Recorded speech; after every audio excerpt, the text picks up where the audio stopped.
Li Wei, male 22 years old, had just graduated from university and successfully passed the internship interview of a major corporation he had long admired. On a sunny afternoon, he was brimming with ambition as he planned his future, mulling over what to buy with his first paycheck for the younger brothers and sisters at the welfare home.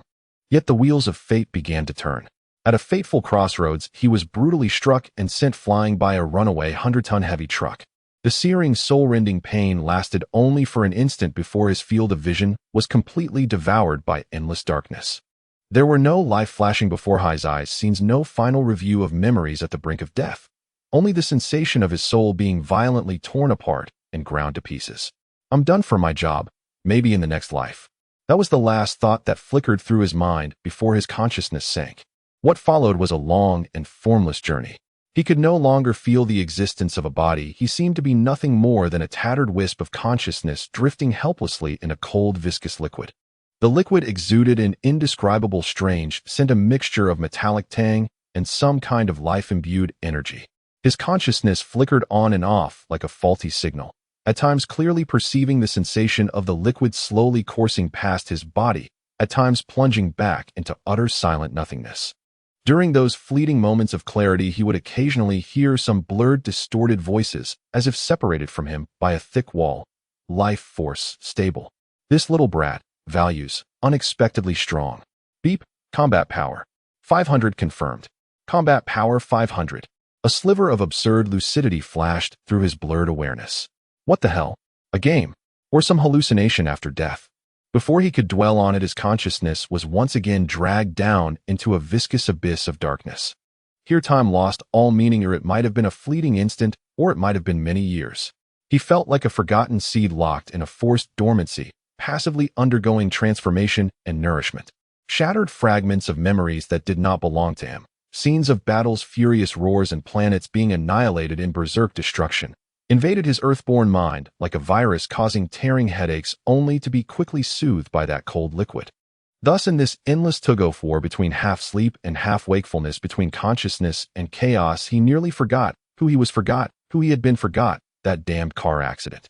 Until, with a rushing sound, the viscous liquid drained away in great quantities, and a sudden loss of weight sent his back crashing hard against a cold, unyielding floor.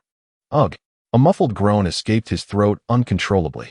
Harsh light with a metallic sheen pried his heavy eyelids open by force. His vision went from blurred to clear. The first thing that entered his gaze was a cold, smooth ceiling of silvery gray metal covered in complex, unfamiliar pipes and indicator lights.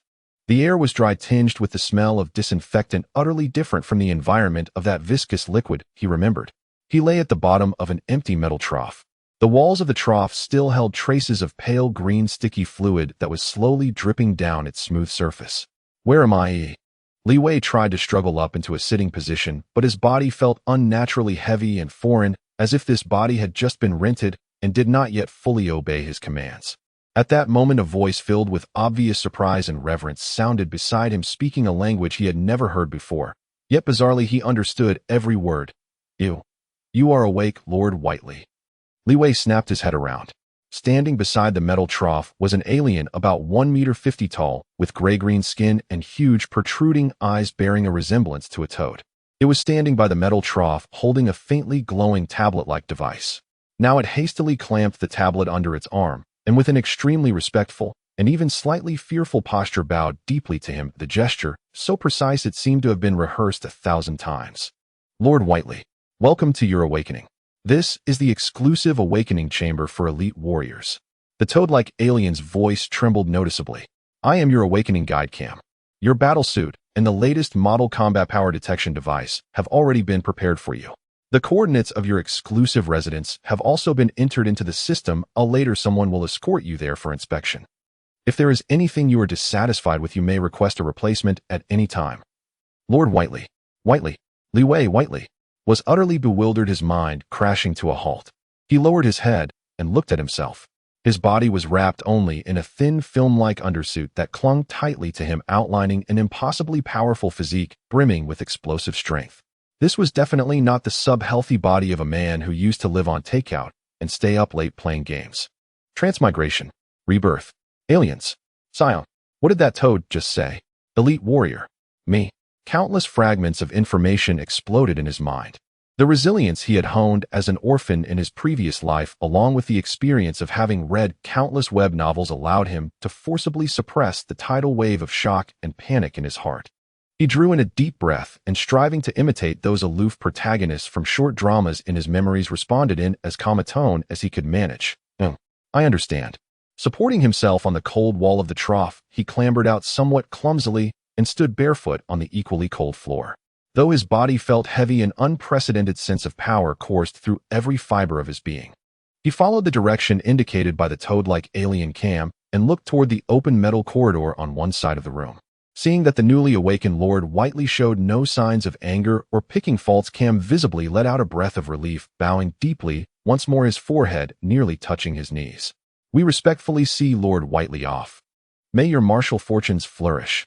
Only after Whiteley's figure disappeared at the end of the passage did Cam dare to straighten up. Wiping the cold sweat from his brow, he muttered under his breath with lingering fear, "I survived." Fortunately, this lord seems to have a relatively calm temperament, not like the one who woke up last month and almost tore the awakening chamber apart. Let me see who the next one to awaken will be. Inside the corridor, the light grew much softer. Whiteley walked with slightly stiff steps. The walls were as smooth as mirrors, reflecting his current appearance: short, spiky black hair like a hedgehog, a youthful, yet sharply defined face, and in the depths of his eyes bewilderment and vigilance he was desperately trying to conceal, as well as that young body brimming with explosive power. Whiteley, Saiyan, combat power 500, Prince's bodyguard. He chewed over these keywords. Combining the awakening environment, Cam's attitude, and the forcibly implanted scraps of information about the warrior race known as Saiyans, an unbelievable yet crystal clear conclusion surfaced. The world of Dragon Ball. Planet Vegeta. I've become a Saiyan, and actually an so-called elite warrior. He stopped in his tracks, leaned back against the icy metal wall, and tried to digest the magnitude of this realization. An orphan in both lives. Fragmentary information about his parents in this life surfaced, as well. While he was still soaking in the nutrient pod, his parents in this world had fallen in battle while attacking some high-level planet. A faint sense of familiarity toward this identity rose within him, but it was quickly overwhelmed by a far stronger sense of looming danger. Prince Vegeta, awakening in a year, combat power of at least 1,000, bodyguard. Whiteley's eyes instantly sharpened. Are you kidding me? Serving as bodyguard to that Vegeta? When the time comes, if he's in a bad mood, crushing a mere bodyguard like me would be no different from crushing an insect. I must become stronger. Before Vegeta emerges, I have to find a way to surpass him. His objective had never been clearer: first grow stronger, then live as comfortably as possible. He did not linger any longer, striding firmly toward the exit of the corridor. Beyond lay his new world, as the Saiyan Whiteley, filled with unknown dangers, yet also limitless possibilities. The first step was to inspect the home assigned to him, and then begin training with all his might. Whiteley sat cross-legged on the cold metal floor of the backyard, his breathing long and rhythmic. A month of uninterrupted practice in sensing and controlling chi had allowed him to tentatively grasp its essence. The once rampant, uncontrollable torrent of power within his body had now been partially tamed, able to be roughly guided and compressed according to his will. I can power up too. He stood up in delight and stretched his limbs, his bones emitting faint popping sounds. Entering the room assigned to him, simple, yet imbued with the rough style of Saiyans, he picked up the oddly shaped combat power detector. The cold device settled against his ear and temple, and the lens lit up with a faint glow. Whiteley walked over to a huge metal mirror on the wall and held his breath, staring at his reflection.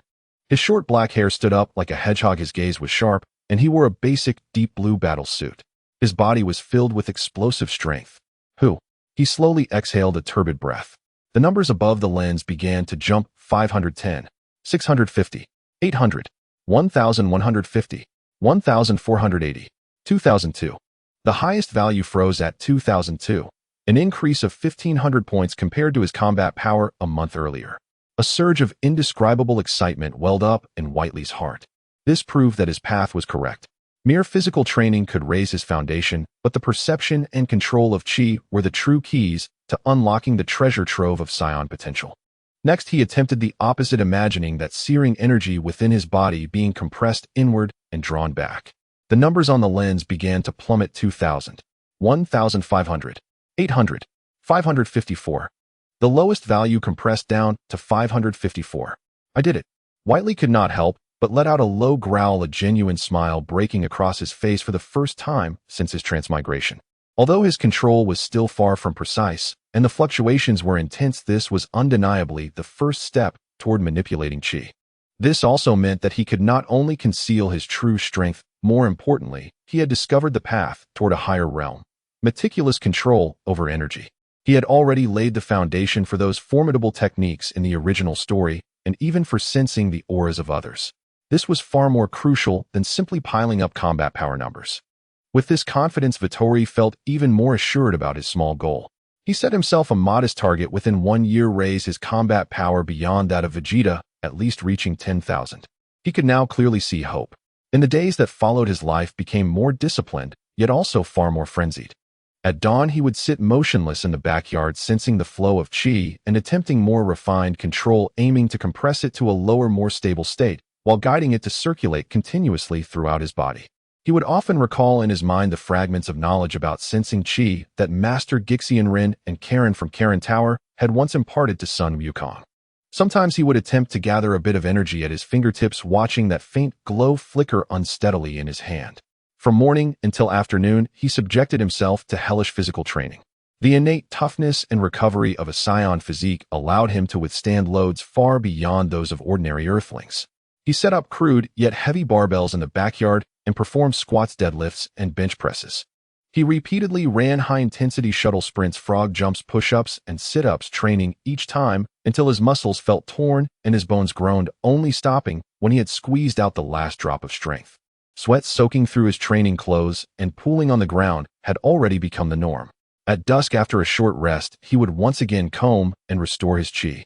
He discovered that after intense physical training, his body's perception of Qi instead became even sharper. Late at night, he would study the battle armor and scouter that had been sent to him, trying to grasp their principles. Although he could hardly understand them, they still helped him think about how to use existing conditions to improve training efficiency.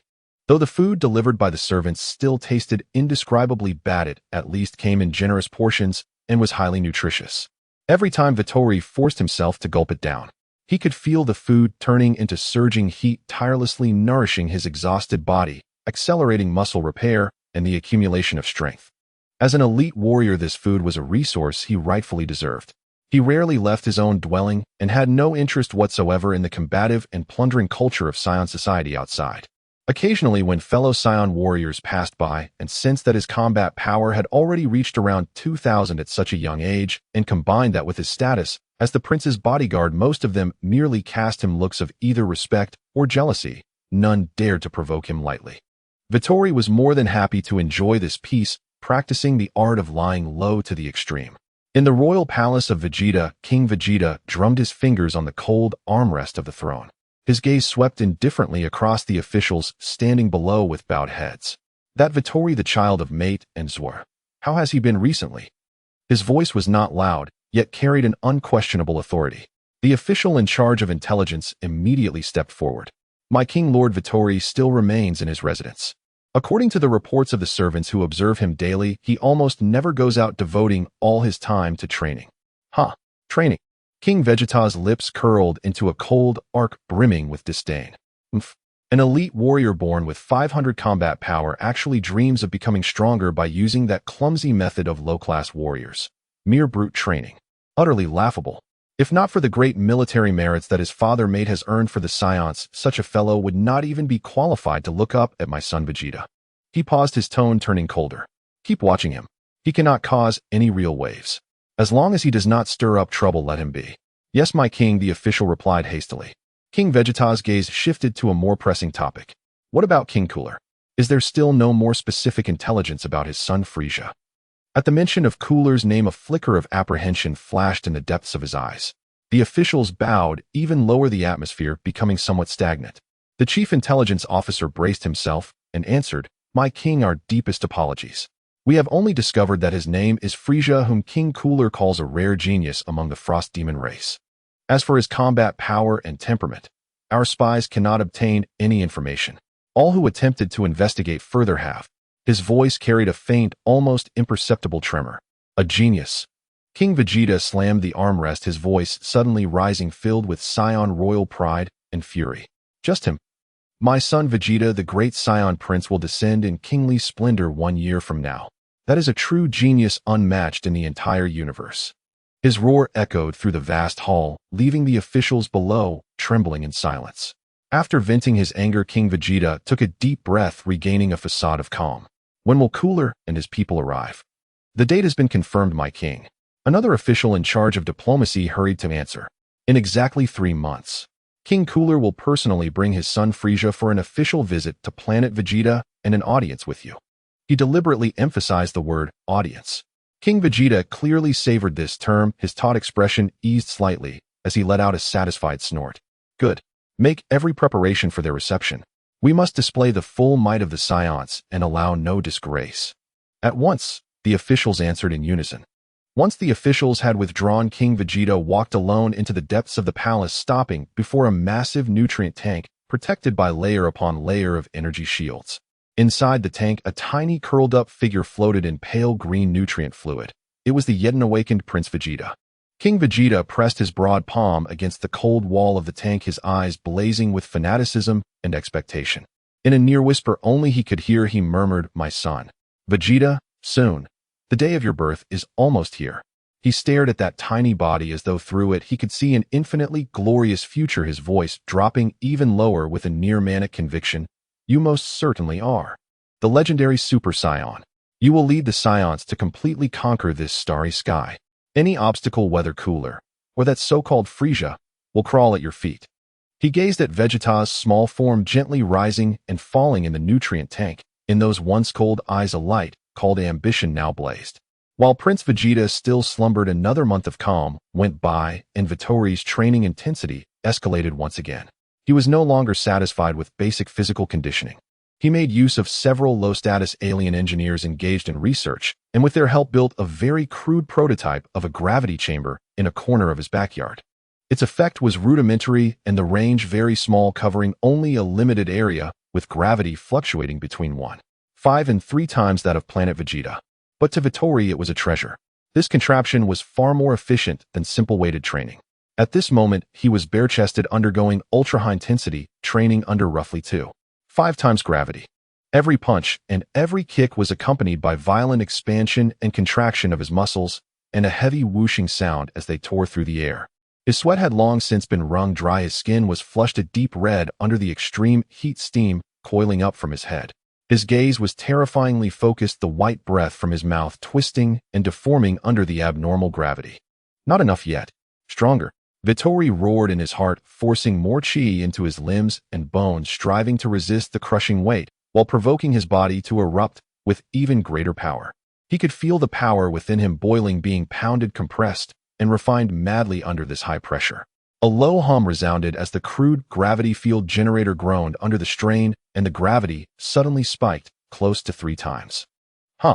Seizing this moment of extreme pressure, Vittori gathered all his strength and will into a single punch and drove it forth with all his might. Boom. The air seemed to compress and then detonate, releasing a deep muffled blast. An invisible shockwave spread outward from his fist, shaking tiny metal fragments on the ground into the air.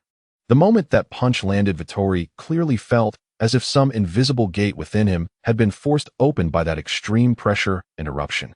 A torrent of energy far greater and more condensed than before surged forth from deep within his body.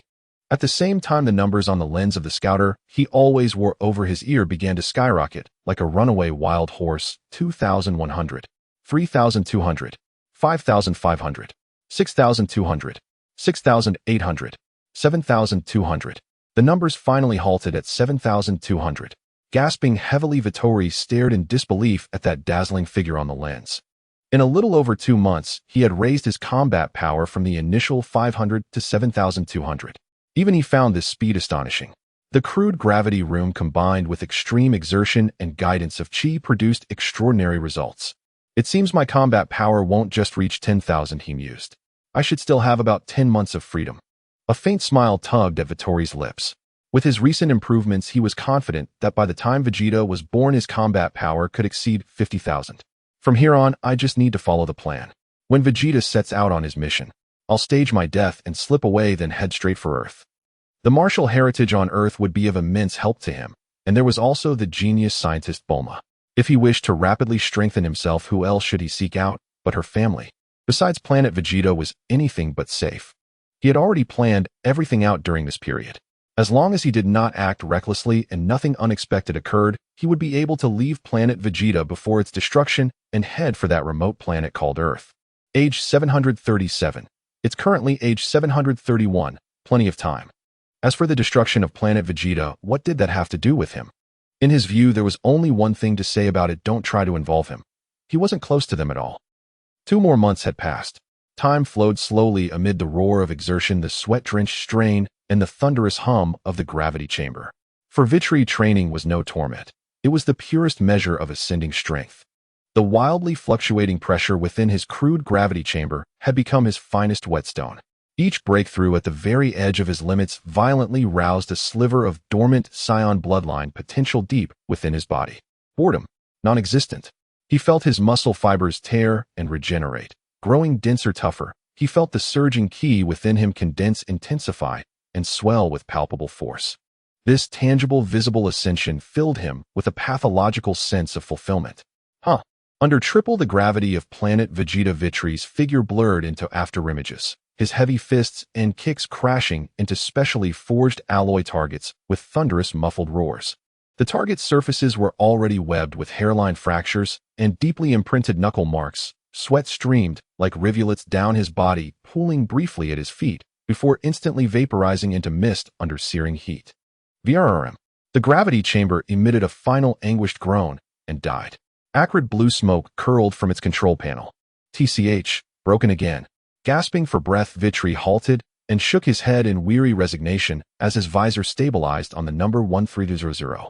This rudimentary apparatus at last could no longer keep pace with his current power level or training demands. He had long since petitioned the lower-tier alien technicians and researchers stationed on Planet Vegeta build a mature, stable, high-output gravity chamber. His core requirements were stability and finely adjustable gravity multipliers, the higher the better. A reply had arrived 1 week prior. It could be done, but constrained by Planet Vegeta's primitive gravity technology, the absolute limit stood at 10 times planetary gravity. 10 times. Vitri frowned instantly, far below his expectations. In the original chronicles, Bulma's household had engineered chambers capable of 500 times gravity. Yet he paused, then shrugged inwardly. No matter. He was only passing through this place. Fine. 10 times it is, better than nothing. As long as it arrives in 1 week. He nodded assent, already calculating in silence. I won't linger on this wretched world. Once on Earth, that genius girl from Capsule Corporation will construct a 500-fold gravity chamber in mere moments. Just as he contemplated how to leverage the new chamber to shatter even higher thresholds, a firm, imperious knock echoed at his door, the unmistakable cadence of the royal palace. Upon opening it, a Saiyan warrior stood outside, clad in standard combat fatigues, face impassive, eyes devoid of expression. His voice was glacial. Senior Warrior Vitri. By order of King Vegeta, report immediately to the Royal Plaza for assembly. Await the arrival of Lord Karud. Karud. A jolt shot through Vitri's mind. The name instantly summoned the indelible image from his past viewing of the chronicles, the towering, fearsome figure who loomed over all. Frieza. Lord Karud, Frieza's father. Why now? Year 731A. Frieza's first formal visit to Planet Vegeta. Vitri's mind raced, sifting through fragmented timelines. Yes. According to the canonical path, Frieza was indeed conducting his inaugural inspection of subordinate territories at this very time, as heir to the Frieza force, and delivering newly upgraded scouters to the Saiyans. Damn it, the scouters. Alarm blared within Vitri. The devices Frieza brought were no archaic relics of Planet Vegeta. They boasted far greater precision, and possibly advanced eavesdropping and tracking functions. He glanced down at the outdated scouter still affixed to his ear, then inwardly sensed the key he deliberately suppressed to just under 3,000. From now on, such devices must be used with extreme caution. Under Frieza's gaze, not a single anomaly, not even a whisper, may surface. Yes, I shall depart immediately. Suppressing his turbulent thoughts, Vitri replied calmly. He followed the messenger out of his dwelling, lifting slightly off the ground as he flew toward the royal palace. His speed was measured. Not too fast, not too slow. His aura held steady at a level befitting a prodigious senior warrior recently awakened. Low profile, absolute invisibility, like water merging seamlessly into the sea. When Vitri landed upon the vast royal plaza, it was already teeming with figures. Nearly every mid to high-rank Saiyan warrior stationed on the planet had gathered there. A heavy somber silence hung in the air, laced with quiet unease. At the forefront stood King Vegeta, face stern, yet his eyes betrayed a subtle, unspoken gravity. Vitri's arrival drew the king's attention. Those sharp, solemn eyes swept over him, lingering for a moment with quiet scrutiny. Vitri stepped forward and dropped to one knee in formal obeisance. Vitri pays homage to his majesty. King Vegeta narrowed his eyes slightly. His scouter emitted a soft, rhythmic beep, registering Vitri's aura at a steady 1900. A faint, humorless curve tugged at his lips, and his voice carried condescending approval. Rise, Vitri, worthy son of meat. You've barely awakened for months, yet your battle power nears 2,000. You have not disgraced your father's name. Well done. Continue striving, and in time serve Prince Vegeta loyally. Your Majesty's praise honors me. Vitri pledges unwavering devotion. His tone brimmed with fervent reverence, though his heart remained utterly still. Step back into the ranks. King Vegeta waved dismissively, his voice regaining its customary chill. Lord Kurud's arrival is imminent. Do not disturb our honored guest. Yes. A silent thrill surged within Vitri. This was precisely the position he desired. He rose swiftly, head bowed low, and slipped without hesitation to the very rear of the assembly, effortlessly dissolving into the crowd as if he were mere background. The king's gesture, ostensibly encouraging yet truly designed to sideline him from the center of power, was everything Vitri hoped for. Afterward, time dragged beneath the weight of tense anticipation. No one knew how long they waited, until a hushed murmur rippled through the crowd. They're here. High above the horizon, a swarm of circular starships descended like locusts, bearing an aura of utter annihilation. They flagrantly disregarded Planet Vegeta's architectural laws. Massive hulls crashing brutally through towering edifices, unleashing explosions and the crumbling shrieks of buildings in relentless succession. From below the palace, faint cries and panic rose among the civilian populace. Whoosh! Instantly, every Saiyan on the plaza, including King Vegeta himself at the fore, knelt as one upon one knee. Their movement was flawless, synchronized, a submission bordering on humiliation. Vitri mirrored them instantly, half-crouching, head bowed, low posture, perfectly compliant. His key remained rigidly locked at the 2,000 threshold, making him feel like an unremarkable stone. Now was no time to draw Frieza's notice. Hail, Lord Kurud! A deafening wave of voices erupted skyward, filled with awe and dread. Lord Kurud descended, towering, broad-shouldered, skin a deep violet crowned with twin horns. Beside him, Frieza's diminutive snow-white form stood in stark, unsettling contrast. Ha ha ha! King Vegeta, how long it has been! Kurud's booming laughter rolled like thunder, piercing, painful to the ears. Hail, Lord Kurud! Hail, Prince Frieza! King Vegeta rose first, posture lowered, voice deferential to the point of obsequiousness. Kurud and Frieza descended slowly together. Just as their feet neared the ground, Vitri's peripheral vision caught a sudden, incongruous presence on the plaza's open forecourt. Ginyu Force. Their bizarre, flamboyant silhouettes had appeared without warning. They struck their signature poses, awkward, absurd, almost cringe-inducing. A nearly imperceptible twitch flickered at Vitri's lip. He ducked his head lower, terrified he might betray himself with a telltale smirk. These theatrical fools never missed a chance to flaunt their presence. Oh ho ho! King Vegeta, no need for such formality. Frieza's voice, distinctive, mocking, and icy, cut through the air. With amused curiosity, he surveyed the Saiyan monarch before him, his tiny frame radiating an aura that plunged the entire plaza into sub-zero stillness. Yes, Prince Frieza. King Vegeta lowered his posture even further. Kurud watched with a benign, theatrical smile and spoke. King Vegeta, from this day forth your Saiyan race falls entirely under the command of my son Frieza. The Kurud army is henceforth renamed the Frieza Force. His tone brooked no dissent. You would do well to sharpen your vigilance. Frieza is far colder and crueler than I ever was. Before Kurud could finish, Frieza lifted a delicate hand, halting his father mid-sentence. His petite frame tilted forward slightly. Crimson eyes swept across the sea of kneeling Saiyan warriors below, his face adorned with a smile that froze the soul. Saiyans. His voice rang clear into every ear, playful as a child's, yet laced with glacial, soul-shattering cold.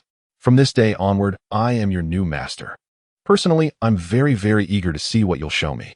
Do try not to disappoint me. He.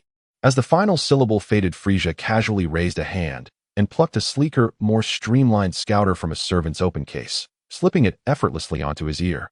His scarlet eyes, magnified behind the lens, lazily scanned the assembled warriors across the plaza. Every Saiyan he glanced upon felt the gaze of a venomous serpent, instinctively bowing lower, holding their breath in paralyzed silence. "Oh!" Frieza emitted a light, teasing murmur, as if something delightful had caught his eye.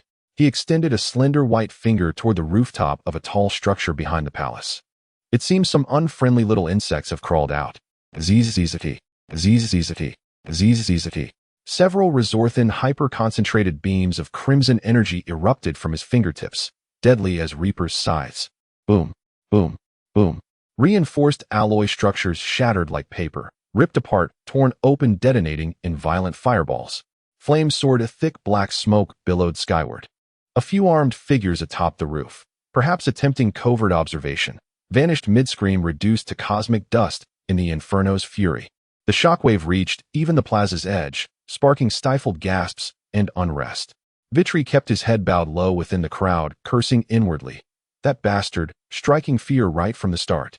He dared a furtive glance ahead, only to see King Vegeta's head bowed, even lower, his broad shoulders trembling faintly.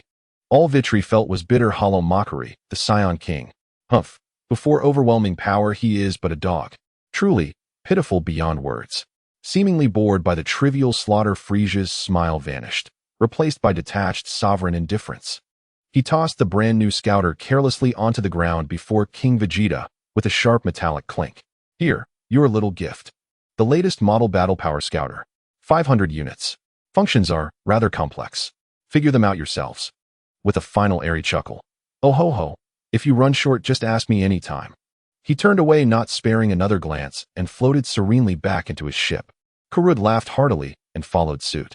The colossal armada, as destructive in departure as in arrival, tore violently through the atmosphere, vanishing into the dim, bruised sky within moments. Thus ended the meeting, a spectacle of oppression, slaughter, and humiliation, abruptly, anticlimactically.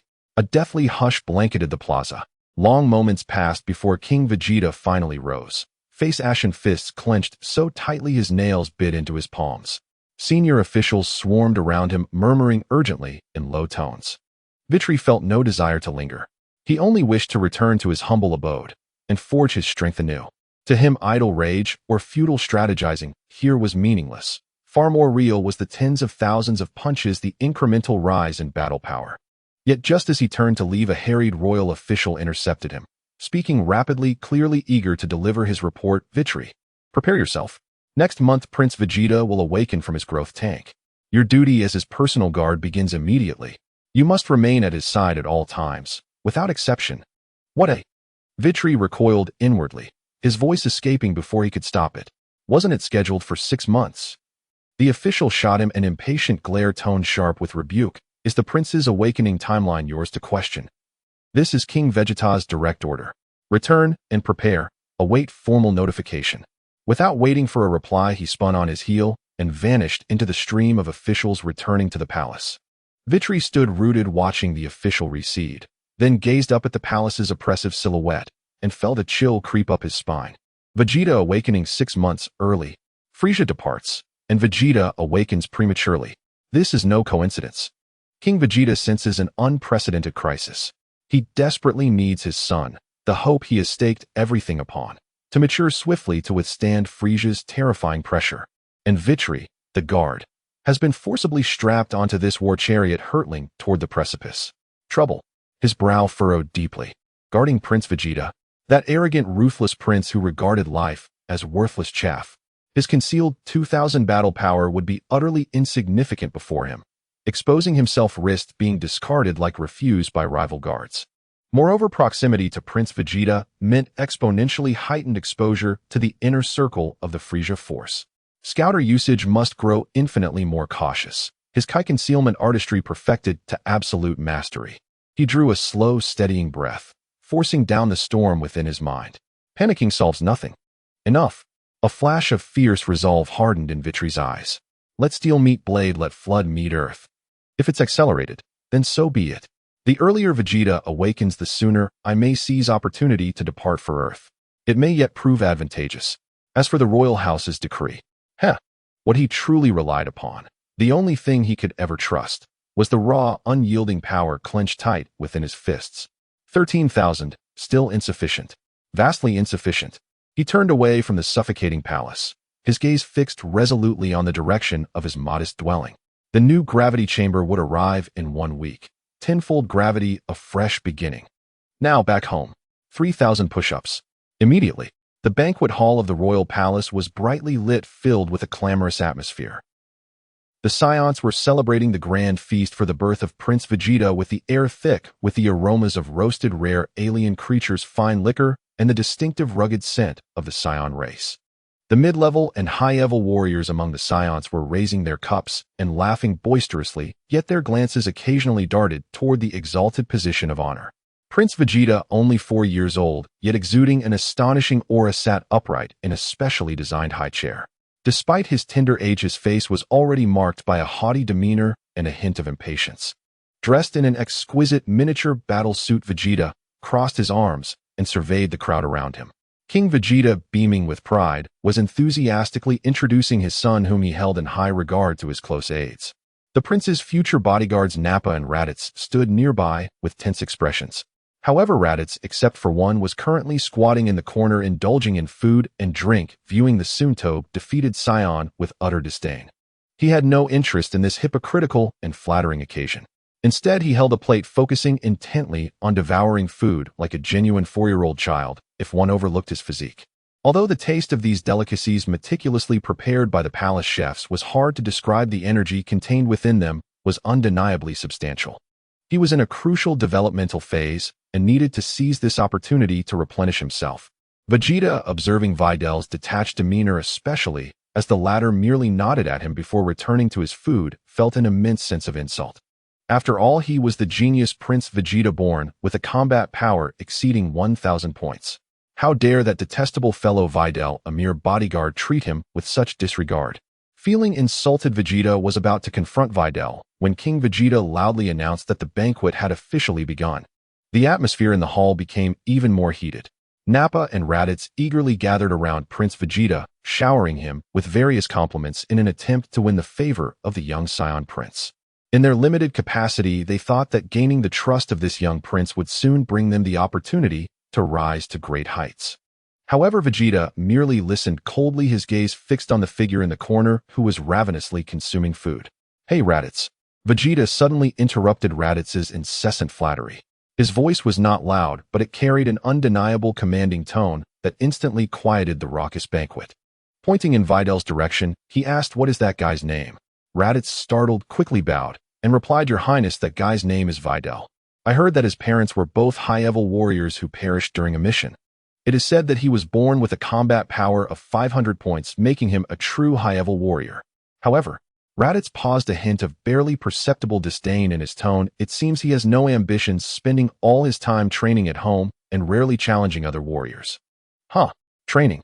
Vegeta seemed to hear the biggest joke. A cold sneer appeared on his youthful face. 500 points at birth. High-level warrior. He scoffed. How can such insect-like power be so arrogant? As a high-level warrior, he still needs to train like a low-level warrior. How dare this garbage not regard me, the great Vegeta, with any respect? He suddenly stood up, his small frame exuding an astonishing pressure, his sharp gaze piercing toward Videl. "Raditz, go tell him to meet me at the training ground immediately after the banquet. They'll show him what true power feels like." "Yes, Your Highness." Raditz felt a chill in his heart and hurriedly took his leave to find Videl, who was squatting in the corner. Nappa beside him interjected in confusion, "Prince Vegeta, why make it so troublesome? If you don't like him, I'll just crush him right now." He rubbed his fists together, eager for action. "Fool." Vegeta suddenly turned around and roared at Nappa. His voice was so loud that the entire banquet hall fell silent again, drawing the gaze of everyone who had been merrily chatting. Vegeta's small face flushed with anger as he pointed at Nappa. "Use your brain. Check his current combat power with that detector you keep as a decoration on your face." Nappa was stunned by the shout, instinctively adjusting the detector at his ear, pointing the lens at Videl in the corner. Beep, beep, beep. The readings on the detector fluctuated wildly before finally stabilizing at a number that made Nappa's pupils constrict. 2,800. 2,800 combat power. Nappa exclaimed, cold sweat instantly covering his large forehead. He could hardly believe his eyes as he looked at the figure that didn't seem particularly strong. I'm over 20 years old with only 3,000 combat power. He's just 4 years old and already has nearly 3,000 combat power. A wave of fear washed over him. If he had really charged at him just now, who would have died? He looked at his prince with gratitude and awe, thankful that the prince was wise enough. Vegeta snorted, seemingly indifferent to Nappa's shock and fear. He sat back down, his small face returning to its previous iciness, but deep within his eyes burned a fierce battle intent. Go tell him I'm waiting for him at the training ground. Let him not think of escaping. After saying this, he ignored the ongoing banquet and walked straight out of the noisy hall, leaving Nappa and Raditz to exchange glances along with a crowd of Saiyan guests who whispered in confusion. Nappa and Raditz hurried to follow, filled with trepidation, toward the silent monster Videl. At the same time, they were filled with anticipation for the power their prince was about to demonstrate.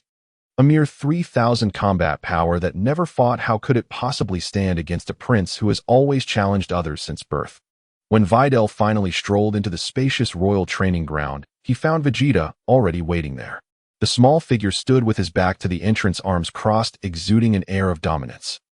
Nappa and Raditz stood respectfully in the corner, not daring to make a sound. You've arrived, Videl. Vegeta turned around, his cold gaze locking onto Videl with a condescending scrutiny. I heard you were born with 500 combat power. Now, 3,000.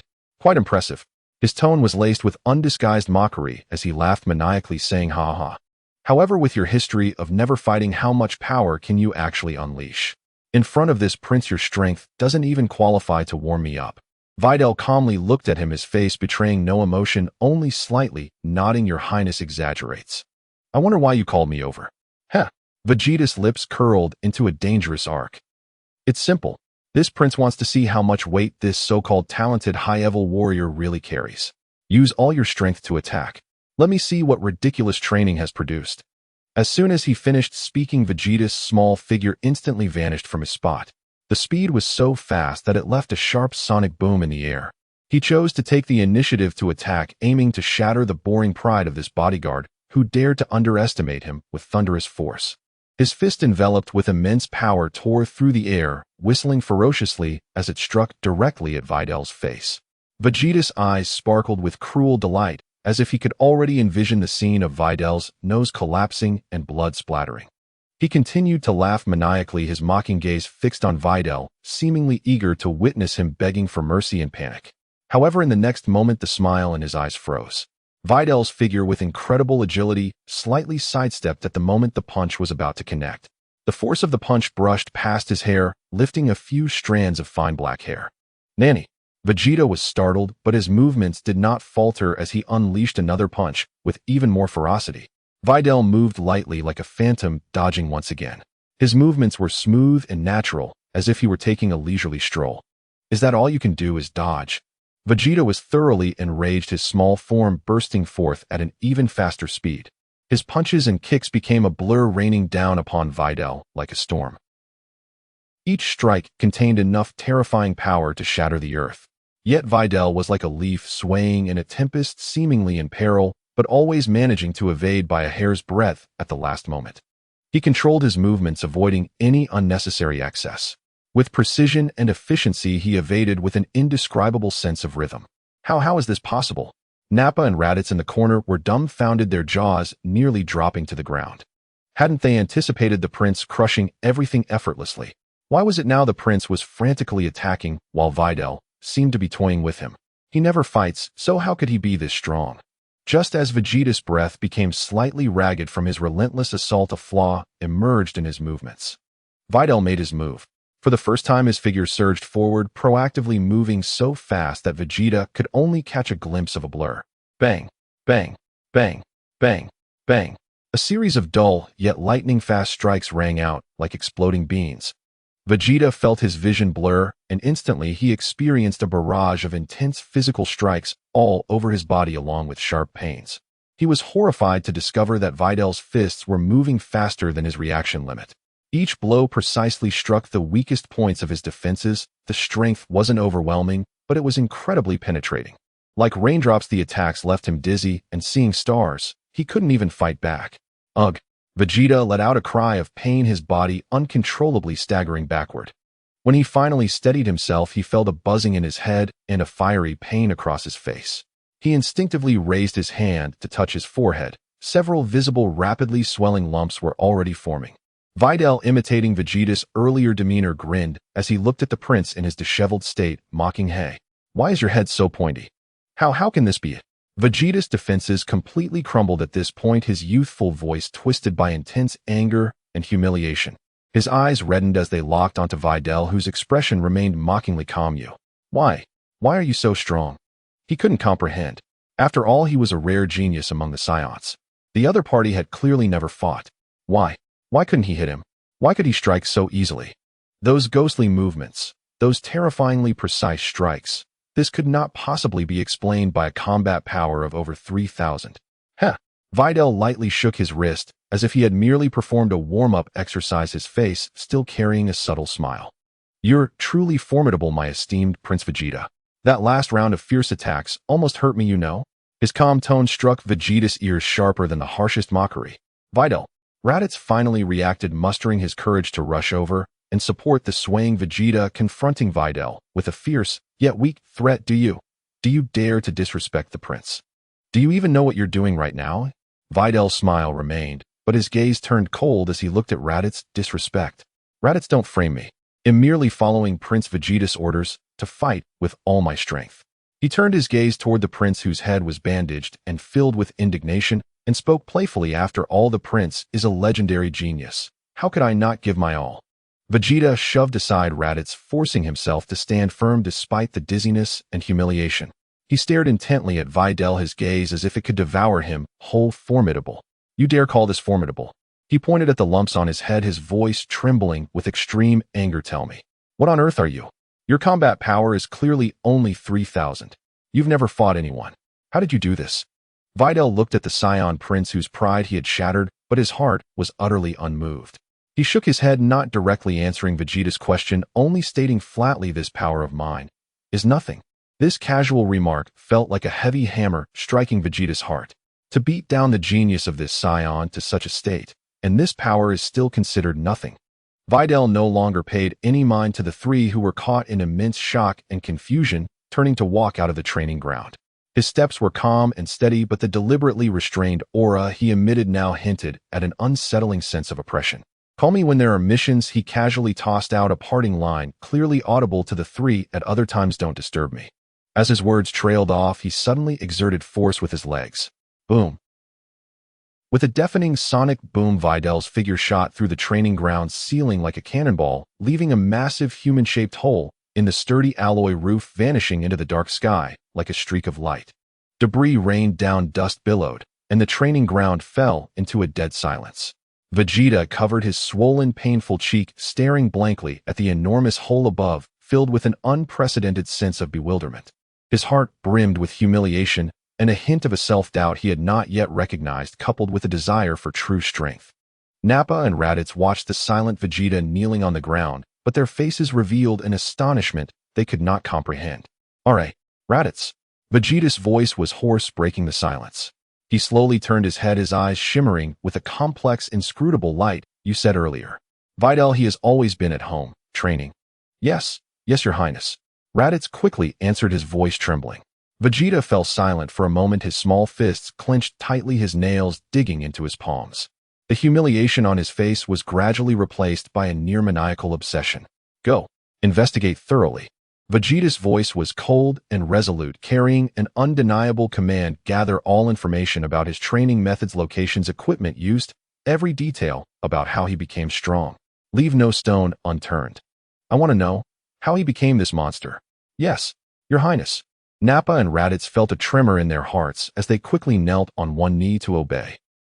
They were somewhat puzzled by their young prince's orders, but what they did not know was that everything that had happened today would completely change the young Vegeta and irrevocably alter their futures. Vegeta's gaze returned to the hole above, as if he could see through the building to the powerful figure that had already departed. The searing pain from having his pride crushed strangely transformed into an unprecedented burning desire. "Videl?" He whispered the name, flames igniting in his eyes. "Wait for me. I will defeat you. I will show you who the true genius Saiyan is." Since the sparring match at the Royal Training Ground that left Vegeta's confidence shattered, the atmosphere near Viteri's residence had turned subtly delicate. Strange Saiyans began to appear intermittently in the nearby streets, their eyes filled with curiosity and intrigue. The iconic long hair of Raditz resembling a broom had become a frequent sight near Viteri's home. Whenever Viteri meditated in the backyard or trained until drenched in sweat, Raditz would always find a spot not too far away, either pretending to pass by or crouching on a rooftop, secretly observing and diligently recording every movement of Viteri, the rhythm of each punch, and even the screams of exhaustion during training. Viteri was well aware of this, but he could not be bothered. Was it Vegeta's curiosity? Or perhaps the unwillingness born from a wounded pride? Let them be. As long as these tales did not tread into his yard and disrupted his training rhythm, he would treat them as mere air. His life remained as routine as a finely tuned machine. Morning meditation to comprehend the harmony between chi and the mind. Morning training under 3 times the normal gravity to push physical limits. Afternoon sessions for precise control and explosive practice of chi, and early nights to ensure he had ample energy each day. Each time the servant would arrive punctually with a large amount of high-calorie food, which he would devour with a pinched nose, transforming the less appetizing dishes into nourishment for his growth. A week later, the long-awaited gravity chamber finally arrived. Several alien engineers in battle suits nervously transported a roughly 10-meter-long silver-gray metal capsule to Viteri's backyard. The surface of the capsule was covered with complex energy conduits and heat dissipation ports with a heavy circular hatch at its center. Lord Viteri, the gravity chamber you requested has been completed according to specifications, with a maximum gravity limit of 10 times that of Planet Vegeta. The lead engineer's voice trembled as he handed over an instruction manual. The operating instructions are inside. Please, be sure to use it carefully. Viteri took it, his fingers gliding over the cold metal surface of the gravity chamber, feeling the technological power contained within, his heart racing with excitement. Finally, no longer that unreliable wreck. 10 times gravity. This would be his staircase to a higher level of power. Well done. He made an effort to maintain his calm demeanor and nodded. The engineers, as if granted amnesty, quickly saluted and departed. As the heavy hatch closed behind him with a muffled hydraulic locking sound, Viteri stood in the center of the gravity chamber, took a deep breath, and swiftly slid his fingers across the control panel. Buzz! A deep, steady hum of energy resonated, far more powerful than the previous crude device. An invisible weighty pressure descended instantly, as if the entire mass of the planet rested upon his shoulders. Ugh! Viteri groaned, his knees slightly bending, every bone in his body groaning under the unbearable weight. 10 times the gravity. 10 times the normal gravity of Planet Vegeta. The feeling of this power rising was simply exhilarating. A fervent flame of aspiration for strength burned in his eyes. 10 times. Bring it on. He gritted his teeth, veins bulging on his forehead. The chi within him surged like ignited explosives as his body struggled against the terrifying pressure. He forced himself to stand tall, and then with great effort he slowly lifted his arm. Become stronger. Become stronger. This belief was like a brand imprinted deep within Viteri's soul, supporting him as he embarked on a new round of even more intense training in the hellish 10 times gravity. Each punch felt as if pushing a massive freighter. Each kick felt like struggling through thick molten steel. Each breath endured an overwhelming squeeze. Sweat no longer flowed, but gushed forth like a river, only to be instantly evaporated by the scorching heat. Days flew by amidst the roaring of the gravity chamber, the lament of his body, and the surging growth of power. In the morning, he no longer confined himself to the backyard. He sat cross-legged in the center of the gravity chamber, attempting to empty his mind under the extreme pressure of 10 times gravity. He recalled the teachings of the deity to Sun Wukong in his hazy memories. Let your mind be as pure as the sky and your movements as swift as lightning. Keeping the mind clear is no easy task, and maintaining clarity under 10 times gravity presents a geometrically increasing difficulty. Distracting thoughts pressed down like mountains, yet he forced himself to strip them away, focusing on his breathing, concentrating on the flow of chi within, attempting to touch the realm that only divine beings could reach under such immense pressure. After meditating until dusk, the physical training continued in the gravity chamber. Under the hammering of 10 times gravity, he engaged in comprehensive training, surpassing limits in strength, speed, power, and endurance. He no longer merely pursued the enhancement of strength, but paid more attention to making his movements as swift as lightning under extreme pressure. This required unprecedented coordination and efficiency in mobilizing muscles, bones, nerves, and even chi under heavy pressure. Late night, after a brief rest, he delved into the profound exploration of chi. Switching between inside and outside the gravity chamber, he felt the impact of changing gravity on chi, attempting to compress his breath to lower points under normal conditions, and under gravity, guiding chi through more complex and precise internal circulation and explosion. The results were astonishing. The combat power value on the monitor skyrocketed by 15000, as if propelled by a rocket, and it still hadn't stopped.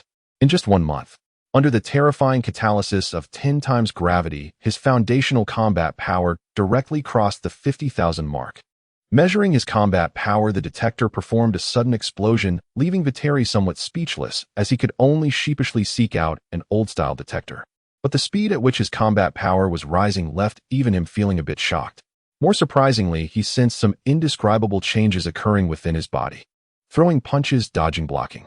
These movements became increasingly instinctual, no longer requiring the repeated calculations in his mind, as at the beginning. It was as if his body possessed wisdom, giving birth to an almost instinctual combat intuition under the tempering of extreme pressure and limits. A heightened sense of control over strength, space, and his own state. This dual transformation of spirit and body was far more delightful to Viteri than mere numerical growth in combat power. He understood that this might be the embryonic form of what is referred to as the divine realm, the cornerstone to a higher level of power. Meanwhile, every morning sitting on the ground like a fool staring blankly, entering the gravity chamber only close to noon to start formal training. Such a lazy fellow. Deep within the palace, Vegeta listened to Raditz's meticulous report, disdain evident on his youthful face, yet his eyes burned with a fierce flame and an almost obsessive determination. If it were me, I would start training before the sun even rises. My training time would be double his. No, triple.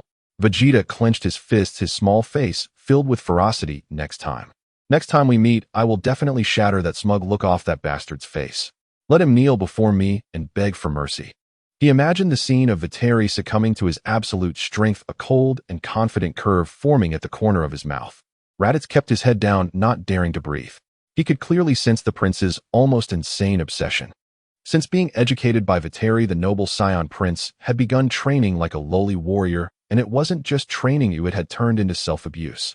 Not only had the intensity doubled, but he also specifically sought several high-level warriors with combat powers close to 5,000 to serve as practice dummies. The results were predictable. Those unfortunate fellows were still lying in the medical chamber.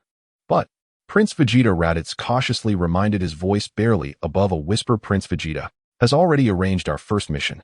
In a month, we will head to Sofu Star. It's an average planet. About the gravity chamber training. Shut up. Vegeta snapped, turning sharply, his icy gaze cutting through Raditz like a knife, interrupting his words. Are you questioning this, Prince? Or are you doubting Lord Vegeta's arrangements?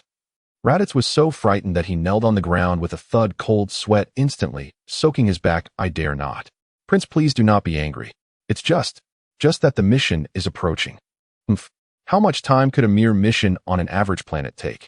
Vegeta snorted coldly, his tone filled with absolute confidence. Make sure they hurry up and finish the gravity chamber. A month. That's plenty of time.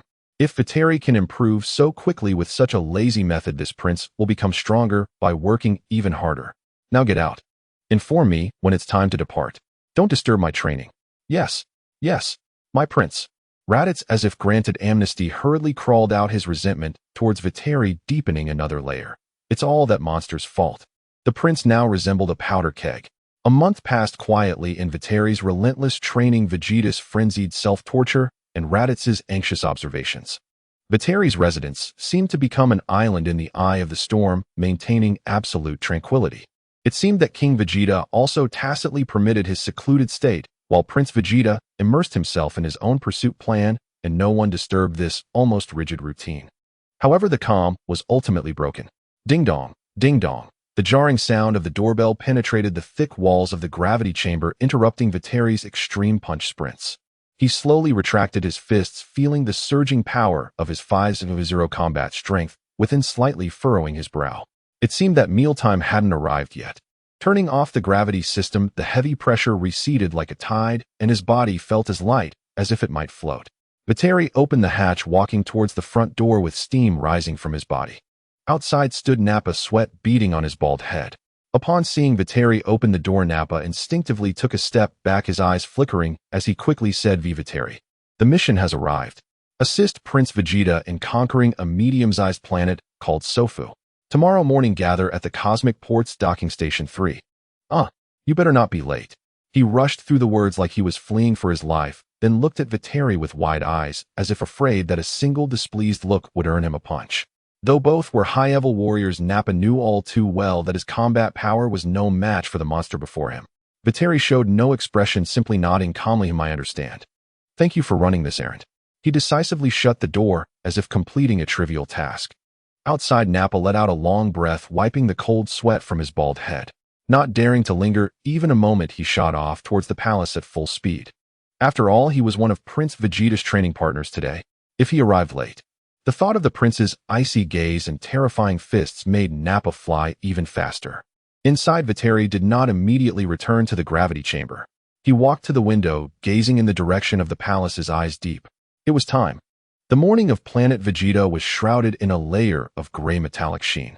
Viteli pushed open the courtyard gate, carrying a small backpack containing 2 sets of clean spare battle suits.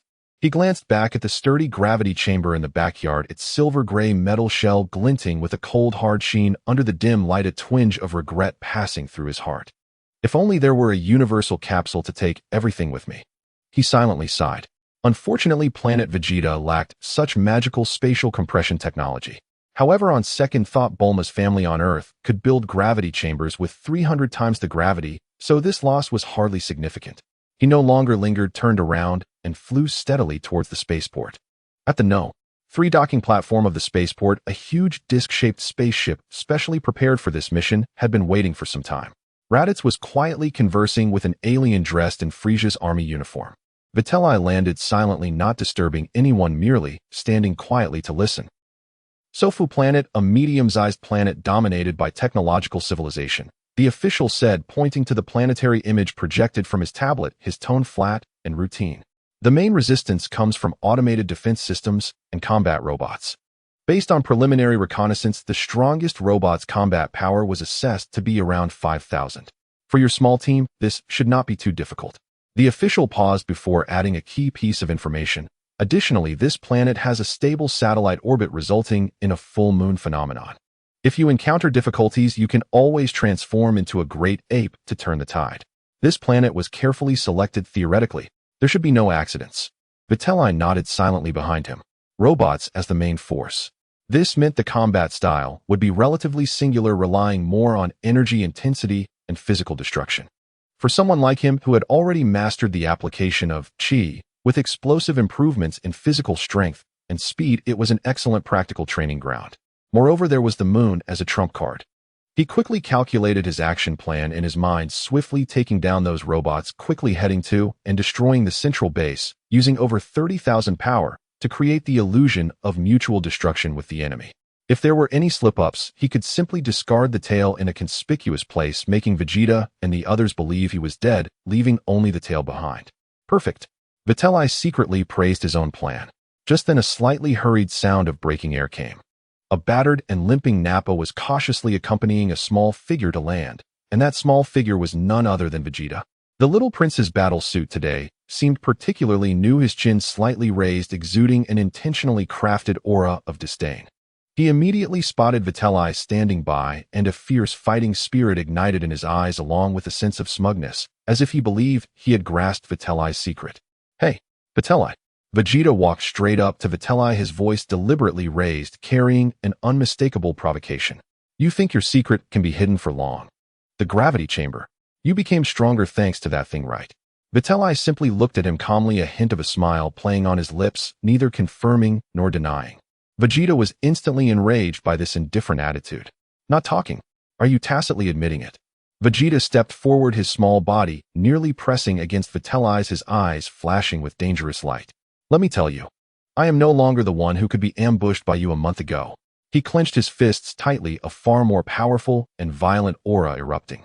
Though still somewhat immature, that intensity was indeed far beyond an ordinary Saiyan warrior. My battle power now has already surpassed 20,000. Vegeta's voice brimmed with extreme confidence and arrogance as he habitually raised his iconic thumb, suddenly pointing at himself in front of Vitelli. With your reliance on the gravity chamber, the limit for an ordinary Saiyan has already been reached. Now you are merely a bug that can be squashed at any moment before me, Vegeta. Do you understand? Watching Vegeta's familiar gesture, which seemed poised to face humiliation at any moment, Vitelli felt no ripple in his heart. He even felt a bit like laughing. 20,000. Indeed, a rapid improvement worthy of being a genius among Saiyans. But still a bit too immature. Both in strength control and combat instinct, he was still far too lacking. Vitelli was too lazy to argue with him, and even less inclined to stage a farce before departure. Just as Vegeta was still chattering on about showcasing his strength, smack! A crisp sound rang out. Vitelli struck lightning fast, his palm landing squarely on Vegeta's unguarded neck. The force was perfectly controlled, stunning without injuring. It caused neither substantial harm, nor did it disrupt neural transmission. Vegeta's arrogant expression froze in an instant, his eyes widening in disbelief, his face full of incredulous shock. His throat barely managed to emit a short ugh before his eyes rolled back and he slumped down weakly. Prince Vegeta, Nappa and Raditz's exclamations rang out simultaneously, as if they were cats whose tails had been stepped on. They looked at Vitelli in terror as he effortlessly lifted the unconscious Vegeta with one hand like picking up a chick. You madman. Do you know what you're doing? Raditz exclaimed, a mix of shock and anger, his finger trembling as he pointed at Vitelli. Nappa's muscles tensed, seeming ready to pounce, yet deep in his eyes was a mix of fear towards Vitelli. Vitelli, holding Vegeta, glanced expressionlessly at the two, his cold gaze like a tangible chill instantly freezing Raditz and Nappa, who were ready to act. Shut up. Vitelli's voice was low but carried an undeniable authority. Too much nonsense. We depart. He walked straight towards the open hatch of the spaceship, holding Vegeta. Nappa opened his mouth to say something, but Vitelli paused slightly, turned his head, his gaze like two icy daggers piercing Nappa. An invisible heavy pressure instantly enveloped Nappa, making it hard for him to breathe. Do you want to die? Vitelli enunciated each word slowly, his voice flat, but laced with chilling, murderous intent. Nappa trembled all over, cold sweat instantly beading on his forehead, all words stuck in his throat.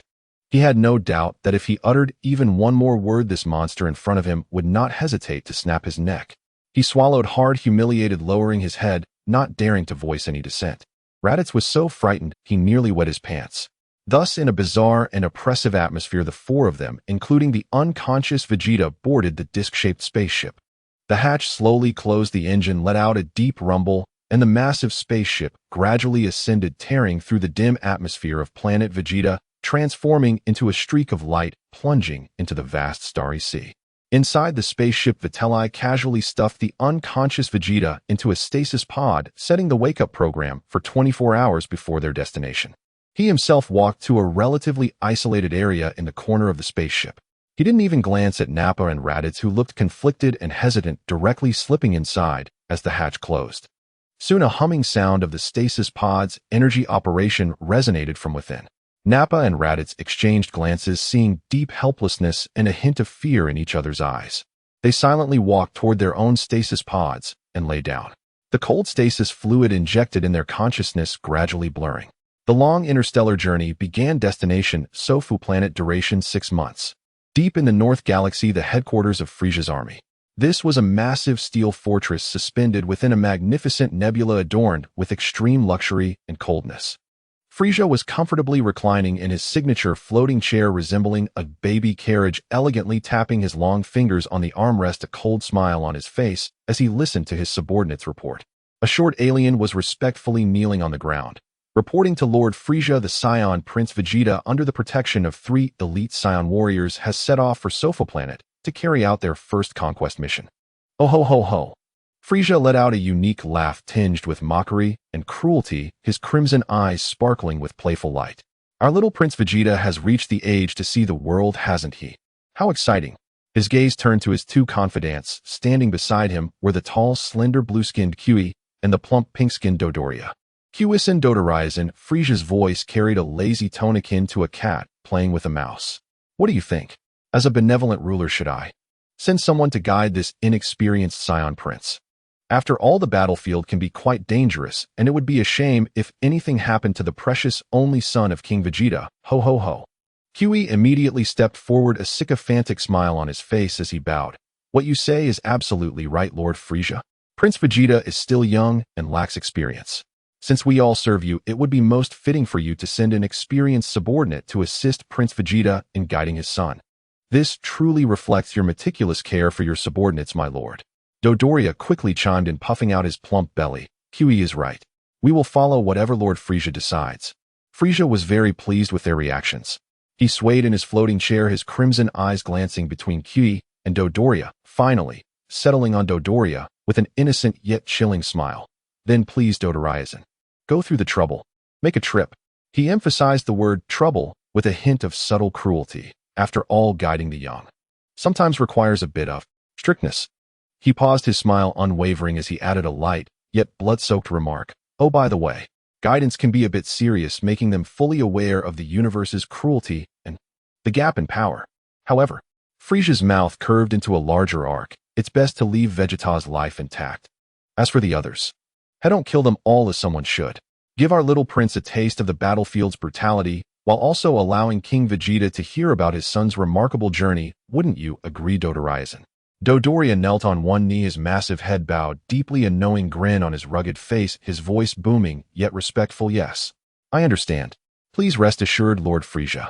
I will ensure to guide Prince Vegeta and his guards while making it unforgettable for them. Frieza nodded in satisfaction and waved his hand. Dodoria stood up, his massive frame moving with a suppressed excitement and bloodthirsty desire as he strode out of the hall to prepare for his teaching journey. In the floating chair, Frieza comfortably closed his eyes, the clean, bright windows beside him reflecting the intertwining innocence and cruelty in his face. The harsh, alert sound of the spaceship pierced into Vitli's consciousness like a cold steel needle, forcibly dragging him back to reality after half a year's deep sleep. The hatch of the sleep pod slowly slid open, and the cold air rushed in, carrying the unique metallic scent of the spaceship mixed with circulating liquid.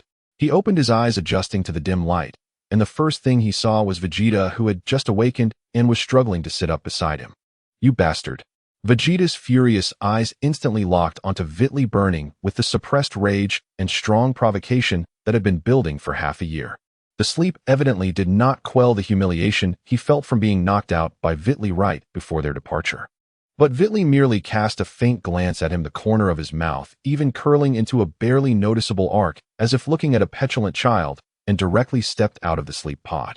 He couldn't be bothered to waste his breath, walking steadily past the still simmering Vegeta, heading straight towards the control area of the spaceship.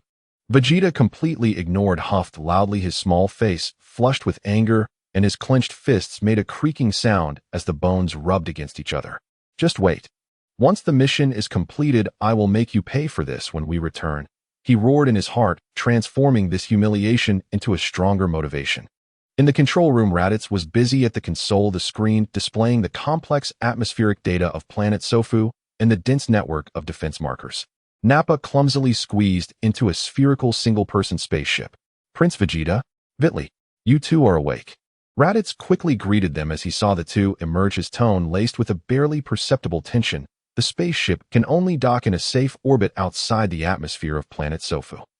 The planet's interior is protected by a powerful defense system and automated turrets. Large spaceships are too big of a target and will be instantly concentrated on if they forcefully intrude. We must use single-person flying devices to enter. Vegeta frowned, clearly dissatisfied with such a stealthy approach. Can't we just land directly? It's just a bunch of bugs, it doesn't have to be this complicated. Vitli also looked curiously at the data on the screen. Saiyans typically favored violent incursions, and this tactical mission was indeed rare. Raditz quickly explained, this is detailed information provided by Frieza's intelligence department. Although the individual combat power of planet Sofu is not strong, their technology is advanced, especially their planetary defense system, which is very sophisticated. The energy signal of the single-person flying device is weak and small, making it the only option to safely land away from the main firepower points. We need to act quickly. If we delay too long, their defense system might adjust its scanning parameters. Watching Raditz skillfully switch between various interfaces and analyze the data flow, Vitli raised an eyebrow and joked, Raditz, I think you have quite the talent in this area. One day, when Vegeta no longer needs you as a bodyguard, you might consider switching careers to become a mechanical engineer or a technical developer. It might be more promising than being a warrior. Huh. Raditz looked bewildered, his movements coming to a halt. No, Vitli. I'm just fiddling with the spaceship. Is my qualification as a combat personnel going to be revoked in the future? He felt a peculiar insult had been hurled at him. Vegeta couldn't care less about this. He just wanted to step onto that planet and vent his strong dissatisfaction through destruction. Let's go. What are you waiting for? He shouted, turning and striding towards his spherical flying device, the hatch closing with a whoosh. Vitli shrugged and climbed into his allocated flying device.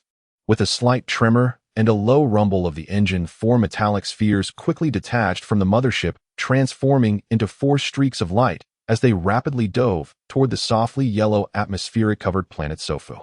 On the surface of planet Sofu, the Planetary Defense Command Center was already in chaos. Alert! Alert! High-energy reaction. Confirmed, Frieza Army standard single-person flying devices have breached the outer defense network. 4 of them. Coordinates locked. Rapidly descending. The blaring alarm and flashing red lights filled the entire hall. The king of planet Sofu paced anxiously in the grand yet panic-filled palace. When the minister enlarged the screen showing the captured images of the flying devices, the king's face instantly turned pale as a sheet. F. Frieza's army. It's really them. The minister's voice trembled with despair. Quick! The king shouted hoarsely, all ground troops. Robot army. Highest level of alert. Bring them down at all costs. As Vitli's flying device pierced through the clouds and landed in a designated open area, he was greeted by the already prepared army of planet Sofu and the robot army gleaming with cold metallic sheen. Intense energy beams poured down like a torrential rain. PFF, PFF, PFF. The energy beams hit Vitli's formidable body like raindrops striking a rock, creating only a slight ripple without leaving a trace. Tisk, is that a tickle, eh? Vitli smirked, his gaze calm and undisturbed. He even felt too lazy to use complex techniques, simply raising one hand casually with his fingers spread. Whoosh, whoosh, whoosh, whoosh.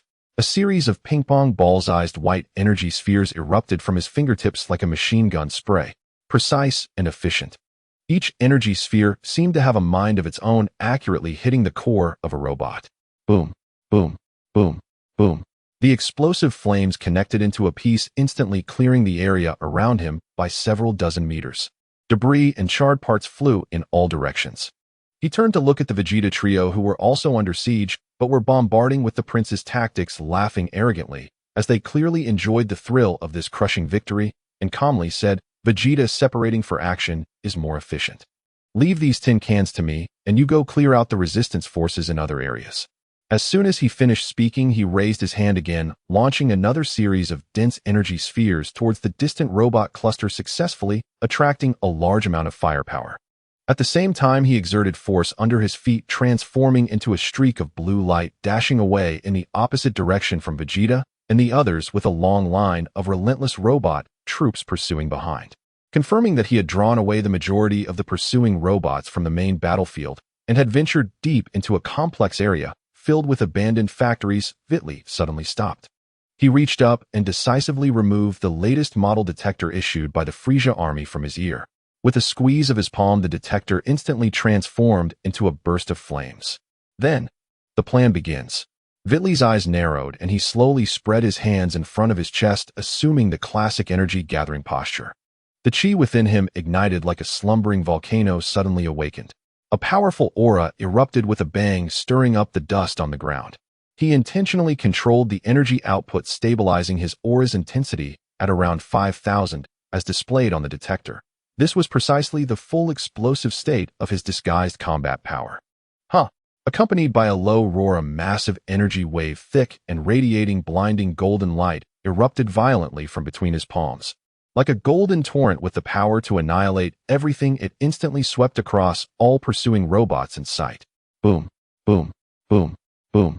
The deafening explosions merged into one, the blinding golden light devouring everything. Whether heavy alloy armor or intricate electronic components, under the impact of this pure energy, they were as fragile as paper. In just a few seconds, as the golden light dissipated, all that remained was a massive, smoking, charred pit, along with scattered, completely melted and deformed metal debris. Hundreds of robots, along with the abandoned factories in that area, were completely erased, not leaving even a trace behind. Vitli nodded in satisfaction, pleased with his energy control. He turned his head, his sharp gaze directed toward the magnificent buildings in the distance, the palace of planet Sofu. His powerful perception told him that there gathered a few beings on this planet whose energy reactions exceeded 1,000. It's time to get down to business. His body slightly floated, then transformed into a streak of blue lightning tearing through the air with a thunderous sonic boom shooting towards the palace. Vitli descended upon the square outside the palace like a demon, casually flicking away the approaching captain of the guard as if swatting a fly. The blaring alarms echoed through the skies, and the last remaining resistance forces deep within the palace, those so-called masters whose combat power barely approached 2,000, swarmed in like moths to a flame. Vitli couldn't even be bothered to move his feet, simply raising his hand, casually, fingers spread. Whoosh, whoosh, whoosh, whoosh. Countless small energy balls like a swarm of living bees accurately pounced on every incoming figure. There were no screams, only a series of muffled explosions and the hiss of flesh being vaporized in an instant.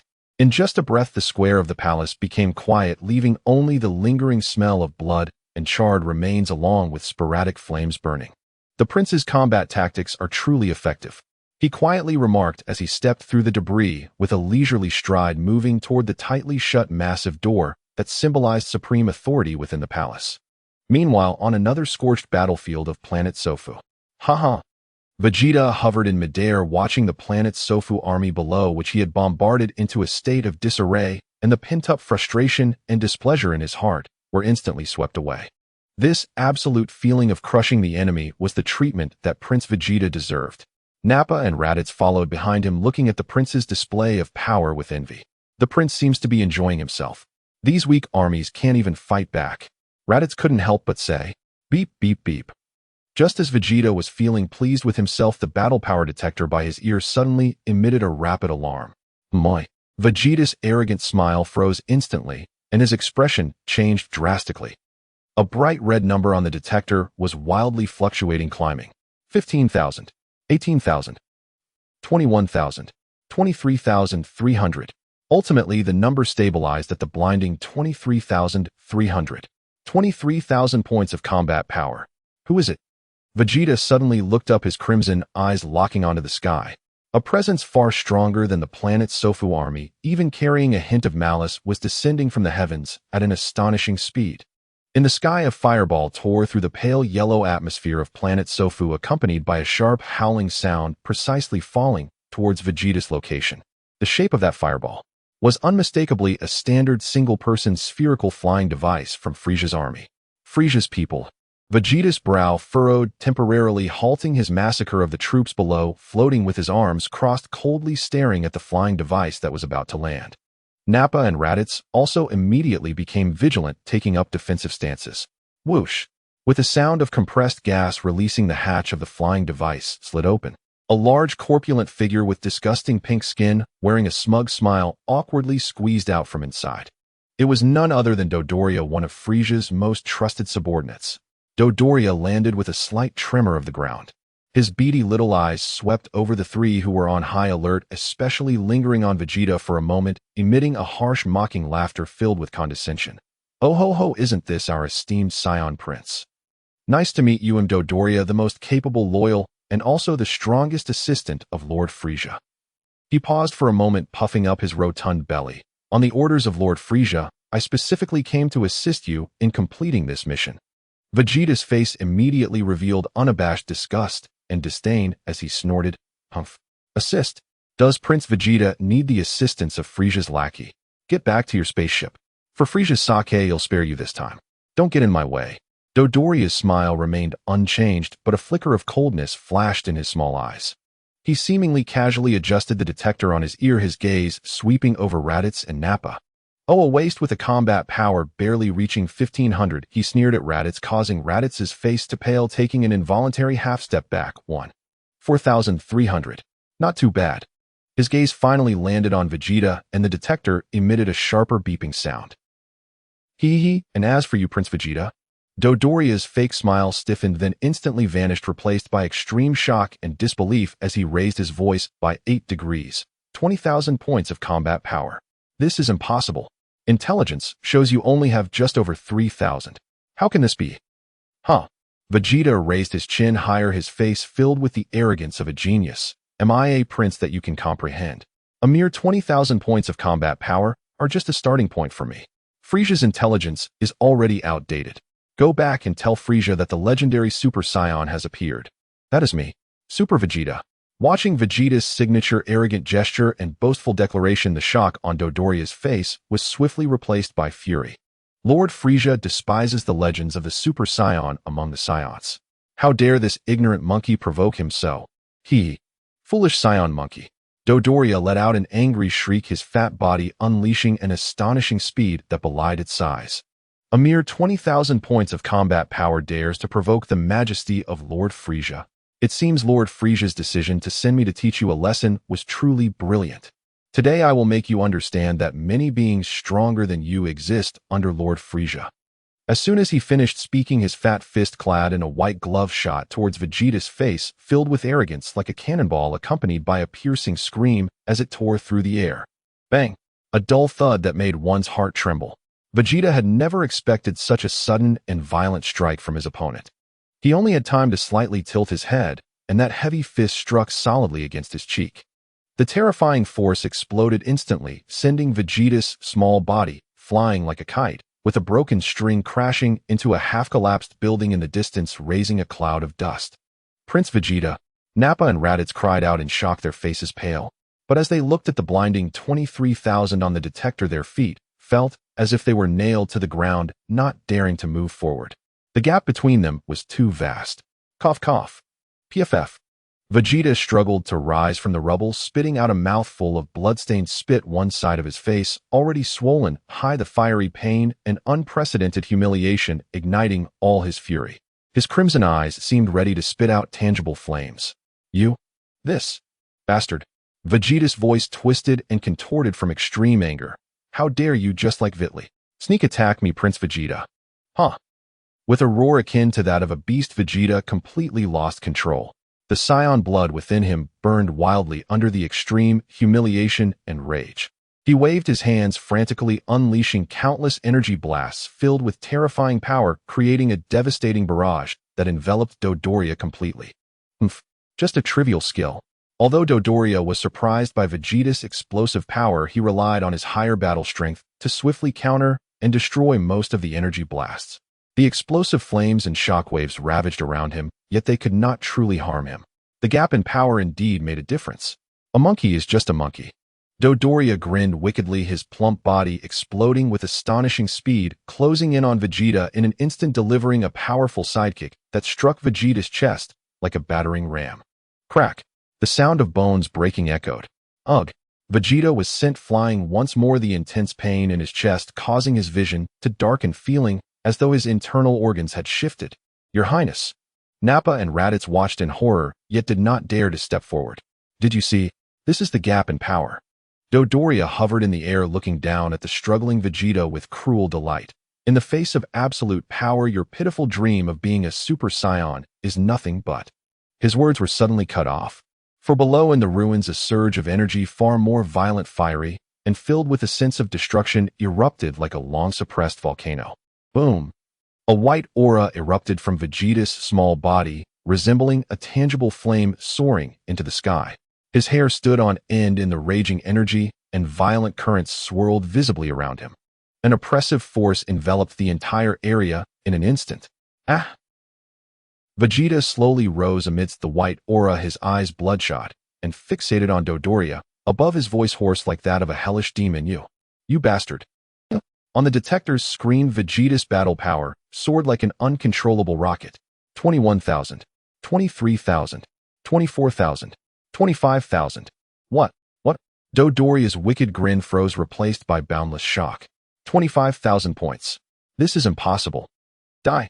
In his explosive state, Vegeta's speed, strength, and reflexes surged to a new level.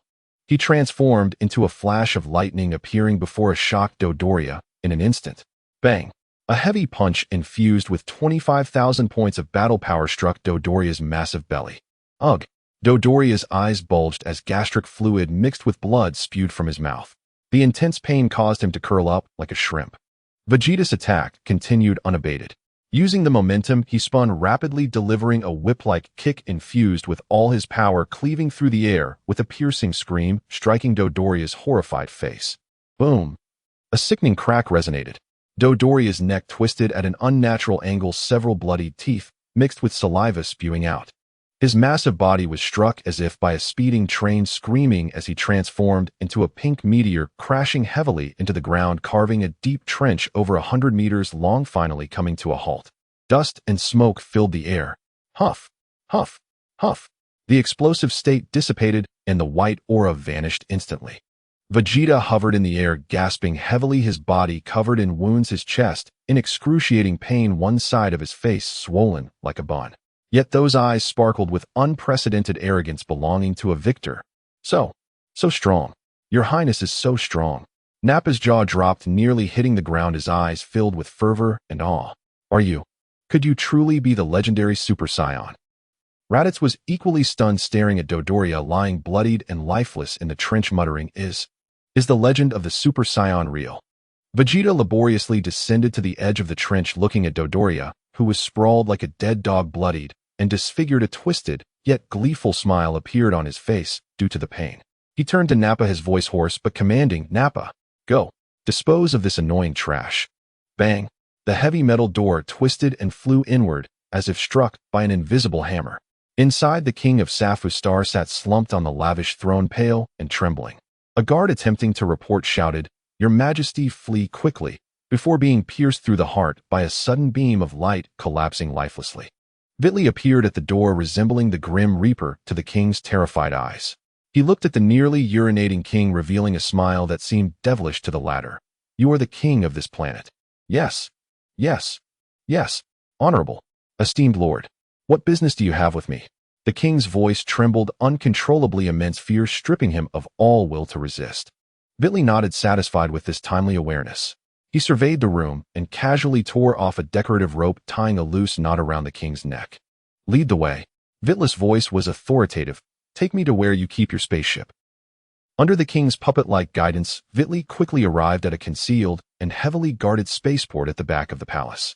Under the massive dome, several sleek and uniquely designed starships were docked, clearly more aesthetically pleasing than the mass-produced discs of Frieza's army. Vitli's gaze was immediately drawn to one ship. It was entirely silver gray, its streamlined body exuding a sense of power, with sharp wings extending on both sides, and four large main thrusters at the rear, resembling a starship from Earth. Sci-fi works, much cooler than the ships from Planet Vegeta. That's the one. Vitli pointed at the warship. Fill it with food, top off the fuel, and set the destination to a planet called Earth. Off.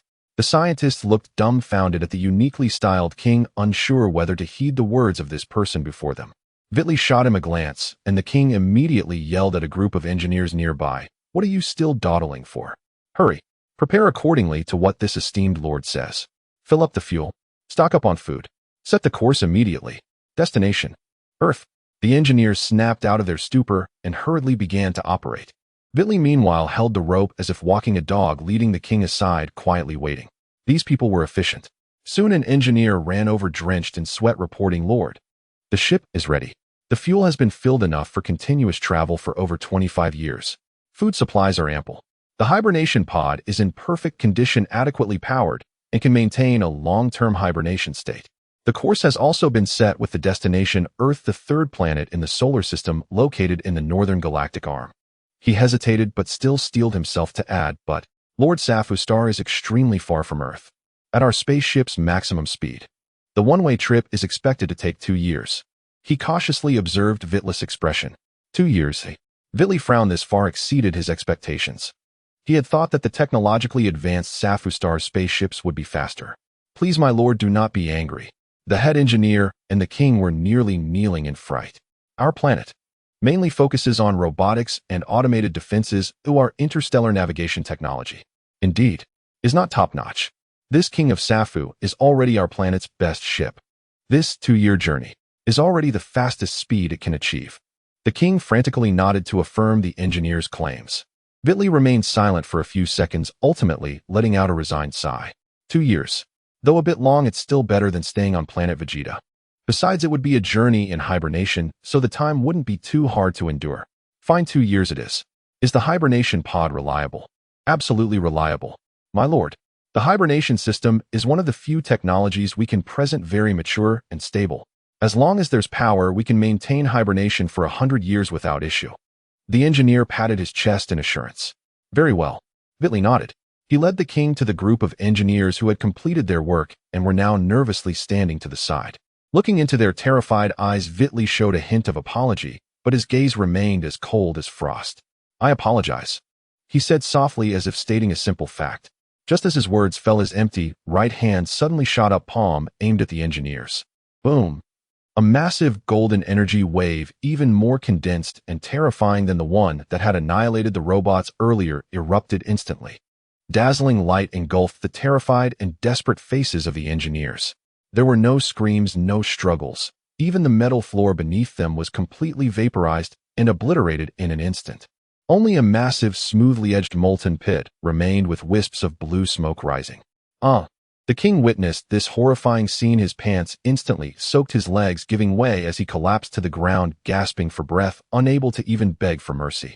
Vitli released the rope around the king's neck, looking down at him from a height, his tone as calm as if discussing the pleasant weather. Don't worry, I said I wouldn't kill you, and I won't break my word. However, he paused, casting his gaze over the empty spaceport. I suggest you get away quickly.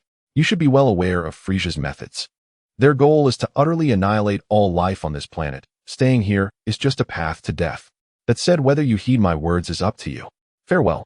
With that, Vitli no longer looked at the king, who lay helpless on the ground, and strode purposefully toward the silver-gray warship. The heavy hatch slid open and closed silently behind him. Now forward. Depart. The engine roared to life with a deep, powerful hum, and azure flames erupted. The massive warship slowly glided out of its docking space, automatically adjusting its direction to point toward the vast cosmic starry sky. In the next moment, the main thrusters erupted with dazzling light. Boom! The spaceship shot up like a liberated silver beast, piercing the atmosphere of Sofu's star at an astonishing speed, transforming into a brilliant shooting star, resolutely charging into the boundless darkness. The king sat sprawled on the cold ground, staring blankly in the direction the spaceship disappeared, Vitli's last words echoing in his mind like a curse. After a long moment, a strong desire to survive overwhelmed his fear. He struggled to get up, shouting hoarsely into the empty port, "Someone! Hurry! Someone! Prepare my spaceship! Immediately! Destination! Destination! Galactic Police Headquarters." Vegeta sat on a large blackened rock, gnawing on strange but energy-rich local food that Raditz scavenged from a destroyed town. His battle suit was somewhat tattered, his face marked with scratches, yet his expression was exceptionally exhilarated. The fierce battle with Dodoria, though arduous, ended with his victory. The moment his battle power exploded to 25,000, that feeling of power filled him with immense ecstasy. At that moment, he suddenly sensed something raising his head sharply, his keen gaze piercing through the thin atmosphere, locking onto a nearly vanishing silver point on the horizon, a spaceship rapidly escaping the planet's gravity. My! Vegeta frowned slightly. A strange feeling surged within him, as if there were something familiar aboard that ship. But he quickly dismissed the thought. What a joke! How could that guy Vitli possibly leave alone? Ever since Nappa and Raditz began their large-scale slaughter, countless spaceships had taken to the sky like startled flocks of birds, desperately trying to flee the doomed planet. Nappa and the others casually destroyed some, but there were simply too many to stop, and they soon grew indifferent to it. Just another bug trying to escape. Vegeta scoffed disdainfully, no longer paying attention as he lowered his head to continue nibbling on his fruit. After all, once they had cleared out the major cities and resistance forces on the planet, Vitli would naturally show himself. At that time, he would surely have a good match with him, making him understand who the real genius was. In the deep, silent, and cold universe, Vitli's spaceship sailed like a solitary boat along its preset course, steadily heading for the distant solar system. Inside the ship, the main computer's indicator lights flashed rhythmically, recording the journey data. Vitli lay quietly in a hibernation pod filled with pale blue nutritional fluid. On the transparent cover of the pod, a clear countdown was displayed, awakening countdown: 1 year, 11 months, 29 days, 22 hours, 59 minutes. His breathing was long and steady, his expression tranquil. His body, wrapped in the hibernation system, entered the deepest physiological stasis, all cellular activity reduced to its lowest point, time seemingly frozen for him. The spaceship sailed smoothly, traversing a relatively empty star field. Suddenly, the monitoring radar detected a faint signal point. A tiny asteroid fragment insignificant on a cosmic scale was drifting toward them at a relatively slow speed along a trajectory nearly perpendicular to the spaceship's course. The speeds of both objects interacted under complex mechanical forces, creating an extremely nearly negligible intersection. Thud. A barely audible impact sound, one that should not have been heard in the vacuum of space, resonated against the spaceship's sturdy outer shell. The impact point was located on the side of the spaceship, near an interface of the hibernation pod's energy supply line. The force of the impact was minimal, leaving no visible dents on the superalloy shell. However, at the moment of impact, an extremely precise circuit node inside the hibernation pod responsible for receiving awakening commands experienced a nearly undetectable abnormal interference. This interference was like a tiny grain of dust thrown into a calm lake, triggering a series of chain reactions in the complex electronic circuits. On the main control panel of the hibernation pod, the countdown timer, which had been ticking regularly, abruptly halted at 1 year, 11 months, 29 days. The countdown stopped. Inside the pod, Vitley remained deep in the most profound hibernation, oblivious to everything happening outside, unaware of the passage of time. His expression remained peaceful, as if immersed in a long and beautiful dream about gaining power and the future. The spaceship faithfully executed its last orders, continuing toward the originally set coordinates, the engine's light steadily shining in the eternal darkness. Only the countdown representing the return date forever remained frozen at the moment of departure. The spaceship continued to advance, smoothly sailing into the depths of the dark universe. In the vast and boundless universe, at the edge of the Orion Arm in the Milky Way, a blue planet quietly floats among the stars like a forgotten gem. Earth, marked as a low-level planet, a worthless star on the cosmic map of ambitious spacefarers. It is precisely this insignificance that has allowed it to remain a secluded corner amidst countless interstellar conflicts, rarely affected by the storms of the outside world, except for the occasional cosmic visitor that accidentally falls. West Capital Capsule Corporation Manor. Phew. Finally done. In the bright laboratory, a girl with short sea-blue hair, Bulma, excitedly raised a uniquely shaped device in her hand. 7 blinking light spots are clearly visible on the grid map displayed on the screen. This is the Dragon Ball radar she has painstakingly created after deciphering the electromagnetic signals emitted by the Dragon Balls. Ever since discovering one of the 7 Dragon Balls, which can grant any wish recorded in ancient texts in her father Dr. Brief's warehouse, Bulma's adventurous spirit has been completely ignited. She dove into the laboratory, analyzing the unique wave signals emitted by the Dragon Balls, and today finally turned the radar that captures these signals into reality. Dad, Mom, my Dragon Ball radar is ready. Bulma rushed out of the laboratory, her face glowing with youthful vitality and eagerness. I'm going to use my summer vacation to find them, to fulfill my wish. With the support of her open-minded parents, Bulma's adventure plan was quickly approved. She quickly packed her things, stuffing a whole box filled with various supplies and daily necessities from the Universal Capsule into her backpack, and selected a high-performance car from her father's collection of treasures. First stop. Bulma started the Dragon Ball radar while seated in the car. On the screen in her hand, a light point to the east was the closest to her, located in the vast wilderness east of Paris Town. The wilderness outside Paris Town. Let's go. Amid the roar of the engine, the girl set off, driven by her curiosity about legends and her yearning for the unknown, leaving the familiar city behind and heading towards a legendary adventure. Beep, beep. The faint electronic sound, almost swept away by the mountain winds, rhythmically echoed in the depths of the valley. This place was dense with vegetation and rarely visited by people. In a hidden corner at the bottom of the valley, a silver-gray, streamlined spaceship lay quietly concealed. Its elegant design was at odds with the surrounding primal jungle, with thick vines and moss covering its hull, and only a few faint indicator lights stubbornly flickered, proving it had not completely perished. The degree of natural erosion suggested that it had been dormant here for a considerable length of time. However, this silence was shattered today by a girl. Virum. The violent roar of the engine tore through the tranquility of the valley, startling countless birds and small animals. Seriously, I was following the map. How did I get lost again? Where the heck is this place? Bulma struggled to navigate through the rugged, vine-covered valley on her beloved off-road motorcycle. The body of the motorcycle had already been scratched by sharp branches and leaves, making her heart ache. I can't take this anymore. At this rate, my collectible motorcycle will be ruined. Bulma huffed angrily, turned off the engine, and pulled out the box containing the universal capsules. With a soft pop, her beloved collectible motorcycle was stored away. just as she was about to take out the capsule containing the flying device and leave this wretched place suddenly. A sound reached her ears, freezing her in place. What is that sound? She listened carefully to the wind, her ears keenly picking up an extremely faint yet unusually rhythmic electronic noise mixed in. It seems to be over there. Her intense curiosity immediately overshadowed her annoyance at being lost. Bulma pushed aside the layers of vines, cautiously exploring forward. When she finally pushed aside the last large leaf blocking her view, the sight before her nearly took her breath away. A massive, futuristic silver spaceship lay quietly in the embrace of the valley, resembling a slumbering steel giant.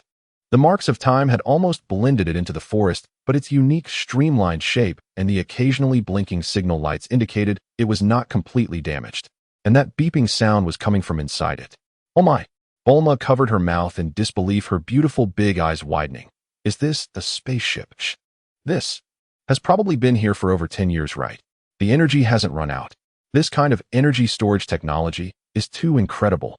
Excited, she rushed forward, disregarding the red marks on her hands caused by the rough vines, and began to clear the vegetation near the spaceship's hatch. Soon a sealed hatch was revealed.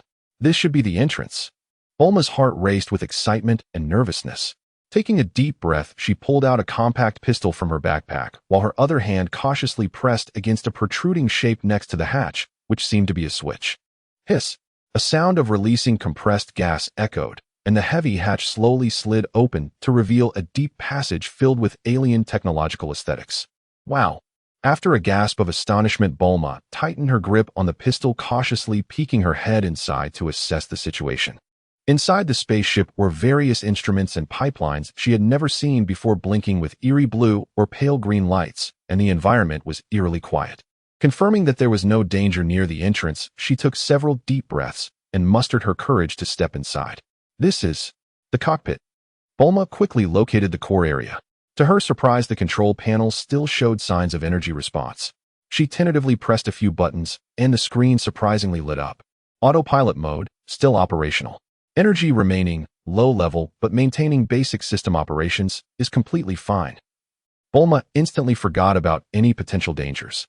As a genius girl, her thirst for knowledge ignited fiercely as she was quickly captivated by the complex interface and a program called Cosmic Star Map, completely oblivious to her surroundings as she eagerly researched. She was entirely immersed in the ocean of technology brought by alien science. Not knowing how much time passed, Bulma finally remembered to explore other areas of the spaceship. Following the passage, she arrived at the living quarters at the rear of the spaceship. A heavy metal door caught her attention. Cryo chamber.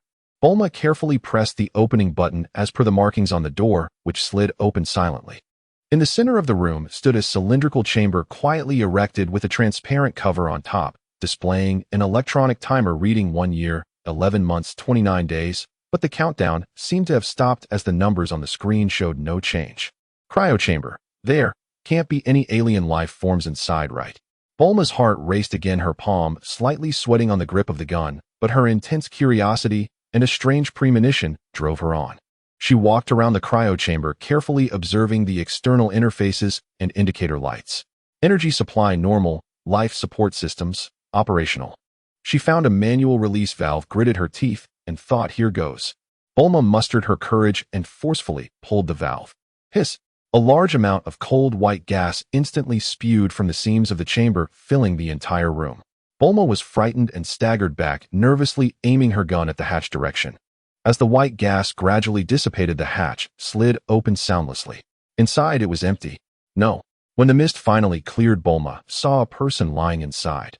A young man wearing a tight black combat suit with a spiky black hairstyle and an extremely handsome face. He lay there with his eyes closed, his chest lightly rising and falling as if merely asleep. What? It's actually a man. And so handsome. Bulma was instantly mesmerized, almost dropping her pistol. The handsome man before her completely overturned her imagination of aliens as bizarre creatures. Whiteley felt as if he was floating in an endless darkness, his consciousness hazy, as if he had completely lost track of time. Vaguely, it seemed that some sound was calling him. He frowned, trying to capture that weak sound, but it quickly disappeared and his consciousness was about to sink again. Suddenly, a slight shaking came from his body. That slight tremor was accompanied by a crisp and curious female voice. Wake up. Wake up quickly. Hey, are you still alive? The darkness was torn apart and fragmented memories flooded into his mind. Sofuxing, departure, spaceship, cryosleep, destination. Earth. Earth. Earth. Whiteley suddenly woke up. He opened his eyes wide, the weakness from long-term sleep instantly swept away by the surging power within him. His muscles instinctively tensed, the breath of slumber erupted like a waking dragon. Huh! A wave of invisible, powerful energy suddenly exploded outward from Whiteley. The remaining nutrient fluid in the cryochamber splashed everywhere, and the sturdy metal walls groaned heavily. Bulma, closest to him, felt an irresistible force hit her. She screamed, and her entire body was violently thrown backward. Bang! She crashed into the wall behind her, stars flashing before her eyes, and the pistol she had just picked up flew out of her hands again. Whiteley shot out from the chamber like a cheetah, instantly assuming a combat stance. His sharp gaze swept around like lightning. Still inside the spaceship, safe, the source of danger was only the blue-haired girl in the corner, grimacing in pain as she held her bottom. Earth. I'm on Earth. Whiteley's tense nerves relaxed slightly, and only then did he carefully examine the girl he had accidentally injured. Blue-haired girl, that familiar face. Ouch, that hurts my bottom. Bulma rubbed the painfully tender spot, nearly in tears. When she saw Whiteley's scrutinizing and slightly confused gaze, her anger instantly overwhelmed her pain and amazement at his handsomeness. Struggling to stand up, she tried for a long time, without success, and finally pointed at Whiteley, shouting angrily, "Hey! What's wrong with you? Why are you so barbaric?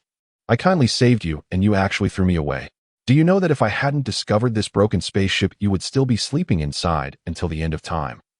What an ungrateful alien." Whiteley looked at the girl's furious expression, especially her iconic blue short hair and vibrant demeanor, and he instantly confirmed her identity. Bulma. About 8 years old. Don't ask why 18. Has the original story already reached the part where the search for the Longzhu begins? Sorry. Whiteley said, a disarmingly gentle smile of apology crossing his face. He stepped forward and offered a hand to Bulma, who sat on the ground. I just woke up and was a little startled. Thought I was in danger. I'm truly sorry I caused you harm. His smile and apology doused most of Bulma's anger, especially when she saw that long-knuckled hand reaching out. She hesitated briefly, then blushed and placed her hand in his. He lifted her up with ease. You still have a bit of conscience. Bulma dusted herself off, cheeks still puffed in annoyance, yet her eyes kept darting back to Whiteley's outrageously handsome face. She suddenly noticed a furry tail behind Whiteley, swaying unconsciously. An alien after all. But an alien who was a handsome man. Whiteley watched Bulma's expression shift from anger to curiosity to something bordering on infatuation and smirked inwardly. With a glint in his eye, he decided to take the initiative. Hello, my name is Whiteley. I am deeply grateful you saved me. I cannot repay such a debt. He paused deliberately, watching Bulma's eyes widen with curiosity, a mischievous smile tugging at his lips. How about I offer myself to you? Fine, Bulma blurted out without thinking. Then she realized what she'd said, and her face exploded into a vivid crimson. You scoundrel. Who asked you to offer yourself? Pervert. Bastard. Alien lecher. She stamped her foot in embarrassment and waved a finger at Whiteley, her words tumbling out in a fluster. But looking at his smiling, innocent-looking, handsome face, the anger could not take hold. Instead, her heart beat faster. All right, no more joking. Whiteley withdrew with a composed tone. My name is Whiteley. Thank you again for saving my life. Miss Bulma, may I ask what year it is on Earth now? How do you know my name? Bulma blinked, then straightened proudly. My name is Bulma. I am 18 this year. Am enjoying my summer vacation. It is AG 749. But about repayment. Her eyes glittered with guile. You said you wanted to repay me just now, right? Whiteley nodded, realization dawning. AG 749. Exactly the year Bulma set out to search for the Longzhu and first met the young Goku. He must have slept far longer than 2 years. This was more than a decade. He departed in AG 731. This lousy ship had drifted terribly off course. Perfect. Bulma clapped in excitement. Am searching for the legendary 7 Longzhu, magical orbs that grant any wish. This journey could be dangerous. Since you owe me. She sized Whiteley up, thinking of the overwhelming force that had thrown her earlier. Why don't you be my bodyguard? Protect me and help find the Longzhu, and that will be your repayment. How about it? Whiteley looked at the energetic girl, and knowing the terrifying technological achievements she would one day possess, nodded without hesitation. Fine. Deal. Bodyguard Whiteley at your service, Miss Bulma.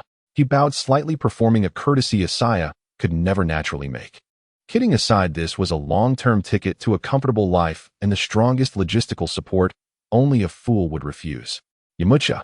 Who is that fool? I don't know him. The two left the ship. Whiteley looked around at the valley, deep and almost entirely blanketed by primeval forest, and felt a cold shiver of dread. This landing site was terribly remote. If he had not met Burma, he might have slept in that metal coffin until the end of time. Burma produced a convenient capsule, and with a pop shrank the massive ship away. Whiteley clicked his tongue in admiration. Capsule technology. So convenient. The roads here are too rough. Let's leave in my craft, Burma said as she reached for a flying vehicle capsule. No need to bother. Whiteley smiled faintly, and to Burma's surprise, he slipped an arm around her small waist. Oh, wait. What are you doing? Burma cried, her body lifting into the air instantly. Huh. Hold tight. Don't blame me if you fall. Whiteley laughed heartily, holding Burma steadily as they hovered. In a flash of light, they pierced through the dense canopy and shot into the clear sky. Wind whipped at their hair and clothes. Whoa, we're flying. After the initial alarm, Burma felt a thrill of freedom unlike anything she'd known. Amazing. Whiteley smiled without answering whether all aliens could fly. Lowering his voice near her ear, he asked, Guide me, Burma. Where shall we search for the Longzhu next? Before she could respond, a thunderous rumble issued from his stomach, loud enough to overpower the wind. I'm starving. Is there anywhere to eat? Or should I hunt something? Burma laughed at his exaggerated rumbling. Huh. Don't worry, I packed plenty of food. We'll just find a place to land, and it'll feed you until you burst. Soon they descended to a relatively flat riverside. Burma proudly produced capsule after capsule, conjuring a lovely house and a variety of well-packaged earth foods and drinks piling a table high. Eat as much as you like. Don't be shy. Burma waved generously. Whitella's eyes shone at the sight of the earthly delicacies. These were earth foods. On Vegeta, he had long scorned its cuisine. Besides, had been asleep for over a decade without eating. He wasted no time and devoured the feast like a gale. His speed and appetite left Burma aghast as she watched in stunned disbelief as the spread vanished. Burgers. 3 at once. Sandwiches. 3 at once. A whole roast chicken. Gone in one bite. No bones left. Heaped rice balls. Plunged into an abyss. Juice. He drank straight from the bottle, 1 gulp per bottle. Food on the table disappeared before their eyes. Half an hour later, Whiteley patted his belly contentedly, eyes gleaming as he surveyed the empty table and discarded wrappers. Tastes good. Just a little short on quantity, maybe. 30% full. Burma, is there more to eat? Burma's jaw nearly dropped. She pointed robotically at the gargantuan refrigerators that had been emptied, voice dry. No. None. It's all eaten by you. That was enough for an ordinary person for a month. She looked at Whitella's handsome, energized face, then remembered the force that had sent her flying and his swaying tail. An uncontainable thought blossomed wildly in her mind. My God, is this the husband heaven has given me? He eats so much, ordinary people couldn't afford him. Only I, Burma, could support him. And he's so handsome. Burma covered her burning cheeks and watched Whiteley pick at his teeth, feeling a mix of sweet trouble and a strange satisfaction at feeding him. Sigh. She sighed with resignation. Plans must change. Whiteley, tomorrow we must go to the nearest town to restock supplies. Tonight you'll have to. Bear with it for now. Whiteley nodded in understanding. Since there was no food left, there was nothing else to do but sleep. Meanwhile, at Earth's highest point, 10,000 meters above the inaccessible peak of Kailantata, within an ancient, mysterious floating temple, the heavenly deity's hall hovered in the sky. On the wide expanse before the temple's gate, 2 silhouettes, one tall and one short, stood silently. The earthly heavenly deity, clad in white robes with green skin, gripped his staff, his face heavy as storm clouds before a tempest. His eyes, which could pierce the mortal veil, penetrated the layers of cloud and locked onto 2 distant figures below who had just finished their meal. More precisely, they were fixed on the black-haired youth with a tail named Whiteley. The silent attendant Bobo stood by like a shadow, unusually solemn. After a long moment, the deity drew a breath, as if relieving a 1,000-pound burden. He wiped the fine sweat from his brow with a towel, his hand trembling slightly. The world. Could there exist a being with such terrifying power? The deity's voice, edged with dryness and awe, echoed across the silent plaza. That presence, like a volcanic eruption. No, far stronger than that. Could such a force truly belong to a living being? It defied imagination.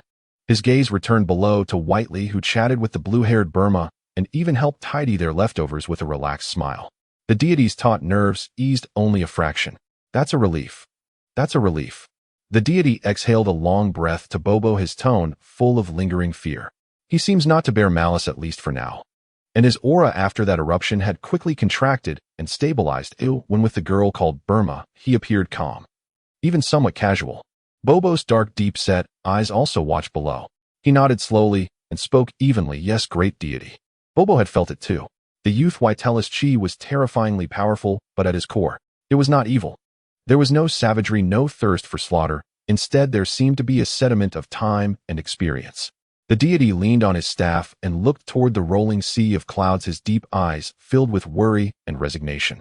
Let it be so, Bobo.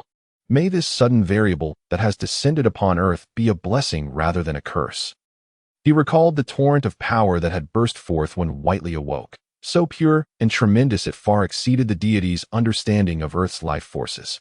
It was like a meteor plunging into a tranquil lake, utterly shattering the equilibrium of Earth's power system. Was this alien's arrival mere chance? Or had some unknown wheel of fate begun to turn?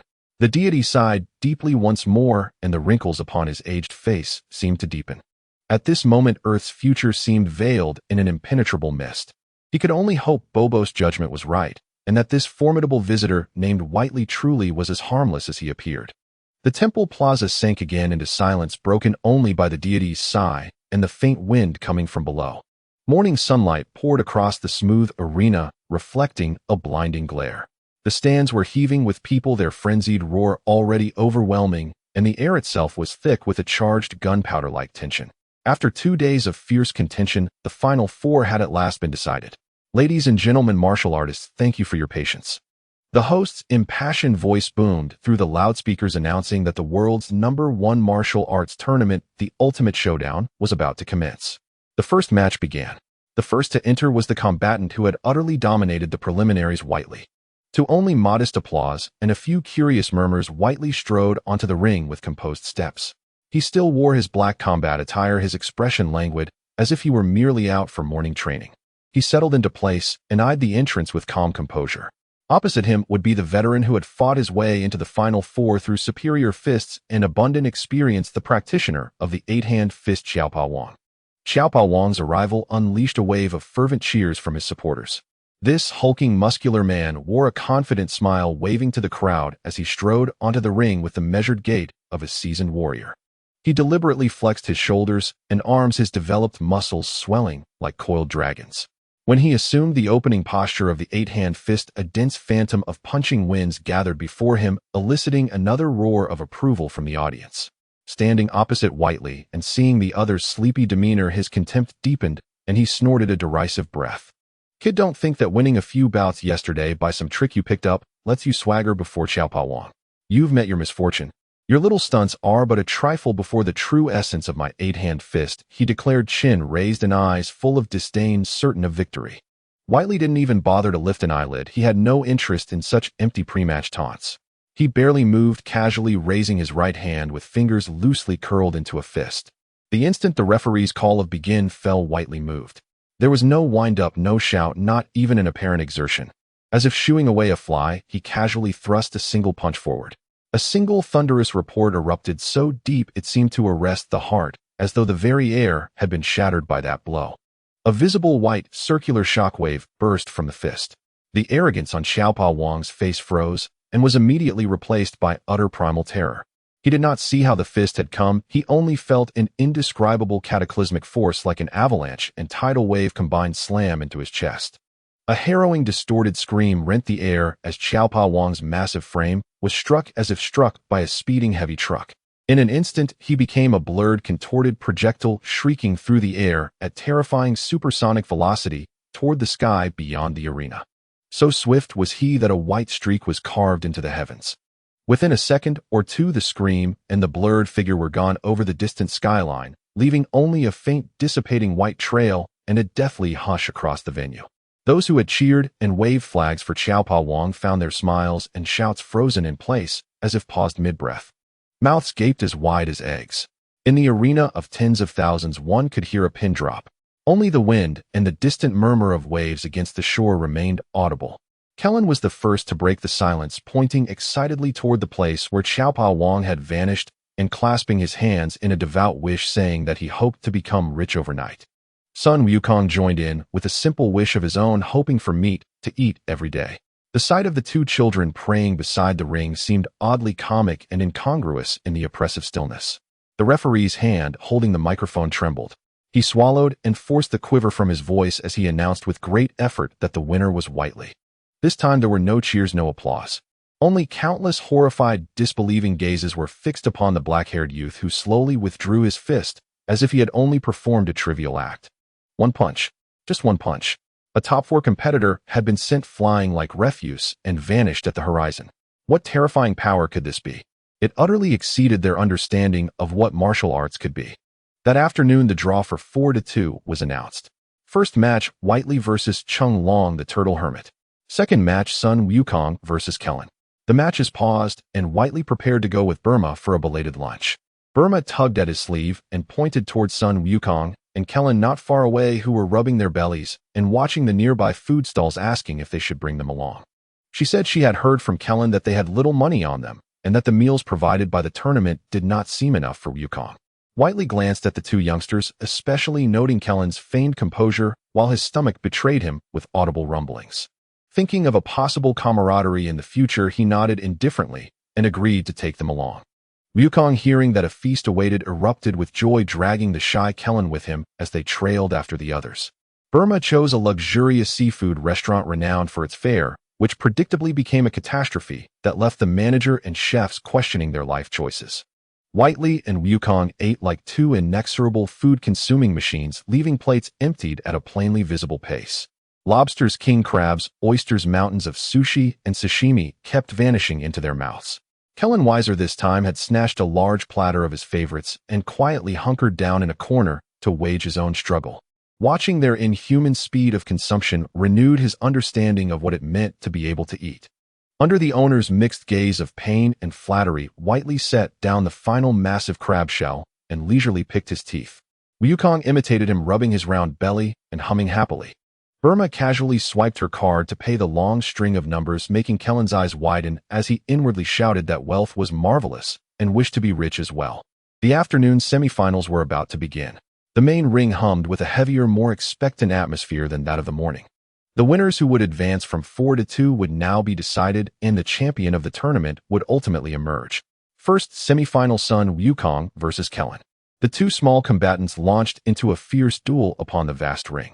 Their forms were lithe and their fists and feet swift, trading attacks and defenses in dizzying alternation. The solid foundation instilled by the Turtle Hermit and a year's worth of intensive training were vividly displayed in their exhilarating struggle. The audience watched, rapt, showering cheers upon the two youngsters whose prowess belied their years. Chung Long, disguised as the Turtle Hermit, sat among the spectators and beamed at his disciples with proud eyes. He was especially moved when Wukong, in the heat of close combat, seized a fleeting chance to suddenly retreat and create distance. Wukong's hands swept to his waist and assumed a stance at once familiar and utterly unexpected to the Turtle Hermit, the opening posture of the Turtle School Qigong. The Turtle Hermit's pupils contracted and his eyes widened behind his shades as he thought that this could not be, for he had not taught them that technique. Could it be from the Fire Mountain incident? He wondered, remembering the single time he had used it to quell the blaze. Had the boy learned it from watching just once?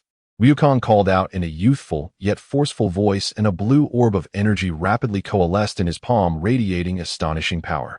Kellen, stunned by Wukong's retreat, recognized the familiar opening and felt the terrifying aura flood over him. His face went pale. He realized it was Master Wushan's secret move. An overwhelming sense of peril closed in. Dodge. Too late. Block. With what? With a shout, Wukong unleashed the technique. A dazzling blue pillar of energy, like a roaring dragon tearing the air, crossed the ring with destructive might and slammed into the unprepared Kellen. A short, agonized cry escaped him.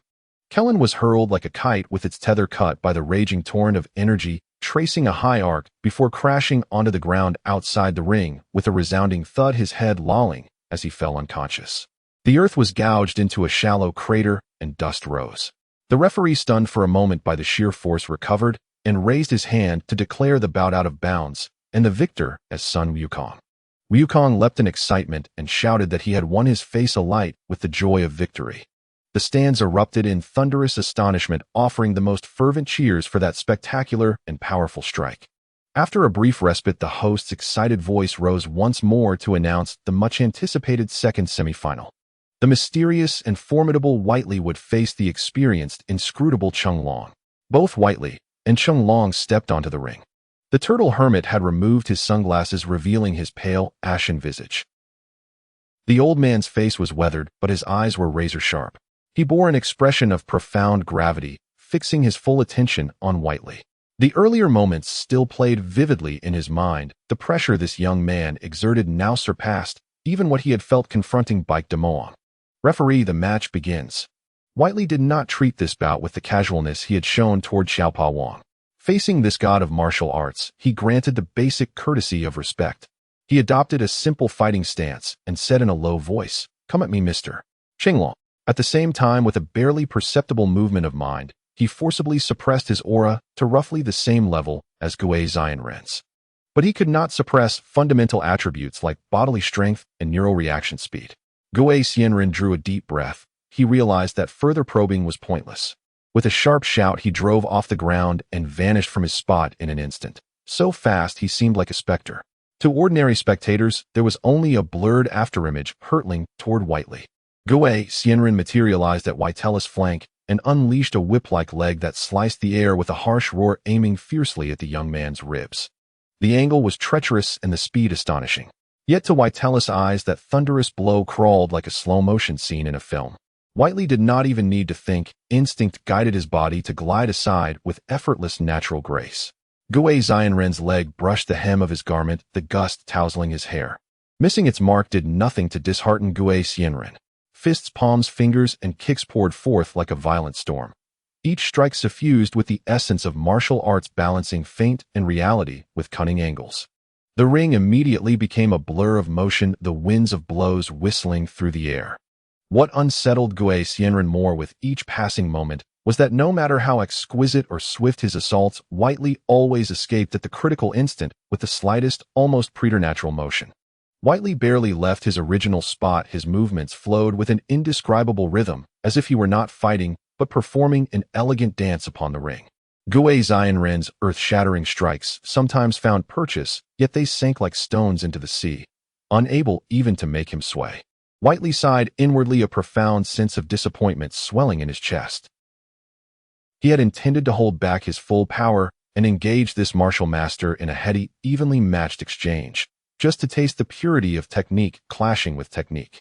But reality was ruthless. Mere instinctive reflexes and an impeccable mastery of combat rhythm were enough to place him beyond defeat. His opponent's attacks appeared riddled with flaws. This was not a contest, but a one-sided performance. He tried abandoning his evasions, yet Gui Xianren's strength was not even sufficient to tease him. Gui Xianren's astonishment bordered on disbelief. Sweat had soaked his back. He summoned his deepest reserves and unleashed the techniques he had kept hidden away. Still the other stood like an immovable mountain.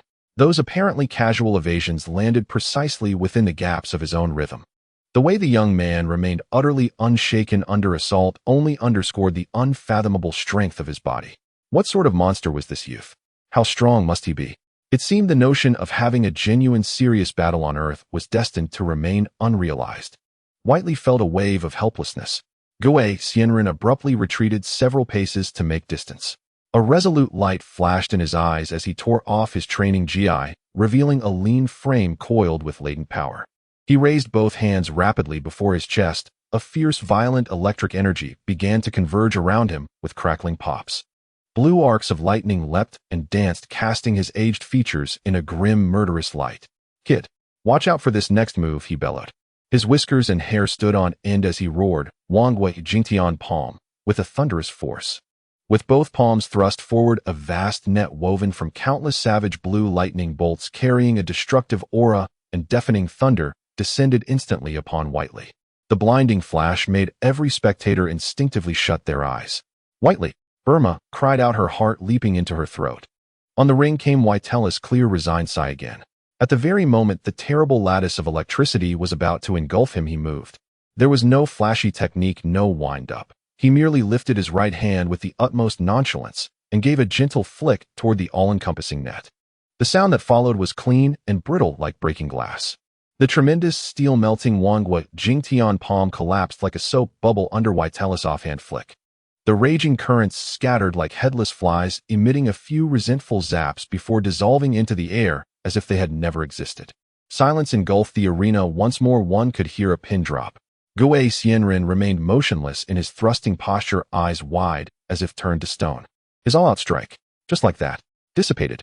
Whiteley slowly raised his head and regarded the stupefied Gue Xianren with a calm, impassive gaze that sent a chill to the older man's core. "It'll be a little more serious now," Whiteley said quietly but clearly across the arena. "Be careful. Don't die." Before the last word fell, Whitella's figure vanished from sight. Gue Xianren saw a flash, an indescribable crushing aura of death, as if the very world were collapsing, engulfed him. He had no time to react. Time seemed to stretch to infinity. In his dilated pupils, he felt as though he saw his life unspooled before him. He saw himself as a child practicing basic forms under Master Wu Taidu, with his Xianren sweating through drills with an innocent gaze untouched by the thought of women. He saw the despairing silhouette of Baik de Mawang Master Wu Taidu's resolute decision when he unleashed Mafengbo and burned through his life. Climbing Kailan Tao, exhausted to find the claw, offering a Xiando. The exhilaration of first using Gue Pai Qigong. The ridiculous nosebleed at the sight of a beautiful woman. The pride of teaching young Wukong and Kellen.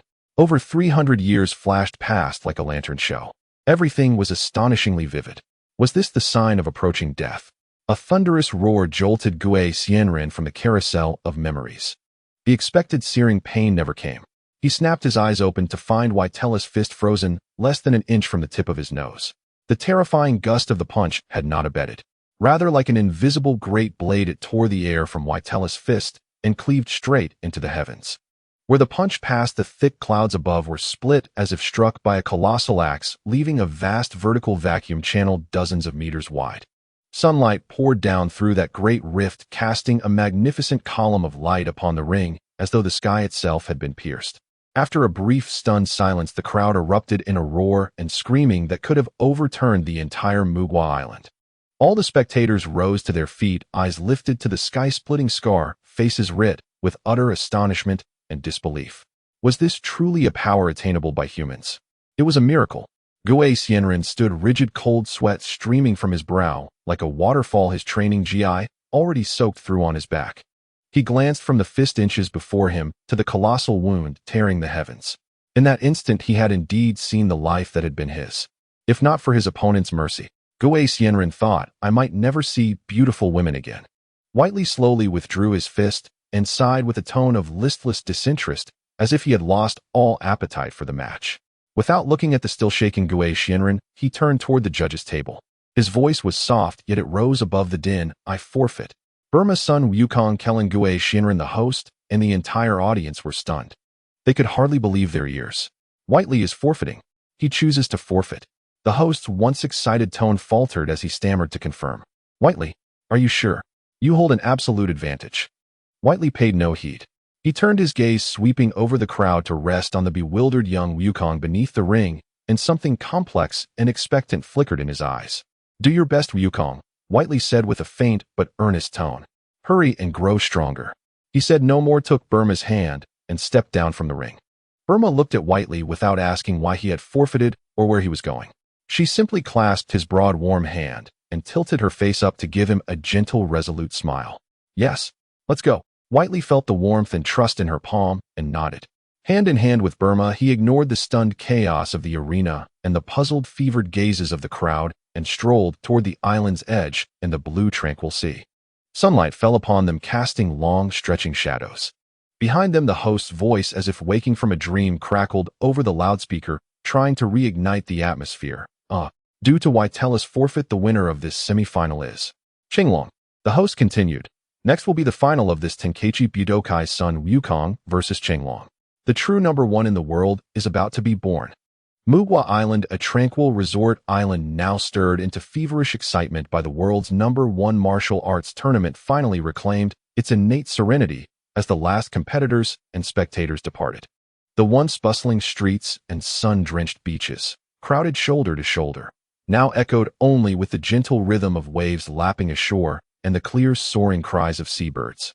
Sunlight poured unimpeded onto the fine, soft white sand, casting brilliant reflections, while the air carried the briny, refreshing scent of sea breeze, as if the recent fervent spectacle had been nothing more than a fleeting dream. Yet Vegeta and Bulma chose not to leave with the crowd.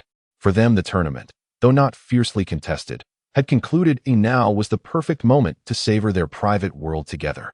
Leaving the clamor behind, they decided to linger longer on this island now restored to quietude. And at this very moment the sunlight was just right.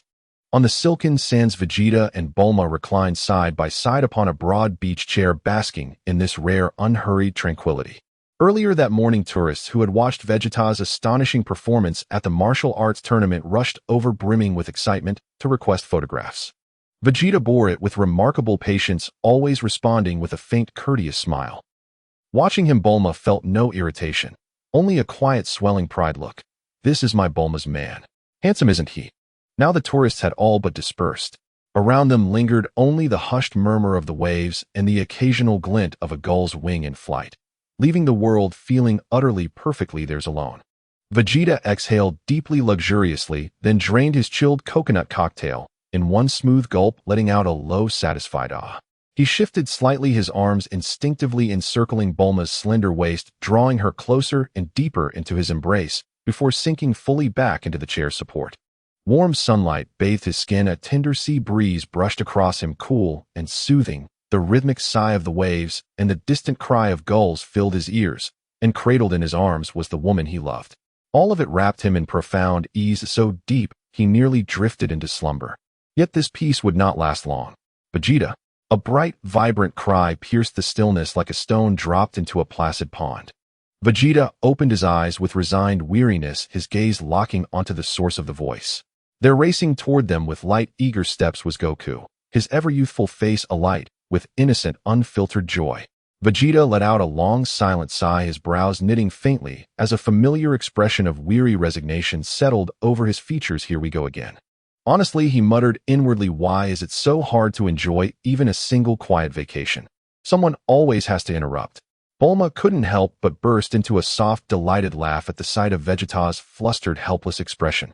She reached up and gently ruffled his jet-black spiky hair, like soothing an irritable, oversized cat. There, she teased, her voice warm and playful. Goku's just a child, not a stranger. Why hold it against him? Besides, look how fast he ran. He must have something urgent to tell us. Vegeta shook his head, setting aside his mild annoyance, straightened up, and fixed his gaze on Goku, now breathless before them. What is it? Why the rush? Why did you sprint over like this? Do you need something from us? Goku skidded to a perfect stop, chest rising and falling rapidly, cheeks flushed with exhilaration. Master Roshi says he's treating us to dinner. I came straight here to get you both. As he spoke, he pointed eagerly back along the path he'd taken. Gazing at Goku's guileless, expectant grin, and remembering that even the simple word dinner had been enough to spur him to run all the way here, Vegeta paused, silent for a beat. His fleeting irritation dissolved, replaced by a quiet, unexpected tenderness. He reached out and gently pinched Goku's plump cheek, his voice softened. Thank you, Goku. It means a great deal that you remembered to come find us the moment you heard about the meal. Bulma leaned in, laughing, and tousled Goku's unruly hair. That's right. What a good boy you are, Goku. Hey, stop touching my head. Goku wiggled his head like a reluctant little creature trying to escape their clutches, his face lit with cheerful impatience. Let's go already. Master Roshi's already waiting for us at the restaurant. If we're late, all the best dishes will be gone. At the words restaurant and delicious food, Goku's eyes blazed with startling brilliance, and a tiny glistening thread of drool escaped his lips. His unmistakable ravenous delight sent Vegeta and Bulma into fits of laughter. All right, let's go. They exchanged a knowing smile and rose swiftly to their feet. Back at their hotel, they quickly swapped their swimwear for comfortable casual clothes, then followed Goku, who kept urging hurry, to a well-appointed restaurant on the island. Pushing open the private dining room door, they found Master Roshi, now shed of his Chung-long disguise, and his bald-headed disciple Krillin already seated inside. A round table groaned beneath a lavish spread of dishes, their rich aromas flooding the room. Clearly Master Roshi had spared no expense. Master Roshi, I've brought Vegeta and Bulma. Can we eat now? The moment Goku entered, his eyes locked onto the feast, saliva practically overflowing. Without hesitation, he pulled out a chair and prepared to sit. Master Roshi cleared his throat, sat upright with solemn dignity, and summoned his most benevolent grandfatherly smile. Ahem. Everyone's arrived? Excellent. Before we begin, I'd like to say just 2 words. But before the TN2 had even left his lips, Goku seized his chopsticks and shouted with infectious energy, "Itadikamasu." Then with the speed of a typhoon, he dove headfirst into the nearest dish, his cheeks instantly puffing out like a squirrel's. Watching Goku completely ignore him, eyes wide only for food, the very image of a famished soul reborn, while Master Roshi froze mid-sentence rigid as stone, Bulma could no longer contain herself. A bright, clear laugh rang out in the dining room. Krillin reacted instantly. He knew firsthand what it meant to share a meal with Goku, the victim of countless feasts, and had witnessed Vegeta's own seemingly bottomless appetite. Seeing Goku already feasting, and Vegeta's eyes gleaming with anticipation, Krillin didn't hesitate for a second.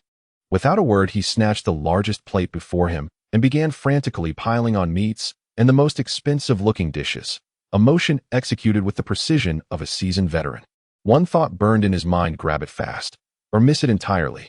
If he doesn't act now, this entire banquet may vanish within 3 minutes. Master Roshi stared bewildered at the chaotic opening of this meal. Goku buried in his plate, Vegeta joining the fray. With equal speed, Krillin transformed into a frantic food courier, and Bulma laughing until her sides ached. His carefully rehearsed speech died unborn. With an awkward chuckle, he abandoned all pretense of elder gravitas and seized his chopsticks to join the battle. If he delayed any longer, he might not even get a sip of soup. He had seen Goku's absurd appetite with his own eyes, and now faced Vegeta's unfathomable capacity. The outcome of this meal seemed all too certain. Waiter, 2 more large servings of fried rice. Make them the biggest plates you have. Bulma raised her hand, smoothly calling out as Vegeta's plate emptied before her eyes. And 2 more giant portions of pork cutlet rice. She added, her tone as casual as ordering a soft drink. Master Roshi watched Bulma place order after order without blinking, then glanced at the mountain of food vanishing before his eyes, and his expression slowly shifted from disbelief to outright alarm. He set down his chopsticks, voice trembling slightly. "Thighs is enough. Enough. Children, remember, eat only until your sentence full. Begin practicing health preservation early in life. Don't force yourselves." But Vegeta and Goku, the 2 chief warriors of this culinary campaign, had entered a state of total absorption, man and meal as one. They were utterly focused, deaf to all else, their chopsticks a blur, each movement precise, unwavering, aimed solely at eradicating every edible thing within their line of sight. For them there existed only chewing and swallowing. Master Roshi's gentle admonition faded into mere background noise, automatically filtered out. When the final pork cutlet vanished into Vegeta's mouth and the last grain of fried rice disappeared from Goku's plate, the grand-scale clean plate campaign finally concluded. As the waiter approached with the bill, his professional smile held a subtle, knowing edge. Master Roshi accepted the slip with a mixture of devout hope and quiet dread. But the moment his eyes fell upon the staggering figure at the bottom of the bill, he recoiled as if struck by lightning. Springing upright from his seat, voice leaping 8 octaves into sharp disbelief. "How much?" 1,300,000. His sunglasses nearly slid off his nose as he trembled, pointing a shaking finger at the astronomical sum, eyes wide as copper coins. "Did you add an extra zo?" The restaurant manager hurried over, face composed in flawless apologetic professionalism. He bowed slightly, his tone firm, and assured, "We sincerely apologize for the shock, sir. However, your total is indeed 1,300,000 yen. The bill has been verified multiple times. Every digit is correct." His deference was impeccable, his conviction absolute. But isn't this price utterly outrageous?" Master Roshi waved his arms wildly, searching desperately for reason. The world's #1 martial arts tournament, a gathering of the planet's greatest martial artists. Its champion's prize is only 500,000 yen. How can a single meal cost 1,300,000? Is that reasonable? That's not reasonable at all. He appealed to logic. The manager's smile remained polished, but his eyes flickered with quiet, unspoken disdain. "Don't you know better?" He offered no further argument, merely stepped aside with a quiet "behold the facts," and gestured toward the empty space behind Master Roshi's chair. Puzzled, Master Roshi turned in the direction indicated. In the next instant, he turned to stone. Behind him rose a colossal, awe-inspiring mountain of empty plates and bowls, towering like a monument built from porcelain and lacquer. Each plate was enormous, large enough to hold an entire family's feast, each soup bowl bottomless, now gleaming with oily residue. This silent mountain of vessels bore mute, overwhelming testimony to the ferocity and glory of the feast, its visual impact far surpassing any verbal explanation. Master Roshi stood agape, staring at this self-made monument, crafted by Goku and his companions, and felt a wave of dizziness. At last he understood precisely how that 1,300,000 yen had been earned. His lips trembled. With the last fragile ember of hope, he turned to the manager, voice dry and pleading, May I wash the dishes to settle the bill? His tone was humbly, almost desperately supplicant. Bulma, watching Master Roshi's world-crumbling expression, and Krillin and Goku's wide-eyed, innocent confusion, finally burst into laughter once more. From her elegant handbag, she drew out a sleek black card and handed it to the manager with effortless grace. All right, charge it to my card. Turning to Master Roshi, whose face radiated pure post-crisis relief, she winked playfully. Master Roshi, you've truly gone above and beyond this time. We gratefully accept your generous gesture. Master Roshi flushed crimson, hastily thanking Bulma, while mopping sweat from his brow, muttering assurances like, next time I'll be more careful. His flustered yet deeply grateful demeanor bringing this extravagant, uproarious dinner to a perfectly comedic close. After bidding farewell to Master Roshi and the two boys, Vegeta and Bulma finally slipped free of all interruptions. For 3 full days beneath Mugwa Island's pristine sun, upon its soft sands, and in its crystal-clear waters, they savored a world entirely their own. No tedious cultivation, no unwelcome third wheels, only sea wind, breaking waves, starlight, and each other's laughter. Vegeta relaxed as rarely before. Bulma too reveled in the joyful, effervescent sweetness of youth. Yet those 3 blissful days passed in the blink of an eye. As their return craft descended onto the wide landing pad of Capsule Corp's West City estate, Vegeta inhaled deeply. The familiar, comforting scent of machine oil mingled with blooming flowers, and a long-dormant restlessness surged through his veins. After so many days away, 3 of pure leisure on Mugwa Island and the rest spent mostly in competition and sightseeing, his rigorous training had all but ceased. Vegeta felt strangely ill at ease, as if a subtle restless itch had seeped into the very marrow of his bones, a physical echo of idleness. It was the discomfort of stagnation, the body's silent, urgent cry for the challenge of limits, for the pursuit of power. The gravity chamber. Oh, the gravity chamber. A silent roar rose in Vegeta's heart as his gaze instinctively sought the massive metallic structure deep within the estate grounds. Without you, how could I possibly live? The joy of returning home instantly gave way to a near pilgrimage-like urgency. Scarcely had his feet touched the estate's lawn when he could no longer contain himself. He barely exchanged more than a few hurried words with Dr. Brief and his wife, who rushed to greet them, merely tossing Bulma a quick "I'll be right back" before vanishing in a blur of wind racing toward the gravity chamber. His haste, his singular focus mirrored that of a lover rushing to meet a long-awaited beloved. Bulma watched his retreating silhouette, hands on hips, feigning exasperation. Hey, Vegeta, you, of all people, can't even spare a proper goodbye. Just a stubborn, training-obsessed blockhead. A hopeless romantic. She delivered the word hopeless romantic with exaggerated disdain, but her eyes shimmered with understanding and indulgent affection. She knew, of course, what the gravity chamber meant to him. It was woven into his very being, inseparable from his relentless quest for strength.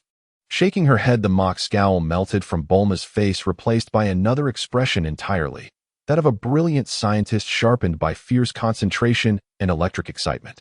Her vacation was over, and her battlefield had returned.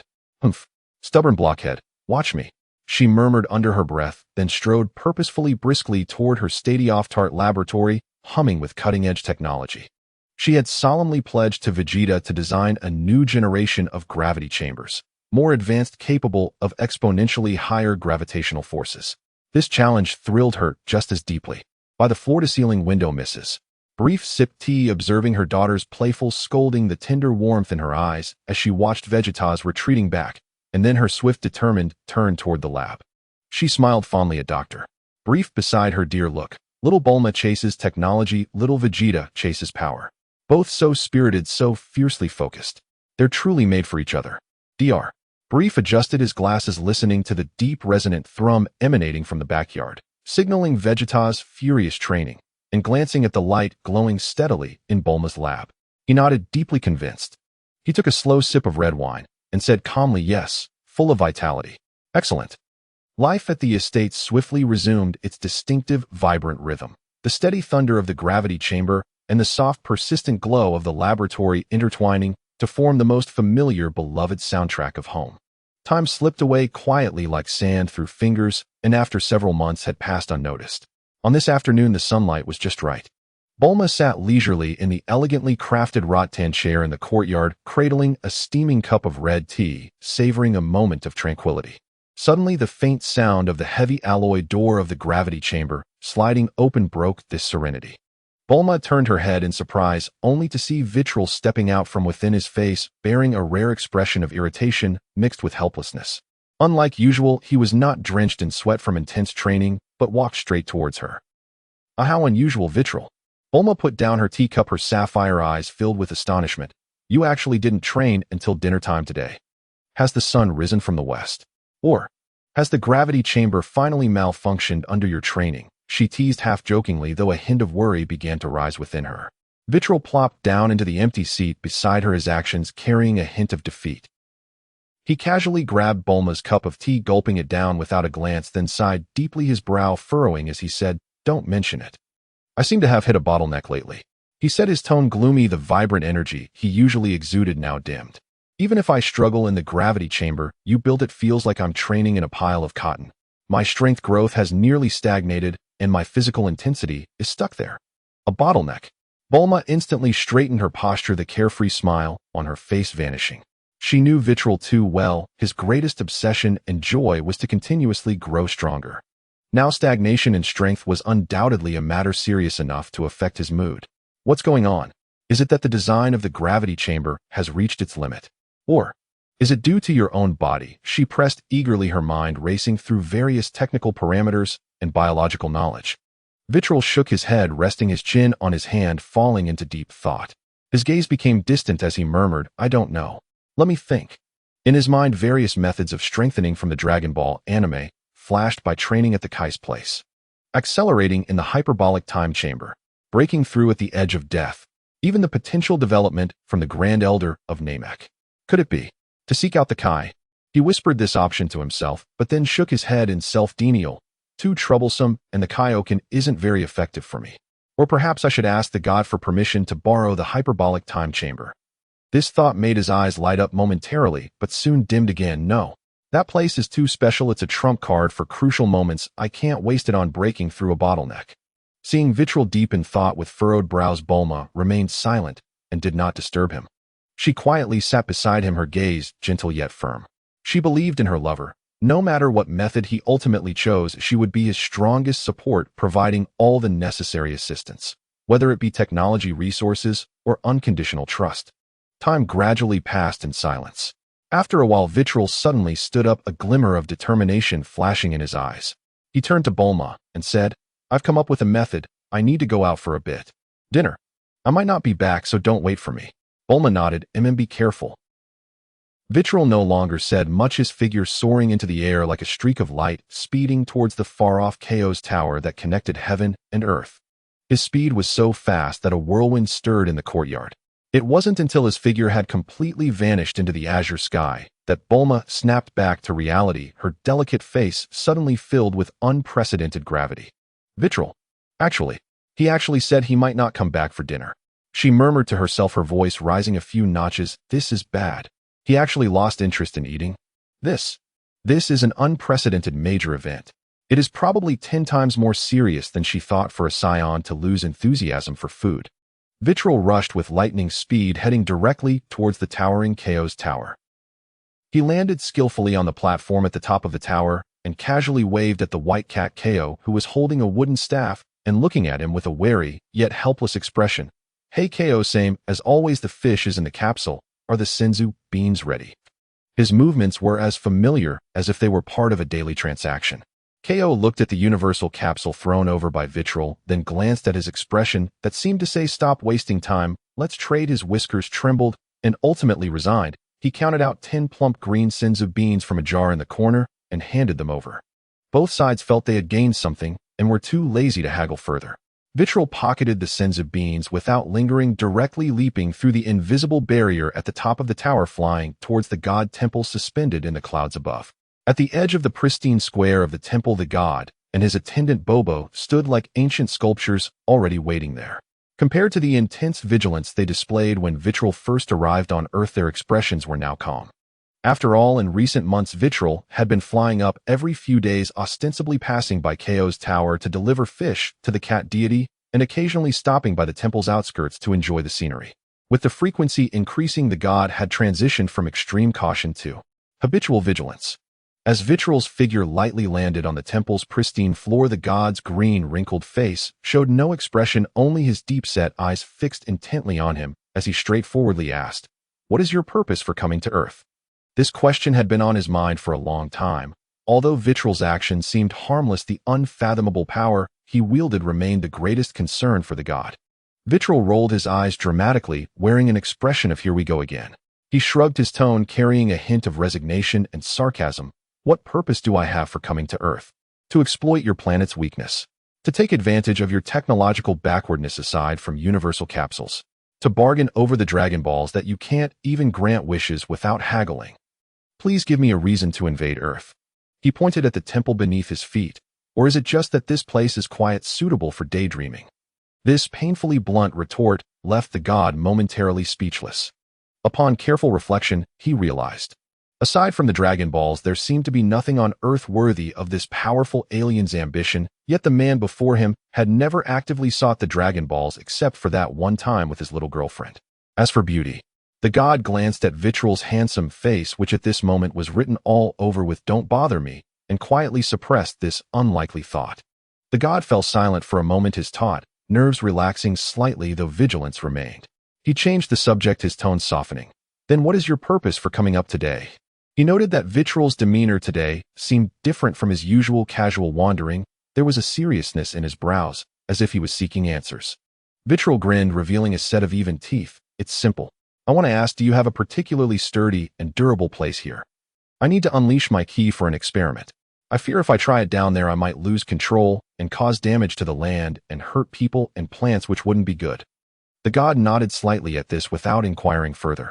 He extended his bony finger, pointing to the gleaming temple floor beneath them, his tone carrying a hint of unnoticeable pride. "The material of the temple is composed of divine power and the strongest substances on Earth capable of withstanding your strength. If you want to showcase your power, you can do it here." Vitral's lips curled into a playful arc, his gaze carrying a hint of mockery. "Oh, are you sure? Just to be clear, if anything gets damaged, I'm not paying for it." The god nodded expressionlessly. "No problem." He signaled for Bobo to step back a bit while he stood still, his murky eyes locked onto Vitral, as if silently telling him, "You can start now." Vitral, for one, never refused such advantageous requests. He walked to the center of the temple square and slowly closed his eyes. The surroundings instantly fell silent, with only the sound of the wind whistling in the high sky. He clenched his fists at his waist, his mind sinking into his body, beginning to silently feel the tremendous energy within, guiding that vast power which surged like lava that lay dormant within his limbs. By his own estimation, he had likely surpassed 5 million in battle power.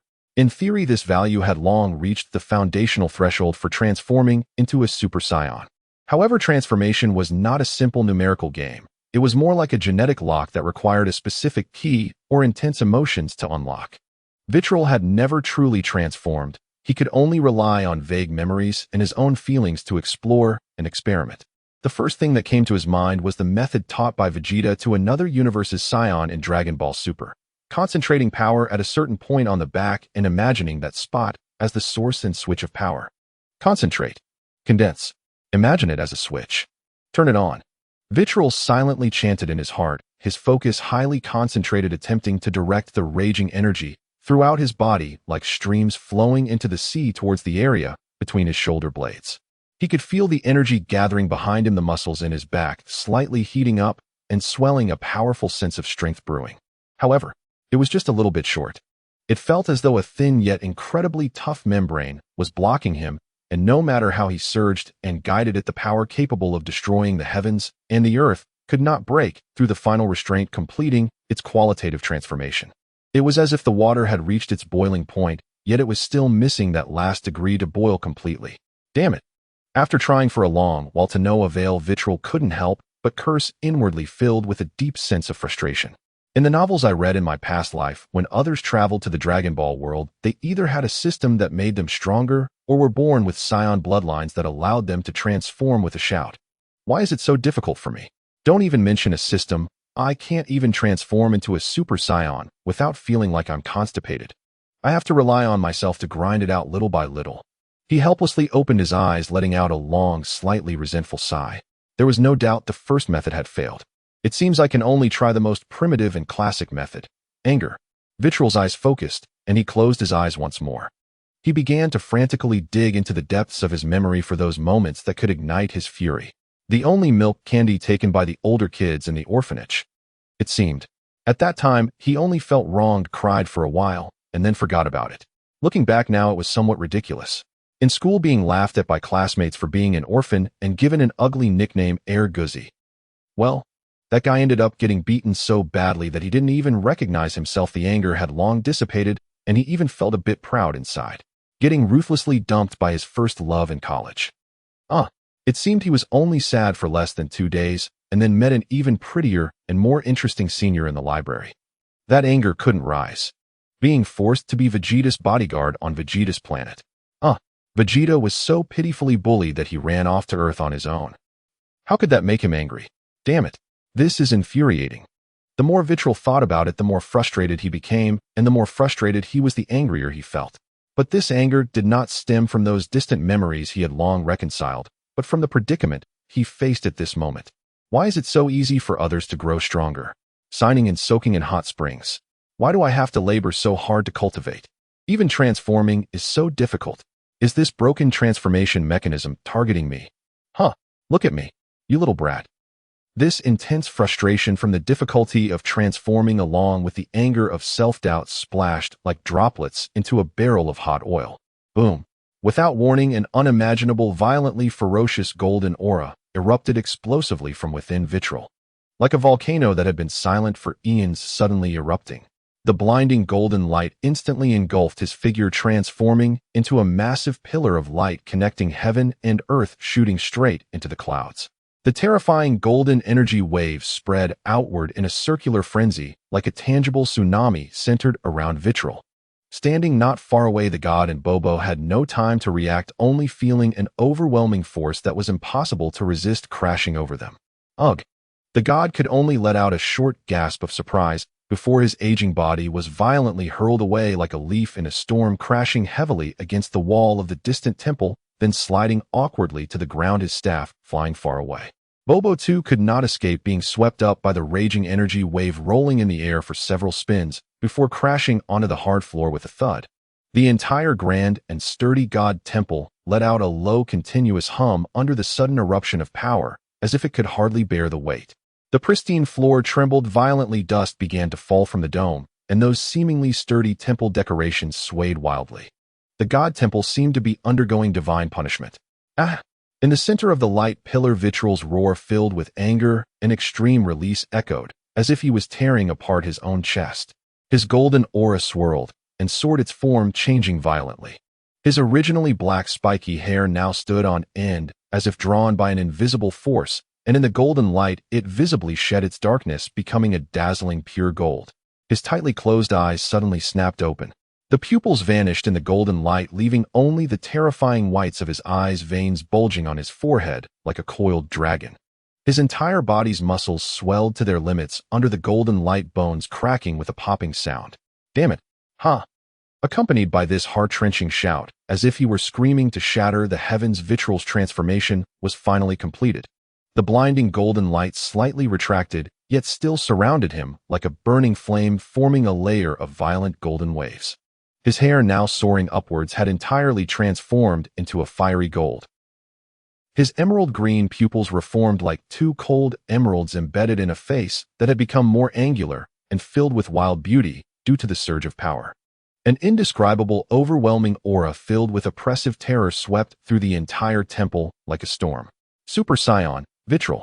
He floated half a foot off the ground, slightly bowing his head, excitedly looking at his hands enveloped in golden flames, feeling the explosively surging power within him stronger than before by dozens of times.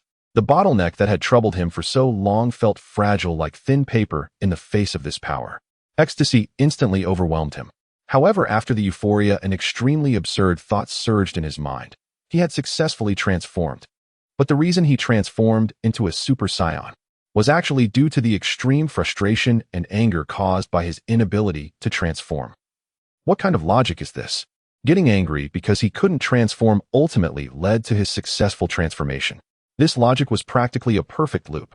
It could be described as the most bizarre operation in the history of Saiyan transformations. Vitriol hovered in midair, feeling the explosive power within him, his golden hair moving on its own in the aura, his green pupils sweeping across the devastated temple square, finally landing on the god in the distance who was struggling to get up covered in dust and looking horrified as if he had seen a ghost. A complex smile slowly crept onto his lips. This was due to anger leading to a transformation. Can that even work?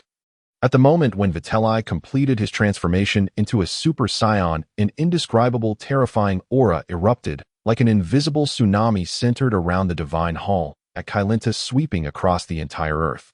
This aura was powerful, frenzied, filled with a sense of destructive oppression. Inside the Kame house on the ocean, Master Roshi was squatting in an extremely lewd position, his old face nearly pressed against the TV screen, intoxicated by the thrilling highlights of the latest Global Aerobics Championship. Suddenly, he felt an irresistible, violent aura crashing towards him. His body uncontrollably leaned back, and with a loud thud, he fell hard on his backside, his sunglasses slipping to one side. Ouch! He cried out in pain, struggling for a long time before finally getting up, the lewd excitement on his face instantly replaced by extreme shock. He rushed to the window, his murky old eyes fixed intently in the direction of Kailinta, cold sweat instantly soaking the back of his floral shirt. This aura, is it from that brat Vitelli? How could it be so terrifying? He muttered to himself, his voice trembling uncontrollably. The power that Vitelli displayed at the martial arts conference seemed like a firefly compared to the bright moon before this aura. At that moment, Krillin entered the room with a bulging wallet, excitedly pushing the door open. Master Mateto, my part-time training is complete. The boss said I was fast and efficient in moving bricks, so he paid me the salary of 3 people. He immediately noticed Master Rose's disheveled appearance and pale face freezing in place. Master, what happened to you? Did you hurt your back again? Master Roshi barely regained his composure from the lingering shock of that dreadful aura, taking a few deep breaths to calm his racing heart, shaking his head with a complicated expression. I'm fine. It's just, I'm getting old, my legs aren't as nimble anymore. He managed to squeeze out a smile after taking the wallet from Krillin. Good job, Krillin. Launchi, put your food in the fridge, remember to heat it up yourself. After Krillin left with a puzzled expression, Master Roshi turned his gaze back to the seemingly calm sky outside, the shock on his face lingering.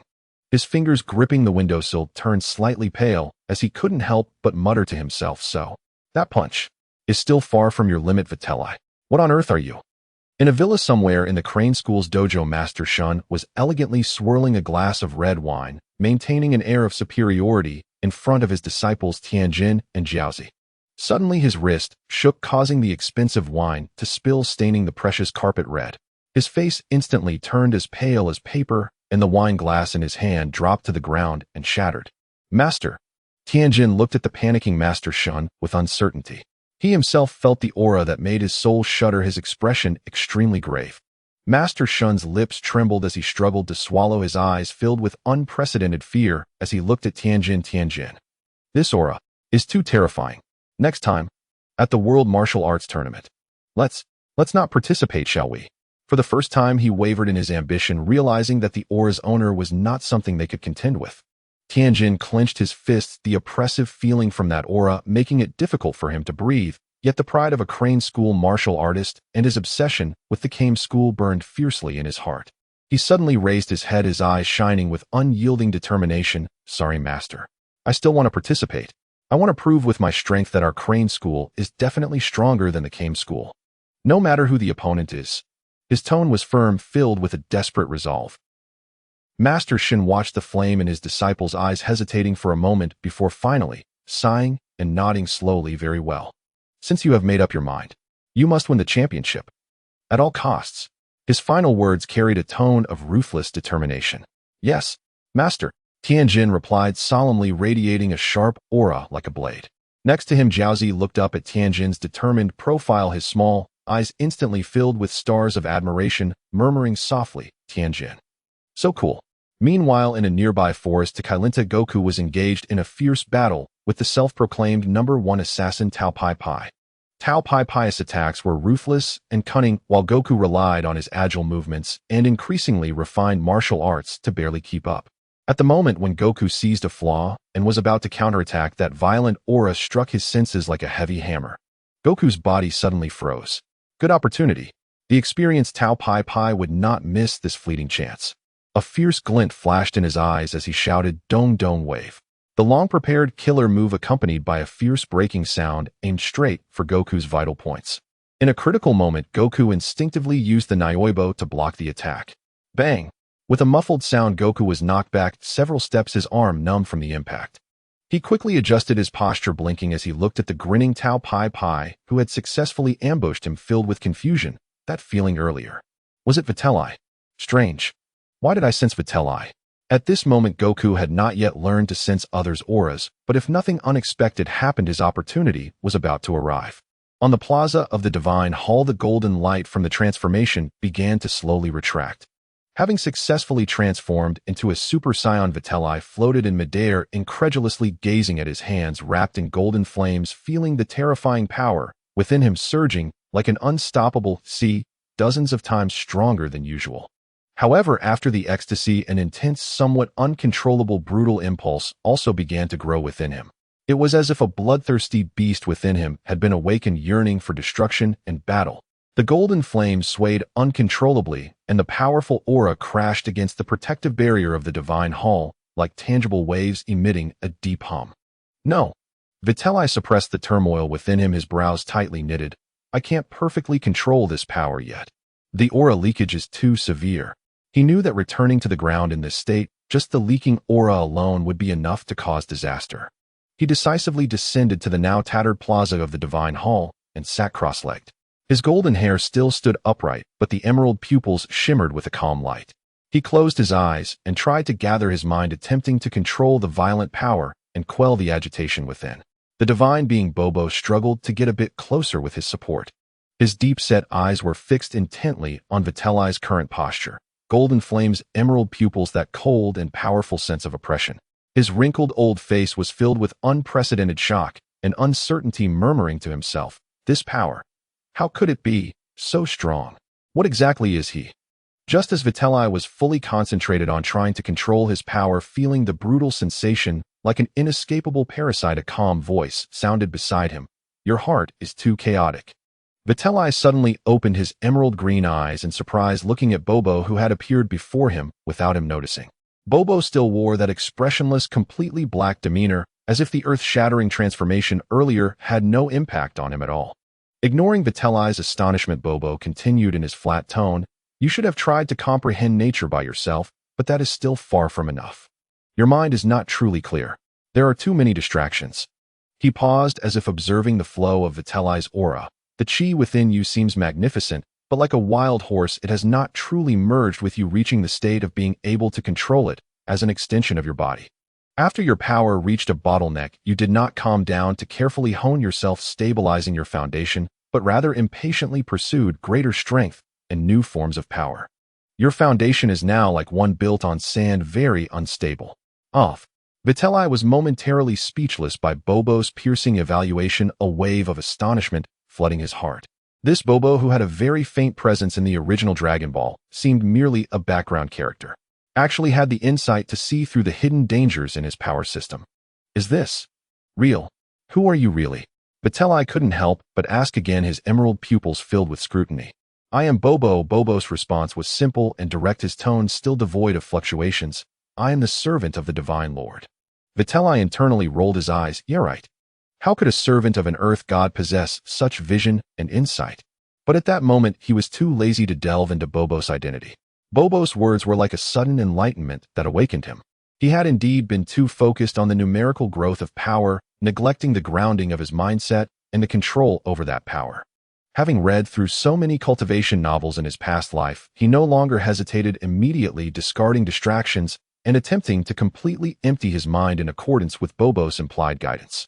No longer fixating on suppressing the violent power, but rather trying to achieve a strange resonance with it. He envisioned his mind as a tranquil lake reflecting the sky and all things, allowing that golden power to pass over him like a gentle breeze, causing no ripples. Gradually, a mysterious feeling surged in his heart. He seemed to truly integrate into the high altitude, merge with the flowing clouds around him, and become a part of this blue planet beneath his feet. In this peculiar state of unity with nature, the violent golden flames swirling around him began to soften and retract, eventually extinguishing like a receding tide. His dazzling golden hair reverted to a deep black, as if it had faded. Vitelli's aura completely returned to calm, even more subdued than before his transformation. He sat there unknowingly, passing 3 days. He was unaware of the passage of time, the cycle of day and night in the divine hall. As the clouds billowed, 3 days quietly slipped away. In the brief manor in West City, the atmosphere was in stark contrast to the tranquility of the divine hall filled with deep anxiety. Bulma was pacing back and forth in the living room. Her beautiful blue eyes were bloodshot with noticeable dark circles under them. 3 days. A full 3 days. Vitelli has been out of contact. Damn Vitelli. Troublemaker. Where on earth have you gone? What has happened? She abruptly grabbed an empty cup from the table, wanting to smash it, but remembering it was the one she had bought with Vitelli, she reluctantly set it down with a loud clatter. She had already utilized all resources from the Universal Capsule Corporation. Countless drones had been deployed like locusts, covering a vast area with Kylenta at its center, a radius of several kilometers. Major TV stations and radio stations were continuously broadcasting missing person notices with a reward amount that was staggering. Online information about the search was overwhelming. However, the feedback received was all target not found. Bulma once again grabbed her phone, her fingers trembling as she opened the latest drone inspection report. The glaring words, "No matching target found," on the screen made her feel dizzy, and her eyes turned red instantly. Vitelli. Her voice cracked with tears. She weakly collapsed onto the sofa. Where on earth are you? Don't scare me. Nearby, Mrs. Brief was elegantly pouring warm red tea into a cup from an exquisite teapot. Seeing her daughter in such a disheartened state, she sighed helplessly and gently comforted her. All right, my little Bulma, don't worry too much. Vitelli is so capable, he easily won that martial arts tournament championship. But what could happen to him? He must have encountered something special and can't return for a while. Maybe. She raised the teacup, gently blowing on it with a sense of certainty that comes from experience. He might just whoosh and fly back any minute now. Have faith in him. Bulma looked up, her eyes filled with tears, staring at her eternally elegant and composed mother. Her voice choked. How could that be, Mom? He hasn't come back for 3 days. After searching for so long, there's not a single clue. How could he suddenly return? I'm back, Bulma. Before Bulma's tearful words could finish, a voice that was all too familiar rang out above her. Immediately after, a figure descended from the sky, like teleportation, landing steadily on the carpet in front of Bulma. It was none other than Vitelli, who had been missing for 3 days. Bulma was frozen in place, her eyes wide open, incredulously staring at the man before her, who looked worn yet completely unharmed, as if everything around her was a dream. The next moment, Vitelli, a scream filled with grievance, worry, and joy shattered the tranquility of the living room. Bulma sprang up from the sofa like a rabbit with tremendous force, leaping into Vitelli's arms. The huge impact made Vitelli stagger slightly, but he immediately wrapped his strong arms tightly around the girl in his embrace. Bulma clung to him like an octopus, burying her face deep in his chest, her shoulders shaking violently. The worry that had built up over 3 days erupted at that moment. You bastard. Troublemaker. Where on earth have you been for these 3 days? I thought you didn't want me anymore. Woo-woo. As she incoherently accused him, she helplessly pounded her fists against Vitelli's back, tears streaming down like pearls from a broken string, instantly soaking his shirt. Feeling the girl's tremors and hot tears in his embrace, Vitelli's heart felt like it had been brutally twisted, aching deeply.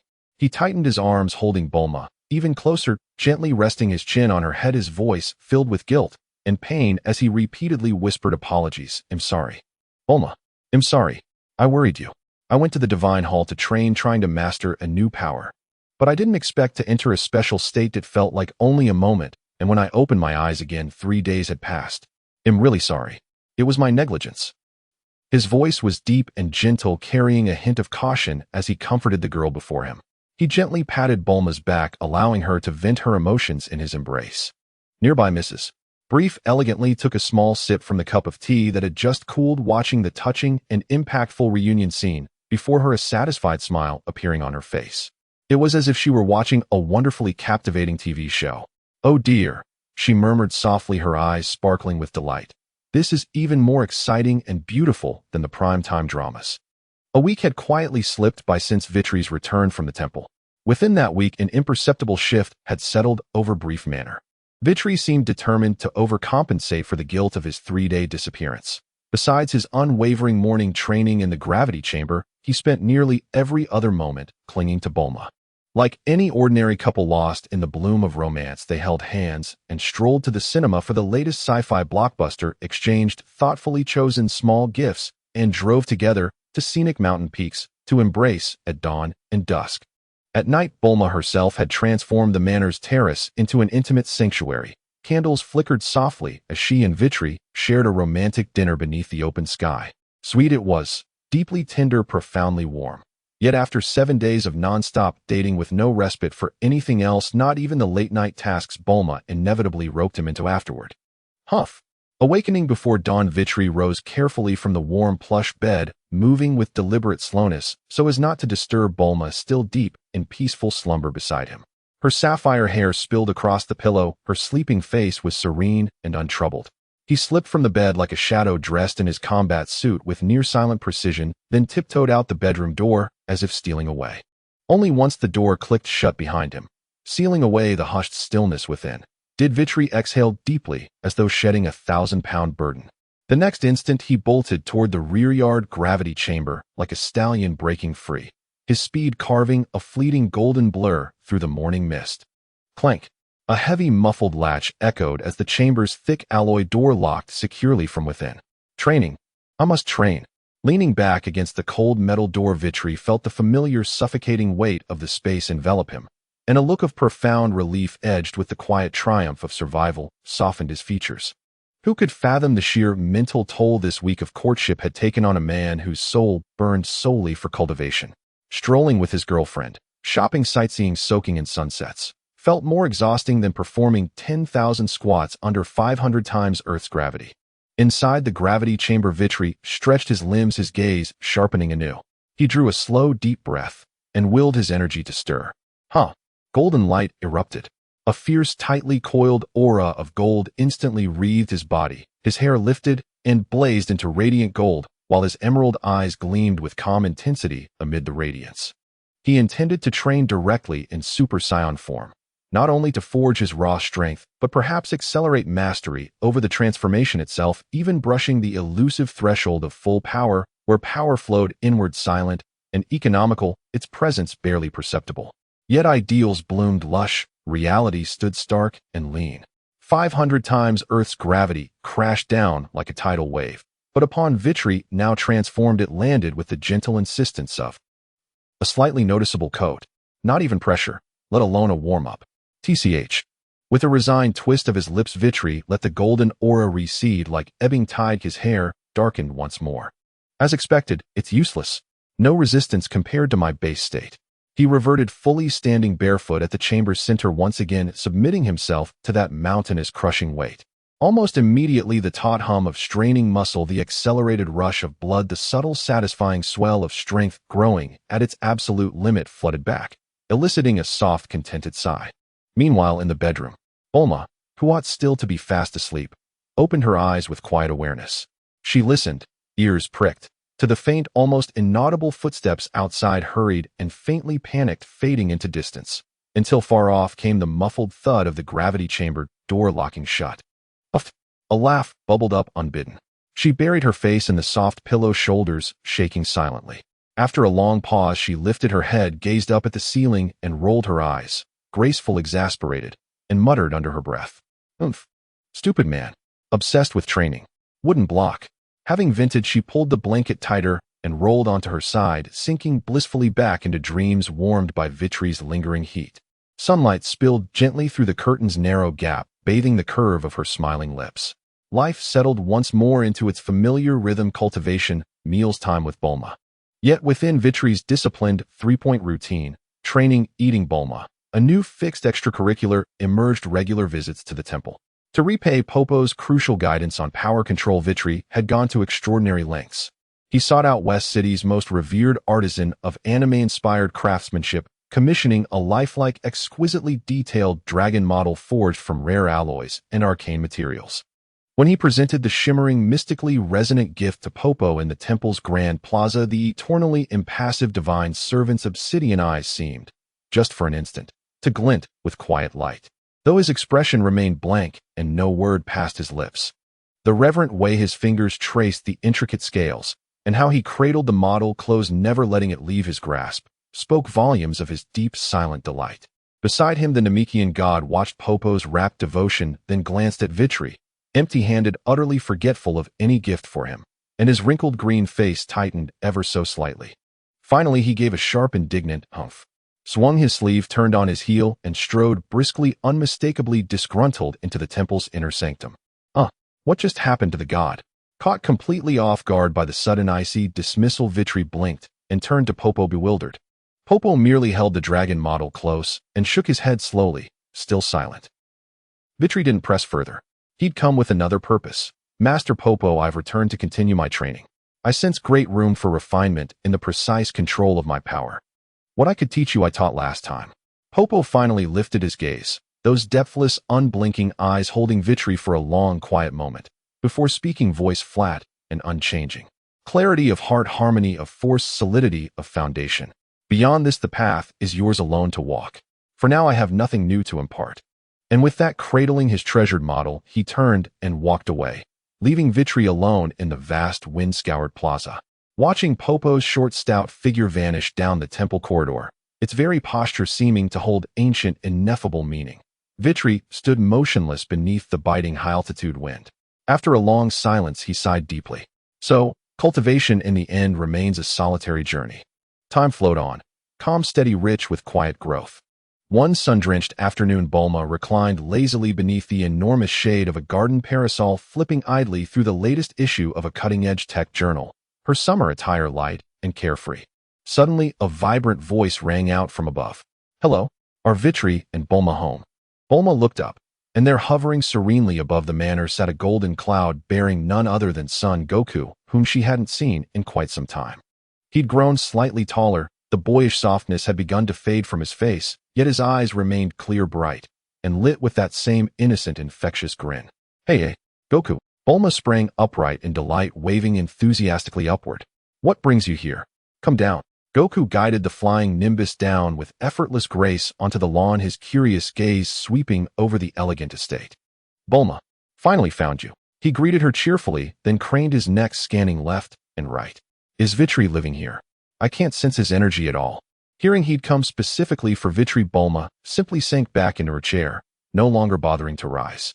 Lazily stretching out again, she gestured with a languid finger toward the massive metallic structure at the rear of the garden. "Looking for Vitri. He's got a new pretty flashy hairstyle now. Hair turned gold. See, he's inside training. Just ring the doorbell." "Golden hair." Goku scratched his head, puzzled, and wandered off toward the gravity chamber. The crisp, cheerful chime of the doorbell rang out startlingly clear in the tranquil garden. "Vitri, are you in there?"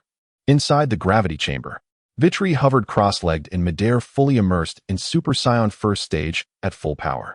His golden aura burned with serene, controlled intensity, its presence drawn so inward, so perfectly contained that it seemed to melt seamlessly into the surrounding air. Eyes closed, he drifted in profound communion, feeling the subtle currents of power flow, the flawless synchronization of mind and muscle. The chime in Goku's familiar voice pierced the dense alloy walls, reaching his ears. "Kakarot." Vitri opened his emerald eyes, laced with mild surprise. "What's he doing here?" A whisper of intent, and he descended lightly to the floor. The golden aura vanished without trace. He strode to the door, the heavy alloy panel hissing smoothly aside. "Goku, what brings you looking for me?" Vitri regarded the young Saiyan before him, taller now, his aura denser, more refined. Goku's eyes lit up like twin searchlights the moment he saw Vitri. He sensed instantly the terrifying, abyssal depth of Vitri's power. Merely standing before him sent involuntary tremors rippling through his frame, a primal physiological response of the weak before the overwhelmingly strong. "Whoa, you're incredibly powerful, Vitri." Goku cried, exhilarated, utterly fearless, brimming only with pure battle lust and awe. "I'm actually trembling just being near you." "That's amazing. How did you do it?" Vitri, watching his expression, sighed and reached out, pinching Goku's still soft cheek with pinpoint accuracy, giving it a firm, playful squeeze. "Get to the point. Since when did you start sucking up like this?" "Sucking up?" Goku grimaced, squirming. "What's that? Is it edible horse meat?" Vitri stared. Utterly defeated, he released Goku's cheek and pressed his palm to his forehead in weary resignation. Ugh, kid, never mind. All right, spit it out. What's the real reason? You didn't trek all the way here just to flatter me, did you? Goku rubbed his reddened cheek, grinning fiercely. I'm here to invite you to the World Martial Arts Tournament. Last time we never got a fight. I missed it terribly. This time I will defeat you. He clenched his fists, eyes blazing with undimmed fiery resolve. Oh. A wry, knowing smile curved Vitri's lips as he appraised Goku. Confident, aren't you, Kakarot? He extended a finger, tapping Goku lightly on the forehead. But, with your current strength, you're still leagues away, brat. He feigned another pinch, only for Goku to leap backward with surprising agility, puffing indignantly. Hey, don't pinch my face again. Vitri chuckled, withdrew his hand, and spoke seriously. I won't be participating in this tournament. Huh, why not? Goku's excitement collapsed instantly into crestfallen disappointment. Well, Vitri shrugged, his tone laced with infuriating matter-of-fact certainty. You're all simply too weak. Does that really need explaining? Fighting you would feel like bullying a child. Seeing the light dim in Goku's eyes, Vitri shifted tone, his gaze flickering with mischievous anticipation. Still, seeing such earnest drive, I could help you grow stronger. Would you like to try? Huh, stronger? Goku's eyes blazed anew. Howie. Vitri turned and strode back into the gravity chamber without looking back, tossing over his shoulder. Wanna know? Follow me. Hey, how come you're back alone? That evening, Bulma looked up from her magazine as Vitri appeared beside her, fresh from a shower, hair damp, radiating relaxed vitality. Where's Goku? That kid.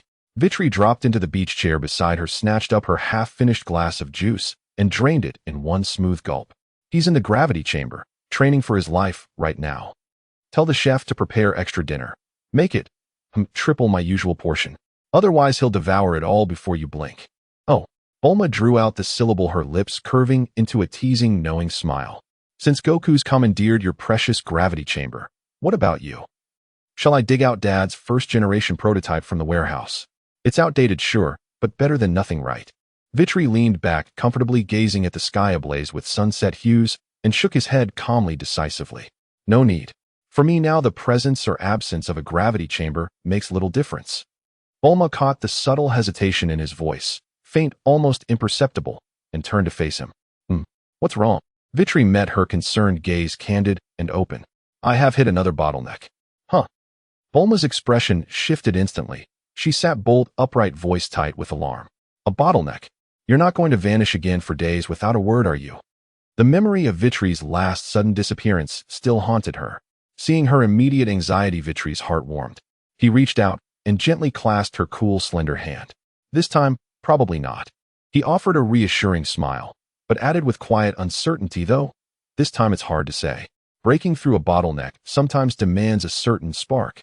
Pausing, he held her gaze, still worried, then voiced his plan. Here's what I need you to do tomorrow. What is it? Gather several renowned chefs and pastry artisans to the manor. His eyes grew serious and strangely alight with anticipation. Chefs? Bulma blinked, then comprehension dawned. She gave an exasperated humph and pouted slightly as if preparing to scold. Was this training-obsessed man truly choosing food over her? Yet remembering his endless patience and tenderness, her petty irritation dissolved instantly into fond resignation. She sighed, squeezed his hand firmly, and declared with mock resignation, Fine, fine. Who else but this lady could claim such a man? Eat all you want. I'll make sure there's plenty. Vitri smiled, drawing her gently into his arms as she nestled against him. It's not for me to eat, he murmured, amused. It's an experiment. I'll tell you all about it, once it succeeds tomorrow.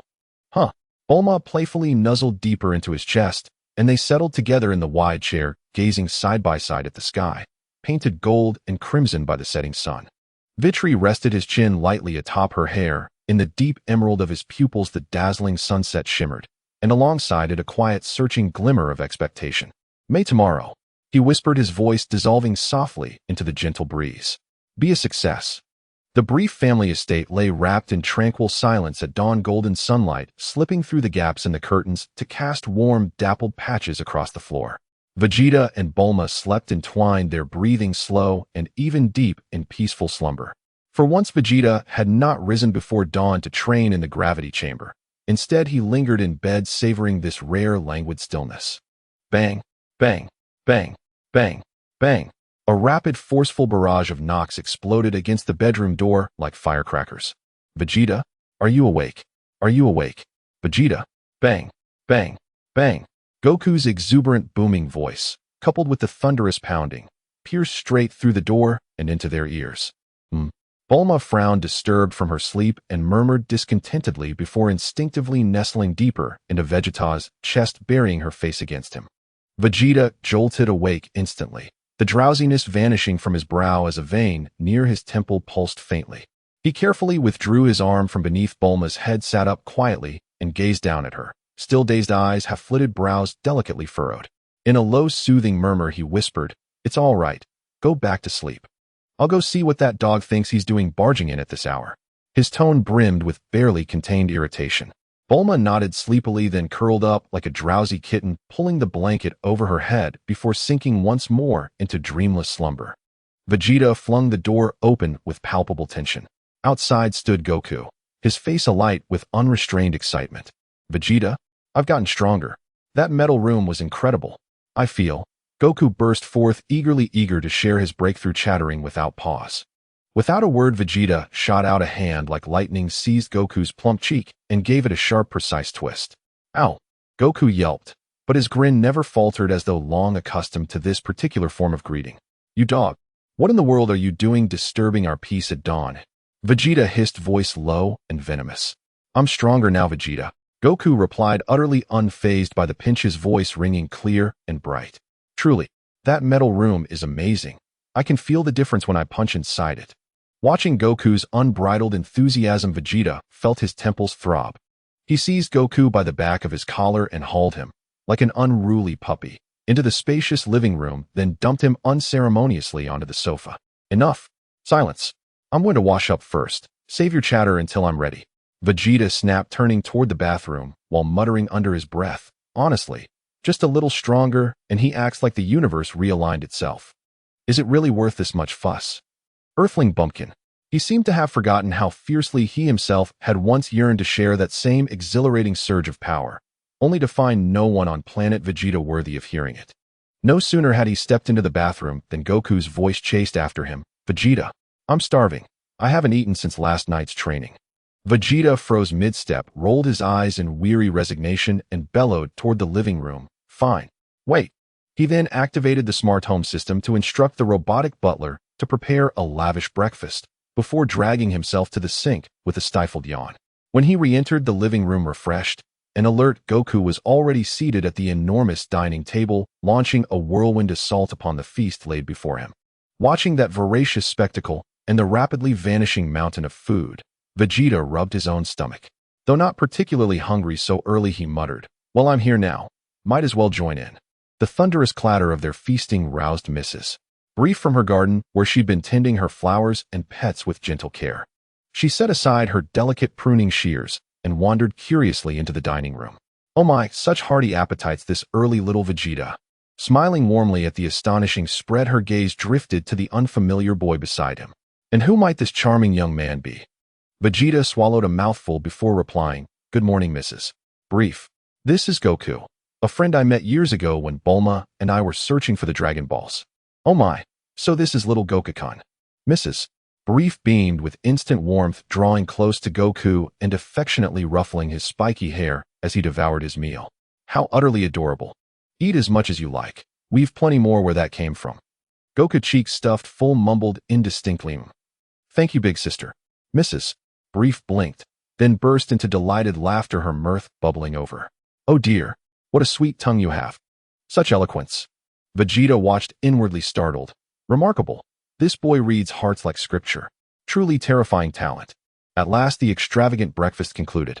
Vegeta led Goku to the backyard gravity chamber. "How many times Earth gravity can you sustain now?" Vegeta asked. Goku counted carefully on his fingers before declaring, 5 times. Vegeta nodded, then entered the command on the control panel. A low hum resonated. The chamber lights dimmed slightly, and an invisible weight settled over the space. To Vegeta, the pressure felt no heavier than a summer breeze. He turned to Goku, standing tall and breathing steadily, fully adapted to 5-fold gravity. Impressive, a flicker of approval lit Vegeta's eyes. Stabilizing at 5 times gravity in a single day. "You truly are something else, Kakarot." Flattered, Goku grinned broadly and cracked his knuckles eagerly. "Let's spar, Vegeta." I want to see just how far I still lag behind you. Very well, let's test it. Vegeta wasted no words. Striding to the center of the chamber, he folded his arms across his chest and tilted his chin upward, perfectly mirroring future Vegeta's iconic arrogant stance. With a casual flick of his fingers, he beckoned Goku forward. Come at me, full strength. Let me see how far you've come, Goku. Goku's eyes sharpened. He assumed the classic turtle school starting posture. Here I go, hiya. With a roar, he shot forward like lightning, driving a furious punch straight toward Vegeta's face. Vegeta didn't budge, merely lifted a hand and caught the blow midair with effortless precision. A subtle twist of his wrist sent Goku flying backward like a sack of grain. Show me your true power, you dog. No holding back in front of me. Vegeta's voice carried quiet exasperation. Goku landed with a nimble backflip, his easy grin replaced by solemn focus.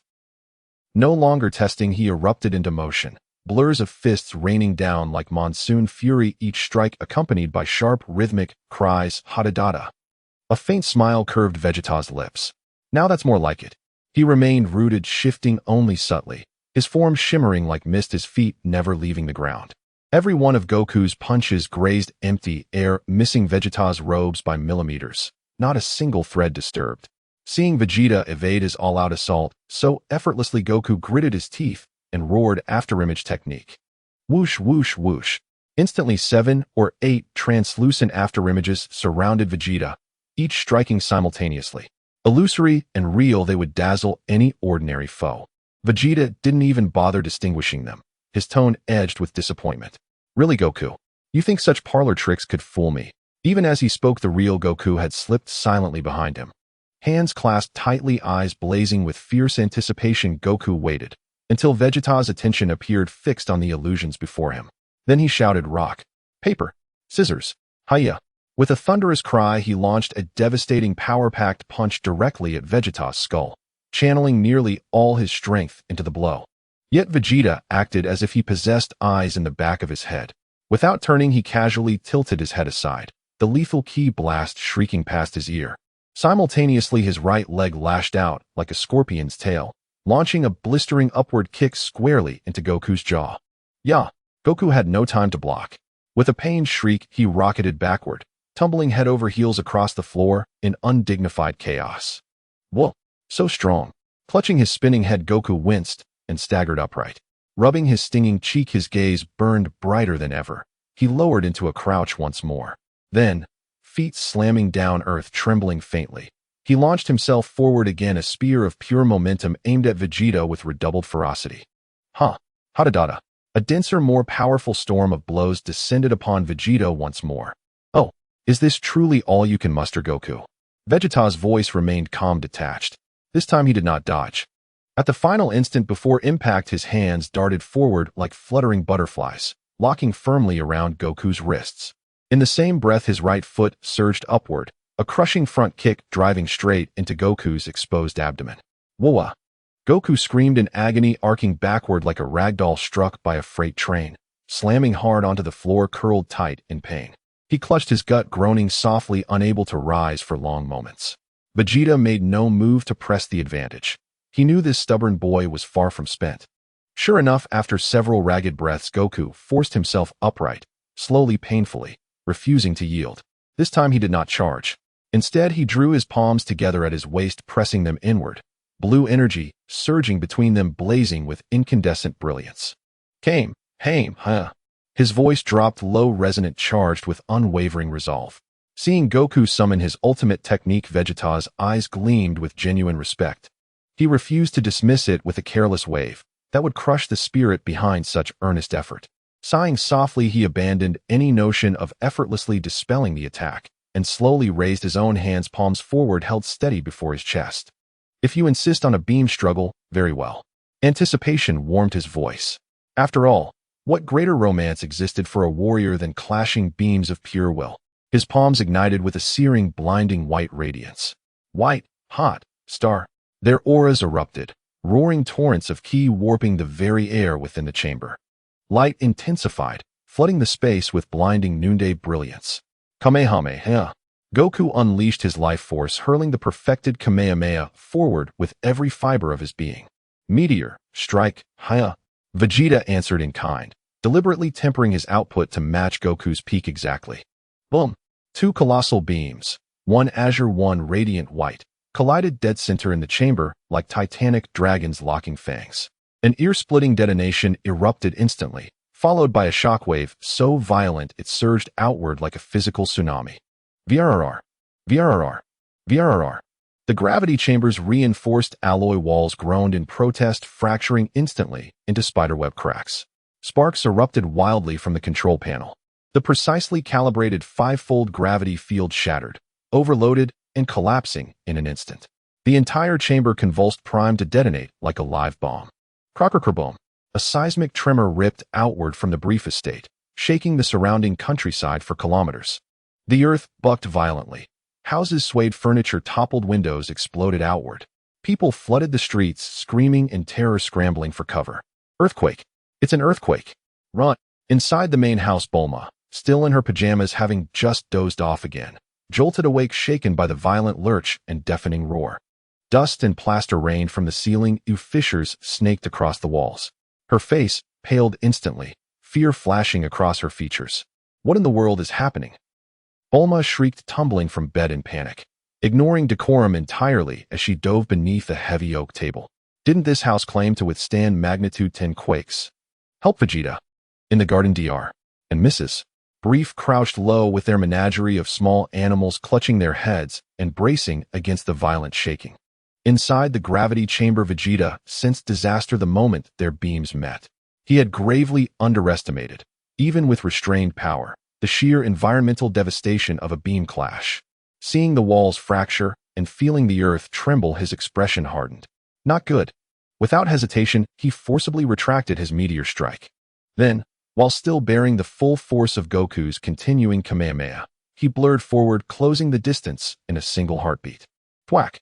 A lightning-fast knife hand strike landed cleanly on Goku's neck. Fully absorbed in channeling energy, Goku didn't even grunt. His eyes rolled back, and he crumpled silently, his beam cutting off abruptly. Vegeta didn't spare him a glance. He slammed shoulder first into the fractured alloy wall, bursting through in a shower of sparks, and sprinted, heart pounding, toward Bulma's bedroom. Only after confirming Bulma and the briefs were unharmed did he exhale deeply, relief washing over him.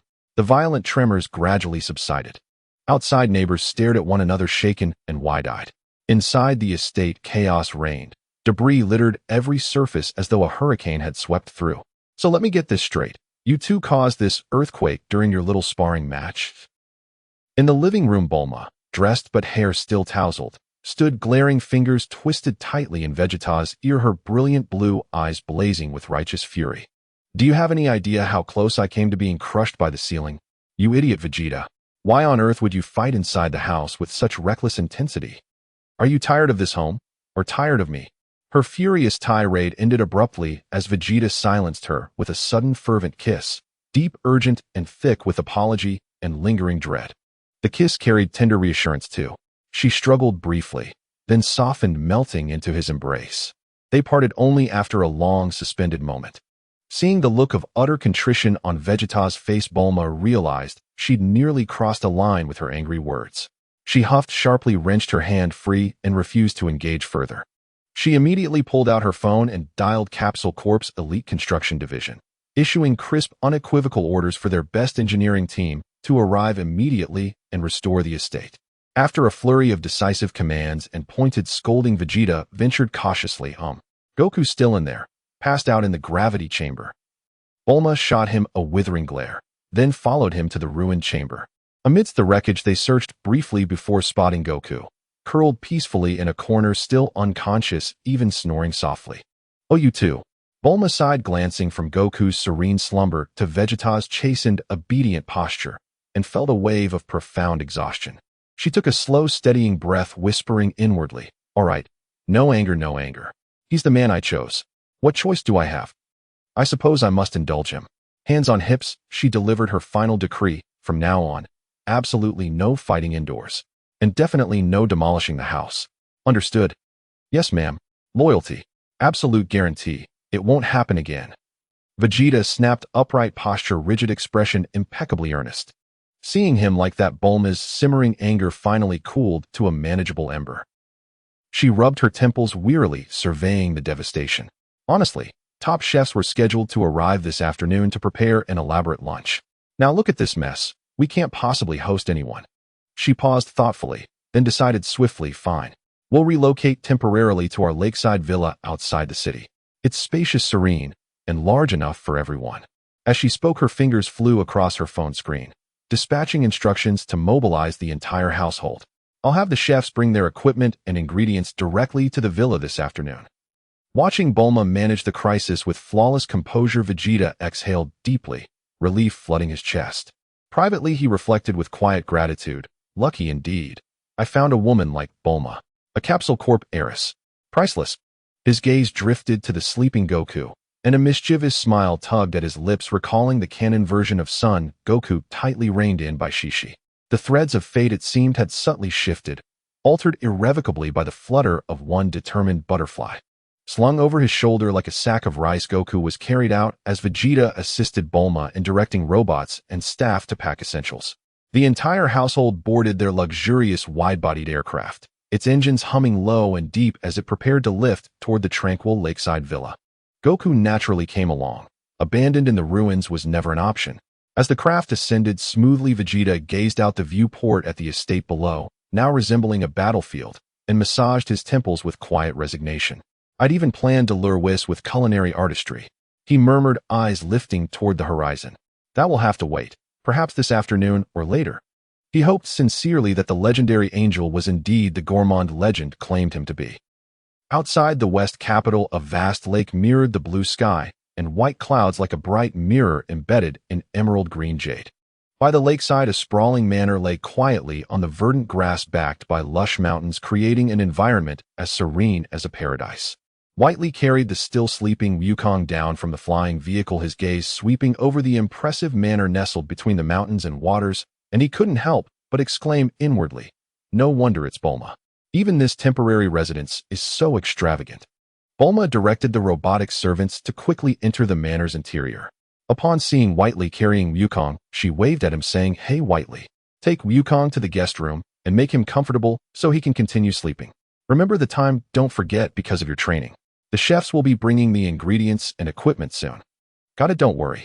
Whiteley nodded, carrying Wukong as he followed the robotic servant into the manor to a spacious and comfortable guest room, throwing Wukong onto the soft bed. Watching Wukong roll over and continue sleeping with his mouth moving, Whiteley sighed helplessly. This little rascal really knows how to cause trouble. After settling Wukong, Whiteley did not immediately return to the living room to find Bulma. Since it was still early, he decided to use this brief moment to train. In the manor's backyard, the somewhat outdated first-generation gravity chamber had been rapidly assembled by the robots. Whiteley entered and skillfully operated the control panel, setting the gravity index directly to the machine's limit, 300 times Earth's gravity. Buzz, an immense, invisible pressure immediately enveloped his entire body. Whiteley's body sank slightly. For him, whose combat power had become unfathomable under normal circumstances, 300 times gravity felt more like a way to awaken his Bodhi's vitality and maintain his combat instincts. Sweat quickly broke out and his muscles trembled slightly under the immense pressure, bringing a familiar and satisfying sense of fulfillment. He took a deep breath and began performing the most basic push-ups, each movement swift and powerful, and in the blink of an eye he had completed hundreds. Time flowed slowly amidst the sweat. After an unknown duration, the communicator in the gravity chamber emitted a prompt sound. Whiteley stopped his movements and approached the control panel to connect. Whiteley, Bulma's voice came through clearly. The chef team you asked me to find has arrived, and the ingredients are almost ready. We're in the dining room. Hurry up and come. Okay, coming right away. Whiteley responded and hung up the call. He shut down the gravity system, and the heavy pressure on him suddenly disappeared, bringing a comfortable lightness. He quickly made his way to the shower to wash off the sweat, changed into clean, casual clothes, and then left the gravity chamber, walking toward the lavishly arranged dining room in the center of the manor. As soon as he entered, a rich and enticing aroma of food wafted towards him. On the enormous long dining table, a dazzling array of dishes was arranged like works of art. Exquisite appetizers, tempting roasted ribs, fragrant seafood, risotto, mountains of varied sushi, and delicate desserts adorned with berries. Top chefs from all over the world were still finishing the plating and garnishing in the kitchen. In one corner of the dining room, Yukong, who had already woken up, was staring eagerly at the dining table, his throat moving up and down with a bit of drool at the corner of his mouth. Meanwhile, Bulma was instructing the servants to adjust the placement of the utensils and decorative flowers, ensuring the entire scene was perfect. "You're here." Bulma immediately asked Whiteley, "Is it time to eat now? Or is that thing you're keeping secret from me about to start?" Her blue eyes were filled with curiosity and a hint of unnoticeable anticipation that Whiteley did not catch. Whiteley did not answer immediately, instead nodding in satisfaction while glancing over the dining table. However, from the corner of his eye, he caught sight of Yukong sneakingly reaching out, actually trying to steal a piece of pork rib that was closest to him. "Kakarot." Whiteley's voice was full of helplessness. "You little rascal. No sneaking food. It's not mealtime yet." "Oh." Yukong shrank back like a cat, with its tail stepped on, responding with a pitiful tone, but his eyes remained glued to the dining table. Whiteley walked over, unable to suppress a smile, and casually gave him a light tap on the head. "Ouch. That hurts, Whiteley. It should hurt." Whiteley said impatiently, "This table of food is very important to me. It's related to something very important. Once everything is done, I guarantee you'll have a feast. Now stay put." After saying this, he pushed the unwilling but obedient Yukong towards Bulma. "Bulma, keep an eye on him and don't let him cause trouble." Bulma stifled a laugh and grabbed the back collar of Yukong's shirt, saying, "Did you hear that, Yukong? Be good or you won't get any food later." Having settled this unpredictable factor, Whiteley took a deep breath, picked up a plate of delicious dishes, and walked to the center of the dining room, holding it in front of him.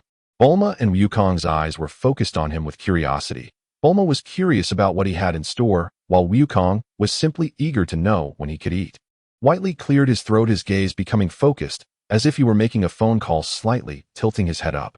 His eyes seemed to pierce through the exquisite ceiling of the manor, projecting towards the boundless starry sky. "Weiss, Mr. Weiss, can you hear me? Here I have prepared the most exquisite and delicious delicacies of the entire universe. Mr. Weiss, I have extremely delicious food here that will definitely make you jump with joy." "Weiss." As time ticked by, Whiteley's calls echoed continuously in the lavish dining room. Aside from the occasional sounds made by Bulma and Yukong, it was only his voice resonating in the room. Bulma's curiosity gradually shifted to confusion as she crossed her arms and slightly furrowed her delicate brows. Yukong appeared increasingly impatient. He secretly tugged at Bulma's sleeve and leaned close to her ear, whispering in what he thought was a quiet voice, "Bulma, has Whiteley gone crazy? I heard my grandpa say that some animals in the forest, when they go crazy, will keep calling at the sky or a big tree. Whiteley seems like them now." Bulma almost laughed at Yukong's analogy and quickly covered her mouth, giving him a glare while whispering, "Shh, don't say nonsense.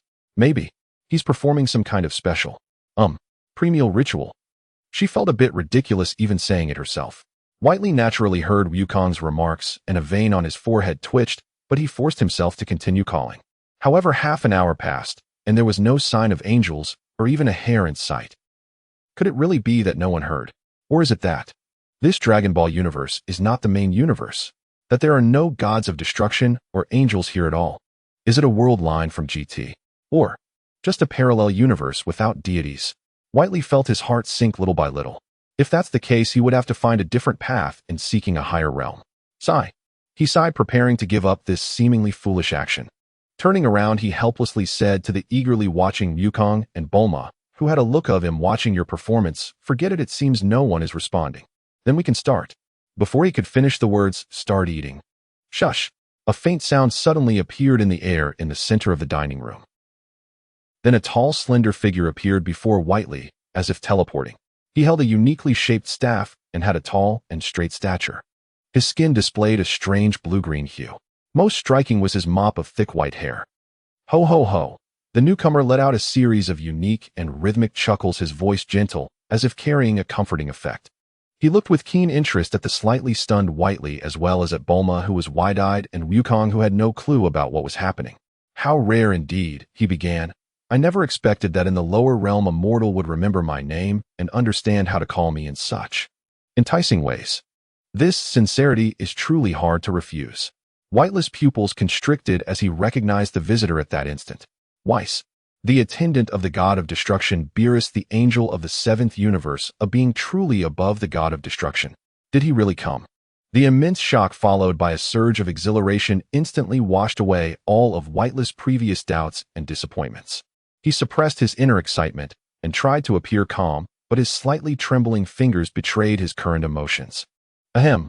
Whiteley cleared his throat and put on the most polite smile he could muster. Mr. Weiss, hello. I'm very glad to receive your response. He gestured towards the enormous dining table behind him, which emanated an alluring aura showcasing the masterpieces crafted by several top chefs from Earth. Those delicacies shone brilliantly under the carefully arranged lighting, and the aroma wafted through the air as if it were tangible. In light of this, shall we eat first? The moment Whiteless' words fell, Weiss' gaze was firmly fixed on the dining table. The curiosity in his deep-set eyes was swiftly replaced by an indescribable pure light, one of desire and anticipation for ultimate delicacies. Ho ho ho, Weiss chuckled again, lightly tapping the floor with his staff, producing a crisp thud. That's truly an offer I cannot refuse. Without missing a beat, his figure appeared beside the main seat at the dining table, without stirring a single breeze. Whiteley felt a chill in his heart, gaining a more intuitive understanding of the angel's power. He immediately signaled Bulma and Wukong to take their seats. Bulma suppressed her surprise and pulled the still-dazed Wukong to sit at Weiss' side, on a delicately presented dish of steamed sea fish that emitted a soft glow. He extended his slender fingers, picking up the knife and fork that had been elegantly placed on the table, gracefully spearing a small piece of tender snow-white fish meat and gently bringing it to his mouth. The moment the fish met his taste buds, Vest's purple eyes, always tinged with a hint of languor and depth, suddenly brightened. It was as if stars had exploded within them. His entire being seemed to be paused, even the action of chewing halted for a fraction of a second. Immediately, an indescribable expression, a blend of utmost pleasure and wonder, appeared on his placid face. He slightly tilted his head back, closed his eyes, as if savoring the flavor of the universe's inception. A long, satisfied sigh, as if resonating with vibrations, escaped his lips. This is unexpectedly so fresh and sweet. Ves opened his eyes, excitement sparkling in his purple pupils. The texture is as delicate as cream melting in the mouth, like a spring of clear water. The unique, crisp sweetness of the sea fish was perfectly brought out without a hint of fishiness, only the pure fragrance of the ocean blending with the fish. Who the chefs on Earth can actually cook such high-caliber dishes? It's truly astonishing. He generously offered the highest praise, his knife and fork once again reaching elegantly and swiftly for the next dish. A piece of charcoal grilled ribs with a golden crispy outer layer, juicy pink flesh inside, drizzled with a secret sauce. As the ribs infused with the scent of fruitwood smoke and rich meat flavor entered his mouth, Vest's expression transcended once again. He swiftly and elegantly cut and ate, commenting with his unique, almost melodic tone. Oh, the aroma of the fat. It explodes in the mouth. The unique toughness of the beast meat perfectly combined with the rich fat, the complex flavors of the secret sauce layered upon one another, and the slightly sour fruitiness perfectly balanced out the greasiness. This rustic yet refined flavor is simply irresistible. He resembled the most devout yet discerning gourmet, able to pinpoint the essence and the chef's dedication with each dish he tasted. Though his movements appeared unhurried, his efficiency was astonishing as the dishes on the table diminished at a visible rate. Bulma watched in astonishment, forgetting to eat her own salad.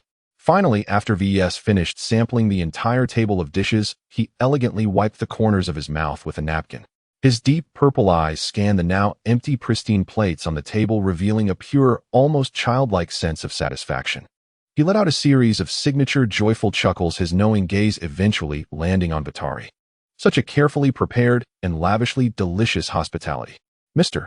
Vatari, I believe this is not merely about inviting me to taste Earth's cuisine, is it? His voice remained soothing, yet seemed to carry a hint of insight that made Vatari's heart race involuntarily.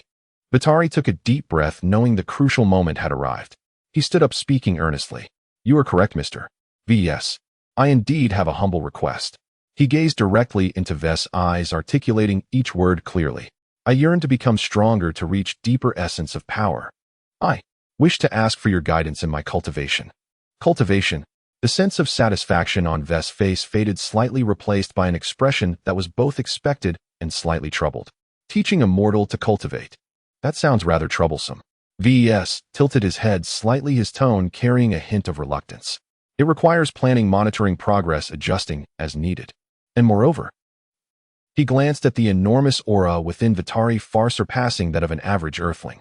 Teaching a Saiyan like you might require even more effort than teaching an ordinary mortal. This is not something that can be resolved with just a meal. He gently shook his head, clearly lacking interest in the request and preparing to suggest a different approach. Why not you? Mr. V.S. A crisp female voice interrupted Vest's words. Bulma stood up, her sapphire-like eyes shimmering with wisdom.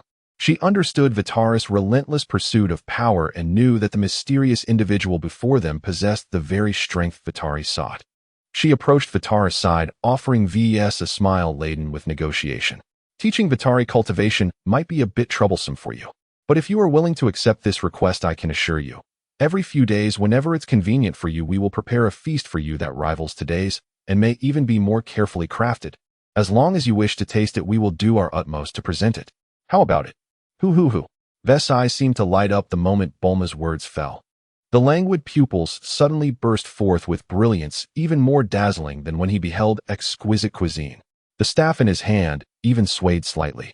A feast every few days that matches or exceeds today's. Vest's voice carried a subtle hint of wavering for the first time. He instinctively licked the corner of his mouth as if relishing the unforgettable flavors from earlier. Bulma meanwhile smiled confidently, knowing her leverage had struck a soft spot. Vest's gaze flickered back and forth between Bulma and Vitari several times. In the end, he seemed to undergo a grueling mental struggle, letting out a sigh tinged with acceptance. Hoo. It seems I can't do anything about you. V.S. spread his hands in resignation. In light of this latter's sincerity and for the future. Well, in the spirit of the agreement, I will reluctantly accept this troublesome task. Great. Thank you, V.S. Vitari, overjoyed, immediately stood up to express his gratitude. Bulma's face also broke into a relieved smile. I want to go too. V.S. I want to train too. Goku, unable to contain himself any longer, jumped up excitedly upon hearing that such an impressive character was going to train with the person before them. Pointing at himself, he spoke loudly, his eyes filled with desire. V.S. turned his gaze towards Goku, his purple eyes lingering on him for a moment, as if he had seen through his essence in an instant. Hoo. V.S. chuckled, shaking his head lightly, his expression showing a bit of disdain for having to deal with one troublemaker. Mr. Goku is still far from it. Your journey has just begun, and your foundation is still shallow. Going to that place now would not benefit you. Rather, you might be overwhelmed by the aura there. His tone of refusal was unmistakable. Wait until you become as strong as this gentleman beside you. V.S. pointed at Vitari, his tone slightly teasing. When you are as strong as he is now, then you can consider this matter. Goku's face fell instantly upon being rejected, but merely seconds later that disappointment was cast aside. He rubbed his rumbling stomach and his eyes brightened again. Right? I'm still not full. Goku yelled, disregarding the rejection regarding training, and dashed towards the kitchen like the wind. Kitchen? There must be more food in the kitchen. Watching his exuberant figure run away, Vitari and Bulma exchanged helpless smiles.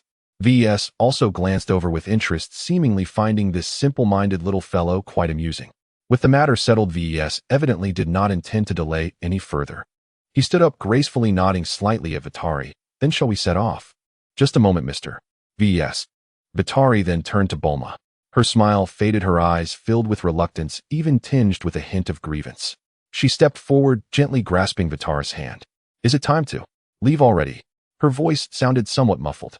Vitari took her cool little hand and is using the other hand to tenderly ruffle her blue short hair, his gentle gaze filled with reassurance. Don't worry, Bulma. Have you forgotten I can teleport? I will visit often and won't keep you waiting too long. Once I understand the situation there, I will take you over to travel and we can stay there for a few months. He leaned closer to her, ear lowering his voice. Bulma couldn't help but chuckle at his last words, her feelings of reluctance and grievance also diminishing somewhat. She sniffed, feigning fierceness as she shot him a glare. Humph. If you dare not come back for too long, just wait and see how I deal with you. I am leaving. In the end, she let go of his hand, not stopping him. Vitari gave her a reassuring smile and walked to Vest's side. V.S. had already extended his peculiar staff, indicating for Vitari to place his hand on his back. Vitari took a deep breath, casting one last glance at Bulma and the home he had temporarily resided in, and gently placed his hand on Vest's unique attire. Without any grandiose spectacle, nor any fluctuation of airflow, one could only see the crystal ball at the top of Vest's staff gleaming faintly, their figures instantly enveloped by a layer of soft, yet resplendent light. The light was as dazzling as condensed stardust, yet bore an indescribable sense of the sacred. In the next moment, the light transformed into a slender streak, a meteor trailing a dreamlike glow, silently shooting up into the sky. In Bulma's view, it was merely a brilliant streak of light slicing through the azure sky, disappearing in an instant into the vast, boundless depths of the universe, as if it had never appeared. The once lively restaurant was instantly left with only Bulma. She gazed upwards, staring at the sky, where Vitari had vanished, now only a few wisps of white clouds drifting lazily. The afternoon sunlight streamed through the large floor-to-ceiling windows onto her, yet it could not dispel the sudden emptiness in her heart. Faint sounds of Goku rummaging for food resonated from the kitchen, further accentuating the silence of the place. "Fool," Bulma whispered softly, uncertain if she was referring to Vitari or herself. She let out a gentle sigh, finally retracting her gaze. Deep within the cosmos lay the god of destruction realm, where time itself seemed to flow more languidly than elsewhere. The air shimmered with energy so exquisitely refined that each breath felt like a gentle massage upon the nostrils. The oracle fish floated serenely inside its aquarium, suspended effortlessly above a sun-dappled meadow, savoring a rare moment of tranquil solitude.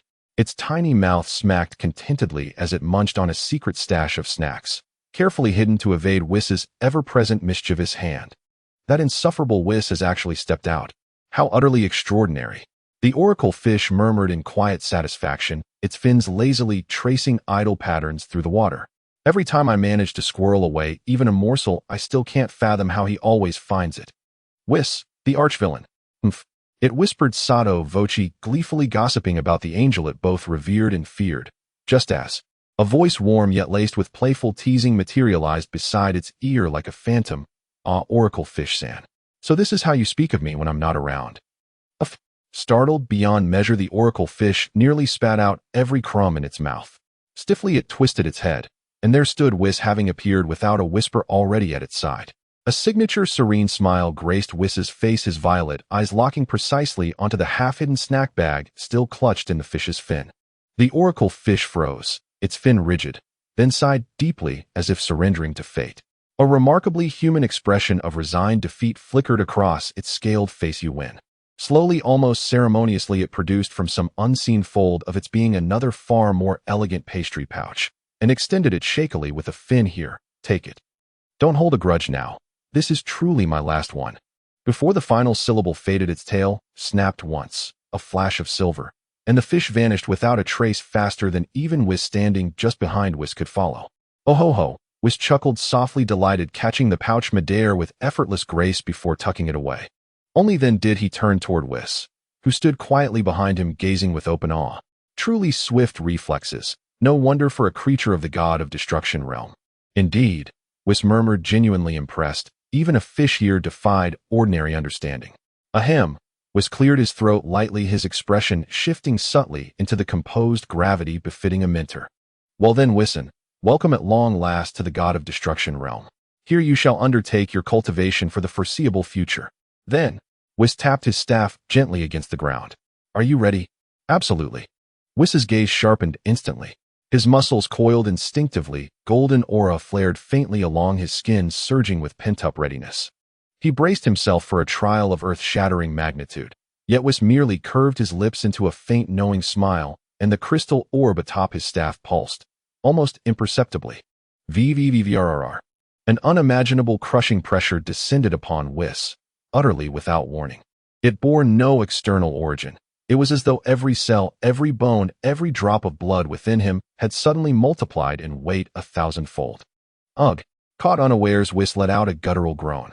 His knees buckled under an invisible hammer's blow, and he slammed hard onto the grass, pinned flat. His face pressed tight against cool blades of green, not a single finger could lift. His bones creaked in protest, his blood thickened, his breath constricted to shallow, ragged gasps. His blazing white aura guttered out like a candle in gale winds. Maintaining even Super Saiyan form became impossible. This was no mere gravity chamber. It dwarfed Bulma's most extreme design by 10,000-fold. It was dimensional annihilation. "Rest easy." Whis' voice remained calm, gentle, as if commenting on the weather. "This is but foundational acclimation training. It does not impose a fixed multiplier. Rather, it adapts, intelligently calibrated to your body's current absolute limit. Now then, With another soft tap of his staff, a plain gray stone, roughly the size of a wash basin, materialized just inches before Whis' buried face. You must first adapt to this state, then lift that stone and move it freely. Whis gestured lightly toward the rock, tone as casual as assigning homework. Begin whenever you're ready. With that, he turned with elegant poise, producing from nowhere an exquisite tea set, and seated himself at a nearby stone table to brew tea with unhurried grace. His gaze settled upon Whis with amused anticipation, like a connoisseur awaiting a masterful performance. Whis. Whis forced the words through clenched teeth. Sweat poured from his brown neck and back in rivulets, instantly drenching his battle suit. How many times Earth's gravity is this? I can't even twitch a muscle. Whis, still focused on pouring spring water into the teapot, didn't glance up. Multiplier. I truly don't know. Didn't I say? It adjusts, automatically, to your personal threshold. Don't dwell on such details. What matters is the result. Whissen. Ho ho ho. Internally Whis raged, but his body, stripped of even the strength to complain, betrayed him utterly. He strained to gather even a wisp of ki to budge the basin-sized stone before him. Yet lifting it was unthinkable. His utmost effort couldn't raise a single fingertip a millimeter off the ground. To him, that humble stone now loomed like a mountain before a mortal man. Defeated, he abandoned the futile struggle and embraced the simplest, most fundamental path: push-ups. Push-ups, the bedrock of physical adaptation. Gritting his teeth, Whis channeled every last reserve of strength into his arms and core. A low guttural roar tore from his throat. With agonizing slowness, he lifted his chest barely centimeters, arms trembling violently, veins bulging beneath sweat-slicked skin. But he did not yield. Once, twice, 3 times. Each ascent a torment, each descent a jarring impact that churned his insides as sweat pooled steadily beneath him, forming a small, glistening puddle on the grass. Whis sipped fragrant tea, watching Whis' arduous struggle, and smiled, not with mockery, but genuine approval. Whissen is remarkably perceptive. Just after completing a few shaky repetitions, Whis lay panting, ears burning at the praise, nearly choking on his own breath. He turned his head slowly, casting a wounded, accusing glance. Whis. I'm no toddler. I don't need such backhanded compliments. Oh my. Whis set down his cup, waving a hand with sincere innocence. I speak entirely in earnest, Whissen. Long ago, when I first began training Lord Beerus, a tender, slightly bemused smile softened Whis' features. Spent 3 full days locked in combat with the stone I'd conjured. He tried everything, blasting, smashing, even attempting to vaporize it. In the end, he collapsed, utterly exhausted, while the stone remained unmoved. Only then did he grasp the truth: when foundations remain unsteady, striving to obliterate obstacles before mastering oneself is the height of folly. Whis could vividly picture it, the volatile god of destruction hurling furious attacks at a silent, immovable stone for 72 hours. The image was absurd and breathtakingly magnificent. He said nothing more. He stored Whis' words deep within his heart, banished all distractions, and surrendered wholly to this rawest, most grueling form of foundational discipline. Once, twice, 10,000 times, 100,000 times. Each repetition tearing muscle fibers apart, only for them to knit back stronger, fiercer, more resilient. Time dissolved. Only the rhythmic patter of falling sweat and Whis' ragged bellows-like breath remained the sole music echoing across the realm. Earth, West City, Capsule Corporation Estate. Day 1 without Whis, missing him. Day 2, missing him. Day. Bulma had lost count. She sat alone on a wicker chair in the garden, the small round table before her, holding a cup of tea long gone cold. Her gaze drifted unfocused to the corner of the yard, where her father Dr. Brief had built the very first-generation gravity chamber decades ago. Its weathered metal shell glinted faintly in the dying light of sunset. Unbidden, Bulma's mind painted a vivid scene: the heavy alloy door hissing softly open. Then Whis stepping forth, fresh from the shower, damp hair tousled, a towel slung casually over one shoulder, walking toward her with that lazy, roguish grin. She shook her head sharply, dispelling the fantasy. Idiot. She muttered the word low, uncertain whether she meant herself or the man adrift somewhere across the vast, star-strewn void. Of course it's impossible. He's only been gone a handful of days. How could he possibly return so soon? Reason insisted Whis had departed with Whis for the god of destruction realm. There would be no swift homecoming. Yet deep within, yearning bloomed like stubborn ivy, twining tightly around her heart, refusing to loosen its grip.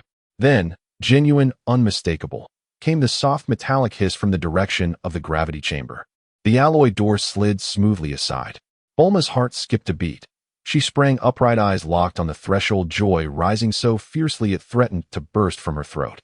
But emerging from the doorway was not the beloved figure she longed for, only Dr. Brief, his blue hair wildly unkempt, gripping a massive wrench in one hand. Huh, Dad. Her elation shattered, replaced by profound disappointment and bewilderment. What are you doing inside the gravity chamber? Dr. Brief adjusted his spectacles, ambled over, and drained Bulma's cold tea in 3 loud gulps. Phew, exhausting work for an old man like me. Wasn't the new gravity chamber you built for Whis damaged beyond repair? He pointed the wrench toward the chamber. I'm upgrading this older model, pushing its gravity ceiling higher if possible. Otherwise, when Whis returns and finds no suitable training space, he'll surely complain the gravity isn't strong enough. Bulma recalled then the fate of her masterpiece. The chamber shattered during Whis and Goku's sparring match, taking part of the estate with it. A complex wave surged through her, not sorrow but sudden fierce clarity, igniting a powerful impulse to act. In an instant, Bulma shot upright, hands planted firmly on her hips, eyes blazing with the incandescent fire of pure undiluted resolve, her entire being recharged with purpose. No need to upgrade the old one, Dad. Her voice rang clear and decisive. Its design philosophy is obsolete. Its ceiling too low, its energy efficiency subpar. I'm designing something entirely new. A revolutionary gravity chamber built expressly for Whis. Stronger, higher multipliers, greater stability, real-time biometric monitoring, fail-safe overload protection. Yes, that's the plan. Her enthusiasm mounted, blueprints already unfolding in her mind's eye. Dr. Brief blinked, momentarily stunned by his daughter's sudden ignition. Then, seeing the familiar, brilliant spark of genius in her eyes, he smiled warmly. He nodded slowly. Oh, is that so? Excellent. Just say the word. Materials, technical support, anything you require. Quietly, he sighed inwardly, his gaze softening as he watched his daughter, so full of vigor, so brilliantly alive. Before his thoughts drifted further, Tights went off to gather cosmic samples for her novel, reportedly submitting to a planetary publisher named Tomato. Only Bulma remains at home. When exactly will Whis finally propose? He and his wife had long dreamed of holding their first grandchild. With her father's blessing secured, Bulma dashed, like a whirlwind, back to her private laboratory. A colossal holographic display ignited, complex equations, structural schematics, and energy matrices cascading like luminous waterfalls across the air. She plunged headlong into creation, forgetting time, forgetting fatigue, even forgetting the ache of longing. Her sole objective now was perfection. One goal: to construct the universe's most formidable gravity chamber, worthy of a peerless cultivation maniac. Time slipped quietly away beneath the sweat and crushing pressure of the destroyer realm, and within Bulma's laboratory, where lights burned ceaselessly through the night. It felt as though no time had passed, yet 3 months had already elapsed since Videl departed Earth.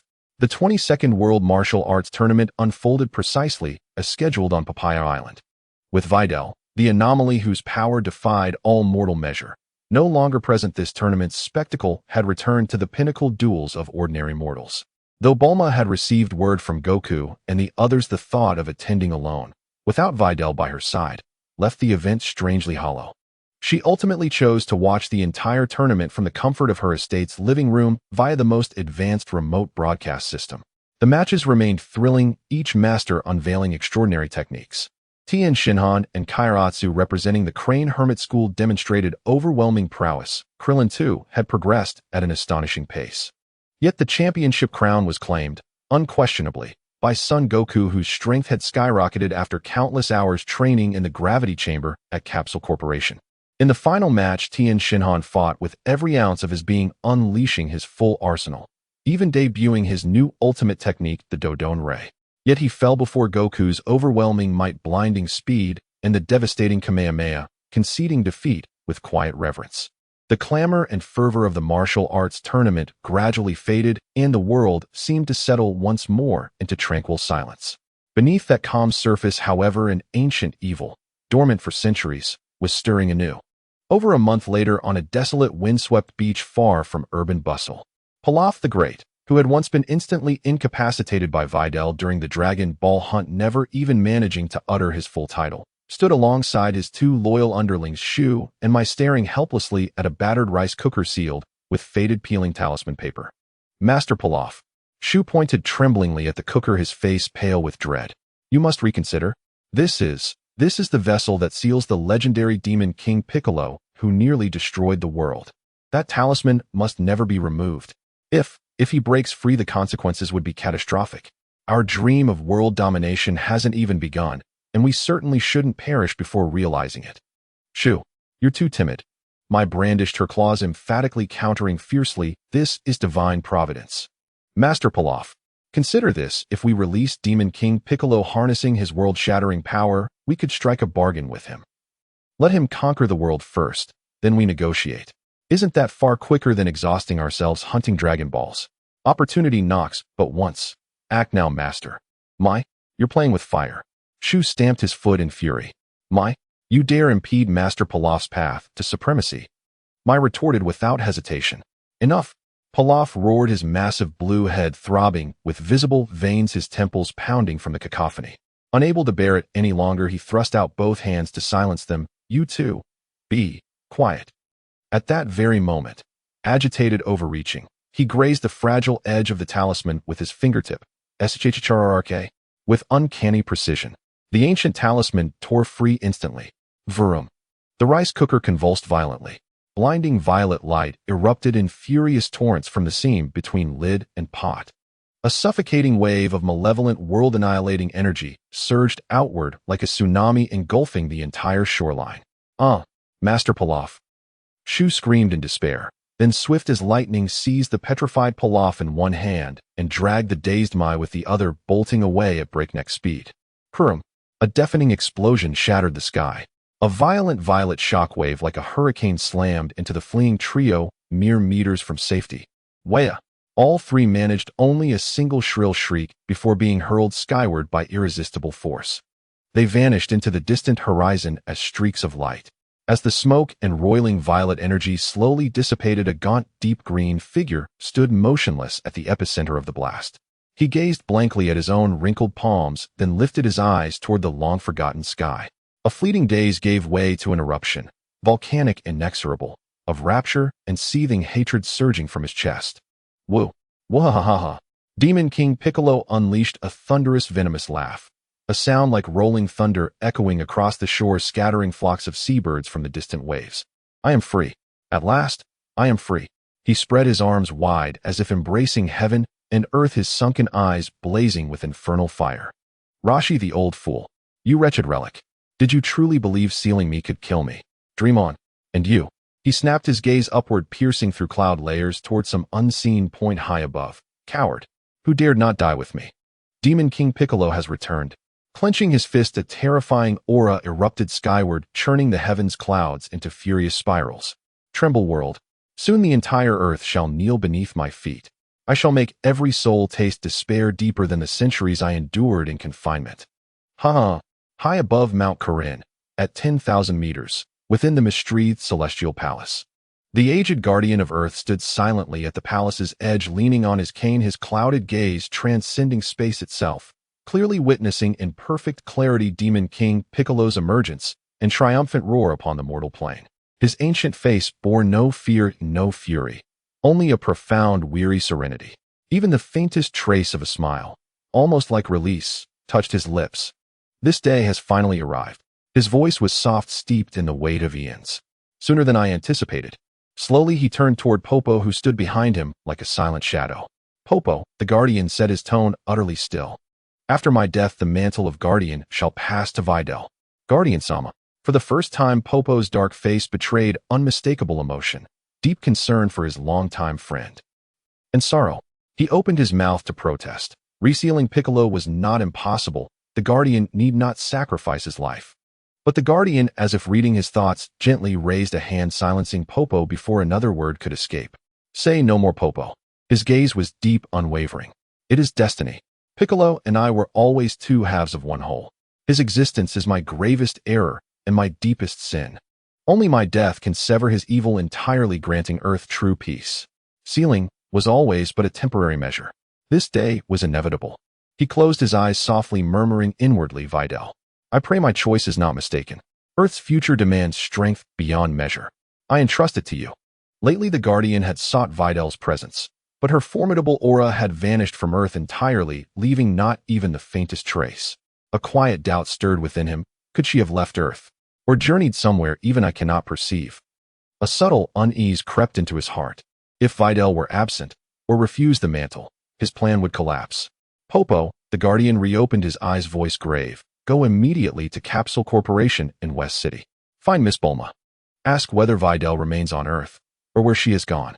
Deliver my words verbatim. She must come to the Celestial Palace, urgently.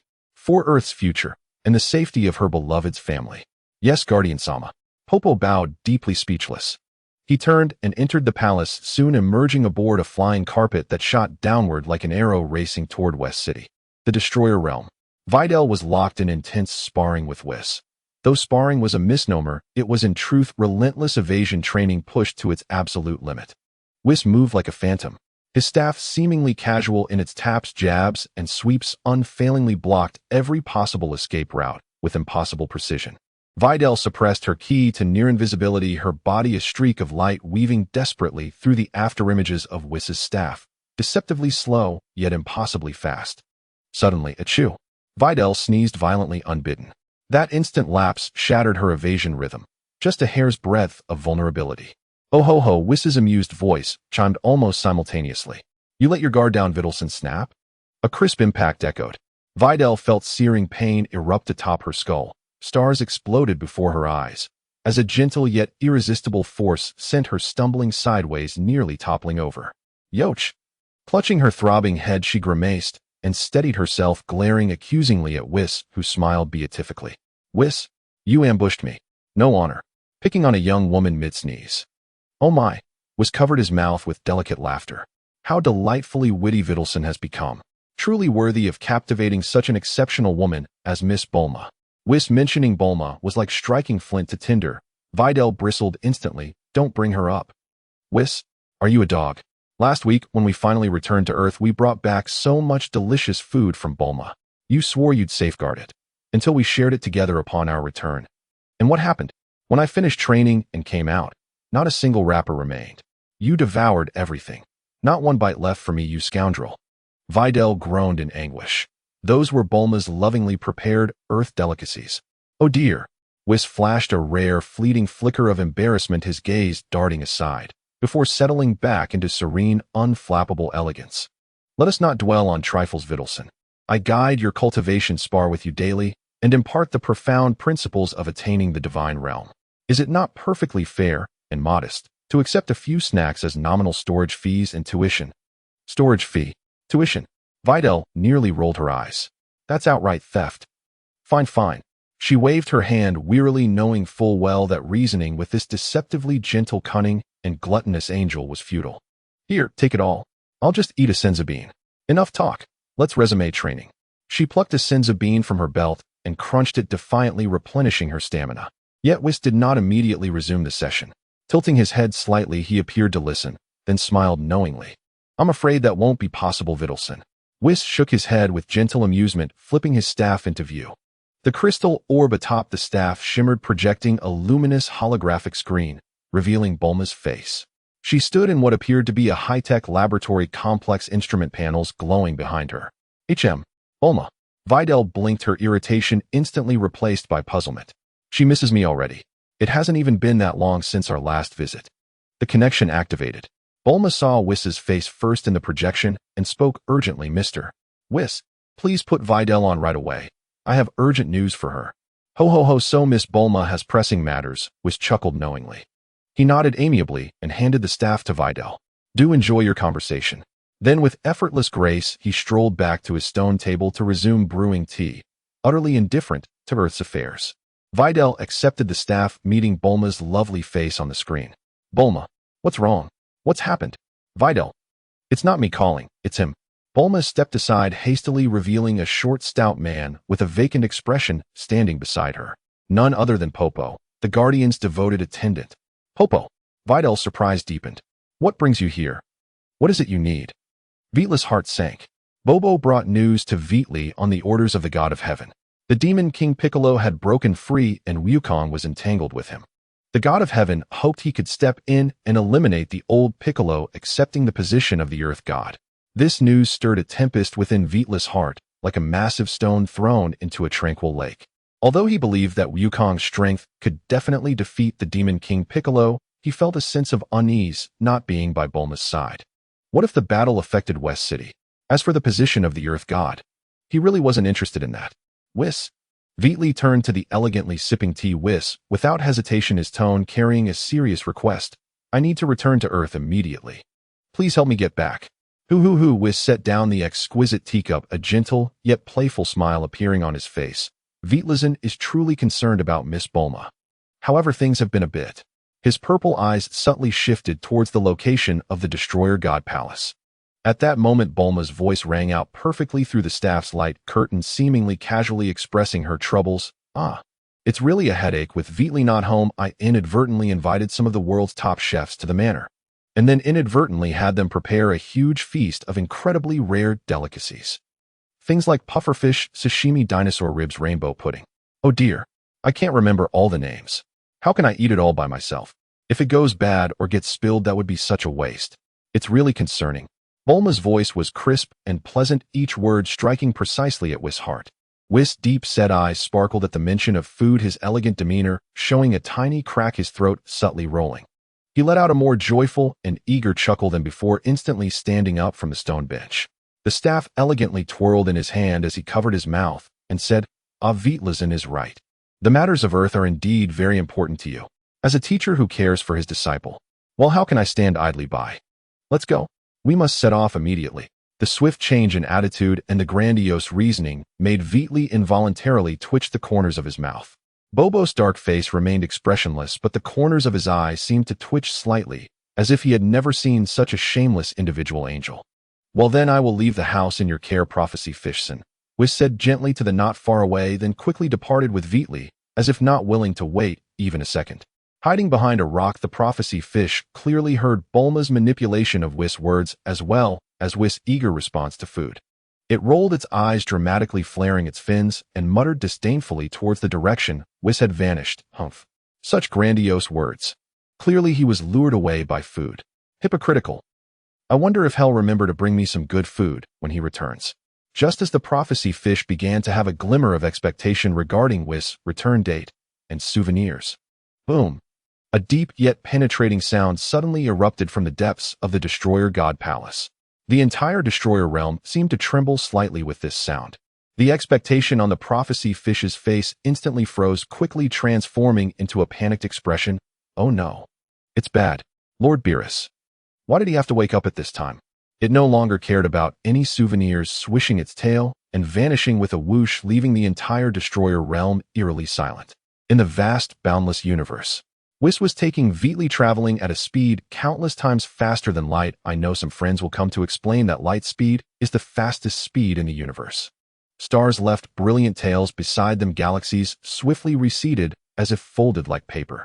Suddenly, Whis' figure came to an abrupt halt without warning. The relaxed and comfortable expression on his face instantly disappeared, replaced by a rare look of helplessness mixed with trouble is coming. All this.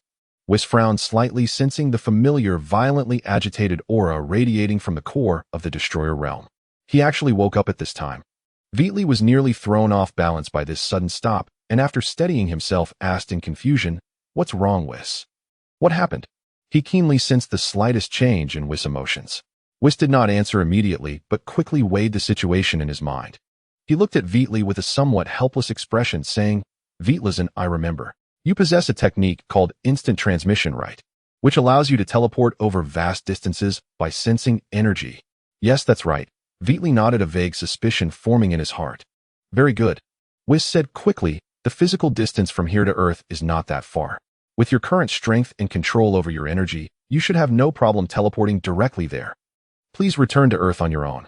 Kindly inform Miss Bulma." Whis' expression became serious. "Those carefully prepared delicacies must be preserved properly. Later I will bring a very troublesome god to taste them. This concerns the survival of Earth, so she must take it seriously." Vegeta's heart jolted. A god? Whis is bringing Beerus to Earth's? He instantly understood why Whis wanted him to go first. It turned out that the hairless cat Beerus had awakened, and he had previously helped this Destroyer god change the sheets. "I understand. Whis, Without wasting words, Wheatley immediately brought his two fingers together and pointed at the center of his forehead, his powerful perception spreading out like a web, precisely locking onto that familiar aura on Earth, Sun Wukong. Then I'll be leaving now. Before Wheatley finished speaking, his figure vanished with a whoosh, leaving only a faint ripple in the vacuum of the universe. Whis sighed softly as he looked in the direction Wheatley had disappeared. Then the helplessness on his face transformed into a smile, and he turned to face the direction of the destroyer realm, lightly tapping his staff. It seems I need to go back and appease that rather temperamental god. I hope Miss Bulma's delicacies can calm his anger. He elegantly turned his figure, transforming into an even swifter beam of light as he returned along the same path to the destroyer realm to soothe the irritable destroyer god Beerus, who was in a fit due to not finding his attendant after waking up. On Earth, at the battlefield between Wukong and the Demon King Piccolo, the blue light of the Turtle School's Kamehameha illuminated Sun Wukong's youthful face, as well as the twisted green face of the Demon King Piccolo, filled with fear and despair. Kamehameha. The massive energy beam concentrated from most of Wukong's power roared as it tore through the air, racing towards the helpless Demon King Piccolo. The shadow of death instantly enveloped him. Wait, you can't kill me. The Demon King Piccolo let out a final roar, trying to grasp at his last straw of hope. I am one with the god. If you kill me, the god will surely die. Earth will lose its god. This was his final trump card and his only hope to buy time. However, what responded to him was Wukong's pure curiosity and the uninterrupted output of energy. What's a god? Can it be eaten? Wukong asked, but before the other could answer, Kamehameha. The beams might surged even greater. The Demon King Piccolo was utterly despaired. This fool. He actually didn't care at all about the god's fate. He had just escaped captivity, and before he could even enjoy the free air, he was about to perish at the hands of this inexplicably powerful junior. Master Mateto sealed him for hundreds of years, and now his own disciple was to take his life directly. How unfair the world was to him. As he watched the blue torrent powerful enough to vaporize him drawing near, the old Piccolo resignedly closed his eyes. He was too old and too weak, unable to even spit out an egg for his revenge. At this critical moment, a figure suddenly appeared before the Demon King Piccolo like a ghost, perfectly blocking the path of the Kamehameha. His timing and position were so coincidental, as if it had been calculated beforehand. Wheatley had just instantaneously landed, and before he could observe his surroundings, a violent energy torrent rushed towards him. The familiar aura and technique rendered him speechless. That guy Wukong. Did he just give me such a grand welcome gift as soon as I returned? Wheatley's mind flashed with the absurd thought of, is he resentful because I didn't take him to train in the destroyer realm? But his movements did not slow. He casually raised his right hand palm open, and with a dismissive wave he directed the roaring Kamehameha aside, as if swatting away a bothersome fly. Whoosh! There was no earth-shattering explosion, no violent energy collision. The Kamehameha wave, capable of destroying mountains, was forcefully redirected upon contact with Wheatley's palm. It sharply turned at a 90-degree angle, roaring into the far-off sky, ultimately pushing the moon aside beyond the distant Earth. He swore he didn't do it on purpose. Wheatley stared at the pushed moon for a moment before turning to look at the utterly bewildered Demon King Piccolo he had just saved. Yo, Wheatley raised an eyebrow, his tone slightly teasing. Isn't this old Piccolo? Haven't seen you in a few days, looking quite rough. He instantly realized the situation earlier. He had apparently interrupted Wukong's finishing blow. Wheatley. Telly. At that moment, Wukong finally recognized the visitor, his eyes widening in surprise as he exclaimed, Why did you suddenly come back? You just effortlessly deflected my Kamehameha. How impressive. He completely ignored the fact that Wheatley had saved the enemy, instead feeling exhilarated by the power Wheatley displayed far beyond his comprehension. Meanwhile, King Piccolo, having experienced the drastic ups and downs from hell to heaven, finally regained his senses. He looked at the black-haired youth before him who had casually swatted away a lethal attack, his aura inscrutable, and his momentary shock was quickly replaced by the ecstasy of surviving and swelling ambition. Wah! King Piccolo erupted into an even more frenzied laugh than before, as if the despair from moments ago had never happened. I knew it. How could the great King Piccolo fall so easily? Fate is ultimately on my side. He straightened his hunched back with effort, casting a disdainful gaze at Wheatley, as if bestowing a favor, saying, Kid, although I don't know who you are, you saved the great King Piccolo, and I will remember this credit. As long as you take care of that kid in front of you when I rule this world, you will be someone who stands above millions. He seemed to already envision himself on top. Whiteley looked at the old Piccolo, as if he were a fool, his face displaying extreme disbelief. He couldn't help but ask, "Hey old man, have you always been this bold? Who gave you the courage to talk to me like that?" Liang Jingru. Huh. Whiteley pulled out a green senza bean from his universal capsule and tossed it over, saying, "Here, do you recognize this thing?" "Eat it, senza bean." The murky old eyes of King Piccolo instantly erupted with a greedy gleam. He certainly recognized this item. Without any hesitation, he grabbed the senza bean and eagerly stuffed it into his mouth, chewing and swallowing with force. Boom. A surge of immense life energy erupted within his withered and aging body. The cracked bones snapped back together rapidly, wounds deep enough to see bone healed and disappeared at a visible speed. Even the wrinkles on his skin seemed to stretch a little. Power. Infinite power has returned. Ha ha. King Piccolo felt the surging strength within him, his confidence swelling like never before. His gaze towards Whiteley was no longer one of gratitude, but filled with violence and arrogance. "Kid, though you gave me the senza bean, your disrespect towards this demon king." He grinned menacingly, raising both hands as terrifying energy began to gather, clearly testing the feeling of his restored power while turning his back on their earlier alliance. However, before he could finish his threatening words, Whiteley's figure suddenly appeared before him. A hand like an iron claw lightning fast clutched his throat. All of King Piccolo's movements froze in an instant. He was horrified to find that his terrifying power, capable of destroying cities, was as feeble as that of an infant before this hand. No matter how he struggled or released his aura, he could not budge that finger in the slightest. The sensation of suffocation and the chill of death flooded his heart instantly. "Spit it out." Whiteley's voice was cold and devoid of any emotion. Ugh. Ugh. King Piccolo made strange choking sounds, his eyes filled with incredulous fear. This young man. How could he know? "Spit it out." Whiteley applied a bit more pressure and King Piccolo's eyes bulged out instantly, his face turning a deep purple. He realized this was not a negotiation, it was an order. It was an ultimatum. Damn. The instinct to survive overpowered everything. A glint of madness and resentment flashed in King Piccolo's eyes as he raised both hands, gathering all the power he had restored. A massive beam of destruction emanating from him struck Whiteley's chest at point-blank range. Boom!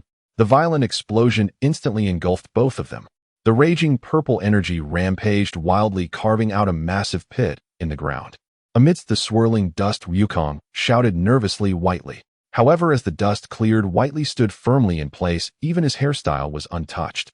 The beam, capable of piercing through mountains, merely brushed against him like a gentle breeze.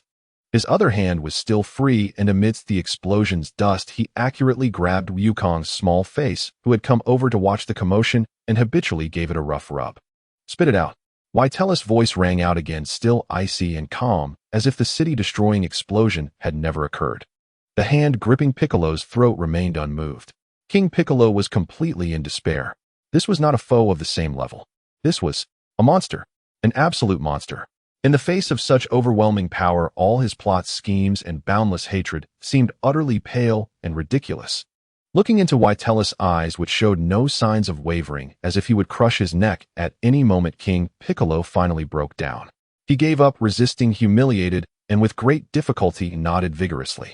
Whiteley then released his grip on Piccolo's throat, but his other hand still firmly held onto his shoulder to prevent him from escaping or playing tricks. Huh. King Piccolo gasped heavily, his eyes filled with humiliation and unwillingness. He clutched his neck, glaring at Whiteley with resentment, and finally, under the threat of death, he summoned all the remaining power and life force within him, his abdomen writhing and swelling violently. Ugh. Accompanied by a painful and resentful roar, a massive demon egg wrapped in viscous liquid and shimmering with a strange green light was forcefully spit out from his mouth. As soon as the egg left Piccolo's body, as if it had a mind of its own, it instantly transformed into a green streak of light, shooting towards the sky, vanishing without a trace in the blink of an eye. Whiteley glanced at the direction the egg had disappeared, knowing it must be the future Piccolo, and he couldn't be bothered to chase after it. "All right, your task is completed." Whiteley looked at King Piccolo, who lay weakened on the ground, having exhausted his strength, and spoke in a flat tone. "You?" King Piccolo seemed to want to say something. Whiteley did not give him any chance. He raised his right hand, and a golden light instantly gathered at the tip of his index finger, which then transformed into a golden ray with terrifying penetrating power. Pooh! The ray accurately pierced through King Piccolo's forehead. The resentment, unwillingness, and fear in his eyes instantly froze before completely dimming. The once great demon king who plunged the world into darkness now transformed into a cold corpse burdened with endless humiliation and confusion. Whiteley retracted his finger as if he had merely crushed an ant, calm and collected. He turned to Wukong, who still appeared slightly dazed, and smiled, saying, "I have to go now. Bulma must be waiting for me anxiously. How about you? Are you coming with me to West City? Bulma has prepared a feast." Wukong snapped back to reality, looking at Piccolo's corpse on the ground, then at Whiteley scratching the back of his head before breaking into a cheerful smile, saying, "Nah, Master Roshi and Krillin are still waiting for me to return. They'll come back to play with you later. Remember to save me some delicious food from Bulma." He stopped talking and immediately summoned the flying Nimbus, waving goodbye to Whiteley before swiftly disappearing into a golden light in the sky. Whiteley also did not linger, his body shooting up into the sky with great urgency. He raced towards the direction of the brief estate in West City at a speed far exceeding that of the flying Nimbus. He had to hurry, that dog Beerus was about to arrive. He needed to get back to prepare with Bulma. At the very least, he couldn't let Bulma give that destroyer a loud beating like in the original Dragon Ball. But with his current grasp of divine energy, he was confident that with a few more years of development time, he could at least hold his own against Beerus without being defeated. At that time, up in the sky at the divine realm, the Supreme Kai had watched the entire process of King Piccolo's demise from below. His wrinkled green face displayed an extremely complex expression, a mixture of shock, confusion, a hint of fear, and profound relief. Did that just get resolved? The Supreme Kai murmured to himself, feeling as though he were dreaming. The anticipated sacrifice, the tragic mutual destruction, had completely failed to occur. The formidable King Piccolo, who had instilled fear even in him, appeared like a puppet easily manipulated before the alien named Whiteley, unable to muster even the last resistance. What was even more alarming to him was Whitela's final demand for Piccolo to spit out the egg. How did he know that secret? The Supreme Kai pondered in confusion. I never revealed to him the connection between myself and Piccolo. This incident gave him a deeper understanding of Whiteley. After Bobo arrived back in West City for only a short while, the Supreme Kai was already certain of one thing: he was a man who loved his wife. However, regardless of everything, the greatest threat, King Piccolo, had been eliminated. Looking at the demon egg that Piccolo had spat out in his final moments disappearing into the sky, the Supreme Kai's brow furrowed slightly, a hint of concern surfacing on his face. He knew all too well what that egg represented. In the future, there would likely be new turmoil. But those were matters for another time. For now, the most important crisis had been averted. This made the Supreme Kai exhale deeply, as if he had shed a burden carried for hundreds of years. Bobo, he spoke, transmitting to Bobo, his voice carrying an unprecedented lightness. Mr. Bobo, King Piccolo has been dealt with by Whiteley, and you can return to the sacred realm now. After informing Bobo that he could come back, the Supreme Kai sighed, deciding to temporarily forget his earlier decision to pass the position to Whiteley. The position of Supreme Kai. The Supreme Kai gazed down at the vast earth beneath the sacred realm, a subtle hint of nostalgia flashing in his murky eyes. Mr. Whiteley is still too young. While his power is strong, his character, well, it still needs to be honed. Moreover, he may not even be interested in the divine role. This crucial responsibility concerning Earth's fate should still be shouldered by an old man like me. For a few more years. He silently found a way to excuse himself. Back Bulma. Just as Vitelli arrived home, he was greeted with the warmest welcome from Bulma. Bulma's cheerful exclamation rang like the most beautiful melody as she sprang from her chair and dove straight into Vitelli's open arms. Vitelli caught her steadily, feeling her soft form and the unrestrained affection and joy radiating from her. Ha! Vitelli laughed heartily, spinning around with Bulma in his arms several times, causing her to giggle, her blue short hair flying in the air. Only when Bulma playfully smacked his shoulder did he reluctantly set her down on the spacious soft sofa in the living room, adjusting his position to let her sit comfortably in his embrace. Back.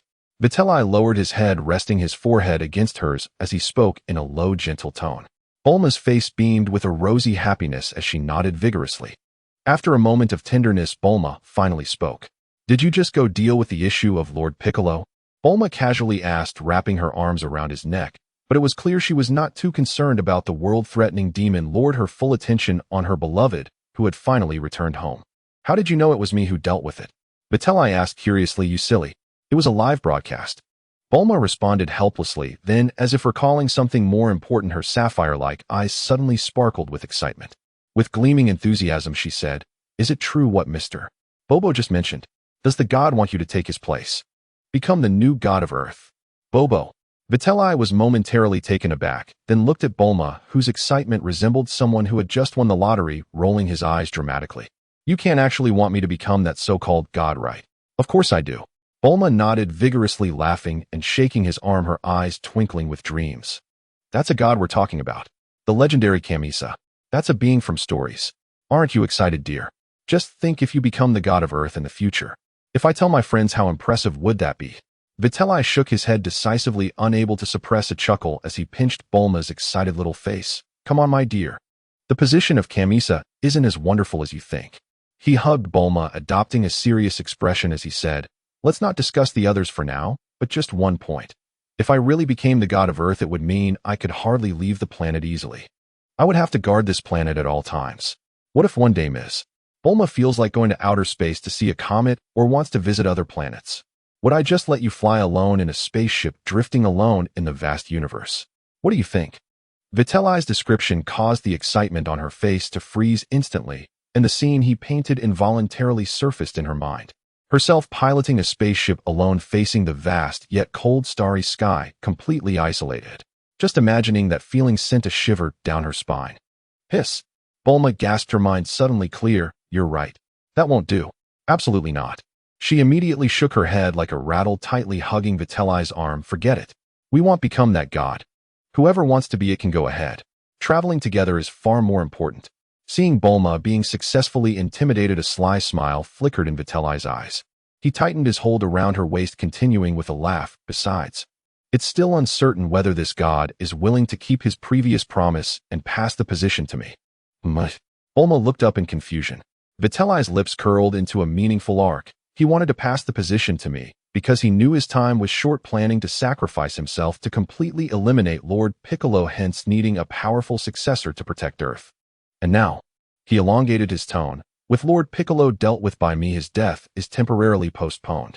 Do you think an old fellow who has barely survived and has been a god for hundreds of years would easily hand over the position, which symbolizes power and authority, to someone who might seem a bit unpredictable to him?" He added, though he himself is also an alien. Bulma blinked her big eyes, digesting Vitelli's words, gradually understanding, her mouth slightly agape.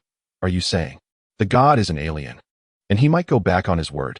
"Not might, it's highly likely." Vitelli shrugged. "But it doesn't matter, we weren't interested anyway. Let that old man continue to toil, we can enjoy our leisurely life." Seeing that Bulma seemed still preoccupied with thoughts about the god, Vitelli wanted to distract her from these irrelevant matters and immediately shifted the topic. "By the way, there's something more important I need to tell you." "What?" Bulma's attention was indeed drawn back. Vitelli said with seriousness, "Wait a moment, the god of destruction, Beerus, will be coming here." God of Destruction. Beerus. Bulma felt unfamiliar with the name, but it seemed she had heard it from Whis by chance. The title God of Destruction made her realize that this matter might not be simple. "Yes," Vitelli nodded. "It's that deity served by Whis, possessing the power to easily destroy planets, even galaxies. That guy has a bad temper, extremely bad, and is particularly capricious. If he comes later, and if he speaks harshly or has an arrogant attitude, and you feel uncomfortable." Vitelli paused, looking into Bulma's eyes. "You mustn't act impulsively. If there's nothing wrong, try not to confront him directly. Currently, I'm not his match yet. Protecting you might be fine, but if it comes to a full-blown confrontation, I still wouldn't stand a chance." Upon hearing this, Bulma paused for a moment, then rolled her eyes dramatically, poking Vitelli's chest with her delicate finger. "Hey, in your mind, am I really that inconsiderate, throwing tantrums regardless of the occasion, like a spoiled princess? I'm not stupid. Why would I confront someone I know I can't provoke? Isn't it enough to serve him well with delicious food and drinks?"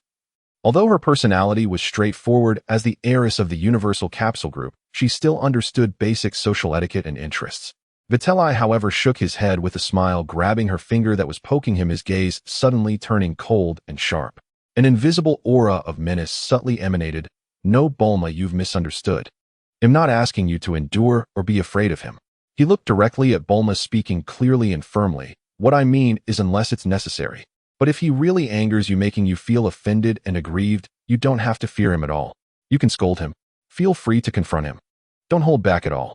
"Why, Bulma was stunned, doubting if she had misheard. Just a moment ago you said you couldn't match him, and now you're telling me to scold him freely. Vitelli's eyes sparkled with determination. I won't let my woman suffer any grievances. At worst I'll take him on. Currently, I may not be able to match him in overall strength, but if it comes down to risking my life, giving it my all, I have great confidence I can deliver a heavy blow. I want him to know that messing with Vitelli's woman comes at a price. Even if he's a god of destruction, it's no exception. Vitelli's words were resolute, carrying an undeniable determination and a hint of madness. This was no joke, he was serious. For Bulma, he dared to throw punches at a deity. Bulma's heart was profoundly touched, a warm, indescribable current enveloping her eyes slightly moist. Just as she was about to say something. Suddenly, a cold, indifferent voice, as if devoid of emotion, echoed unexpectedly in their ears. Oh, is that so? The voice was not loud, yet it carried a chilling sensation. Both Vitelli and Bulma felt their hair stand on end. At the same time the voice sounded, the space in the center of the living room rippled like water, and a brilliant stream of light, like a rainbow, appeared out of nowhere, instantly taking shape. As the light dissipated, two figures emerged. Standing at the front was none other than the god of destruction Vitelli had mentioned, Beerus. The newcomer was indeed Beerus, the god of destruction, accompanied by his angel attendant Whis. Beerus had a small build adorned in peculiar divine garments with purple patterns, his skin a light purple lacking any fur, and his head resembling a graceful yet indifferent hairless cat. His golden vertical pupils were currently observing Vitelli with keen interest, a hint of amusement playing at the corners of his mouth, emanating a suffocating aura of destruction, as if embodying the very end of all things. Standing half a step behind Beerus was the elegantly poised Whis, holding a staff. At that moment Whis was elegantly covering his mouth with his hand, his purple eyes crescent-shaped, filled with unmasked glee. Do you believe me? Instantly the air in the living room turned icy and still. Bulma instinctively gripped Vetral's arm, her palm damp with a faint involuntary sweat.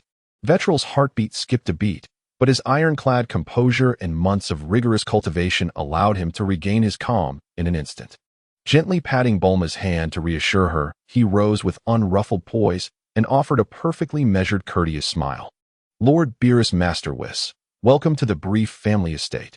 With a graceful, effortless bow, Vetral moved as though he had never been caught mid-threat moments earlier. Bulma instantly snapped into action, springing upright and flashing a warm, polished social smile. Welcome, welcome. You've journeyed far, must be utterly exhausted. Lunch is already prepared, Earth's finest delicacies. Shall we dine while we talk? She deftly shifted focus away from tension, redirecting it toward cuisine. Beerus's golden, slit-pupiled gaze swept back and forth between Vetral and Bulma, the sheer silent pressure lowering the room's temperature by several degrees. After a long pause, he let out a sharp, disdainful snort. Humph. Food. Let me be clear. If this meal fails to satisfy me. His gaze drifted past them, settling on the glittering skyline of West City beyond the window, voice glacial. I will obliterate both of you and this worthless planet. That naked threat made Bulma's smile falter, yet she recovered in a heartbeat, her expression smoothing back into serene composure. Vetral, however, seemed not to have heard the threat at all. Instead, he smiled confidently, almost teasingly. Rest assured, Lord Beerus. As for flavor, I can say only this. He paused deliberately, then declared with resonant finality, guaranteed. Bulma smoothly guided the two deities toward the lavishly appointed dining hall, where an immense table gleamed beneath a dazzling array of gourmet masterpieces. As Bulma had accidentally revealed earlier, the fugu sashimi lay translucent and delicate as cicada wings shimmering with pearlescent luster under the light. The dinosaur rib roast was charred to perfection, crisp outside, succulent within, its rich aroma mingling with the subtle smoke of fruitwood. The dream rainbow pudding resembled a living artwork, its 7 vibrant layers cascading like captured auroras, exuding an intoxicating sweetness. Dozens more meticulously crafted dishes filled the air with layered, mouth-watering fragrances. Beerus's golden eyes narrowed slightly as they fell upon the feast, his nostrils twitched almost imperceptibly. Whis's eyes lit up with unmistakable anticipation. Then, nothing more followed. Only when Beerus and Whis truly began eating did Vetral grasp the full meaning of a god's dining speed, a flawless fusion of divine appetite and ravenous hunger. Where was that icy, fearsome deity from moments before? Beerus devoured like a man starved for centuries, his hands a blur of motion. Knives and forks became streaks of afterimage, spearing the largest rib with surgical precision, shoveling it whole into his mouth. bones, cartilage, everything, chewing twice before swallowing. Sashimi vanished like flowing water, pudding disappeared spoonful after spoonful, vanishing entirely in seconds. He abandoned all pretense of etiquette, cheeks puffed, emitting soft, contented purrs like a satiated feline.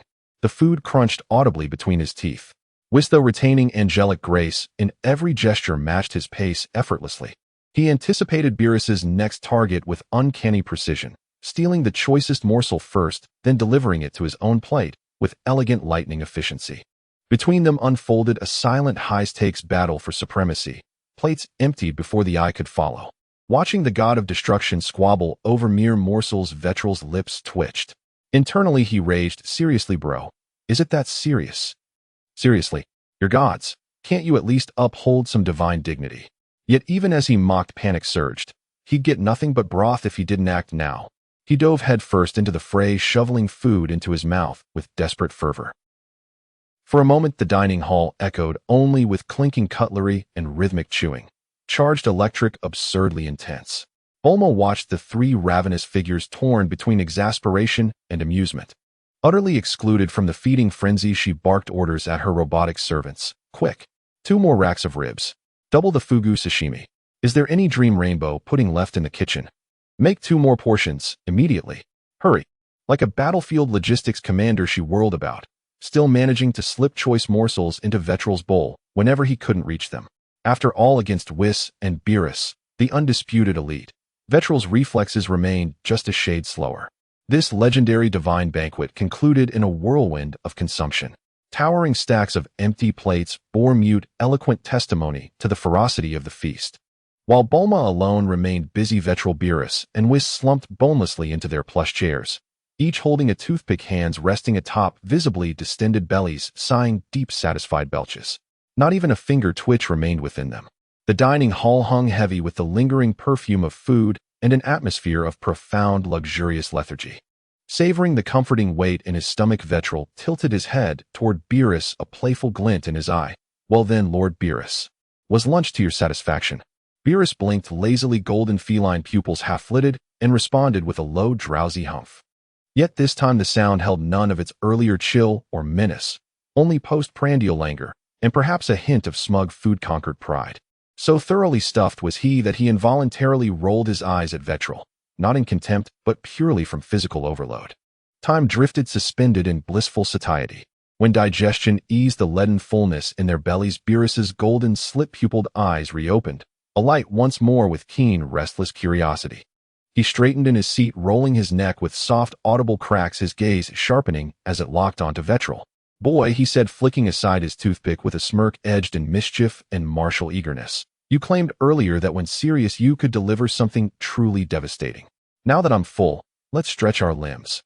Care to test that claim? At those words, fierce, blazing battle lust ignited in Vetral's eyes. He shot upright from his chair, radiating pure, unguarded exhilaration. It would be my greatest honor, Lord Beerus. He had long yearned for a true test, a crucible to measure the fruits of his grueling training beneath the god of destruction. Whis's power remained unfathomably deep, beyond current reckoning, but Beerus, he was the perfect benchmark. Let's go. Beerus grinned, vanishing in a violet streak that shattered through the dining hall's dome and rocketed skyward. Vetral followed instantly, a golden comet in his wake.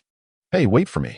Bulma sprinted into the courtyard, pulled out a capsule, popped it with a sharp pop, and leapt into the sleek, compact aircraft that materialized, ascending rapidly in pursuit.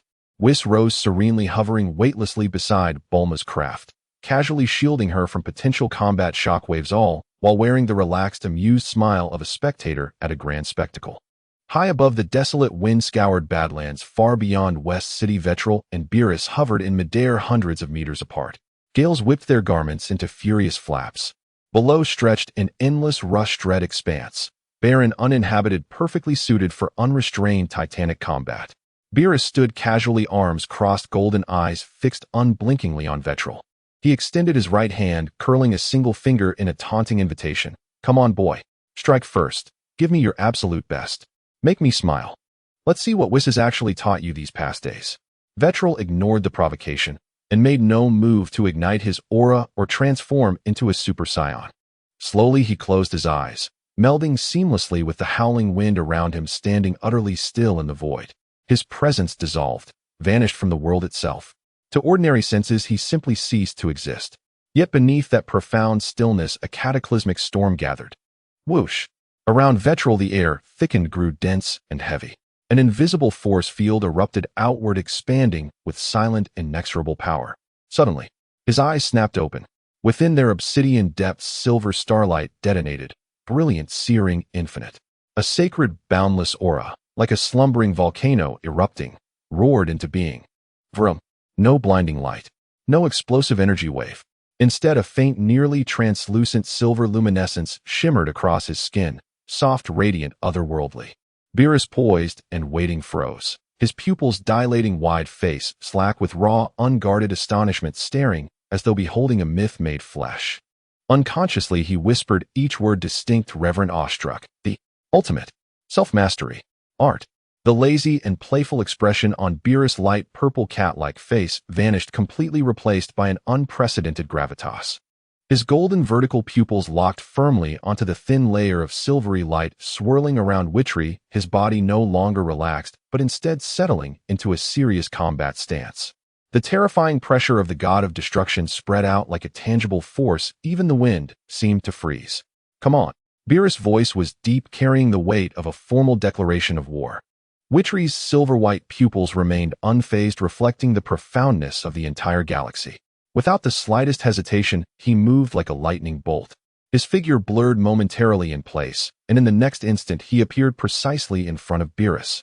Witchery's movements were no longer merely swift, but possessed an indescribable grace and rhythm, as if he had melded with the heavens and the earth. His fist, enveloped in a faint silvery glow, appeared gentle, yet contained the power to pierce through space, striking Beerus' face at an acute angle. Bang! A muffled sound echoed. Although Beerus raised his hand just in time to block, the condensed power still surged through his arm, the immense impact causing him to stumble uncontrollably, flipping awkwardly in the air before regaining his stance. Oh! Beerus shook his slightly numb arm, and the gravity on his face instantly lifted. Replacing it was a sense of surprise, as if he had discovered a new toy, and a hint of relief. He grinned, revealing sharp teeth, his golden vertical pupils sparkling with insight. So it turns out you're just a half-baked one. Haha. How interesting. So you're just a half-baked one. He realized it. Although Witchery successfully drew forth the manifestation of silver light from the free and unfettered state, this power was like a rootless floating weed, sluggish, and evidently not truly solidified, lacking much to be considered genuine. This was not the free and unfettered state, but rather a pseudo-realm reached through constant practice and innate talent after forcefully touching upon the threshold. However, this half-baked realm, combined with Witchery's own formidable foundation, was enough to surprise him and make him itch for a fight. Bang, bang, bang, bang, bang. The two did not waste any more words, instantly transforming into two streaks of light that collided fiercely once again. This time the intensity of the battle far exceeded before. In the sky, no clear figures could be seen, only two flickering, colliding, separating, and entangling beams of light. One radiating a dangerous purple glow of the god of destruction, the other flowing with the silvery brilliance of a Saiyan. The violent collision sounded like thunderous roars from the heavens, each impact releasing visible shockwaves that tore the clouds in the high sky to shreds. The barren land below seemed to be plowed repeatedly by an invisible giant plow under the terrifying sound waves and energy remnants, with massive cracks spreading continuously and clouds of dust being swept up thousands of meters high, forming a sandstorm that obscured the sky. Good lad. Even if you're just a half-baked one, you. Beerus' wild laughter remained clear amidst the dense sounds of collision. You passed. Ha ha ha. Beerus, who had long forgotten how long it had been since he fought seriously, burst into a hearty laugh. As he spoke, the two crashed into each other again at a speed that surpassed visual limits. A flash of light appeared in Beerus' eyes, and at the moment of their fists colliding, his left hand darted out like a ghost, accurately grasping Witchery's right wrist as he struck. Oomph! Beerus let out a low growl, exerting force from his waist and abdomen, swinging his arm violently. Witchery felt an overwhelming force surge toward him, and his body lost control, in an instant flung away like a stone from a catapult. Swish! With a sound, his figure drew a long silver trajectory in the air. However, Beerus' speed was even faster than Witchery, flying away. At the moment he flung Witchery away, his figure vanished from sight like teleportation, and in the next second, he appeared precisely behind the path Witchery was being flown. Slap! A crisp sound erupted, even producing a sonic boom. Beerus wore a mischievous smile on his face, delivering a heavy and precisely angled whip kick that landed solidly on Witchery's completely unprotected backside. Ugh! Witchery gasped in pain, caught off guard. This was not merely physical pain, but more importantly, this sudden and utterly inappropriate low blow attack disrupted his efforts to maintain the esoteric state of mind. The silvery glow on his body fluctuated violently, nearly collapsing entirely.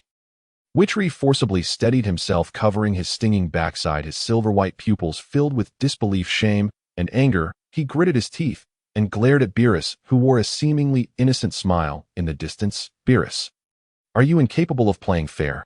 The mighty god of destruction actually kicked someone's backside? Hoo, it's a battle as long as you win. Who says you can't kick a backside? Beerus shrugged, a look of unreasonable justification on his face. Witchery was furious and stopped wasting words. He rapidly waved his hands in front of him, and countless compressed silver energy bullets formed like a torrential rain, bombarding Beerus fiercely. At the same time, his own figure also hid behind the storm of energy bullets charging forward again. Beerus remained calm, his hands transforming into a blurry purple light screen, precisely swatting the incoming energy bullets away. His golden vertical pupils locked tightly onto the figure that followed behind the energy bullets. Witchery's serious face, which had slightly appeared fierce due to anger, curled into a barely noticeable smile as he charged. Just as he was about to reach the last energy bullet closing in on Beerus, Witchery concentrated both hands at the sides of his forehead, palms open, aiming them at Beerus' sharp, golden vertical pupils. Sun Fist! A thunderous shout erupted like a thunderclap. Buzz! An indescribably blinding golden light erupted suddenly between Witchery's palms, instantly engulfing Beerus' vision. The intensity of that light was so strong that it seemed to turn the entire sky into a golden expanse. At this moment, below the fierce battle, Bulma, inside the flying machine, could see nothing and complained, "Hey, I can't see anything like this." Hoo. Whis chuckled lightly, standing beside Bulma's flying machine, casually flicking away a few energy bullets that Beerus had sent flying, which might affect this side. Hearing Bulma's complaint, he elegantly waved his staff, and a clear projection appeared in Bulma's flying machine's cockpit. The projection displayed the scene of Witchery and Beerus battling, but the speed was slowed down immensely, like a slow-motion replay that allowed Bulma to see every detail clearly. "Wow, thank you, Whis," Bulma exclaimed in surprise, her eyes immediately glued to the projection. Then, a tragedy occurred. The projection just happened to replay in slow motion Witchery concentrating his hands at his forehead, the golden light bursting forth from his hands. Buzz! Even through the slow-motion projection, Witchery's sun fist still caught Bulma off guard. "Ah, my eyes!" Bulma cried out in distress, quickly covering her eyes with her hands. After Beerus, she too was successfully hit by the sun fist. In the sky, that world-destroying golden light flashed by and quickly dissipated. Beerus tightly closed his eyes, a hint of tears seeping from the corners in frustration. He shook his head vigorously in an attempt to dispel the residual spots of light and dizziness before him. As a god of destruction, he naturally couldn't be truly injured, but this sudden blindness effect left him feeling an unprecedented frustration. Witchery's figure floated nearby, watching Beerus' embarrassing state with a smile, a hint of mischief in his silver-white pupils. "Oh dear, what's wrong, Lord Beerus? The noble deity can also be harmed in the eyes by a mortal's little trick." He particularly emphasized the word noble. "Bastard." Beerus suddenly opened his still uncomfortable eyes, burning with rage. This damn thing wasn't just a kick. To speak so justifiably about a sneak attack. It's simply outrageous. These two damn things, Buzz. The space seemed to twist for a moment. Although Beerus' figure still stood in place, another Beerus had already appeared before Witchery, without warning, as if teleporting. The speed surpassed Witchery's perception limits at that moment. Beerus' fingers formed into a palm, his arms slicing through the air like a sharp blade, accompanied by a piercing scream that tore through space, striking towards Witchery's chest. This strike contained the rage and true power unleashed after being toyed with by Witchery. Witchery's pupils abruptly shrank to the size of a needle's point. He didn't even have time to dodge. Yet before his mind could issue the command, his arms instinctively crossed in front of his chest like a reflex, with the divine breath cultivated by Whis instinctively gathering at his arms. Bang! A sound resonated heavy enough to make one's heart tremble. Witchery felt as if he had been struck heat-in by a planet flying at high speed. Pain surged through his arms, his bones groaning under the unbearable burden. His whole body was struck away like a cannonball, and a mouthful of blood spilled out. Beerus showed no signs of stopping. His figure blurred again, instantly catching up to the flying Witchery appearing above his side. This time Witchery's body failed to react completely. Bang! A heavy punch packed with immense power struck solidly against Witchery's left cheek. Ugh! Witchery's vision darkened. Intense pain accompanied by a strong sense of dizziness surged over him. His body went completely out of control, plummeting downwards like a kite with a broken string. Boom! Witchery's body crashed into the barren land like a meteor, exploding into a cloud of dust and creating a massive crater. Witchery! Bulma's heart leaped to her throat, and she no longer cared about the stinging pain in her eyes, staring intently at the projection. The dust slowly cleared. In the center of the crater, Witchery knelt on one knee, his right hand pressed against the ground as he gasped heavily. Blood trickled from the corner of his mouth, his left cheek bruised, yet his silver-white eyes remained sharp, fixed on the god of destruction in the sky. Beerus' figure slowly descended to the edge of the crater, looking down at him from above, his golden vertical pupils still burning with anger, yet carrying a hint of solemnity. Go, Witchery. Strike back. Bulma saw that Witchery seemed to be relatively unharmed, and couldn't help but cheer softly by waving her fist. Not yet, Miss Bulma. Whis had picked up a pack of snacks elegantly and was eating, but his purple eyes sparkled with brightness. Next, Lord Beerus will be taking things a bit more seriously. And for Witchery, his real battle may just be beginning. Boom. To validate Whis' words, Beerus suddenly erupted with an even more terrifying purple aura. He no longer floated, but with a mighty push against the ground, the barren land beneath him crumbled and shattered like weak cookies. A massive sonic boom erupted behind him. He transformed into a destructive purple meteor, rushing violently towards Witchery in the crater with the power to crush everything. It's coming. Witchery's pupils constricted his body, seemingly sensing the terrifying power that could crush him in advance. He gritted his teeth against the pain, his internal energy running wildly. His figure flashed, choosing not to take it heed but to shoot towards the higher sky, the Earth's stratosphere. Beerus let out a sneer, following closely behind Witchery. The two figures swiftly broke through the clouds and reached the edge of the Earth's atmosphere. Here the air was thin and sunlight poured down without obstruction. Below was the arc of the blue planet, while above was the vast and deep cosmos. The two stood thousands of meters apart, suspended at the edge of the near-vacuum stratosphere. The violent airflow and the remnants of the fierce battle became weak here.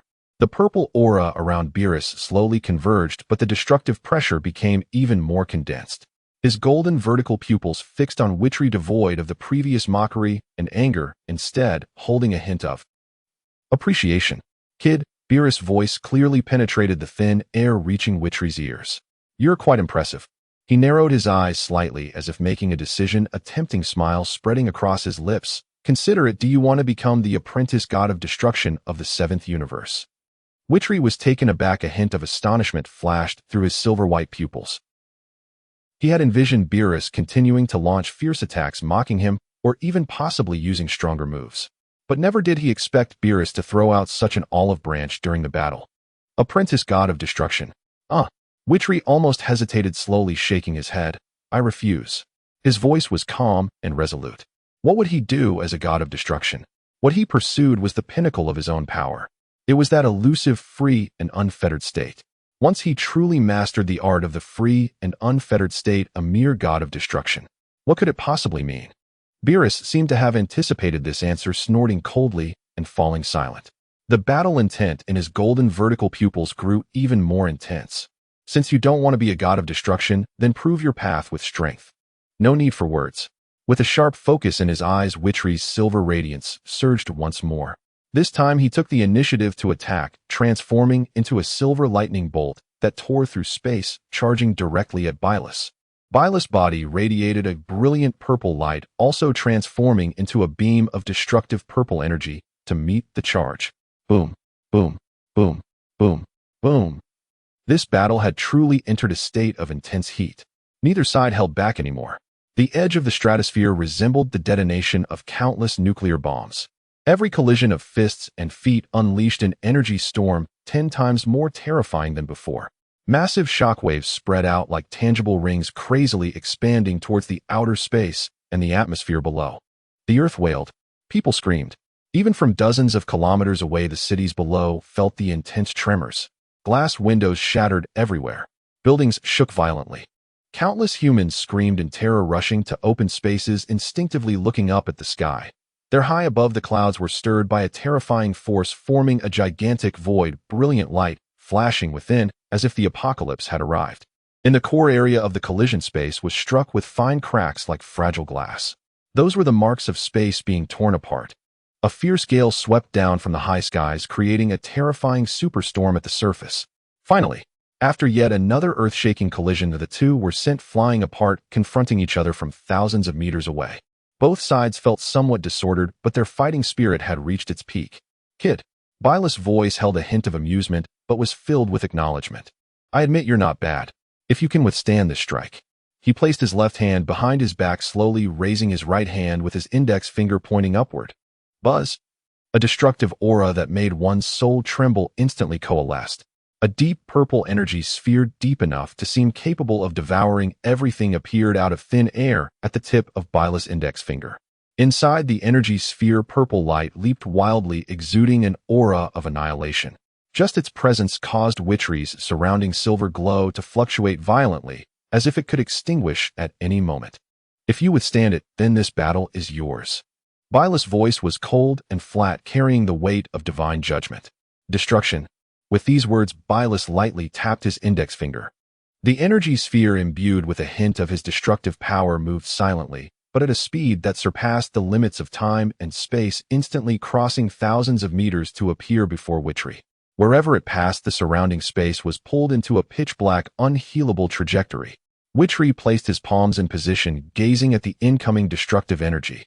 The scorching white light, imbued with terrifying heat, was compressed and gathered madly between his palms.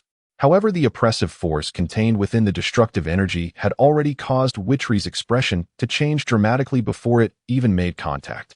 His body felt as if crushed by an invisible mountain. His bones groaned under the unbearable weight. This power far exceeded what Bylas had released before. The white light in his hands compressed furiously, but the speed of gathering was too slow. It was far from keeping up with the speed of the oncoming destructive energy sphere. Oh no! Witchery's silver-white pupils flashed with panic for the first time. The charging time was insufficient. He simply couldn't complete the white-hot flash capable of withstanding this strike. Could it be? He was really going to lose. To be reduced to ashes under this final blow. No. A fierce, extreme unwillingness and anger stemming from the depths of the Saiyan bloodline erupted like a volcano within Witchery's heart. "I refuse to accept this. A mere god of destruction. How could I possibly lose? At this moment of life and death." Buzz. The once sluggish and dim silver radiance around Witchery suddenly burst forth like a supernova, dazzling and brilliant. The pupils, which had merely been tinged with silver at the edges, instantaneously expanded to their limit. The profound black receded like a tide, and the entire pupil transformed into a pure silver white that seemed to reflect the truths of the universe. A feeling that was hard to describe instantly filled Witchery's entire being. Time seemed to slow down at that moment. His thoughts became clearer than ever before. Every cell in his body cheered. He felt it. He sensed the tiniest flow of the breeze high above. He felt the surging, life-filled pulse of the planet beneath his feet. He felt the profound, boundless tranquility of the cosmic void above. He even sensed every node of energy flow within the destructive energy that contained the will of annihilation. It was as if he was no longer a fighter, but had become a part of this universe. He became the flowing breeze, the pulsating earth, the tranquil void. Even the heavens and earth seemed to cheer for him. No need to think. No need to control. My actions followed my will. This is true ultimate freedom. In that moment of enlightenment, the white-hot flash that required charging in Witchery's hands accelerated countless times under his insight into the essence of energy. Compression, condensation, sublimation. All in one go. And his movements underwent an incredible transformation. Facing the looming destructive energy sphere, Witchery's originally two-handed charging stance naturally transformed into a single hand extended forward. His 5 fingers spread wide palm, facing the purple orb of destruction. His movements flowed like water, natural and unforced, devoid of any hint of being human, yet containing a marvelous rhythm. Just as the destructive energy sphere was about to engulf him, Witchery's pure silver pupils reflected the destructive purple light, his eyes calm and unwavering. His lips moved slightly, and a gentle voice reached Byla's keen ears, white hot. "Flash." "Buzz." A beam of pure white light condensed to the point of being unrecognizable erupted from Witchery's palm in an instant. There was no earth-shattering momentum, no violent energy diffusion. That beam pierced through the core of the destructive energy sphere with the precision of the purest light, the sharpest sword. Sizzle. No explosion. Only a light sound like a hot knife cutting through butter. The destructive energy capable of annihilating planets met this beam of white light, which contained the essence of ultimate freedom and Witchery's entire power, as if it had encountered its nemesis. It was instantly penetrated and disintegrated. Not a single ripple of excess energy was allowed to escape. The white beam continued unabated. After piercing through the destructive energy sphere without any pause, it surged towards the shocked Bylus, who had changed color. Bylus' golden vertical pupils displayed an incredulous horror for the first time. He had never expected Witchery to undergo such a transformation in an instant, unleashing such incredible power. In a hurry, he could only shout loudly, crossing his arms tightly in front of himself. Buzz! The concentrated purple destructive power surged out to its extreme, instantly coalescing into an incredibly thick energy shield before him. Boom! The pure white beam slammed violently against the purple shield. This time it was an earth-shattering explosion. Terrifying energy turbulence erupted like a boiling ocean. It shattered the thin atmosphere of the stratosphere completely. The blinding light illuminated half of the Earth, which was in darkness. After a few seconds, the surging energy tide gradually receded like a retreating tide. At the center of the explosion, Bylus' figure remained suspended. His crossed arms trembled slightly, and his divine robe showed multiple signs of damage and charred marks appearing somewhat disheveled. But his aura remained strong, clearly unscathed. However, his feline face was filled with astonishment, gravity, and a hint of complex shock after being deeply shaken. Witchery still held his single hand extended forward, calmly floating at a distance. The silver glow around him quickly receded like a tide, and his silver pupils returned to their deep black color. He calmly looked at Bylus, whose expression fluctuated, his lips moving slightly, his voice carrying a hint of weakness after exhaustion. Bylus, I. 1. Before he could finish the last glimmer, and Witchery's eyes dimmed rapidly, his body softening as he fell backward as if losing all support. Witchery! Bulma suddenly screamed in the aircraft's startling wisp beside her. Tears streamed down her face. She desperately tried to control the aircraft to rush over and catch him, but the distance was too great, and she simply couldn't make it in time. Whis! Hurry and save him! Bulma shouted to the angel beside her. Roar a big feast! Whis' voice was filled with amusement as he lightly tapped his staff, instantly disappearing. In the next second, he appeared beside the rapidly descending Witchery, making a slight motion while effortlessly grabbing him by the back of his collar. Like lifting a small cat, he appeared next to Bulma's aircraft, gently placing him beside her. Witchery! Witchery, wake up! Bulma exclaimed, rushing to Witchery's side. Seeing his pale face and the blood at the corner of his mouth, her heart nearly shattered. She fumbled around him. Right? The Senza beans. The Senza beans. She remembered that Witchery had a habit of keeping universal capsules in his combat suit. After some searching, she finally found a capsule labeled Senza beans on the inner side of his waist. Bang! Bulma quickly pressed the button, and several plump green Senzu beans appeared in her hand. She carefully pried open Witchery's mouth and stuffed the Senza beans inside. As the Senza beans entered, a massive life energy instantly flowed throughout Witchery's body. His pale complexion rapidly regained its color, his injuries healed instantly, and his disordered aura quickly stabilized. Witchery's eyelids fluttered a few times before slowly opening. What met his gaze was Bulma's worried face, tear-streaked and filled with concern. Bulma, I didn't. Witchery wanted to comfort her, but suddenly felt a chilling sensation on his body. Looking down, he exclaimed, what the hell? His familiar black combat suit had mysteriously vanished without him realizing. In its place was an extremely familiar attire, deep blue in tone, adorned with purple intricate patterns and golden trims. The style was astonishingly similar to the God of Destruction's attire worn by Bylus. Only the details were somewhat simplified and the color was slightly darker. Witchery instantly exploded with anger. He raised his head and glared at Bylus and Whis, who were slowly descending next to the aircraft. Who changed my clothes? What are you trying to do? Bylus crossed his arms, looking down at the furious Witchery with a hint of pride and undeniable dominance in his golden vertical pupils. He quickly flicked his hand, delivering a sharp, crisp slap to Witchery's forehead. Ow! Witchery covered his head, glaring angrily. Enjoy it while you can, kid.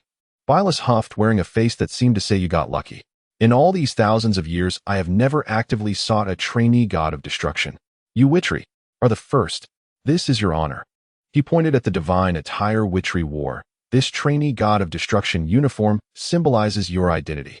From now on you will be the trainee god of destruction of our 7th universe. Witchery. He was utterly bewildered. What trainee god of destruction? Who agreed to this? Aren't you afraid that Witchery will come after you, Lord Bylus? Whis asked with a chuckle covering his mouth. Afraid of him? Bylus scoffed dismissively, glaring at Witchery with the arrogance unique to a god of destruction. Do I, Bylus, need to avoid his brilliance? He no longer looked at the indignant Witchery, shifting his gaze to Bulma. Just now I heard you promise to treat Whis to a meal. When did that start? Bulma looked at Witchery, who had just been knocked unconscious, now forced into a work uniform, and couldn't help but feel enraged at Bylus, who was brazenly demanding a meal. She truly couldn't understand how this shameless god of destruction had cultivated such a personality, especially after he had just beaten her husband. However, Bulma's gaze fell on Witchery's strange, yet somehow dignified and mysterious divine attire, and then looked at his frustrated and helpless expression. A peculiar sense of pride and satisfaction filled her heart, as if to say, my man has achieved something. Forget it. She resigned herself and took out her phone to dial the manor's number. Hello, it's me. Prepare a banquet immediately. Yes, use the best ingredients for everything. Get the chef team ready. Additionally, she paused, glancing at Witchery, who was still glaring at Bylus, and couldn't help but smile slightly. Let's just consider it a celebration for Witchery getting promoted. She comforted herself, trainee god of destruction's wife. Although it sounded a bit odd, at least she was the goddess of the cosmos. Not a loss. Young Lady Bulma's husband is a god. If she told her daughter about this, how impressive would that be? Though this god seemed quite eager to beat up his superior. Witchery looked at Bulma, who had already started arranging the banquet, then at Bylus with his you-struck gold expression, and finally at Whis' amused smile. He could only scratch his head in frustration. He looked down at the uniform that symbolized his identity as a trainee god of destruction in the 7th universe, letting out a helpless sigh. What kind of situation is this? The lavish banquet has once again come to a close in the Briff Manor dining hall. The mountain of empty plates and bowls on the table silently narrates the intensity of the recent battle, a scene as gruesome as the earlier confrontation between man and deity. Beerus lay sprawled in a large, comfortable chair, his golden eyes squinting with satisfaction, while his long tail lightly tapped the chair's surface, producing soft popping sounds. Whis maintained his unique elegance, though the hand holding the teacup appeared unusually languid, and a satisfied smile adorned his face. The cuisine of Earth never fails to impress me. Whis covered his mouth and let out a comfortable burp, smiling as he spoke. Lord Beerus Vetrelson, we should be heading back now. Vetrel immediately replied. Beerus, Whis, I might need to stay on Earth for a couple more days. He paused before explaining, my instant transmission can't directly sense Earth's energy from the god of destruction realm. I want to improve it by using Earth's Dragon Balls to make a wish to see if I can find a way to evolve this ability or to set a coordinate between the 2 planets for easier travel in the future. But his intention to stay a few more days with Bulma was almost written all over his face. Beerus waved his hand, expressing it's just a small matter attitude. There's a wishing ball on Earth. But what you're proposing is completely unnecessary. When I have time later, I'll take you to the Kaioshin realm to find those Kaioshins and let them teach you the advanced instant transmission. It's much more useful than what you have now. Vetrel's face immediately showed an unmistakable expression of helplessness as he sharply retorted, the idea is beautiful, but reality is harsh. As far as I know the current Kaioshins. He deliberately stared at Beerus, preparing to see the embarrassment of the god of destruction. They probably don't even recognize you, the god of destruction, who has been asleep for decades. Nanny. Beerus suddenly sat up straight, as if his tail had been stepped on, his golden slit pupils filled with shock and disbelief. Don't recognize me? How is that possible? I am the god of destruction. How could those Kaioshins not know me? Whis couldn't be bothered to explain to him that most Kaioshins had been replaced, and that the old Kaioshin was sealed away by his own doing. He simply shrugged and responded nonchalantly. I have no idea about the specifics. I only heard some rumors on other planets that the current Kaioshin seems to be a rather young fellow. Beerus squinted at Vetrel for several seconds, although he knew this guy was probably just making things up. However, after just finishing a grand meal prepared by someone else's girlfriend, to turn hostile immediately would be quite shameless for Beerus, the god of destruction. Well, he occasionally does that. But today he was thoroughly satisfied with the meal, so he was temporarily too lazy to argue with him. Nonetheless, Vetrel's words still left a lingering concern in his heart. The Kaioshin is after all an important deity connected to the life of the god of destruction. Although he had used some special methods to avoid the risk of sharing the same fate, the existence of the Kaioshin is crucial for the balance of the universe. If it turns out, as this kid said, that the current Kaioshin is a reckless youth who doesn't even recognize his theoretical partner deity, it wouldn't be a good thing. Nonsense. Beerus finally huffed, temporarily suppressing his doubts. This matter will naturally come to light later. In any case, your status as an apprentice god of destruction is set. You can't escape that. Bulma, hearing that Vetril was about to leave again, immediately grew anxious. Her sapphire-like big eyes quickly filled with tears as she tightly clung to Vetril's arm, looking at him with watery eyes. How long has it been since you just came back? And now you want to leave again? How long will you be gone this time? Looking at Bulma's expression, Vetril's heart instantly softened. He hesitated for a moment, looking at Whis and Beerus, pleading with them. With Sensei Lord Beerus, can we take Bulma with us? She can bring a lot of delicious food, and her cooking is really excellent. She's very rich. In order to increase his bargaining chips, Vetril unhesitatingly told a white lie. Both Whis and Beerus could see through Vetril's insincere words, but neither of them cared. Beerus had no objections, as the god of destruction realm was quite empty. Having one more person or one less didn't matter as long as more food was brought along. However, he still pointed at Bulma, saying, "Take her with you. Kid, do you want her to die?" The environment in the god of destruction realm is not something an ordinary human can withstand. Not to mention the gravity, there is at least several hundred times that of Earth, or even higher. The moment she arrives, she would be crushed by her own weight. Vetril suddenly remembered this detail. He was so focused on being with Bulma that he overlooked the most basic issue of environmental adaptation. His own strength was formidable, and the gravity change wouldn't affect him much, but Bulma was just an ordinary earthling. He looked at Beerus for help, his eyes filled with the words, "Think of something." Beerus awkwardly scratched his light purple cheek and turned his gaze elsewhere. He was adept at combat and destruction, but when it came to issues requiring delicate handling and special knowledge, he was utterly at a loss. That was within the realm of angels. Whis, seeing Beerus in a rare, flustered state, chuckled softly to himself. He waved his staff, and a gentle, mysterious flow of light instantly flew out silently, entering Bulma's body. "All set, Miss Bulma." Whis smiled and nodded. "Now you no longer need to worry about the environment in the god of destruction realm. This power will protect you, allowing you to automatically adapt and counteract any external environmental effects, whether it be gravity, air pressure, or radiation. You can now live safely in the god of destruction realm just like you would on Earth." Bulma immediately felt her body becoming much lighter, enveloped in an indescribable sense of comfort. She jumped in delight, quickly hugging Vetril's neck and giving him a heavy kiss on the cheek. "That's amazing. Vetril, we can go together." But she quickly remembered something and released Vetril, turning to Beerus and wished to say rapidly, "Please wait for me a moment." "Just a moment. I need to prepare some things. Daily necessities, change of clothes, my research equipment, and computer." Beerus grew impatient. "Humph. You foolish woman, do you have any idea how rude it is to keep a powerful deity waiting?" Whis immediately said. Before he could finish his set out, Bulma seemed to remember something and added, "By the way, I've prepared that special box of top-grade tuna, just for you, Lord Beerus. There's plenty of it." Beerus' speech suddenly stuttered, the words that had nearly escaped his lips twisted, and his tone changed, immediately set. "Cough set. Go fetch it. Waiting for you is fine. After all, tolerance and patience are excellent qualities that a great deity should possess."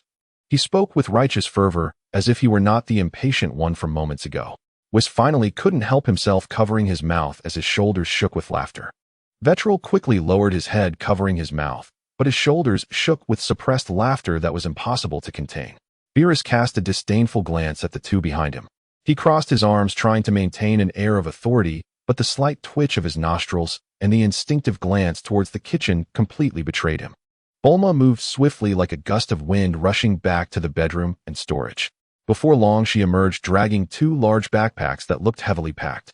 Vetril looked at the two huge backpacks and chuckled. "Bulma, what is this?" "Better safe than sorry," Bulma cheerfully replied, handing a heavy backpack to Vetril.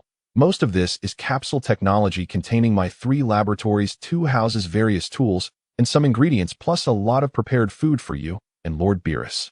That should last us for a while." Vetril smiled with a mix of helplessness and affection, resigned to carrying the heavy backpack on his back, then firmly grasping Bulma's hand. Whis finally stopped laughing and waved his staff. "Well then, everyone, please prepare yourselves." Vetril held Bulma's hand in one, and placed the other on Whis' shoulder. Beerus also stepped forward, placing his hand on Whis' other shoulder. "Let's set out, Whis," Beerus commanded. Whis nodded, the gem atop his staff, glowing softly, enveloping the four. Whoosh! In a flash of light, the living room instantly lost the traces of the four, leaving behind a table full of leftovers and an empty room. A few minutes after they left, a crisp doorbell rang at the entrance of Briff Manor, accompanied by a series of knock-knock sounds. "Hey, Bulma, Vetril, I'm here to play with you." Goku, dressed in a slightly worn martial arts uniform, stood outside the closed door, scratching his head in confusion. "Is anyone home?" After waiting for a bit, he listened closely. The manor was now eerily silent. Today, Dr.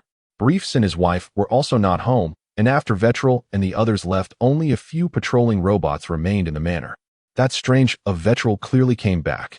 Goku mumbled, and with a nimble flip, he easily vaulted over the high wall and landed on the lawn inside the manor. Woo-woo. An ear-piercing alarm sounded instantly as several security robots with flashing red lights quickly emerged from corners surrounding Goku with their cold gun barrels aimed at him. Goku was startled and immediately posed in a combat stance. The red lights in the robot's eyes scanned Goku a few times, and upon confirming his whitelist identity, the alarm ceased immediately. After issuing a mechanical identification past voice, they retracted their weapons and slid back to their original positions, resuming standby. "What's going on?" Goku sighed in relief, scratching his head, looking utterly confused. Striding into the main residence, he called out, "Bulma, Vetril, are you there?" In the living room, dining room, and kitchen, aside from a horde of robots busily organizing something, there was not a single person in sight. "They are not home." Goku lamented a bit, but his eyes suddenly brightened as he slipped into the backyard. In the backyard, he spotted a large sci-fi-styled silver metallic building that had mysteriously appeared with the words Universal Capsule Corporation emblazoned on the door. Wow, could this be Vetril's new gravity chamber? Goku's curiosity was instantly piqued, and he temporarily forgot about searching for people. Excitedly rubbing his hands together, he found the switch on the door and pressed it. Whoosh! The airtight door slowly slid open, revealing a spacious and technologically advanced training space inside. Let me give it a try." Goku darted inside, and the airtight door began to close slowly behind him. A deep, powerful humming sound resonated within the massive gravity chamber, indicating that another round of arduous training was about to commence. Almost simultaneously as Goku entered the gravity chamber, the God of Destruction realm light years away arrived. As the rainbow-colored lights dissipated, Vetril, Bulma, Beerus, and Whis appeared on that familiar yet peculiar land. The air was thick with a rich fragrance, and the silhouette of the God of Destruction's palace loomed grandly under the strange heavenly light. Wow! Bulma, stepping onto alien soil for the first time, was immediately captivated by the bizarre sights surrounding her.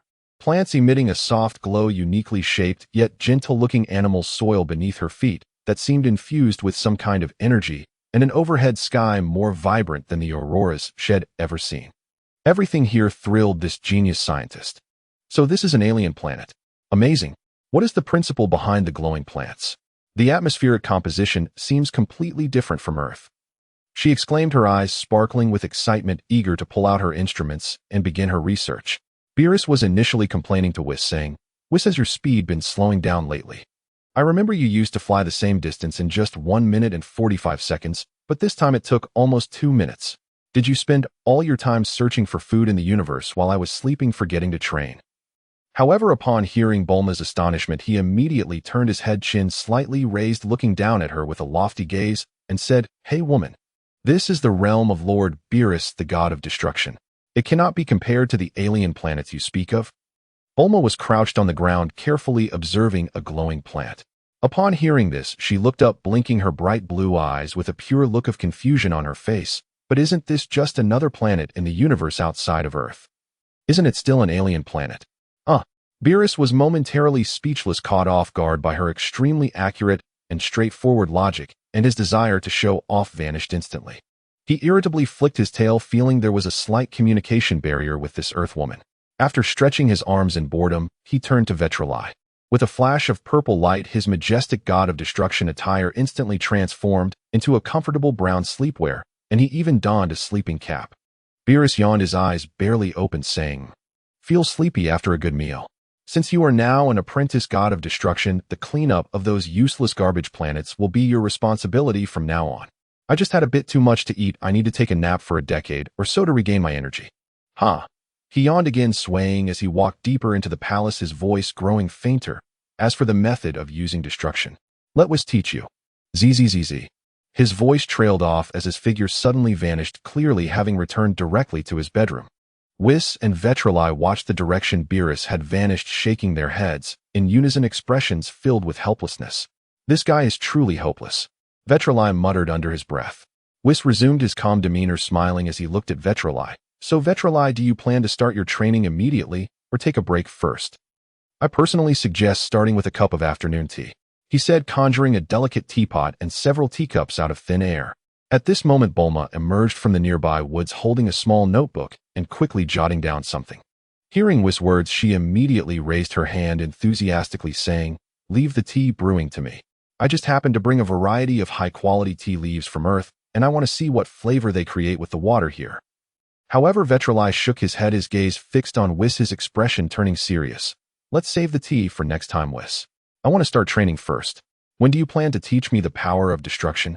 Though he was quite displeased with the position Beerus had forcibly bestowed upon him since he couldn't resist, he wanted to master this power as soon as possible. After all, this was also an immensely powerful force. Whis handed the teapot to Bulma, a mysterious smile appearing on his face. "Vetrali, actually, you have already learned it." Huh. Vetrali was taken aback, his face filled with shock. "I've already learned it. When? How come I didn't know?" Whis leisurely set down the teacup and explained, "It was when you just asked me how to train in destruction." He looked at Vetrali's puzzled expression and continued, "Destruction is not merely a type of energy, it is more a manifestation of divine authority. Previously, you did not accept the identity of apprentice god of destruction in your heart. Subconsciously, you were rejecting it, so this authority was closed off to you, and naturally, you could not feel it. However, when you actively inquired about how to practice destruction, it indicates that you have begun to accept this new identity and responsibility, starting to think from the perspective of an apprentice god of destruction. This acceptance is the key to unlocking your authority. Moreover, your previous arduous training in another dimension has already allowed your body and spirit to accumulate sufficient divine power. Now you simply lack a guide and clear acknowledgement." Whis pointed to Vetrali's chest and added, "Now what you need to do is not learn some specific technique, but rather continuously comprehend and refine your inner self so that your will and enlightenment truly match this authority of destruction. When your heart aligns perfectly with that of the god of destruction, using destruction will become as natural as breathing." Vetrali listened to Whis' words, falling into deep thought. "I've already learned it, matching my heart to this power." He recalled the feeling he had faced with Beerus' destructive energy, remembering the stirring divine power within him that breathed with the essence of termination and obliteration. He seemed to have grasped a vague direction. Just then Whis interrupted his thoughts, his gentle expression making Vetrali feel somewhat uneasy. "However, Vetrali, I need to remind you of something. You only have about 3 months to familiarize yourself with and master how to effectively use the god of destruction's power." Vetrali was instantly jolted awake from his contemplation, looking utterly helpless as he said, "More tasks? When I was training in the god of destruction realm, I did not hesitate to help you run errands." He recalled that period when he was randomly tossed to some corner of the universe by Whis' angelic powers and was required to teleport back on his own as a delivery boy. Whis shook his head, his tone still gentle, but the content made Vetrali's scalp tingle. "Don't worry, Vetrali, this time it's not asking you to run errands or find someone. It's just that Lord Beerus has not handled his duties for a considerable amount of time before falling asleep, and there is a list of planets in the universe that require destruction. Well, it's not a small number." He extended his slender finger and lightly tapped the air, causing an invisible list to materialize there. "Since Lord Beerus has entrusted this duty to you, and he has gone to sleep, then naturally you will have to take over these tasks. 3 months later, if you still cannot master destruction and start executing tasks, I fear the comprehensive evaluation of our 7th universe will drop again." Vetrali's eyes widened in disbelief as he exclaimed, "No way. I'm an apprentice god of destruction, and it's only been less than an hour since I took office. I haven't even completed my probation period, and you're asking me to start working now? Isn't that absurd?" Whis smiled reassuringly and said, Well, relax, Vetrali, it doesn't mean you have to go right away. You still have 3 months to prepare and practice. I believe with your talent you will be just fine." Vetrali looked at Whis' expression of "I believe in you," then glanced at the mountain of planets awaiting destruction on the list, ultimately letting out a deep sigh, feeling utterly resigned. Sigh. I knew it. This apprentice god of destruction position is nothing but a trap. Bulma, watching her boyfriend's distressed expression, couldn't help but chuckle. She stepped forward and encouragingly patted Vetrali on the back. You can do it, darling. Work hard for the ranking and prosperity of our universe. Her tone was filled with excitement and absolute trust in him, reveling in the unfolding spectacle. Vetrali gazed at his wife's radiant smile, then looked at Whis, who was elegantly sipping tea, yet was actually a cunning mastermind, and thought about the official god of destruction currently deep in slumber, who had dumped all his mess onto him. He deeply inhaled the fragrant, yet overwhelmingly burdensome air of the god of destruction realm.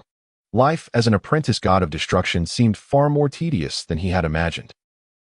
The life of an apprentice god of destruction, it seemed, would be much duller than he had anticipated. Vitelli stood quietly atop a solitary peak as the setting sun spilled like molten gold over the magnificent mountains of the destruction god realm.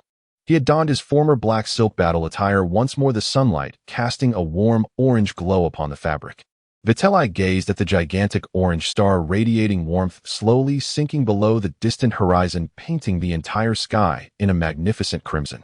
Yet the night of the destruction god realm did not arrive as expected. Just as the horizon was about to be engulfed by the profound darkness of the universe in the east, a younger and more vibrant white star began to rise. Its cool yet intense light swiftly filled the void in the sky, ensuring that this world remained bathed in an eternal brightness. However, the hue and temperature of the light subtly shifted without notice. Vitelli's gaze followed the white star, and a silver sheen began to glimmer in his deep-set eyes.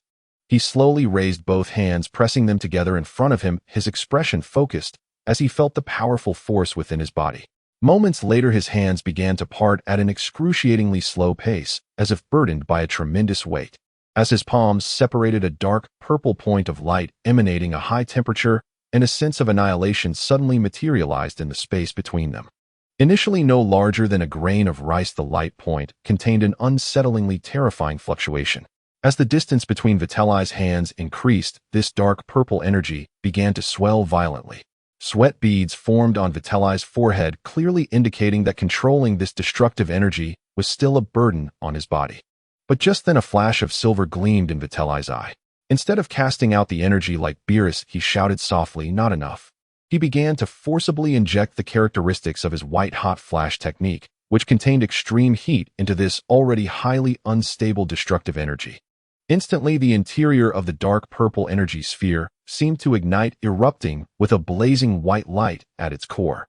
An indescribable heat radiated outward, causing the surrounding space to slightly distort. The dark purple and blazing white energies clashed and fused violently, emitting a nauseating, sizzling sound on the verge of spiraling out of control and exploding. Vitelli gritted his teeth, pouring out the not-so-abundant divine energy within him, without reservation, forcefully suppressing and guiding these two rebellious forces. He endeavored to maintain precise control, his mind highly focused as the two energies in his hands danced as if on the edge of a blade. Finally, after a muffled roar, the form of the energy sphere stabilized once more. It was no longer just pure dark purple. Its core and surface continuously swirled with a hint of blazing white light, emanating a terrifying aura that could annihilate everything and incinerate all. Vitelli let out a long sigh of relief, a weary yet deeply satisfied smile gracing his face as he looked at the successfully fused new energy in his hands. Finally succeeded. Let's call it Destruction Flash. It feels somewhat familiar. After 17 days and nights of continuous insights and attempts, he had finally mastered the essence of the destruction divine power, and with his powerful control and creative thinking fused it with his own traits. He had created a unique ultimate technique unlike any other. Perhaps due to the subconscious influence of his past life memories, or perhaps due to habits formed in the harsh environment of Planet Vegeta, he always felt a deep-rooted fear of insufficient firepower, believing that simple destruction was never enough unless it was accompanied by the extreme heat he excelled at. "Aura," a gentle voice laced with astonishment came from behind him. "I can't believe you actually succeeded, Vitelli. The audacity and control to fuse two immensely different powers is truly impressive." Whis had quietly appeared there, wearing his habitual smile, but his purple eyes sparkled with a hint of astonishment and admiration. Vitelli did not turn around. He continued to gaze at the slowly dissipating destruction flash in his hands and the dominating white sun in the distant sky. After several minutes, once his breath had completely stabilized, he turned to face Whis and calmly said, I have nearly mastered the destruction divine power now. Regarding the task of cleaning up those trash planets that we discussed earlier, when do you think would be a suitable time to set out? He cut straight to the point. Having grasped the power of the god of destruction, he would not shy away from the responsibilities that came with it. Whis revealed a more playful smile in response, teasing, Oh, I never expected you, Vitelison, to become so diligent and reliable. One must remember that just over half a month ago someone was utterly disdainful of the position of god of destruction. If only Lord Beerus could work as hard as you do, our 7th universe's ranking would surely be far ahead by now. Saying this, he pretended to sigh with concern, as if genuinely fretting over his lazy god of destruction. Vitelli, uninterested, turned expressionlessly towards the residence built by Bulma at the foot of the mountain. Whis did not mind, naturally following behind him while still chattering about recent events. Bulma-san has been quite busy during your days of seclusion. Your little girlfriend is truly a rare genius in the field of science. Her mobile research lab has been fully set up with astonishing efficiency. Moreover, I heard her say that the next step is to try and cultivate some Earth-exclusive crops in the Destruction God realm. Vitelli paused in his steps, a look of surprise on his face. Cultivating here? The soil of the Destruction God realm and the ridiculous environment of this planet. Can that really work? Whis chuckled lightly, continuing, That's not all. She also plans to design and build an unmanned spacecraft to transport some hardy and high-quality livestock embryos from Earth to attempt large-scale artificial breeding in the Destruction God realm. Breeding? Vitelli was genuinely shocked this time. Raising cattle and sheep in the Destruction God realm. The image was so beautiful that he found it hard to imagine. The gravity issue cannot be solved at all, right? Ordinary animals would. Ho ho ho, Whis laughed, covering his mouth. Bulma-san also mentioned that she plans to build a large anti-gravity ecological simulation room to address the environmental adaptation issues for cultivation and breeding. What a creative idea indeed. Vitelli was thoroughly impressed, shaking his head helplessly. This girlfriend he had chosen was truly a genius capable of creating chaos. She actually wanted to bring high-tech agriculture and animal husbandry into the realm where deities resided.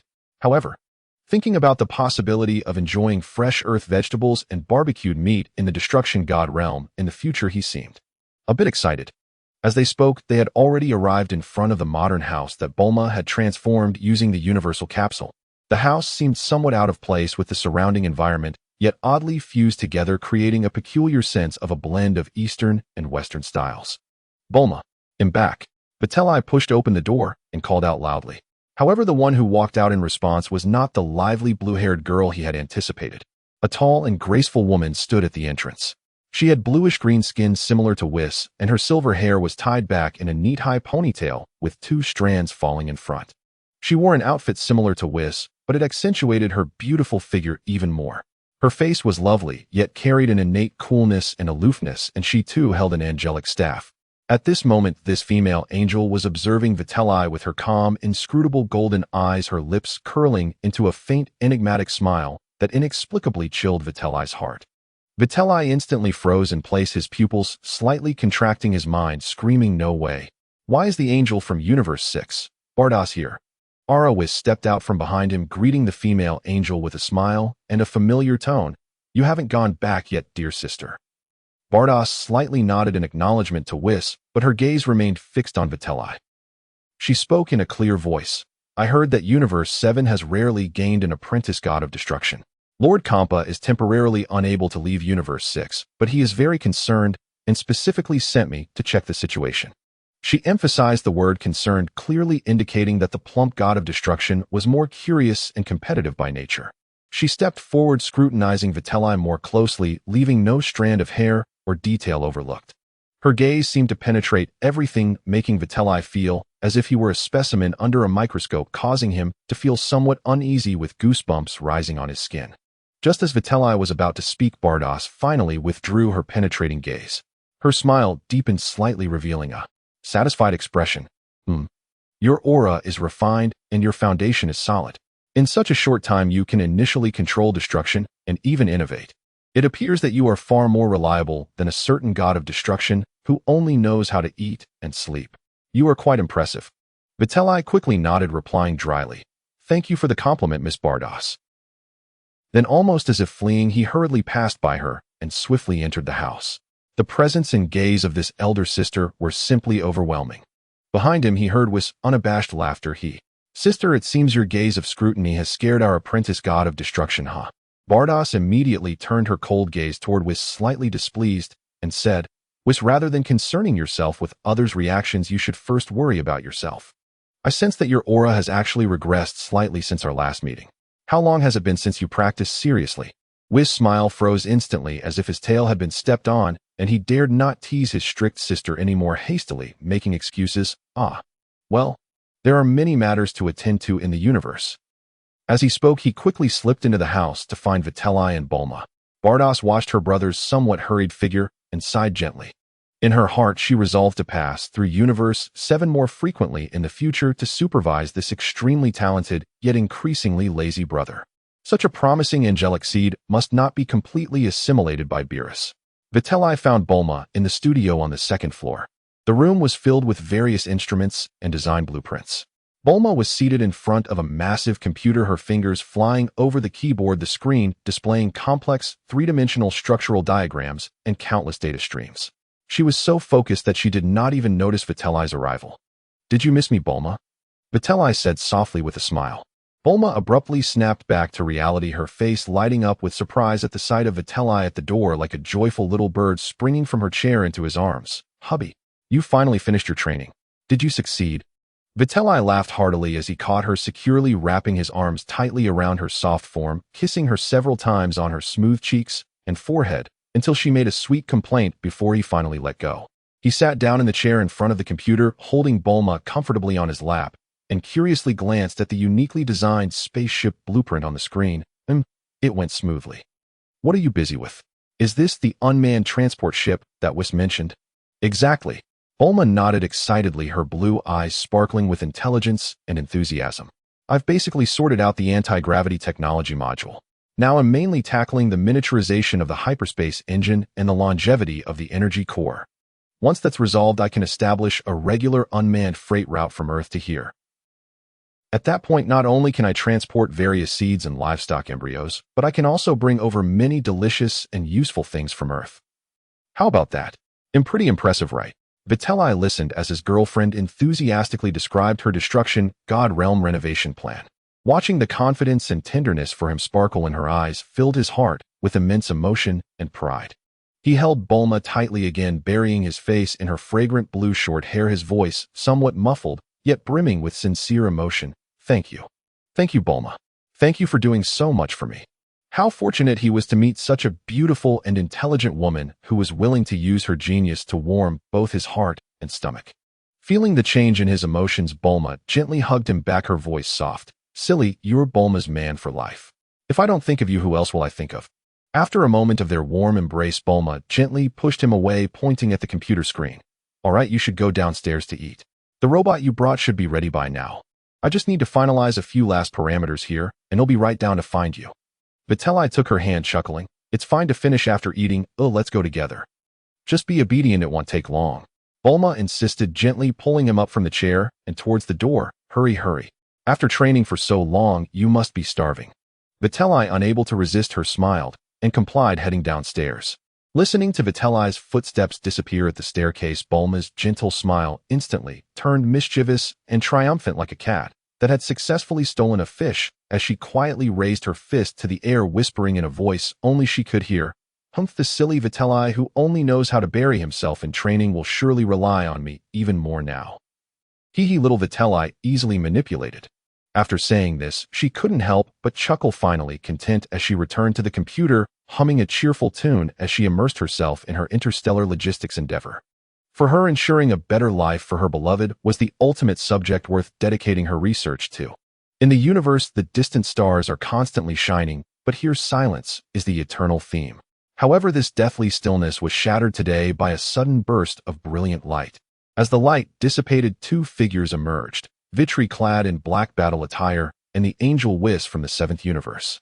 Vitri did not wear the apprentice destroyer uniform that belonged to him. He always felt that the outfit was rather unattractive. Fortunately, Whis told him that there were no strict regulations regarding it, and he could wear whatever he pleased. Other destroyers wore their outfits mainly for recognition, to avoid unnecessary disturbances. Therefore, Vitri would certainly choose not to wear it if he could. As for disturbances, they could be dealt with easily. The position they occupied was extremely special. Directly in front of them was a massive black hole so enormous that it could make an ordinary person feel a sense of dread. Its gravity distorted the surrounding space and all light, forming an abyss that continuously rotated and consumed everything. Yet in an orbit perilously close to this cosmic graveyard, a dimly lit planet was stubbornly maintaining its course. Vitri gazed at the contradictory yet spectacular sight before him, unable to help but exclaim, "This world is truly marvelous." It's astounding that a planet can exist near a black hole, symbolizing nothingness and annihilation, and even evolve into life. The resilience of life is beyond imagination. Whis smiled gracefully at his words, responding in a relaxed tone. "This isn't anything remarkable, Vitrison. Lord Beerus and I once visited a planet orbiting a neutron star. The life forms there were extraordinarily unique, composed entirely of a single type of crystal relying on absorbed radiative energy to survive. So your experience in the universe is still too limited. You need more practice." Vitri chuckled, casting aside his moment of contemplation. After all, given today's itinerary, it wasn't the time for musings. All right, we'll definitely encounter more strange and wonderful things in the future. Let's get to work, Whis. Whis nodded, elegantly tapping his staff in the void. A gentle light curtain unfolded before them, clearly displaying the detailed information of the planet ahead. Rodri Star. Whis read the information aloud. Due to its location within the strong gravitational interference of a massive black hole, the extreme environment has led to highly primitive and chaotic life forms evolving on this planet, which generally exhibit strong aggressiveness and tendencies toward destruction. The planet's assessment is none. The potential for development is close to zero. Comprehensive judgment, no preservation value, recommend destruction. He retracted the light curtain and looked at Vitri, although still smiling. His tone became more formal. "All right, Vitrison, you can proceed. Remember to be thorough in the destruction. The energy of destruction needs to penetrate the planet's core to ensure complete annihilation. You cannot follow Lord Beerus's example of sometimes being lazy or in a good mood and only destroying half, leaving a mess behind." "Okay, understood." Vitri nodded, slowly raising his right hand to aim at the gray planet that appeared infinitely tiny against the backdrop of the black hole. The dark purple energy of destruction swiftly gathered in his palm, the destructive energy fluctuations causing the surrounding space to tremble slightly. For him, now destroying such a planet didn't require much effort. A gentle nudge would suffice. There were no earth-shattering explosions or scattered debris. Just a deep purple flash, and in an instant the massive planet with a mass several times that of Earth began to disintegrate and vanish. In mere seconds it transformed into the most primitive dust in the universe, only to be instantly swallowed by the nearby black hole's immense gravity, as if it had never existed. Vitri withdrew his hand, feeling the power released in that moment, but his gaze shifted toward the massive black hole that continued to consume matter. He stroked his chin thoughtfully and asked, "Hey Whis, this black hole looks quite troublesome. Should we take care of it as well?" Whis was pulled back to reality from his musings about what delicious meal Miss Bulma would prepare tonight by Vitri's question, gently clearing his throat to mask his distraction. He shook his head while looking at the vast black hole, wearing a calm smile, as if he understood everything. No need, Vitrison. All things exist for a reason. This black hole has already absorbed and integrated several smaller black holes nearby, accumulating a significant mass. Leaving it be, in the long years ahead, it will become the seed for a new star system's birth, as gravity will recondense the surrounding matter. Destruction and creation are sometimes just a line apart. All right, then you're the expert, you decide. Vitri shrugged nonchalantly. Let's go, next target. We need to pick up the pace, or else we'll be late getting back, and your sister, who doesn't want to leave, will probably finish all the dinner. You wouldn't want to spend an entire day working only to return and find you can only fill your stomach with senza beans, would you, Whis? Upon envisioning his sister's smiling face while rapidly devouring food, Whis' usually calm expression momentarily shifted. He immediately put on a serious demeanor, gripping his staff and saying earnestly, "You're absolutely right, Vitrison. Efficiency is a virtue for an excellent angel like me. It's time to speed up our progress." Vitri watched as Whis rarely displayed this sense of urgency, unable to help but grin, placing his hand on Whis' shoulder and cheerfully saying, "All right, let's set off. Today's list still has more than a dozen worthless planets to clear. The task is somewhat heavy, and there's not much time to waste." The following process became somewhat monotonous, mainly consisting of Whis accurately locating and Vitri destroying. One by one planets that had lost their potential due to extreme environments, misguided civilizations, or certain cosmic disasters quietly transformed into the most basic particles in the universe under the purple glow of destruction that held the meaning of finality. Finally, after another planet covered in lava and toxic gases was annihilated, Whis glanced at the list displayed on his staff. All right, Vitrison, this is the last stop of the day. Once again, the brilliant light flashed, and the two appeared near a binary star system. This system is much larger and younger than the solar system, with a mature yellow star and a very young massive blue star entangled in a gravitational dance. Their gazes were drawn to the enormous blue star. Its light, though youthful and intense, gave off an unsettling and unstable feeling. Whis' staff projected another light curtain. This is a giant blue supergiant star named Hellas-Phi. It forms an unstable binary system with the adjacent orange star, with the two approaching each other approximately every 80 years, causing extremely violent gravitational disturbances. More importantly, the core fuel of this blue supergiant is about to be depleted, and violent changes have already begun within. If left unchecked, calculations indicate that there is over a 90% probability it will evolve into a new black hole within the next 500 years. Due to its immense mass, the newly formed black hole will possess tremendous destructive power, capable of swallowing the entire binary system and causing catastrophic impacts on the surrounding light years of star fields. He paused, looking at Vitri, his tone carrying a hint of challenge. There are two options for handling this. One is to directly use destruction energy to completely annihilate it, but this requires precise control and enough output to ensure its core collapses instantly. Otherwise, if it triggers an uncontrollable energy explosion, the consequences could be more severe than its natural collapse into a black hole. Whis smiled, looking at Vitri with a playful tone as he presented the other option. Then there's another choice. If you feel uncertain about destroying it in one go, you can opt to use powerful energy to push it away from its current orbit, banishing it into the vast, desolate black domain of the universe, allowing it to evolve on its own. This is the simplest method. This will be your final lesson. Good luck, Vitrison. Vitri gazed at the massive, energy-charged, agitated blue star before him, feeling a headache coming on. From the Destroyer Handbook he had been feverishly studying these days, he learned that dealing with such large celestial bodies was the most troublesome. If he made even the slightest mistake, the resulting chain reaction could lead to a cosmic disaster affecting light years. The safest approach would actually be to request assistance from the Supreme Kai to stabilize space, or let Whis intervene to cover for him. But, glancing at Whis beside him, who wore a completely relaxed expression of him just here for the ride, he realized this guy was determined not to intervene. As for the young Supreme Kai of this universe, Vitri seriously doubted whether he had the ability and experience to handle such a grand situation. For a moment, Vitri fell into deep thought. Seeing him in contemplation, Whis teased with a smile. Do you need me to contact Bulma-san to cheer you on, Vitrison?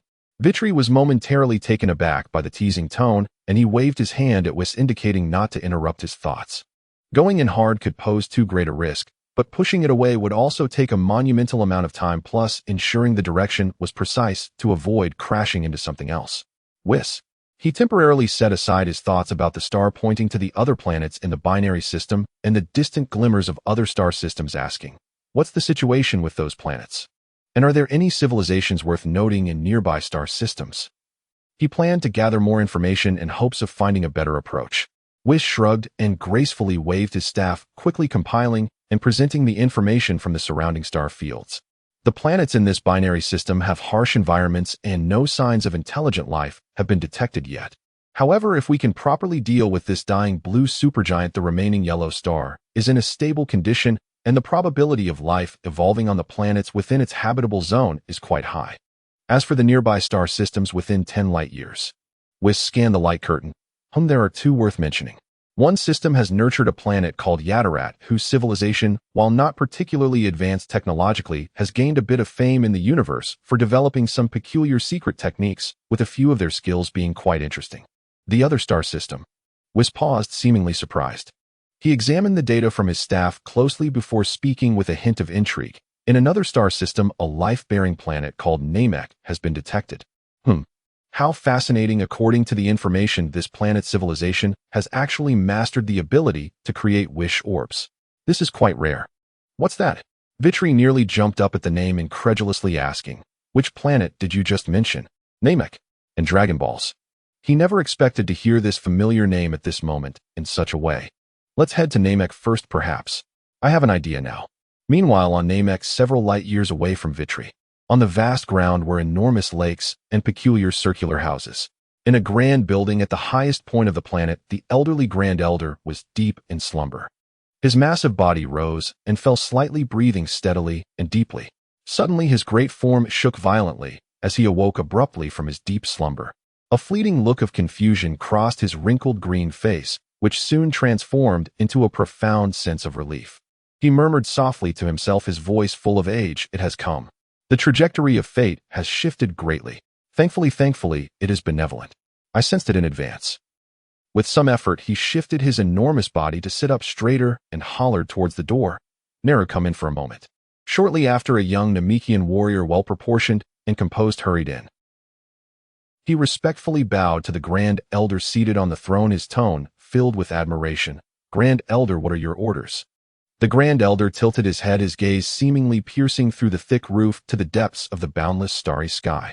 He was silent for a few seconds before issuing a slow and firm command. "Neru, my child, immediately contact all the elders of the tribes, and in my name ask them to gather the Dragon Balls they are safeguarding, and you will bring them to the plains." Neru's face displayed a flicker of confusion. "Grand Elder, is this too?" The Grand Elder slowly lowered his head, looking deeply at Neru. "No need to ask further. Just do as I say. Soon too, esteemed guests will visit our Namek. If they request to use the Dragon Balls, you will assist them in summoning Purunga, doing our utmost to fulfill their wishes." Neru was stunned. Unimaginable, esteemed guests. Using Dragon Balls. But he held absolute trust and obedience towards the Grand Elder, quickly suppressing all his questions and respectfully bowing again. "Yes, I will follow your will, Grand Elder. I'll do it right away." Saying this, he swiftly turned and left the great hall. Just as Neru hurriedly departed to carry out the order, Whis, who was preparing to set off with Vitri, suddenly let out a gentle, a hint of surprise crossing his usually calm face, which quickly morphed into a playful smile. Interesting. Such a rare talent. Across such vast time and space, somehow being able to vaguely perceive the actions of angels and destroyers. Though the interpretation is a bit rough, this level of spiritual perception is among the top in this universe. Vitri, who was preparing to urge Whis to hurry to Namek, curiously asked upon hearing his words. "What's going on? What happened? Who sensed us?" Whis shook his head without directly answering, his smile deepening as he elegantly waved his staff, saying, "Don't be anxious, Vitrison. Maintain a sense of mystery and anticipation. You'll know soon enough." The brilliant light once again enveloped the two, and almost in the next second their figures appeared in a completely new star field. A gigantic, beautiful turquoise planet floated silently in the universe like a jade. Its surface was covered in vast lakes and orange land with a thick and tranquil atmosphere. This was indeed Namek. Looking at this familiar planet, Vitri felt a mix of emotions. He couldn't help but recall the Dragon Ball anime he had watched in his past life, chuckling softly to himself, "Tisk Namek. I wonder if that legendary Grand Elder can help me unlock some potential too." But as soon as this thought emerged, he smiled and shook his head. Setting aside the fact that he was already a deity, his life level and energy essence had long surpassed those of ordinary beings. Even without this divine position based solely on his currently unfathomable battle power, the Grand Elder would probably exert all his childhood strength to help him unlock any potential, which would be minor at best, hardly worth mentioning. After all, Vitri had absolute confidence that even facing Perfect Cell, his normal battle power would be enough to establish a crushing advantage. Meanwhile, on a vast plain of Namek, Neru had swiftly gathered all 7 massive Dragon Balls with the Grand Elder's authority and his own efficiency. They were neatly arranged on the ground, each Dragon Ball marked with a different number of stars. Neru stood beside the Dragon Balls like a statue, his sharp gaze fixed unwaveringly on the azure sky, his heart filled with vigilance and confusion. The Grand Elder's previous instructions and his gaze towards the sky made him speculate that the so-called esteemed guests were likely from beyond. This thought made him somewhat anxious. Could they be insurmountable enemies? Just then a calm voice unexpectedly sounded behind him. "Oh my, the Dragon Balls are already collected ahead of time and arranged so neatly. Does that mean you were waiting here specifically for us?" Neru was instantly taken aback. With his combat power, he had completely failed to notice anyone approaching. Moreover, he hadn't even sensed any presence nearby. Almost instinctively, he spun around, muscles taut, energy surging to the maximum as he took a combat stance, warily looking towards the source of the voice. Not far in front of him, two figures had silently appeared without him realizing it. Standing in front was a very young black-haired man dressed in an ordinary black battle outfit, handsome in appearance with sharp eyes filled with curiosity and amusement, constantly sizing him and the Dragon Balls up. Behind him stood a tall, slender man with blue-green skin holding a staff, his face adorned with a gentle smile that seemed to see through everything, his aura even more unfathomable. The newcomers were none other than Vitri, the apprentice destroyer of the 7th universe, and the Angel Whis. Seeing Neru's tense demeanor, Vitri smiled broadly and said, "Don't be nervous, I'm not a bad guy." He smiled, but it only heightened Neru's tension. A large bead of cold sweat slid down Neru's forehead, and in this tense situation, he even took the initiative to prepare to attack the two. Seeing this, Whis, not wanting to be left out, started to stir the pot. "Vitricin, it seems like this Namekian wants to spar with you. Shouldn't you show some respect by making a move?" Witnessing the scene, Vitri shot a disgruntled glare at Whis, indicating that he should refrain from speaking, as if he hadn't noticed how tense the guy across from them had become. Vitelli looked at the nervous Neru, who was almost shaking, and gave a disapproving glare at the smiling and stoking Whis before helplessly waving his hand, saying, "Don't worry, we are not bad."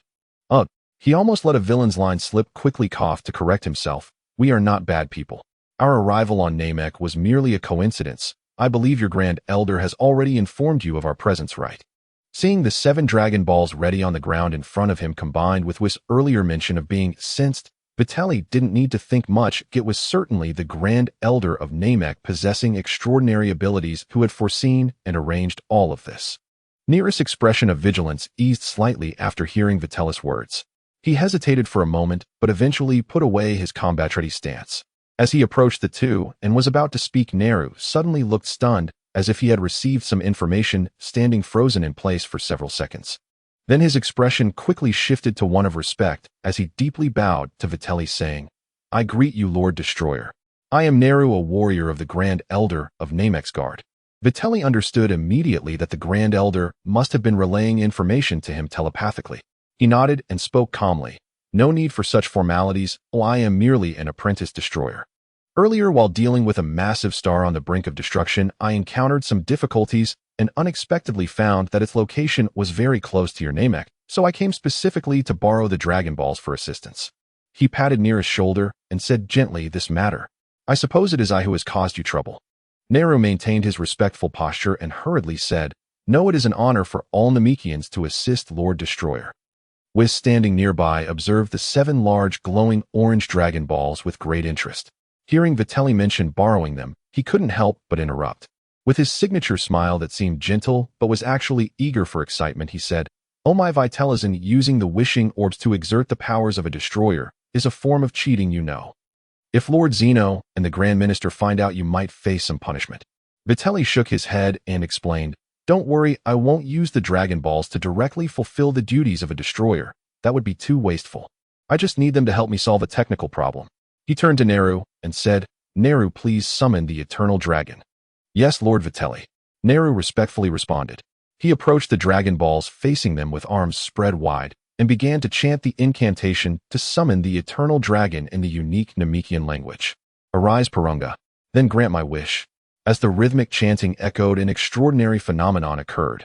The bright sky of Namek, which had never experienced true darkness due to its 3 suns, suddenly plunged into darkness. Dark clouds gathered out of nowhere and rapidly spread. The light dimmed sharply, and in just a few breaths the area within several kilometers was enveloped in darkness akin to the depths of night. This rare spectacle drew many Namekians out of their homes, curiously gazing at the sky suddenly shrouded in night. Boom! A thunderous sound accompanied by a powerful golden beam of light shot up from the 7 Dragon Balls, piercing the cloud-covered sky. Amidst the radiance, a colossal, muscular, entirely green figure quickly coalesced. Purunga, the Eternal Dragon of Namek, spiraled in the air, casting a massive shadow over the 3 tiny figures below, its red eyes scanning them like searchlights, and it spoke in a deep, solemn voice, "State your wishes. No matter what wish it is, I can grant you 3. Vitelli looked up at Purunga, who exuded far more grandeur than the Earth's dragon, and upon hearing its boastful claim of "no matter what wish," he couldn't help but chuckle lightly, teasingly responding, "Oh, is that so? Then my first wish is help me gain the ability to teleport anywhere in the universe at will, like the Grand Kais attended Jebet." His words carried a hint of testing, wanting to see the limits of the Namekian Dragon Balls after all. The Earth's dragon had once claimed the opponent is too strong, I cannot do it. Nara glanced at Vitelli, feeling a bit puzzled by this wish, but still conveyed Vitelli's wish to Purunga in the Namekian language without alteration. Purunga fell silent for a moment, its enormous red eyes flickering, as if assessing and evaluating this wish. Just when Vitelli thought it might ask him to change his wish like the Earth's dragon, and prepared to state his actual carefully crafted wish, Purunga surprisingly spoke up. Its voice remained steady. Your wish is too profound, I cannot fully accomplish it. However, you can now use instant transmission without limits in the universe, but you must sense the precise key of your destination or possess its coordinate information to teleport freely. No way, I was joking, you actually granted it. Vitelli was genuinely astonished, his eyes widening. Instinctively, he raised his hand, forming a sword-like gesture with his fingers on his forehead to focus his mind. In an instant, his perception seemed to break through some invisible barrier spreading infinitely into the depths of the universe.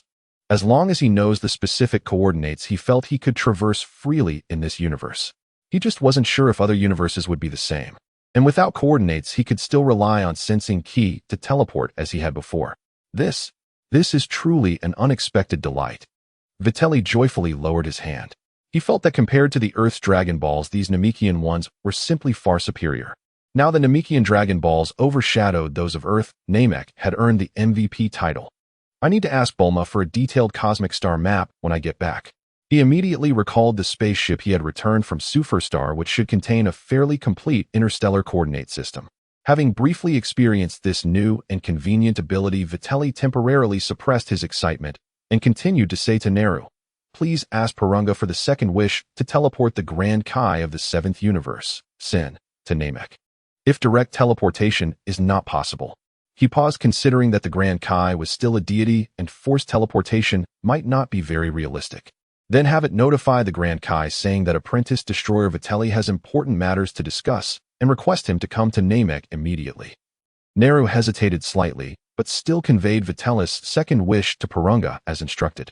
Whis watched this scene with a smile, a hint of satisfaction flashing in his purple eyes. He was pleased with Vitelli's initiative to seek out and engage with the Grand Kai. After all, the Destroyer and the Grand Kai should complement each other and work together to maintain the balance of the universe.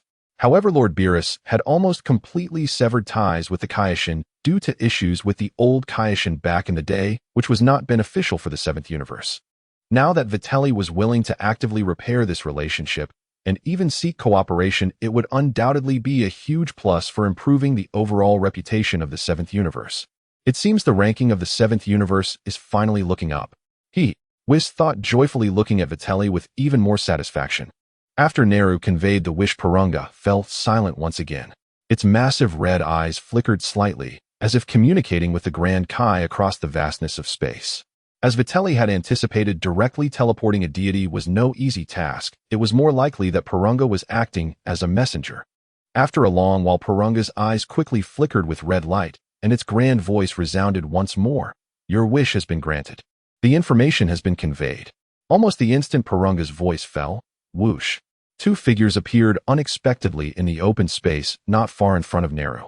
The newcomers were none other than the Grand Kai of the 7th universe, Sin, and his attendant Jebet. Both seemed somewhat caught off guard by this sudden notification, immediately adopting a defensive stance back to back and scanning their surroundings vigilantly. Sin's gaze swiftly scanned the scene, first noticing the extraordinary aura of Whis, who held a staff, and then Neru and Vitelli standing beside him. He sensed the unfathomable, yet sacred aura emanating from Whis, combined with the bizarre summoning and the current environment. After a brief hesitation, he cautiously approached Whis with Jebet, his tone serious as he asked, "It was you, right, who summoned us to this planet, calling yourself the Destroyer?" Vitelli looked shocked, pointing to himself, and then glancing at Whis, who was mistakenly identified, his expression becoming quite entertaining. Whis couldn't help but chuckle, covering his mouth with his hand. Grand Kai, I believe you may have mistaken the person. I am merely a humble attendant serving the Destroyer. He gracefully stepped aside, pointing his staff at the speechless Vitelli and cheerfully introducing, the true Destroyer you are looking for is this one here. The scene fell into a somewhat awkward silence. Grand Kai Sin glanced in the direction Whis pointed and looked at Vitelli, a flash of surprise and disbelief crossing his face. He seemed to struggle to associate the title Destroyer with the young-looking man in ordinary battle attire standing before him. His already red skin tinged with a hint of embarrassment, clearly feeling awkward for mistaking someone. Seeing the somewhat flushed yet trying to maintain composure expression on Grand Kai Sin, Vitelli coughed lightly and took a step forward, maintaining politeness and smiling as he said, "Ahem, nice to meet you, Grand Kai Sin. I am Vitelli, the apprentice destroyer of the 7th universe." Sin scrutinized Vitelli, his eyes narrowing slightly, his inner vigilance not diminishing. "The 7th universe. Destroyer. Who exactly are you? I have been the Grand Kai for many years and have never heard of a universe. What is this so-called god of destruction in the universe?" His tone was filled with skepticism. Suddenly, Xian seemed to recall something extremely terrifying. His expression changed drastically, and he stepped back several paces, increasing the distance between himself and Viteri. His voice suddenly rose, filled with vigilance and hostility, saying, "Wait. Could it be that you are a subordinate of the evil magician Babidi? Did that guy set a trap and intentionally lure me here with this unheard-of title? Jebite, prepare for battle." The nearby Jebite immediately responded, exploding with energy and assuming a battle stance, glaring fiercely at Viteri. Viteri looked at the wary expressions of the two, as if facing a great enemy, and couldn't help but raise his hand to his forehead. He sighed deeply, feeling a wave of exhaustion. "I say, you two, are you idiots? What is Babidi even worth?" He found it utterly exhausting to complain. "Even if that demon Bu stood before me with a little effort, I could slap him down and he'd beg me not to kill him.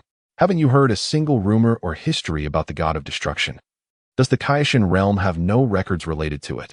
Did your predecessors, the previous Kaioshins, leave no accounts behind? Even you know about the demon Bu, and you dare say you're not in league with Babidi? Do you want to deceive us with sweet words? Jebite, charge." "Yes, Lord Kaioshin," Jebite responded, and instantly burst forth, transforming into a streak of light rushing towards Viteri. At the same time, Xian raised his hand, seemingly preparing to cast some kind of Kaioshin technique to assist in the attack. "Sigh. It's really like playing the lute to a cow."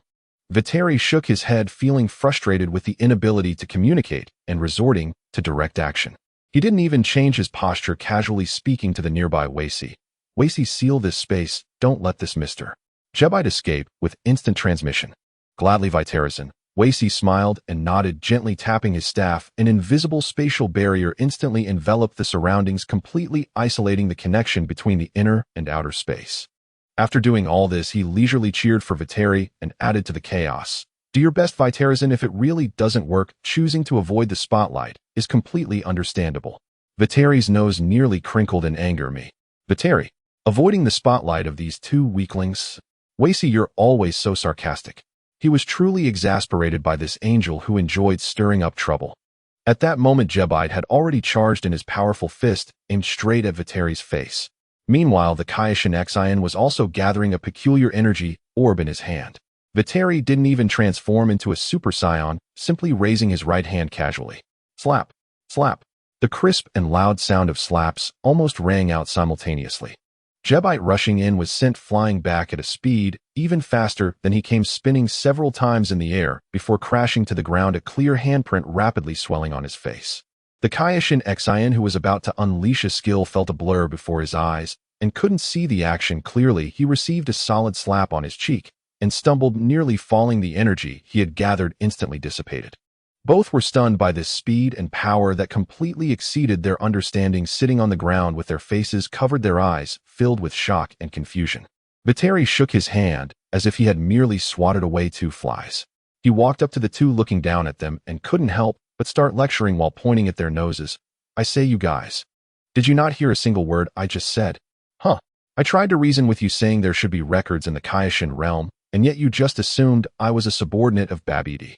I tell you, this god of destruction slapping down the demon Bu is a mere slap's work. It was to prove my identity and strength.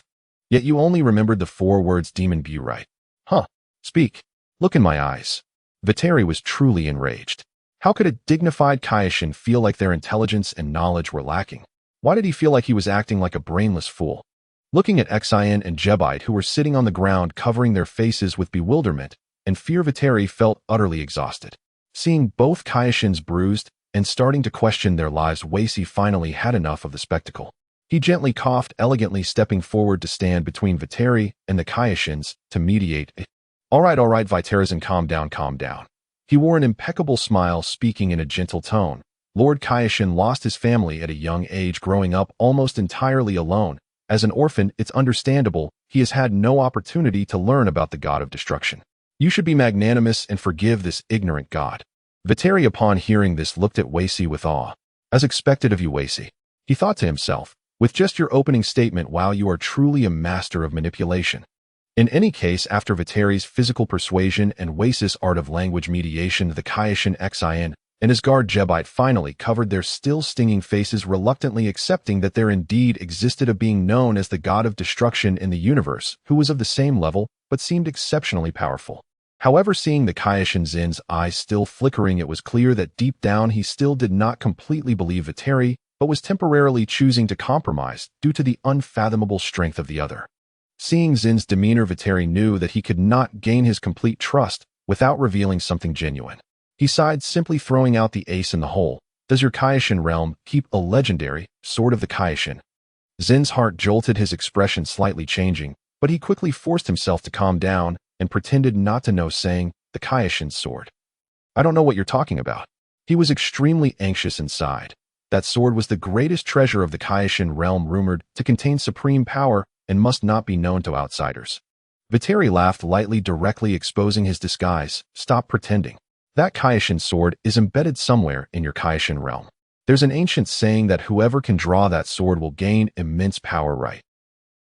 He looked at the pale faces of Xian and Jebite, continuing with a hint of amusement. Actually, this legend isn't completely wrong. That sword indeed can make one much stronger, but not because of the sword itself. He paused, gazing at the two who were curiously staring at him, narrowing his eyes and speaking leisurely. But because inside that sword is sealed one of your ancestors, the Kaioshin from many generations ago, who was sealed away for some reason. What? Many generations ago's Kaioshin? Sealed? Ancestor? Xian and Jebite almost exclaimed in unison, their faces filled with disbelief. This revelation was too shocking for them, completely overturning their understanding of the Kaioshin sword. Viteri was finally satisfied with their reaction, smiling joyfully at the two. After I've got some free time, I'll visit your Kaioshin realm and personally draw that sword, then you'll understand. Now I truly have something important to discuss with you. Thus, Viteri detailed the predicament he encountered. How to safely deal with the giant blue star that was extremely unstable and could collapse into a black hole at any moment, leading to a great disaster. He emphasized that he currently could not perfectly destroy it without affecting the surrounding star regions, thus requiring the Kaioshin's strength for assistance. However, regarding what specific assistance was needed, he, being a novice in the professional cooperation between deities, could only turn his gaze to the most knowledgeable person present, Weishi, signaling for him to explain. After receiving Viteri's glance, Weishi did not clarify, but simply smiled gently. He elegantly raised his finger to point at everyone's heads, as well as at the waiting Neru, whose forehead was already beaded with sweat, yet dared not make a sound. Laughing lightly, he said, All of Iterazin, we can discuss the specifics of how to collaborate in detail later. But now shouldn't we fulfill the last wish first? I feel that Polna can't hold on much longer. Upon this reminder from Weishi, Viteri suddenly reacted. He looked up and saw that the gigantic Palinga, still maintaining its majestic form, seemed to be trembling slightly. Its red eyes seemed less stable than before, and one could even see a hint of strain and anxiety on its face. I'm sorry. Viteri suddenly felt a bit embarrassed, awkwardly smiling at Polna and Neru, saying, I was so busy talking that I completely forgot about you. I'm truly sorry for making you wait. The Polna in the sky and the Neru on the ground almost simultaneously heaved a sigh of relief. Their movements were incredibly synchronized, pulling out handkerchiefs from who knows where to wipe the cold sweat off their foreheads. Viteri looked up at the straining Palinga, rubbing his chin and quickly pondering what the last wish should be. After considering for a while, an excellent idea suddenly struck him, and a sly smile appeared on his face. Clearing his throat, he loudly addressed Palinga. Listen well, Polna. My third wish is to restore my girlfriend Bulma to her youthful state at 18, both in health and appearance. As soon as this wish was stated, the entire place fell into a strange silence. Everyone present, including Weishi, couldn't help but think, You're serious? Viteri looked at the bewildered Kaioshin, Xian, and the Palinga, who finally looked like they could clock out. He only had one thought in his mind now, which was to quickly finish his work, and then, I must get home immediately. On the vast plains of Namek, the disturbances brought by Bojalen had long since dissipated, and the sky had returned to its usual brightness adorned with 3 shining stars. The Kaioshin Shin and his guard Jibit stood nearby, the marks of slaps still lingering on their faces, their expressions retaining traces of shock and a subtle hint of awe. Neru stood respectfully to the side awaiting instructions from Vitrilai. Seeing that the initial communication with the Kaioshin had finally concluded, Vitrilai had no intention of lingering in that place any longer. The restless blue giant star Lisfii awaited his attention, and he cast a sidelong glance at Vis, who seemed to have drifted off into daydreams again, already thinking about dinner. If he didn't hurry back, he might really miss even the leftovers. Though Beta's appetite seemed modest when she let loose, she would eat without restraint.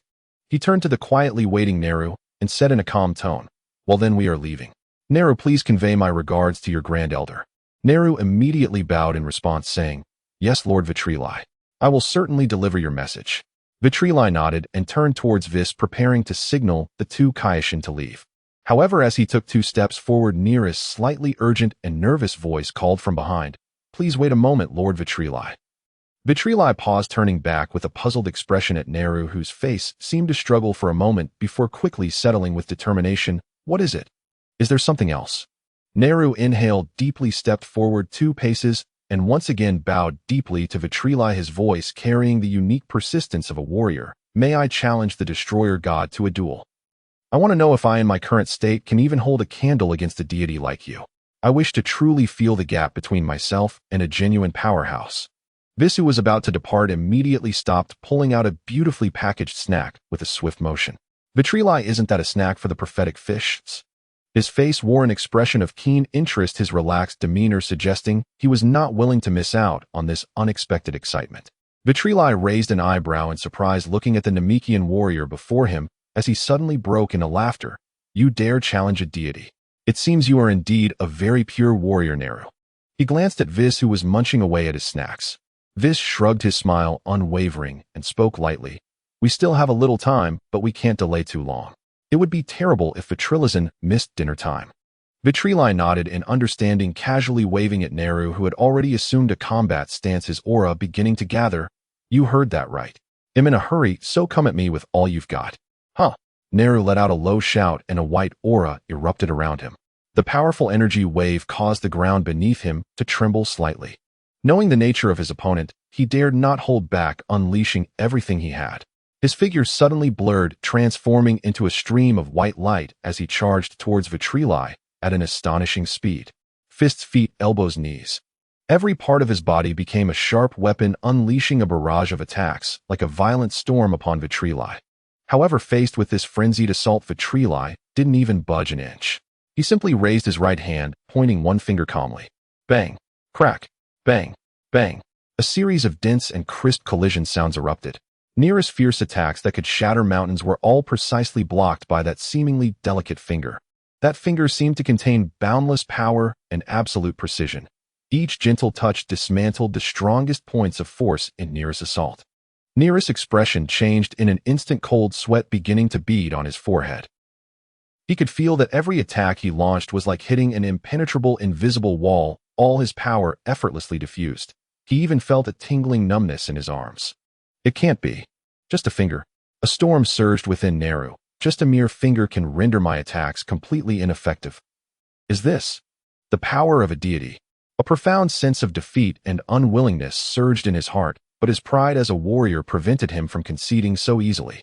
He abruptly halted his nearly ineffective close-range assault, using the rebounding force from a collision to perform several backflips, swiftly increasing the distance between himself and Vitrilai. Once he landed steadily, Neru quickly gathered his hands to his chest. A light purple aura began to rapidly coalesce, radiating dazzling light and incredible energy fluctuations. He was planning to unleash his strongest energy wave to determine the outcome. Vitrilai observed this and shook his head slightly, his tone carrying a hint of helplessness. I also don't know what level of strength would be just enough to push you back without hurting you. If this causes you any injury, I apologize." Saying this, he maintained his relaxed demeanor, merely pointing that upright finger towards Neru, who was charging up, his face reddening from the energy gathering. At the tip of his finger, a white energy wave no larger than a ping-pong ball and seemingly insignificant quietly materialized. Meanwhile, Nearest's ultimate move was already prepared. "Please be careful, Lord Vitrilai. My most powerful strike, the explosive shockwave. Naru roared, unleashing all his energy without reserve, a massive purple energy beam roaring towards Vegeta, carving deep trenches into the ground as it passed. Faced with this overwhelming attack, Vegeta simply flicked his finger lightly. Whoosh! That small white energy wave silently shot out, meeting Nearest full force strike, capable of obliterating a small planet. The next moment, an astonishing scene unfolded before Nearest's eyes. That tiny white energy wave not only did not get obliterated upon contact with the massive purple beam, but instead effortlessly tore through and pierced Nearest's shockwave. The white energy wave surged upward, maintaining its speed. As it passed, the purple energy beam disintegrated and vanished, completely counteracting and penetrating through. Nanny! Nearest's pupils constricted sharply, his face filled with disbelief. He strained with all his might to maintain the energy output, only to find it utterly futile. The destructive power contained within that small energy wave was so intense it surpassed his understanding. Vegeta, seeing that Naru was not dodging and was instead trying to withstand it, was momentarily taken aback. He hurriedly shouted, "Hey, are you an idiot? Quickly dodge. You can't take that heat in." However, Naru grit his teeth and unleashed all his remaining energy, truly intending to endure it. Ugh! Naru let out a desperate roar. In his desperate gaze, boom! The earth-shattering explosion echoed, suddenly shaking the entire plane. The violent energy shockwave rapidly expanded, stirring up clouds of dust and debris. Once the dust settled slightly, a gaping crater over several hundred meters in diameter appeared where Naru had previously stood. The edges of the pit were perfectly circular, as if struck heat-in by a small asteroid. Scorching airwaves continued to surge from the pit's bottom, distorting the surrounding air. Vegeta felt a jolt of unease in his heart, a very bad premonition surging within him. He quickly darted to the edge of the giant pit, peering down, but the bottom was still shrouded in dense smoke and rising heat, obscuring his view. Vegeta exhaled anxiously, a strong gust of wind immediately blowing away the thick smoke and dust within the pit. The scene at the bottom of the pit was now clearly exposed. Nearest's half-body was deeply buried in the scorching earth, his exposed upper body charred black, and his arms, which had previously been resisting, had completely vanished. Only some charred remnants remained on his shoulders.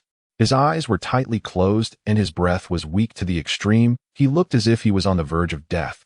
Oh no! Vegeta's expression changed, and he frantically searched through the pockets of his combat uniform. Where are the senzu beans? Kaish and Shin approached, seeing Nearest's pitiful state at the bottom of the pit. His face revealed shock and sympathy. Though he had not completely trusted Vegeta, he knew that the Namekians were a peace-loving race, and seeing one of them near death, due to a sparring match, he could not ignore it. Jibit! Shin called out softly. Yes, Lord Kaishin. Jibit immediately understood, and the two jumped into the deep pit simultaneously. Shin used a bit of Kaishin's divine power, carefully pulling Naru out from the scorching soil and stone. Jibit assisted from the side, and together they brought the barely conscious Naru back to the pit's edge, laying him flat beside Vegeta. Seeing that Nearest's breath was weak, almost undetectable, Vegeta finally found a senzu bean from his pocket, quickly squatting down to pry open Nearest's mouth and shove the senzu bean inside. Please, it has to work. Otherwise, when I fall asleep tonight, I will wake up cursing myself, thinking how I should have died instead. Vegeta watched nervously, and only after noticing Nearest's throat moved slightly, and he swallowed the senzu bean, did he finally breathe a sigh of relief. While getting injured during sparring was usually not a big deal, to accidentally kill someone in such a manner would fill even him, who was unrelenting towards enemies, with guilt. Fortunately, the effects of the senzu bean were immediate. Nearest's severe injuries visibly healed at an astonishing speed, the charred skin rapidly peeling away and regenerating. Even more astonishing was that the wound on his shoulder was frantically wriggling, and within mere breaths, two brand new arms grew back, instantly restoring him to full health. Cough, cough.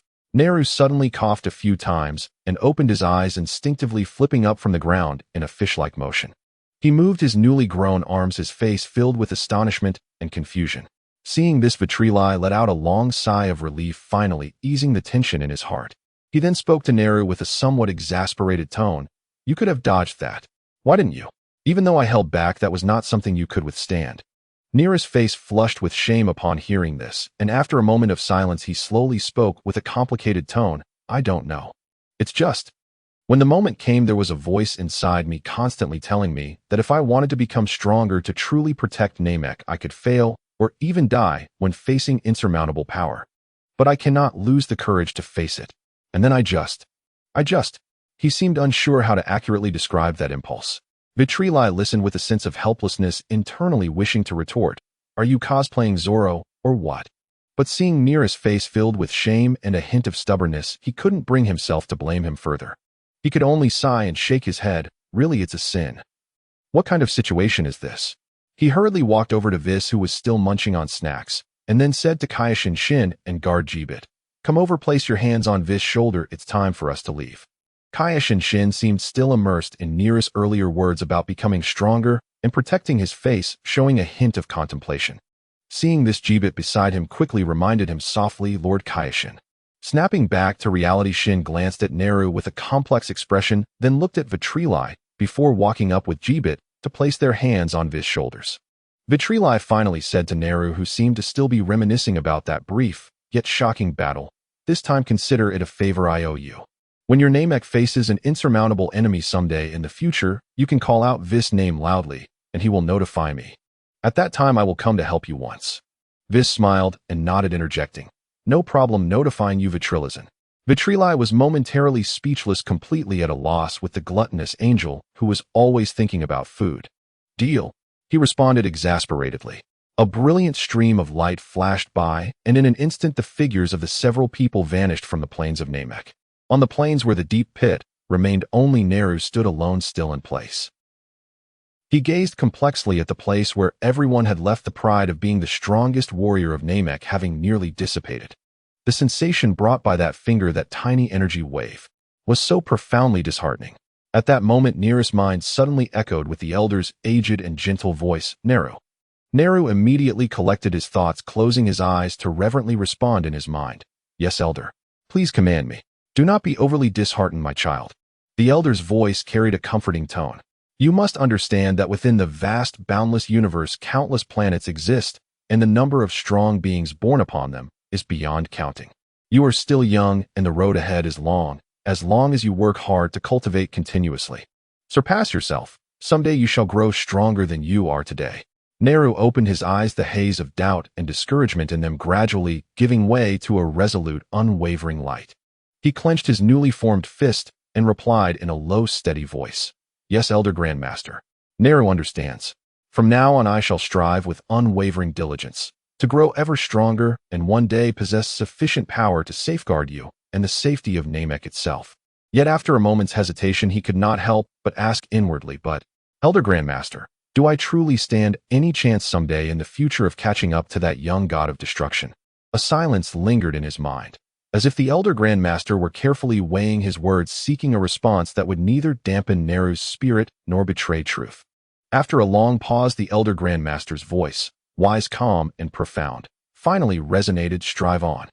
Perhaps genuinely anxious about missing dinner time in the Destroyer realm, Whis traversed space with exceptional swiftness. The stars of the cosmos streaked past like elongated ribbons of light. In less than 5 seconds the scene before them stabilized completely. There it loomed once more, the colossal, turbulent, sapphire-hued giant star Lysfi. Its immense bulk dominated their field of vision.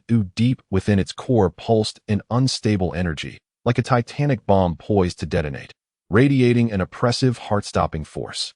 Shin, the god of creation, gazed upon the star, instinctively recoiling from its searing, destructive energy. He swallowed hard and glanced cautiously at Viku. "You said, the matter requiring resolution. Is this star?" Its sheer scale and energy output far exceeded his expectations, especially the violent, near-catastrophic fluctuations emanating from its core, which sent shivers down the young god's spine. But that was not the gravest concern. The crux lay in Viku's original plan for Viku himself to annihilate the star, and for Shin as god of creation to stabilize the surrounding space-time, suppressing the cataclysmic energy aftershocks that might otherwise engulf entire star systems. This task was simply beyond him. He was after all merely a youth among gods, barely tens of thousands of years old, and had yet to master many of the elder deities' advanced divine arts. Shin looked at Viku, who watched him expectantly, his expression awkward and strained. After a brief pause he spoke honestly, "I sincerely apologize, Mr. Viku."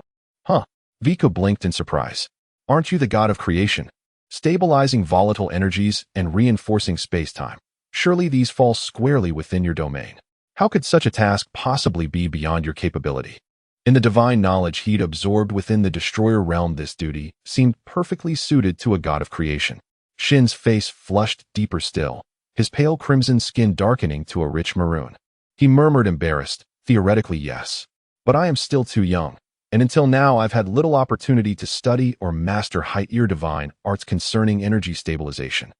Were the Grand Supreme Kai or the other elder deities still alive, they would accomplish this effortlessly. But they were all slain by Majin Buu." His voice faltered, his expression clouding with sorrow and quiet grief. The memory of that tragedy which nearly erased the entire Kaishin realm still raw and aching. Viku studied him in silence for a moment, and the faint irritation kindled by Shin's earlier foolishness quietly dissolved. With a soft sigh, he stepped forward and gently patted Shin's shoulder, his tone uncharacteristically gentle. "Enough. Don't dwell on what's past. When the time comes, I'll deal with Majin Buu permanently, so you won't have to flinch at every passing shadow suspecting another ally of Babidi." Shin hastily wiped away a tear that had escaped unnoticed, then lifted his gaze, eyes shining with sincere gratitude. "Truly. Thank you, Mr. Viku. A trivial matter." Viku waved dismissively, then turned sharply toward Whis, who stood nearby serenely admiring the starfield as if utterly detached from the crisis, and spoke with sudden bluntness. "You've seen it, Whis. No more idling. Your turn. Our young Kaishin is temporarily unreliable." Whis sighed softly, wearing an expression of weary resignation, like a sage confronting an incorrigible disciple, and spoke in his customary didactic tone. "Mr. Viku, this approach will not do. As a god of destruction, you must learn to confront unexpected crises and resolve complex dilemmas independently. Relying perpetually on an angel, what happens when you face a decisive moment alone after ascending to full godhood? This is an excellent training opportunity after all." Seeing Whis speak so earnestly, as though every word sprang from pure pedagogical concern, Viku scoffed without restraint, cutting straight to the truth behind the pretense. "Whis, care to guess why the Omni King and the Grand Priest assigned every god of destruction an angel attendant? Was it to cheer from the sidelines, or spectate like a curious bystander?" "Moi." "Ahem." Caught off guard, Whis coughed lightly to mask his fluster, then shifted topics with seamless grace. With elegant precision, he tapped his staff against empty space, releasing an invisible ripple that instantly enveloped both the sapphire star and the surrounding void, reinforcing the local space-time fabric. "There, we're good. I've temporarily sealed and fortified this region, though only for 3 minutes, so please act swiftly, Mr. Viku." Whis's familiar serene smile returned, as though he'd never attempted to shirk responsibility at all. Viku could only shake his head, half exasperated, half amused, now fully aware of just how formidable Whis's legendary indolence truly was.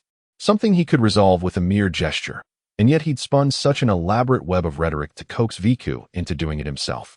Without further delay, Viku raised his hand toward the restless blue giant, and deep, violeting destruction energy coalesced instantly in his palm.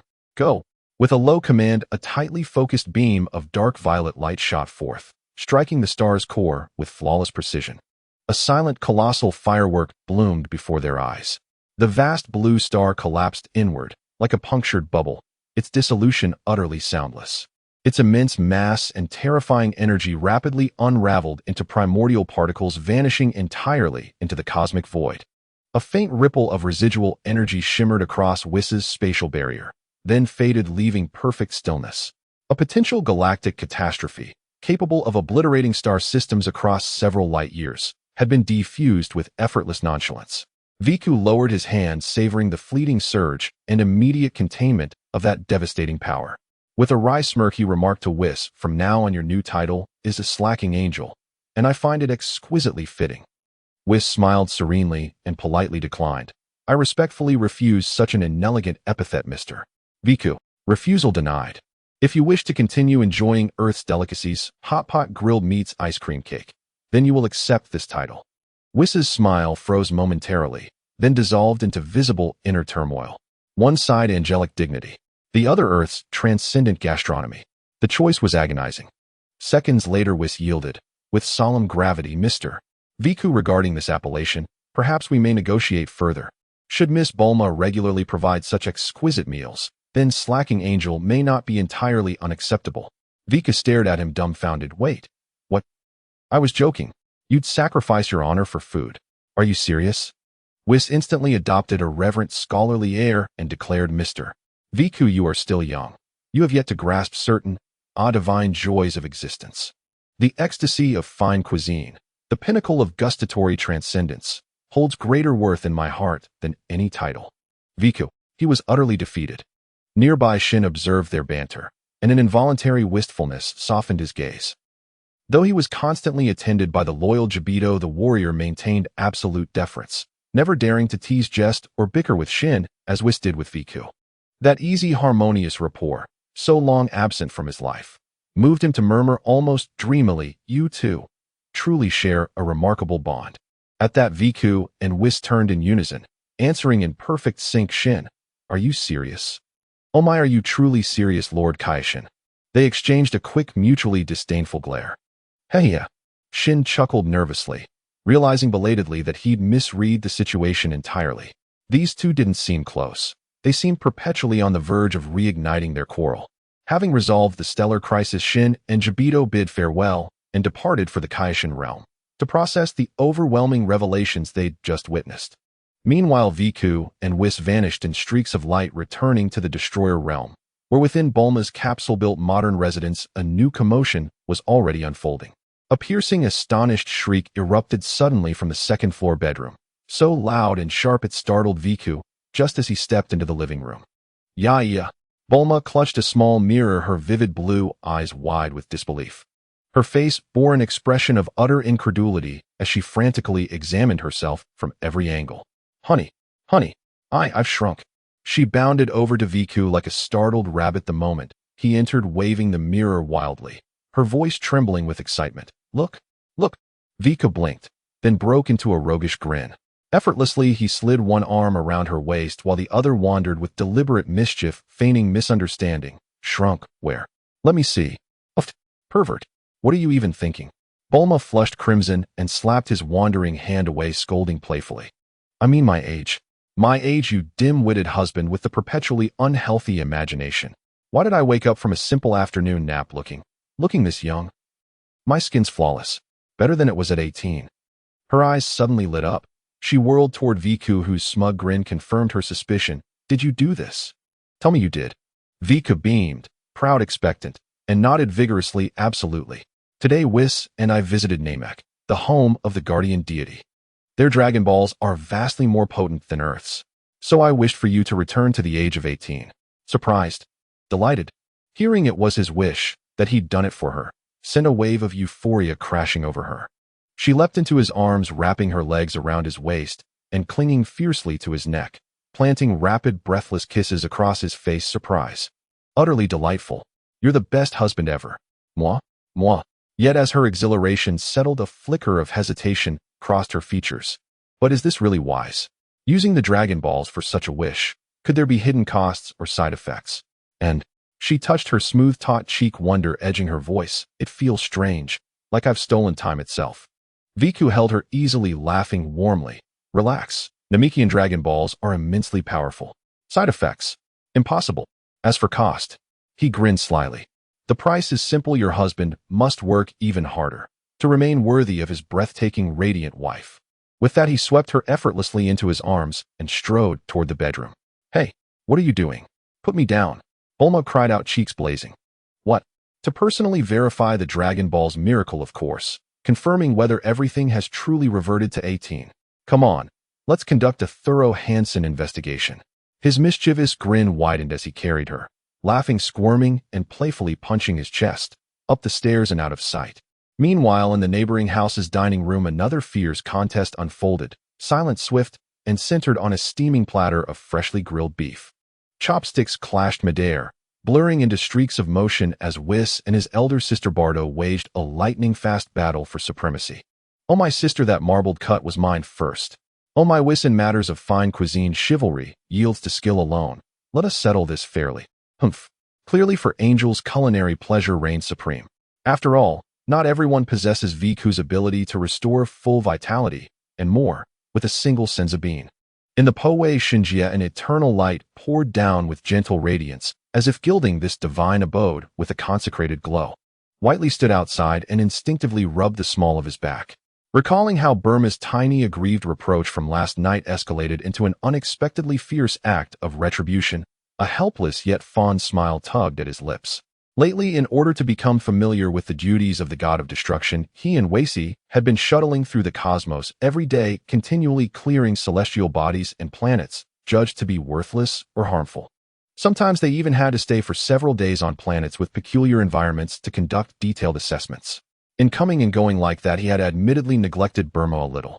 That explained why the moment he returned yesterday, Burma fixed him with those blue eyes that held a hint of grievance, but even more mischief. She had nearly dragged him into the bedroom half by force. After several hours of their intense communication, even this supremely fit Saiyan felt slightly exhausted and in need of a short rest. But Burma herself seemed charged with electricity. She sprang up at once and dove back into her laboratory to continue tinkering with her god of destruction logistics and breeding plan. Such boundless energy left Whiteley equal parts exasperated and admiring. Good morning, Whitelezen. Wei appeared as quietly as ever, wearing that perpetually gentle smile as he greeted him. Whiteley glanced behind him and, seeing only Wei, asked with some curiosity, "Where is your sister, Wei? Is she still sleeping? By the way, do angels need to sleep like mortals?" He had long been curious about that. Wei shook his head lightly and explained, "No, Whitelezen. Angels do not require sleep like mortals to restore their strength. We generally use deep meditation to regulate our state, which is far more effective than sleep. As for Lady Bajuosi," he paused, cast a glance toward the palace whereby Lucy was resting, and smiled. "She has already returned to the Di Lu Yuzhou. I heard that Lord Xiangpa has seemingly finished dealing with some matters and has been clamoring to come over to see Lord Bai Lucy. Lady Bajuosi has gone back to, well, to properly persuade him." Whiteley shot him a doubtful look and accurately teased, "You just wanted to say train him, didn't you? You little dark-winged angels have finally shown your claws." Wei's smiling mouth faltered for a moment, and his eyes flicked elsewhere, but he maintained his composed retort. "Not at all. You must be hearing things, Whitelezen. Do you have any plans for today? Will you continue with the remaining work or keep training?" Whiteley sneered and looked at Wei in silence. Work? Work my foot. He had been working for days on end. If he finished all the tasks, what would Bai Lucy still do? He chose to continue training. One could not halt cultivation, especially since his recent sparring with Wei had given him new insights into the Zizai Ji state of absolute freedom. Forget the work. Let Bai Lucy retire first. For now, training continues. A silver gleam flashed in Whitele's eyes as battle lust rose within him. "Come then, Wei. Combat training." Wei stood smiling casually, twirling the scepter in his hand as he replied, "As you wish, begin, Whitelezen." But Whiteley did not charge recklessly as before. He understood the unfathomable depth of Wei's power. Relying only on brute force and speed would not merely fail to secure victory. It might not even graze his opponent's sleeve. He inhaled deeply, closed his eyes, and gathered his spirit, banishing all distracting thoughts. A potent aura began to flow through him with natural fluid grace. A silvery halo of vital energy shimmered across his form like quicksilver. In the next instant, he snapped his eyes open. His pupils and hair were suffused with brilliant silver white, and an ethereal, formidable presence radiated from him. "I'm going in." Before the words fell, he vanished like a specter from his original spot, less by pure speed than by seeming to merge with the currents of air around him. The next moment, he materialized before Wei with no warning and unleashed what looked like a casual straight punch. In truth, a lightning-fast blow aimed precisely at his opponent's brow. Wei's face remained serenely smiling. With a slight sidestep, he evaded that ferocious strike by a hair's breadth. His movements were so graceful they resembled dance rather than combat. The blow missed, but Whiteley did not pause. His assault rolled forward in unbroken swells like a tempest. His attack patterns shifted unpredictably, guided wholly by primal combat instinct. Wei, however, kept his hands clasped behind his back, evading each onslaught with the slightest shifts of posture and step. Within a hair's breadth, he sidestepped the storm of blows. Their speeds climbed until both figures blurred into streaks of light. Across the wide lawn, they darted in a relentless high-velocity dance. Fists, feet, and the scepter met and separated again in a heartbeat. Were anyone fortunate enough to watch, they would find the battle impossible to track with the naked eye, its breath itself imperceptible. Only the occasional report of clashing flesh and wood lingered in the air, an affirmation that this duel beyond ordinary imagination raged fiercely. "Not bad, not bad." Wei's voice was steady, laced with approval. To apply the initial form of Zizai Ji so fluidly and with such control in so short a time. Your instincts for evasion and defense are already excellent. They have become part of your very core. As he danced away from attacks with effortless grace, Weisi would occasionally tap a flaw in Whitela's offense with his scepter, forcing him to adjust. Whitelazan, when you punch, be more natural. Your subconscious still bears traces of strike this way or attack there. Relax, trust your body more. Whiteley said nothing. His whole mind sank into that state of natural unity. His body seemed to possess an independent awareness, always able to evade Weisi's deceptively casual, yet unerringly precise scepter with minimal motion and effort. When an attack could not be fully avoided, his body instinctively blocked or tensed the muscles, reducing harm to the lowest degree. Your evasion and defense are increasingly on point. It is only in active offense that you lack the final touch of naturalness. Weisi teased, if you can mend that last flaw in perfect Zaiji, if you ascend to its consummate form, then, he lengthened his tone with a playful smile, perhaps you could issue a formal challenge to Lord Bailusi. He added more soberly, of course, even with the flawless state, defeating Lord Bailusi at your current level would still be almost impossible. They continued their high-speed sparring, lost in the rhythm of practice, and time slipped quietly by. Whiteley could feel clearly that under such intense and high-caliber pressure, his grasp and command of the Zaiji were deepening at a rate that could be seen with the naked eye. Not only had his instinctive evasion matured, but his foundational strength, speed, and aura were all being honed and increased through the drills. With a creak, the door of the house was suddenly pushed open. Burma poked her head out. The crackling sounds of their combat were no surprise to her. She cupped her hands to form a trumpet and shouted out across the seemingly empty lawn, "Hey! How long are you two going to keep fighting? It's Luan time." Her voice acted like a switch. The intense, overlapping auras instantly parted. Weisi used what looked like a slow, unavoidable motion to tap Whitela's guarded arm with his scepter. A deft force sent him skidding several meters aside. He immediately broke off, wearing an expression of utmost seriousness. Whitela's cultivation is important, but Burmeson's prepared lunch is more important. Excuse me. Then without hesitation, he cheerfully trotted toward Burma, lavishing compliments as he went. Thank you for your hard work, Burmeson. What delicacies have you prepared today? Whiteley inhaled sharply and rubbed his arm, still tingling where he had been struck, and scolded Weisi's foot-over-friend retreat with a half-annoyed shout. Hey, you brute. So those seemingly even exchanges before were just to tease me, right? That last move was simply inescapable. Weisi turned back with an impeccably innocent smile. Not at all, Whitelazan, you misunderstand me. It is really because you are so strong and advancing so quickly. That last move was an extraordinary performance born of urgency. I ordinarily could not do such a thing. I was simply out of options against you. Whiteley, do you think I believe that? You could use those words to fool Bailusi just as well. Fool you? A sleepy, disgruntled voice suddenly came from behind them. Bailusi had awoken at some point, standing a short distance away in his shabby pajamas, still half-dazed, apparently drawn by the aroma of food and the commotion. Ah, what a rare sight, Lord Bailusi. Weisi immediately adopted a look of surprise. You haven't slept a month already, have you? Why are you awake? Did you have a nightmare? Bailusi yawned widely and paid no heed to Weisi's teasing.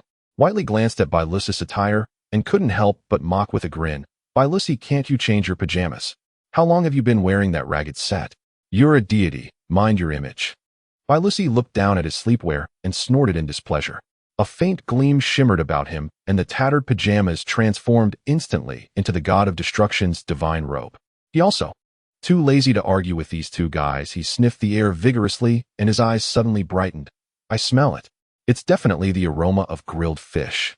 Without even glancing at Weasley and Weiss, he strode towards the dining hall. Weasley and Weiss exchanged glances, and with mutual understanding shrugged and hurried after him. Eating with Beerus, one must act quickly or risk going hungry. In the dining hall, Bulma had already directed the robots to set a large table filled with a variety of delicious dishes. Seeing that Beerus had also arrived, a hint of surprise flashed across her face before she immediately ordered the robots to prepare more food. After all, this destructive god's appetite could rival that of Weasley and Goku. There was no helping it. Saiyans were the most voracious creatures she had ever encountered. The atmosphere at the dining table immediately became lively. With chopsticks and forks flying, the group ate heartily. Weasley, while trying to snatch a tender, juicy piece of grilled fish from Beerus' clutches, took the opportunity to ask Bulma beside him, by the way, Bulma, how's the route and spaceship preparation you mentioned before? Bulma wiped the corner of Weasley's mouth, smiled, and made an okay gesture, then casually added a large helping of vegetables for him, before saying, don't worry. The plan is going smoothly. I've discussed it with Dad through the communicator, and Mom has already started purchasing high-quality farms and seeds on Earth. Dad is in charge of building the large cargo spaceship. I might have to return to Earth in a while to personally finalize some key technical parameters and equipment. She paused, recalling something. By the way, that spaceship you brought back from that Sofu star, I've asked Dad to thoroughly check and decode the navigation system. The cosmic star charts stored inside are very complete and detailed. Didn't you say you need the cosmic star charts to use instant transmission? Just in time, I can help you bring back the backup data when I go back this time. Hearing this, Weasley's eyes lit up, and he quickly swallowed the food in his mouth. Thank you, Bulma. With detailed star chart coordinates combined with instant transmission, traveling will be much more convenient in the future. Just let me know once you've confirmed the time, and I'll use instant transmission to accompany you back to Earth. You know the coordinates of Earth, right? Bulma happily leaned over and gave Weasley a quick peck on the cheek, giggling as she said, "Thank you, darling. It's so convenient to have you as a driver." A sumptuous lunch ended at a whirlwind pace. Beerus leaned back in his chair, satisfied, burping and lazily picking his teeth with a toothpick. Suddenly, as if recalling something, he rubbed his seemingly slightly rounder belly and muttered, "If this keeps up, am I going to gain weight?" No. Weiss arranged the schedule for me later. I need to get back to work and move around a bit." Weiss chuckled and let out his signature ho-ho-ho laugh, his tone carrying a hint of mockery. Lord Beerus is actually thinking about working on his own. This is truly a rare occurrence, like the sun rising from the west. He paused, a little proud, and said, "However, there's really not much work left. The planets that need handling are just scraps now." Beerus, feeling a bit embarrassed from the laughter, glared at him and said irritably, "Cut the nonsense. I remember you clearly said before I went asleep that there were still a bunch of planets waiting to be cleaned up. How could there suddenly be no work? Wait, could it be?" His expression suddenly changed, as if he thought of something extremely terrifying. He sat up straight, his eyes wide open. "Is it that Lord Zeno sent someone to help me clean up? Is it to blame me for not working hard enough and intends to erase me and then replace me with someone else? Not to mention anything else, he knew that Weasley was learning at an astonishing speed, even grasping the threshold of the ultimate instinct. Could it be that they really want to replace me?" Weiss looked at Beerus, who was scaring himself, and finally stopped teasing him. He chuckled and explained, "Where are you thinking, Lord Beerus? During the time you were asleep, Weasley and I have efficiently handled almost all the backlog of work. Now what's left are just some targets located in the corners of the universe that have little impact and can even be observed for a while longer. The Central Star region has been cleaned up by me and Weasley." Beerus let out a huge sigh of relief. So it was just finishing up work? You scared me. But the next second he suddenly realized, his voice rising in disbelief as he looked at Weasley, who was leisurely sipping tea. "Like Weiss, what? You little rascal actually helped me finish the cleanup. Wait, your destruction has reached a proficient level already." Weasley calmly put down his teacup, his tone as relaxed as if discussing a trivial matter. "That's right, I've mastered the core of the God of Destruction's power. Although I can't say it's perfect, yet it's more than enough for completing cleanup tasks. I'm not far from fully mastering it." Beerus' expression was a colorful mix of shock, frustration, and a hint of incredulity. In the past, how much hardship did he endure to master this destructive energy? He spent at least hundreds of years on it. How long has this kid been training? Less than a year, and he's already catching up to his years of hard training. No way. I can't let it go on like this. A strong sense of crisis surged within Beerus. If I continue to be lazy like this, who knows when this kid will really surpass me? What will I do with my face then? His eyes rolled around, and he suddenly clutched his stomach, showing a slight expression of pain. Cough, cough. "Well, since there's nothing for me to handle personally for now, I'll go back and rest a bit.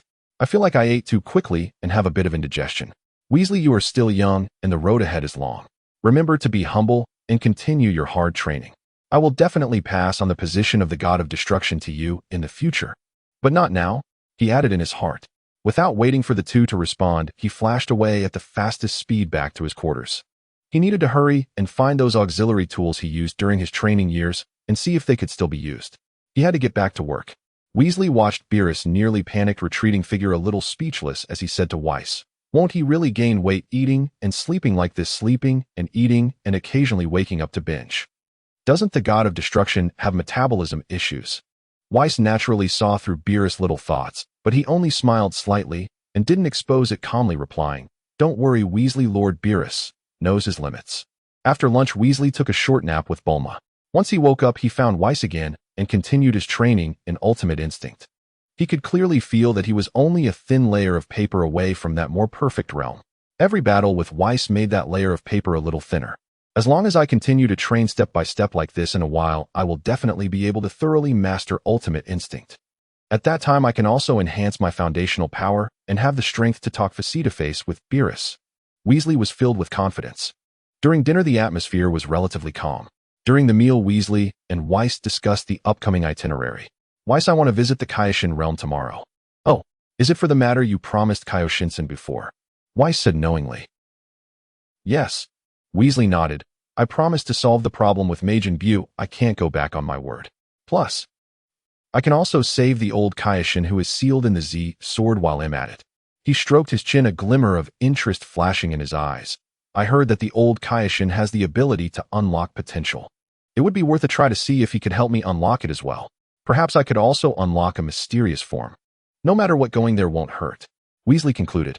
Weiss elegantly wiped his mouth, expressing agreement. A great arrangement, Weasley. Restoring relations with the Kaioshin realm is beneficial for the future of Universe 7. I will prepare the itinerary for you.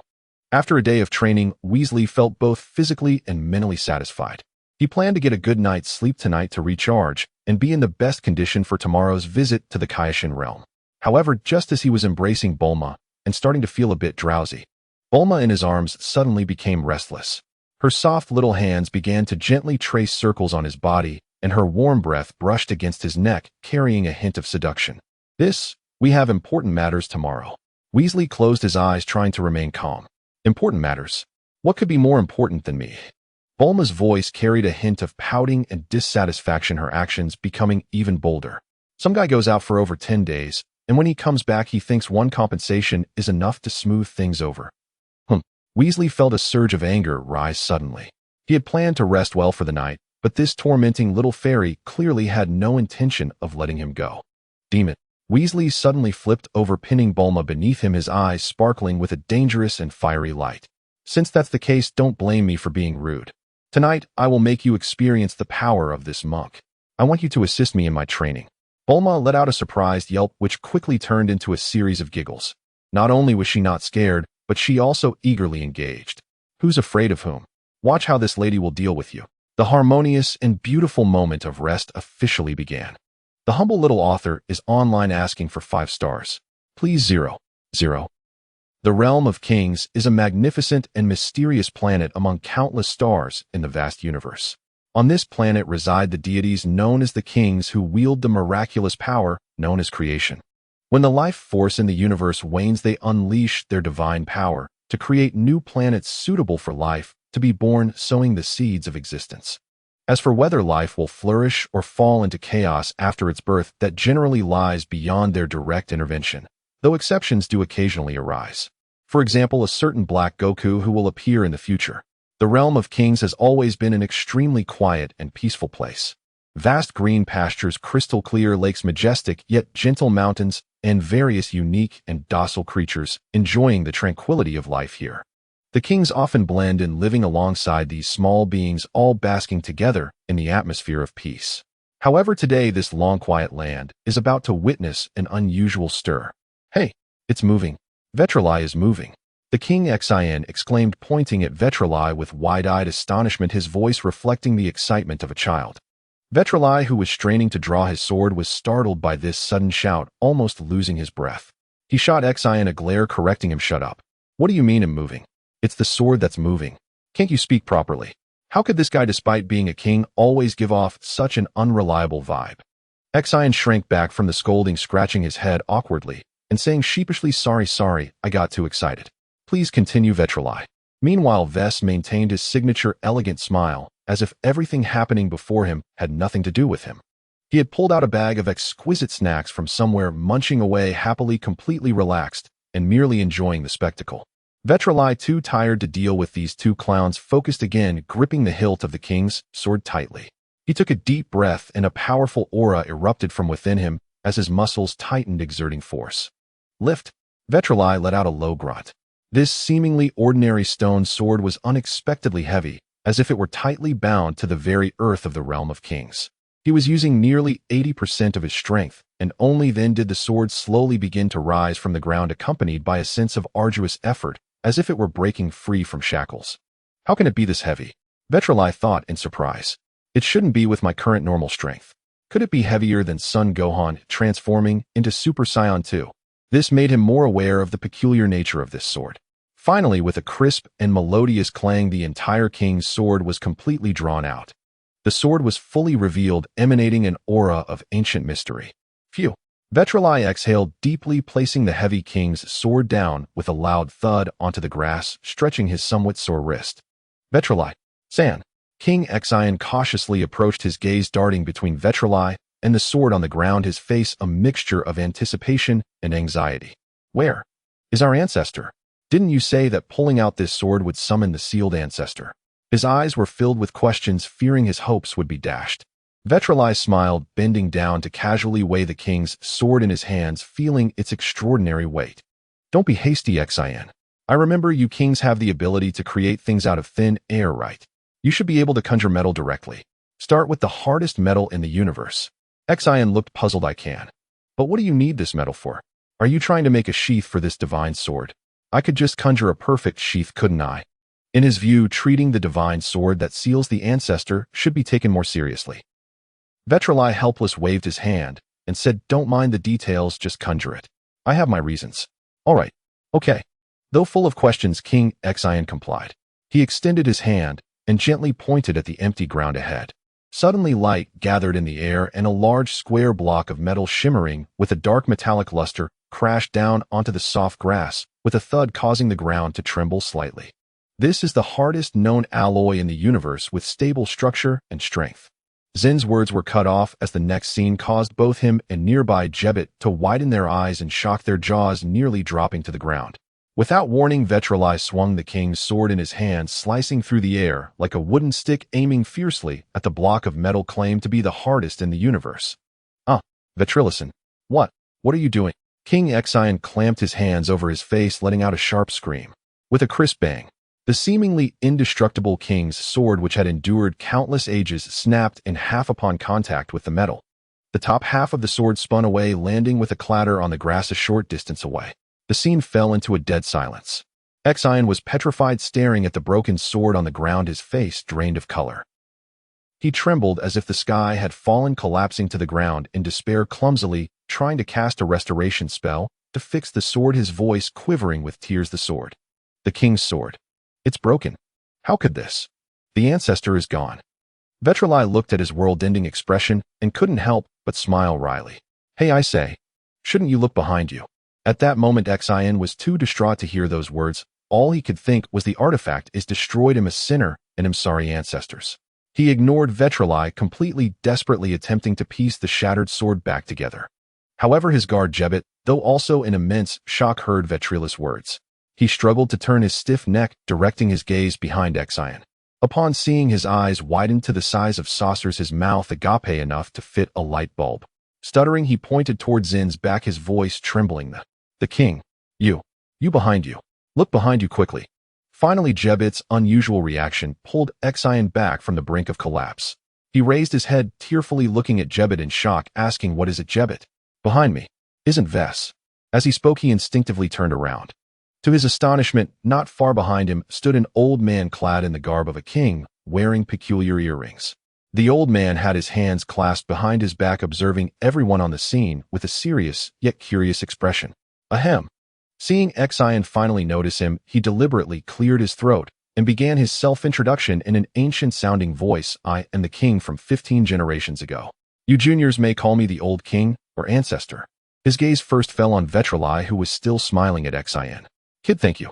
You used this unique method to remove the annoying seal from that sword and freed me. Clearly, he had witnessed everything that had just transpired. He then shifted his gaze to Ves, who was still eating snacks. A hint of surprise and respect appeared on his face as he quickly bowed towards Ves. Oh my, is that you, Mr. Ves? Truly an honor. I didn't expect your esteemed self to visit the realm of kings. I wonder where Lord Beerus is. As he spoke, he glanced around, as if searching for the god of destruction, who was always inseparable from Ves. Ves elegantly swallowed his snack and responded with a smile. Ho ho ho, you are too kind, king.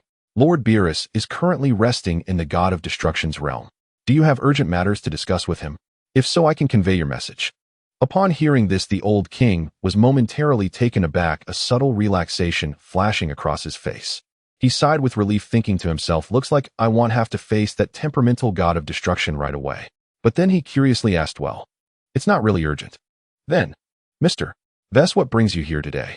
He certainly didn't believe Vess had come solely to celebrate his release. Vess elegantly pointed to Vetrali, introducing him. This is Vetrali, the newly appointed apprentice god of destruction of the 7th universe. I am currently accompanying and assisting him.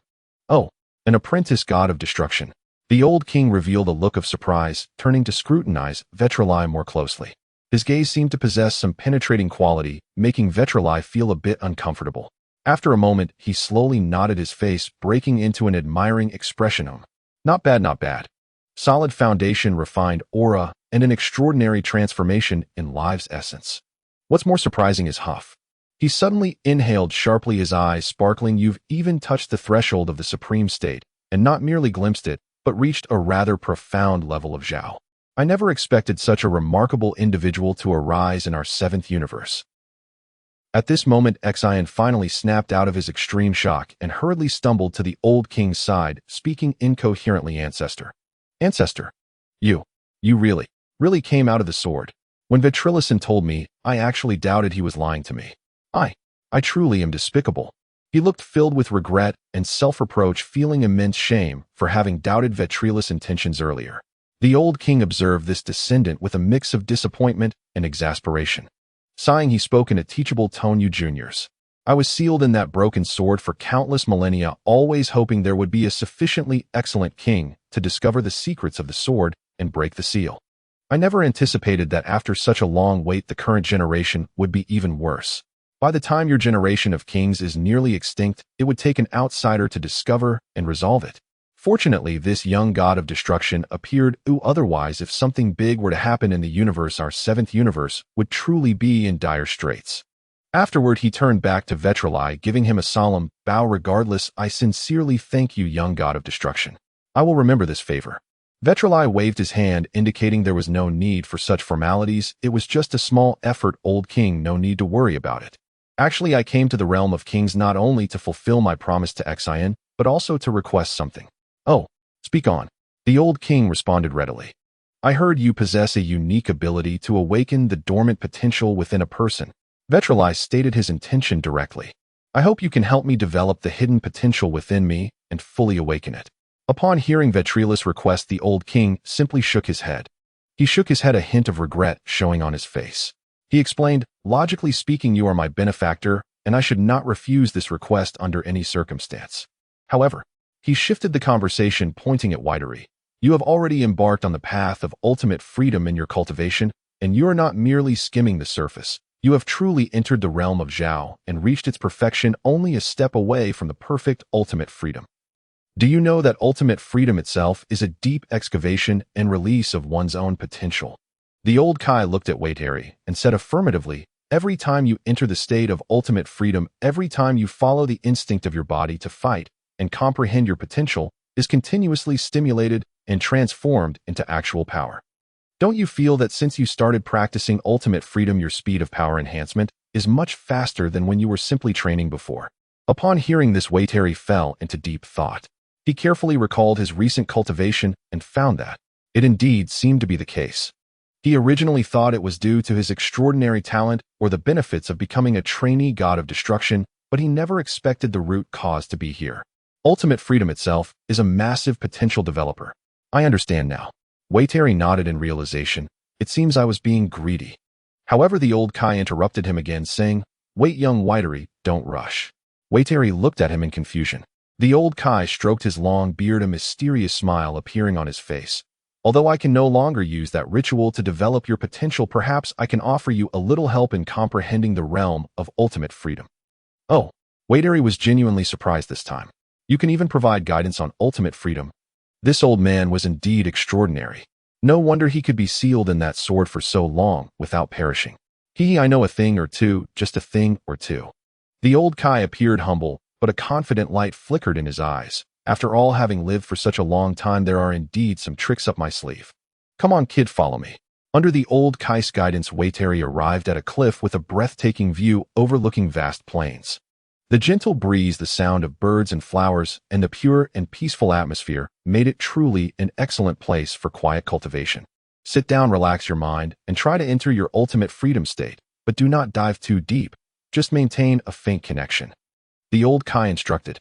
Waiteri followed his advice, sitting cross-legged, slowly closing his eyes, and striving to empty his thoughts, sinking his consciousness into his body to capture that instinctual feeling beyond thought. Gradually, a brilliant silver light began to emanate from his body, with the tips of his hair gradually turning silver. He successfully entered the ultimate freedom Zhao state, but did not sink deeply, merely maintaining the outward appearance. The old Kai observed closely, nodding in admiration. Impressive. At such a young age you can master the realm of Zhao to this extent. The energy flow is almost seamless. Truly remarkable. Then, under the astonished gazes of the Kaiashins, Shin and Jebet, who had come along, this esteemed old Kai began to perform a series of extremely indescribable actions around the meditating Waiteri.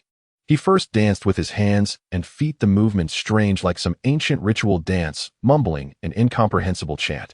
Then he began to circle around Waiteri like a shaman, stomping his feet, clapping his hands, and making various bizarre gestures toward the sky and the earth. Shin and Jebet watched, their faces turning red, their toes digging into the ground, wishing they could find a crack to hide in. This scene was too beautiful for them to bear. Even Vis, who maintained a smile, had momentarily paused his snacking, a hint of subtlety flashing in his eyes. Although Waiteri kept his eyes closed and strove to maintain his state, the intense visual pollution and auditory pollution from the outside were inevitable disturbances. He felt as if he was about to suffer from an acute embarrassment, his strong willpower barely keeping him from jumping up. Although he had long known the old man's way of helping, this was still too peculiar. This so-called mental pollution ritual lasted a full 5 hours. When the old Kai finally stopped all actions, panting and cautiously slumping onto the grass. Not only Waiteri, but even Shin and Jebet, who were watching, breathed a sigh of relief, simultaneously feeling as if they had fought a hard battle. Huff, huff. All right, kid. The old Kai gasped, his voice trembling. You should feel your state now. Huff. I have really pulled out all my tricks. Waiteri immediately composed himself upon hearing this. He subtly moved his mind, attempting to enter the complete ultimate freedom Zhao state. In the next moment, an extraordinary change occurred. Whoosh. Without any warning or buffer, a dazzling silver light erupted from his body. It was no longer a gradual rendering, but a sudden explosion of brightness. The silver aura enveloped him like tangible flames, burning fiercely, exuding a divine aura that was far more pure, ethereal, and powerful than before. What is this? Waiteri was shocked.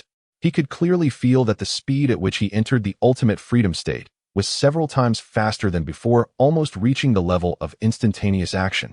Moreover, both his baseline strength under normal conditions and the upper limit of power he could exert after entering the ultimate freedom state had risen dramatically. That feeling was as if he had been viewing the world through a thin fog, and now that fog had been completely lifted.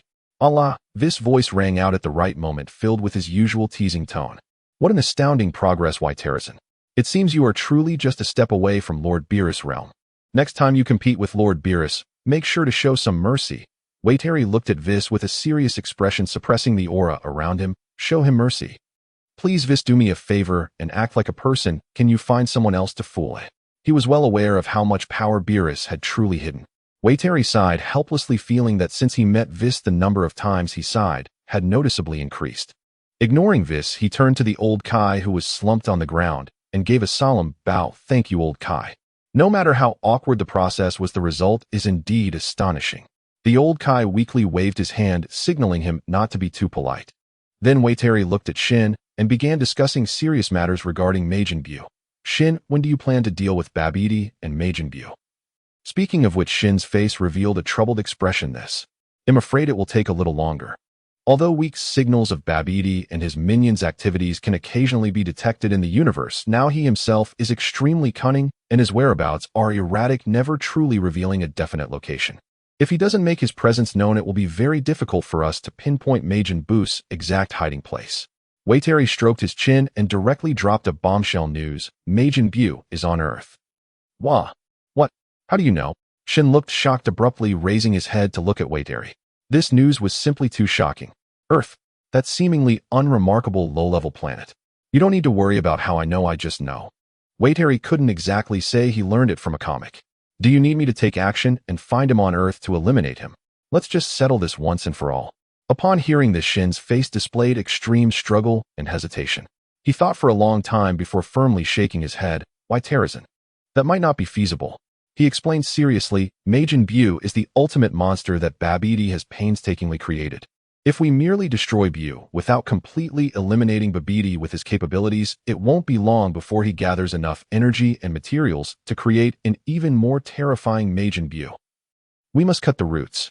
So it's best to wait for Babidi to come out on his own. Once his hiding place is confirmed, we can ask you to take action to capture them all at once. Before that, I will use the power of the Kaioshin to closely monitor any anomalies on Earth and its surrounding star regions. After listening to this, Waiteri felt it made sense and nodded casually. All right, you handle this matter as you see fit. I'm following your arrangements. In any case, when it's time to act, don't hesitate, just notify me directly. In his view, sometimes it's better to break through with force rather than calculating things too much. This is typical Saiyan transmigrant thinking. Afterward, Waiteri expressed his gratitude to the old Kai again, bidding farewell to Kaioshin Shin and Jebit, and prepared to return to the realm of destruction. Vis waved his staff, brilliant light enveloping the two of them, and they instantly left the Kaioshin realm, entering a state of superluminal movement. However, just as they were flying, having just passed through several star systems, Wateri's powerful perception suddenly caught a familiar aura in the distant starry sky. Vis, wait a moment. Waiteri suddenly spoke. Vis immediately halted their movement, and they hovered in the desolate void of space. Vis looked at Waiteri with curiosity. What's the matter, Waiterizan? Did you suddenly remember that you forgot to ask the two Kaioshins for a reward? You can still go back in time. Waiteri chuckled helplessly. What reward? It was just a matter of helping out. Besides, didn't the old Kai already thank me in that special way? Although he had become stronger, he still shuddered at the thought of that 5-hour mental pollution.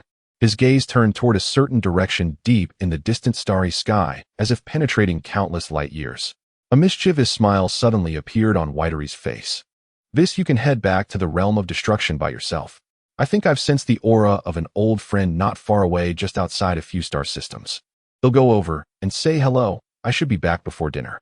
After hearing this, Vis lightly paused his staff in the void, leaving one last sentence before quickly vanishing like a streak of light. Actually, Waiterizan, it's completely fine if you come back, even after dinner. They'll explain to Miss Bulma that you went for an important neighborhood visit. Roar, roar, roar. Waiteri couldn't be bothered with this scheming angel.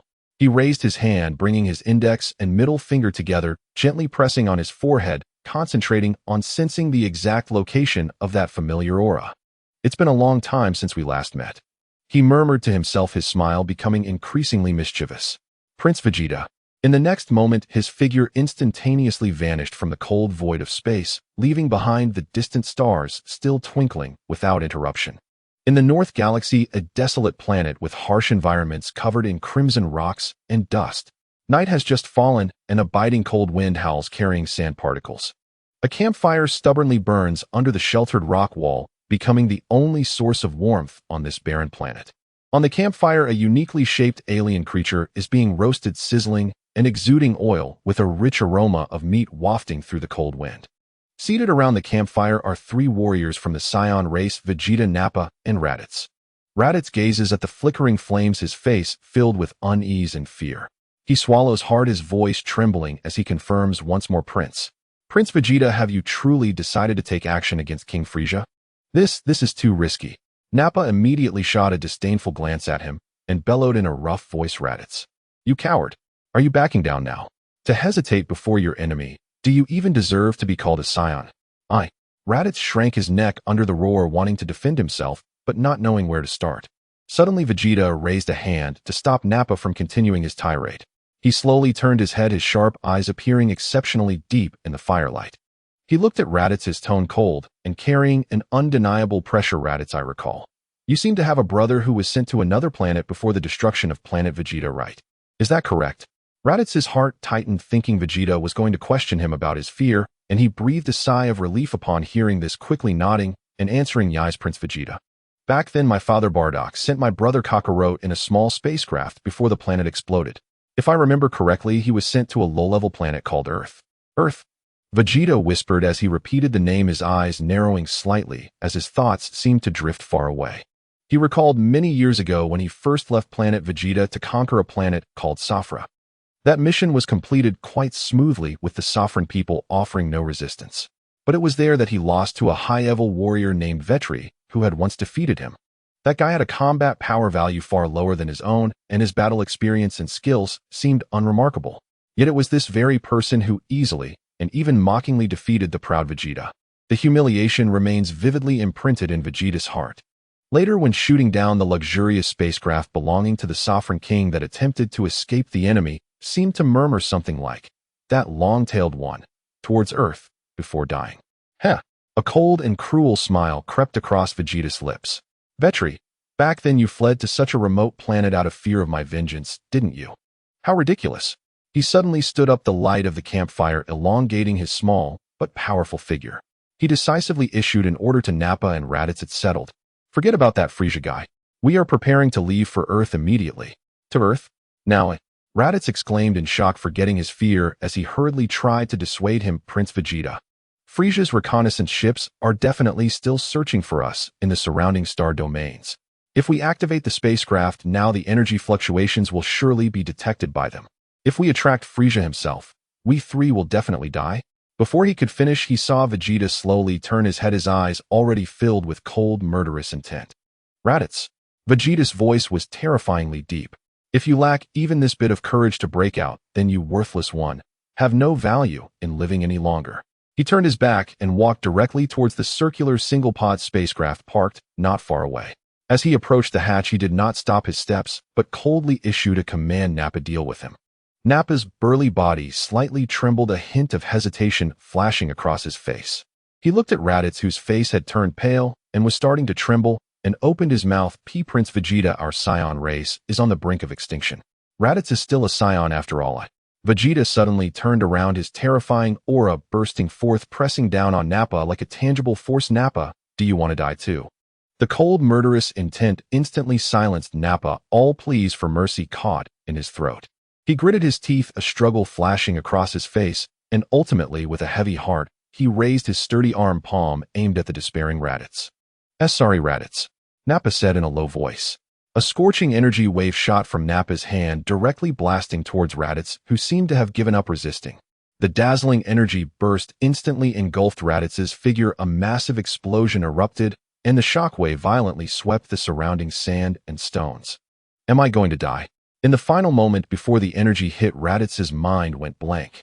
He seemed to see a vague, towering figure standing before him, the silhouette slowly overlapping with that of his father, whose image was not clearly etched in his memory. He instinctively opened his mouth, letting out a barely audible whisper, "Is it you, father?" Boom! The energy wave exploded with a solid impact, smoke and energy turbulence swirling around. However, when the explosive shockwave slightly subsided and the surrounding dust gradually cleared, both Nappa and Vegeta were left stunned. They saw Raditz still standing there completely unharmed, not even a tear in his clothing. It was as if the energy wave that could level a small mountain was merely an illusion. Nanny, how is this possible? Nappa's eyes widened in disbelief as he watched this absurd scene unfold. Vegeta also furrowed his brow, a glimmer of suspicion flashing in his eyes. He swung his hand forcefully, creating a strong gust of wind that instantly blew away the remaining dust and energy remnants in the area. Only then did they notice that an unknown figure had appeared in front of Raditz. A young man dressed in black combat gear with black hair and eyes stood casually with a hint of a playful smile on his face, as if he had always been there. "Who are you?" Nappa shouted uncertainly, instinctively assuming a combat stance. As Vegeta recognized the face, his pupils suddenly contracted. A surge of mixed emotions, extreme shock, disbelief, and overwhelming fury suddenly surged within him. He almost spat out the name that had left a deep impression on him, enunciating each syllable through gritted teeth. "Vetri." "Yo, long time no see, Prince Vegeta." Vetri smiled casually, as if nothing was amiss, greeting Vegeta. His gaze swept over the dazed Nappa and finally landed on Raditz, who was still trying to grasp what was happening, staring blankly at Vetri's back. With a teasing smile directed at Raditz, he joked, "I say, Raditz, it's been so long since we last met. How has your taste changed so uniquely? Have you started calling those who save you father?" It was only then that Raditz suddenly reacted to what had just happened. As he saw the appearance of the newcomer, his face instantly flushed red, jumping up like a cat whose tail had been stepped on. He shouted in protest, "Too wasn't. It was a mistake. I misread it. Vetri, you bastard. How could you be here?" Seeing Raditz's flustered expression, Vetri's smile only grew brighter. He deliberately elongated his tone and cheerfully said, "Oh, so you misread it? All right, I'll take your word for it. But you know it's fine to fool your buddies, just don't deceive yourself, okay you?" Raditz's forehead bulged with veins, anger nearly choking him. "Die, Vetri." Huh. Finally, Vegeta could no longer contain the raging fury. The energy erupted from within him. He roared, his body charging towards Vetri like a cannonball, his fist imbued with terrifying power aimed directly at Vetri's cheek. "You bastard! How dare you appear before me, Vegeta? Die!" Facing the furious strike from Vegeta, Vetri simply raised a hand, casually swatting at it like a fly. Slap. A light sound. Vegeta was sent flying back faster than he had charged, rolling on the ground like a tumbleweed for several circles before finally stopping, dust swirling around him. Pwah! Vegeta spat out a mouthful of bile, his chest churning with intense pain, his face etched with shock and disbelief. Vetri shook his hand, feigning exaggerated surprise, and said in a slightly exaggerated tone, "Wow. Really scary, Prince Vegeta. That punch almost took me out. No wonder you're the noble Saiyan, Prince. You're a bit terrifyingly strong." These taunting words only added fuel to the fire. Vegeta struggled to rise from the ground, his eyes bloodshot with rage. He fixed a fierce glare at Vetri, his voice trembling slightly from extreme indignation and shock. How is this possible? How could you be stronger than me, Vegeta-sama? I don't believe it. This is absolutely impossible. Huh. Vegeta erupted once more, his aura surging even stronger, the white energy flames suddenly transforming into a faint golden hue, his hair standing on end and his power significantly increasing compared to before. "Humph. Do you think Lord Vegeta would not be your opponent? You are mistaken, Vetri." Vegeta pointed his right thumb at himself, an expression of fervor and confidence intertwining on his face. "Now I am Super Vegeta." And then Vegeta charged forward with full confidence once again. Vegeta was effortlessly swatted away by Vetri like a kite with a broken string. Vegeta struggled to crawl out from the rubble, falling into silence. He started to mumble nonsensically, "How is this possible? I am Vegeta, the noble Saiyan Prince. How could I be inferior to you, a mere elite warrior? This must be an illusion. Yes, everything is an illusion." Looking at Vegeta lying on the ground, seemingly starting to doubt life, Vegeta shook his head in exasperation, unwilling to waste another word on this pitiful prince. He strode over to Raditz, who remained frozen in stunned silence, gently lifted the jaw that had dropped open in shock, and closed it with a wry smile. "Well, how do you feel now? Regretful? I told you back then your intellect was far better suited to scientific research than frontline combat. See, ignoring sound advice always brings consequences, right before your eyes." Raditz slowly regained his composure from the overwhelming shock. Upon hearing Vitelli's words, a complex, bittersweet smile flickered across his face. After a moment's pause, he murmured softly, "Had I truly followed your advice and become a researcher, I'd likely have perished alongside Planet Vegeta when it exploded. At least as a combatant, I could accompany Prince Vegeta on missions, and thus survive to this day." Ahem. Vitelli awkwardly scratched his nose and chuckled. Let's not dwell on such details." He swiftly changed the subject, turning toward Nappa, who stood nearby, sweating profusely even on his bald head. "And how about you, Nappa? How have you been? Long time no see. Have you grown taller?" Nappa nervously rubbed his smooth scalp. Before this unfathomably powerful old acquaintance, who had effortlessly humiliated Prince Vegeta, he stood speechless, managing only a grimace so strained it resembled a sob. At last Vegeta stirred slightly from his spiral of self-doubt. Gritting his teeth against the agony that felt as though his entire body had shattered, he staggered forward until he stood before Vitelli. Though utterly defeated, his eyes still burned with unyielding defiance and haughty pride. His voice rang out, arrogant, stubborn, unmistakably him. "Damn it. Just how did you do that?" Vitelli gazed back with an innocent smile. "Do what?" Vegeta's face flushed deep purple with rage as he roared, "Your power, this absurd, incomprehensible strength. How did you cultivate it? I am Vegeta, the Super Saiyan, and yet, I couldn't even withstand a single casual blow from you. That defies all logic." Vitelli sighed wearily at Vegeta's blend of incompetence, obsession, and inability to accept defeat. Suddenly he reached out and firmly pinched Vegeta's cheek, kneading it like dough under the prince's wide-eyed disbelief, then paused to assess its texture thoughtfully. "TCH. He pursed his lips and delivered his verdict, not nearly as satisfying as cockroach. "You dare?" Vegeta froze, then erupted in fury and humiliation. "An unspeakable disgrace. In his outrage, golden aura flared uncontrollably around him once more. All right. I know you're a pseudo-super Saiyan. Impressive. No need to get so worked up. Vitelli waved dismissively, as if soothing a child before answering seriously. Didn't you already know how I grew stronger? Why ask again? Vegeta scoffed outright. Don't try to brush me off with gravity chambers. I've fully adapted to 30 times Planet Vegeta's gravity. I refuse to believe you, the same lazy, scheming slacker from back then, could possibly outdo me in gravitational training. Vitelli shook his head in resignation, then suddenly punched Vegeta squarely on the forehead. You brute. You only ever saw me entering the gravity chamber. Tell me, isn't it possible, just possible, that sometimes laziness holds greater wisdom than relentless, mindless toil? Vegeta blinked, then burst into incredulous laughter. Impossible. Utterly impossible. Laziness cannot forge strength. I won't believe your nonsense. Fine. Don't tell me then, he snapped, turning away deliberately, not glancing at Vitelli again. Instead, he fixed his gaze on Raditz, who watched cautiously from the side, and commanded, Raditz. Yes, Prince Vegeta. Raditz snapped to attention. Since Vitelli saved your life, your execution is spared, for today. Vegeta crossed his arms, voice icy. From this moment onward, you are no longer a combatant in our squad. Your new role is as a scientist, under my command. You will research, well, something. Nappa. Present, Prince Vegeta. Nappa responded instantly. Henceforth, your sole duty is to safeguard Raditz's life. Let him pursue whatever research he deems necessary. Vegeta ordered. Both Nappa and Raditz stiffened, then dropped to one knee in unison, bowing low. Yes. We obey your command, Prince Vegeta. They understood. This was Vegeta's own peculiar way of granting Vitelli face. Vitelli watched the scene unfold, and smiled.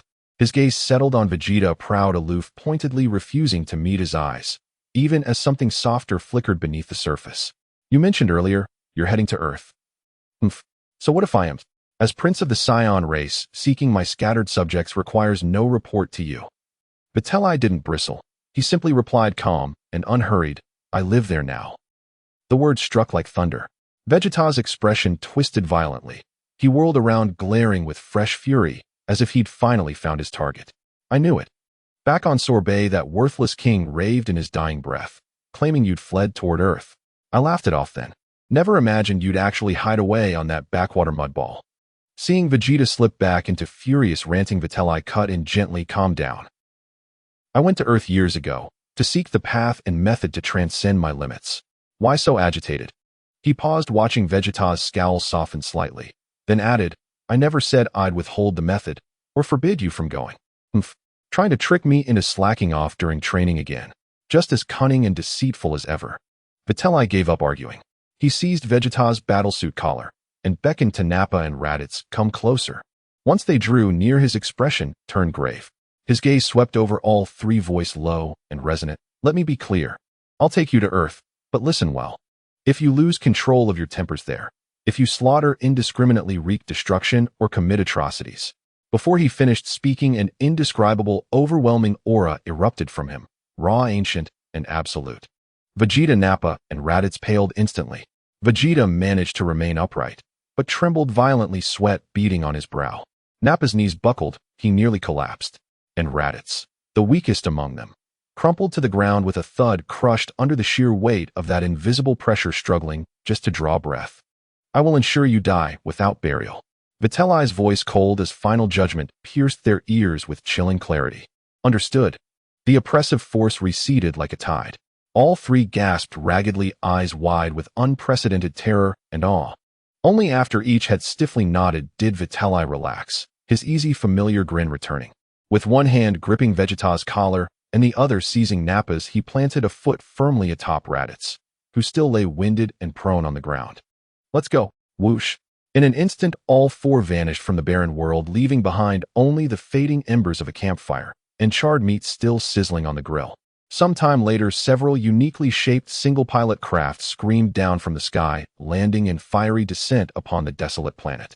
Hatches opened. Strange alien figures emerged, immediately assembling into a formation so absurdly theatrical it would make bystanders cringe in second-hand embarrassment. We are the Ginyu Force. 5 after striking their pose, several leapt apart, streaking across the planet in radiant bursts, scouring every corner with ruthless efficiency. Only Captain Jinyu approached the abandoned spherical Saiyan vessels. Pressing a finger to his earpiece, he reported with formal deference, "My Lord Frieza. Only the discarded ships of Vegeta's squad were found here. All three have vanished. I've dispatched G-Spurter and the others to conduct exhaustive sweeps, leaving no inch of this planet unexamined." A beat of silence passed. Then Frieza's voice crackled through polite, honeyed, and laced with lethal intent. "Ha ha ha. Excellent work, Captain Jinyu.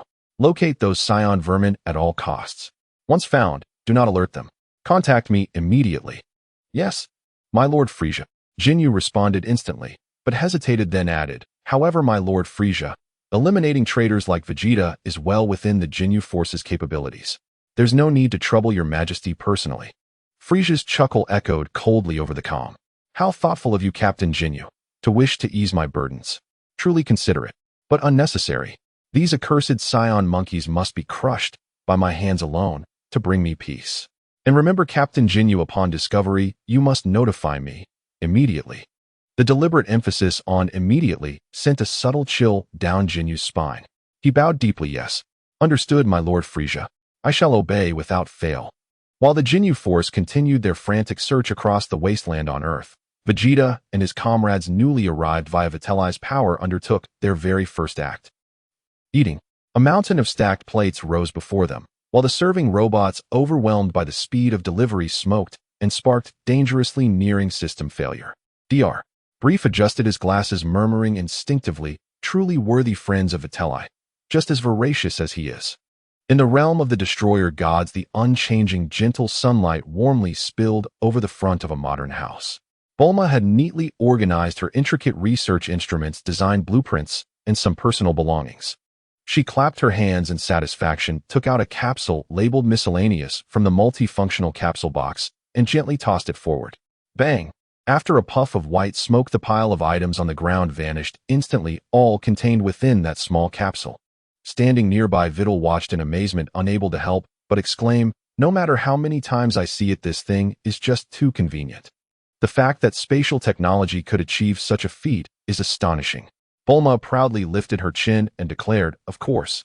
This is our multifunctional capsule group's greatest invention, bar none." However, she shifted her tone, confidence sparkling in her eyes. "In the future, I will surely surpass this technology and develop inventions that will leave everyone in awe." Videl chuckled without responding, secretly thinking the time machine you invent in the future will indeed leave everyone in unprecedented shock. Of course, he wouldn't say that now. Taking Bulma's hand, the two walked out onto the lawn. Beerus and Whis were leisurely sitting by the table, enjoying afternoon tea. Ever since Videl nearly cleaned up this universe's troublesome planets, Beerus had been living a comfortable retirement life. Except for the mornings when he might be hard to find, at other times he could mostly be seen either leisurely tasting snacks and black tea or napping in a recliner, emitting soft snores. If it weren't for knowing his identity as the god of destruction, Videl would have almost thought he was a particularly lazy cat that Bulma and himself were raising. "Lord Beerus, Whis, we are preparing to return to Earth," Videl greeted. Beerus lazily glanced at him and grunted in acknowledgement. Whis smiled and nodded, saying, "Safe travels, Videl-san, Bulma-san. Remember to bring back some local delicacies from Earth next time." After confirming that these two didn't plan to accompany them to Earth, Videl nodded. "Then we are off." Whis and Beerus lazily raised a hand in unison and waved it casually as a farewell. Their perfect synchronization amused Videl. Swish! Instant transmission activated. With hardly any sense of time passing, the scenery before him instantly switched from the bizarre sights of the destroyer realm to the familiar landscapes of Earth. West City, at the entrance of Dr.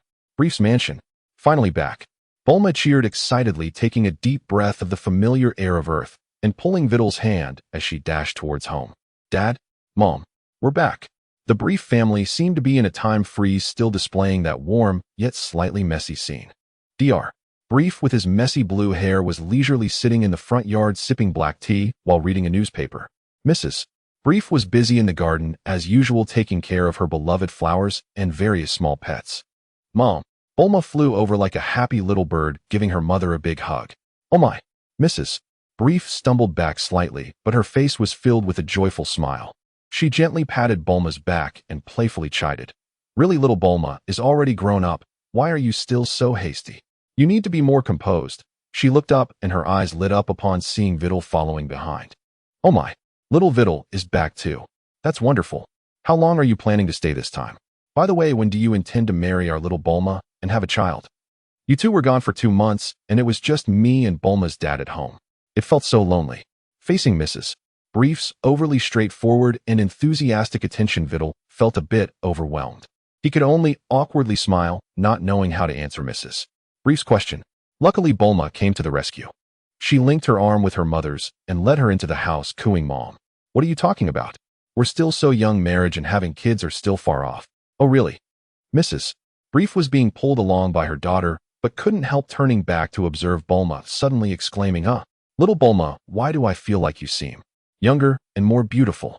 Your skin looks much better too. Quickly tell me, did you use some new skincare products? Or did little Vidal find some magical beauty secret in the universe?" As the mother and daughter chatted, they gradually walked away, their topic shifting rapidly from baby making to beauty care. Vidal secretly let out a sigh of relief and sat down in the chair next to Dr. Brief. Dr. Brief put down his newspaper, adjusted his glasses, and calmly nodded at Vidal as a greeting, speaking in a steady tone, "Welcome back." "Yes, back, doctor," Vidal politely replied. The two exchanged little small talk and quickly began to discuss Bulma's interstellar logistics and ecological simulation project. Vidal provided insights on various ecological environments he had encountered in the universe, while Dr. Brief shared new ideas about the design of large spacecraft and optimization of anti-gravity systems. Although Vidal couldn't fully comprehend, the two of them were surprisingly in sync with their conversation. After lunch in the afternoon, Vidal sensed two familiar, yet fiercely clashing auras in the distance. It was actually Goku and Vegeta. They were actually fighting. This piqued his interest. After saying a word to Bulma, Vidal's figure flashed, and he disappeared from the mansion. In the outskirts of West City, amidst a desolate Gobi desert, Vegeta was floating in midair, his face darkening to the point it seemed ready to drip water. He suppressed his anger and shouted at the young man standing below on the ground, "Kakarot, you better listen clearly. You are a warrior race Saiyan, not a weak earthling. Why won't you join me in conquering planets and expanding our influence? Do you not care about the last dignity of a Saiyan?" Months had passed since Vidal went to the Destroyer realm, and Goku had grown from a teenager into a more robust young man. He scratched his head and replied, genuinely confused, "Why would I invade others? That's not right. Besides, I'm an earthling, and my name is Son Goku, not Kakarot. Why do you and that Vidal guy dislike calling me by my name?" "You?" Vegeta's forehead twitched, feeling that he couldn't communicate with this thick-head fool at all. He took a deep breath, using the last shred of patience, and coldly issued a final ultimatum, "Kakarot, this is your last chance. Join my team and help me kill Frieza to avenge Planet Vegeta. Then with our power we will conquer planet after planet and rebuild a new Planet Vegeta that belongs to us Saiyans. This is your inherent responsibility as a Saiyan." Upon hearing this, Goku furrowed his brows and looked angrily at Vegeta. "I've already said I'm not a Saiyan. Whom you choose to seek revenge against is your business. Why do you insist on dragging me into doing bad things? Are you a bad person?" Raditz, who was nearby, couldn't stand it any longer and shouted loudly, "Kakarot, what nonsense are you spouting? Don't be disrespectful to Prince Vegeta." The burly Nappa revealed a cruel smile, cracked his neck with a snapping sound, and turned to Vegeta, saying, "Prince Vegeta, this weakling isn't worth your time. Let me teach him a lesson so he understands who truly cares for him." Vegeta looked at Goku, who had a "you're a bad person" expression, and his last shred of patience finally wore thin. He snorted heavily and said with a fierce intent, "Since you insist on betraying your bloodline and choosing to side with lowly earthlings, then you have no value in living. Nappa, go ahead. Let him die a painful death." "Hehehe. As you wish, Prince Vegeta." Nappa grinned with a sinister smile, his bloodthirsty gaze locked onto Goku. "Kakarot, get ready to scream in agony. I won't show any mercy." Before his voice faded, Nappa's burly figure charged towards Goku like a tank, his fist the size of a cooking pot, smashing violently towards Goku's face. However, the following situation completely exceeded Vegeta and Raditz's expectations. Facing Nappa's fierce attack, Goku merely sidestepped slightly and easily dodged. Then he countered with a punch, moving at incredible speed, landing a heavy strike right in Nappa's abdomen. Ugh! Nappa felt an unimaginable force surge through him, as if his internal organs had shifted. He cried out in pain, his massive body uncontrollably bending into a shrimp-like shape. Goku continued without pause, delivering a swift uppercut that struck Nappa's chin. Crack! A sound that made one's teeth ache. Pua! Nappa screamed as he was sent flying, several bloodied teeth mixed with saliva spraying out, crashing heavily onto the distant sandy ground, unable to get up for a while. Videl arrived just in time, witnessing Goku mercilessly beating Nappa. He couldn't help but click his tongue and shake his head in sympathy, Tisk arriving to see Goku beating Nappa. Nappa is in real trouble. Looking at Nappa lying on the ground, groaning, missing a few teeth, Videl's figure flashed and appeared beside the grim-faced Vegeta, curiously asking, "What are you guys?" Finally unable to hold back and causing trouble. Vegeta was completely focused on the unexpectedly powerful Goku, having no mood to respond to Videl, merely letting out a dissatisfied grunt from his nose. Seeing this, Raditz could only quietly explain to Videl, "Vegeta discovered Kakarot's aura and originally intended to have him join our team to strengthen our power. Who would have thought that Kakarot not only refused but also insulted us, and now he has injured Nappa?" Videl chuckled, a hint of amusement in his tone. "So you mean it's all Kakarot's fault?" Raditz was at a loss for words. Just then Vegeta, unable to watch any longer, decided to intervene. Nappa's humiliating defeat made him feel he had lost face. With a whoosh, he instantly dropped down to the battlefield and impatiently shouted at Nappa, who was still struggling on the ground, "Useless trash. Get out of the way. Don't embarrass yourself here." Kicking Nappa aside, Vegeta directed his icy gaze at the already prepared Goku, exuding a dangerous aura. "Kakarot, don't think that just because you accidentally beat this trash Nappa you have the right to act arrogant in front of me. My power far exceeds your imagination." Goku shook his wrist. A look of excitement at encountering a strong enemy appeared on his face, his gaze sharpening. "Really? Perfect. I feel you're different from them. Come on, let's have a good fight." "Huh. Hiya." Both erupted with energy, their figures vanishing from the spot. Bang, bang, bang, bang. The intense sounds of fists and feet colliding resonated like dense drumbeats, whipping up sand and stone into the air. Both of their speeds were astonishingly fast, leaving countless afterimages in the air and on the ground. Vegeta's fighting style was fierce and sharp, seizing an opportunity to land a brutal sidekick squarely on Goku's face. "Oof!" Goku cried out in pain, his body uncontrollably flying backward. He rolled on the ground several times before finally stabilizing his stance. Rubbing his rapidly swelling cheek, the fighting spirit in his eyes soared even higher. You really are strong." He felt his blood beginning to boil. "Huh." With a roar, Wukong's speed surged once again, and his figure instantly appeared beside Vegeta, delivering a heavy punch to the side of Vegeta's face. A sneer of disdain appeared on Vegeta's face. "Is that all you've got?" Bang. Their arms clashed, producing a dull thud. Vegeta seized Wukong's wrist and forcefully pushed off the ground, intending to use his strength to swing Wukong violently towards the ground. Unexpectedly, Wukong reacted extremely quickly, using his other hand to grip Vegeta's arm. Leveraging the force from Vegeta's swing, he performed a nimble flip, locking his legs around Vegeta's neck and exerting force from his waist. "Huh!" Wukong shouted, using his cleverness and explosive power to throw Vegeta off balance. At the same time, he adjusted his posture in midair and delivered a heavy kick to Vegeta's face. Bang! This time it was Vegeta who was sent flying, carving a long trench in the ground before coming to a stop. Pock! Vegeta stood up, spitting out a mouthful of blood.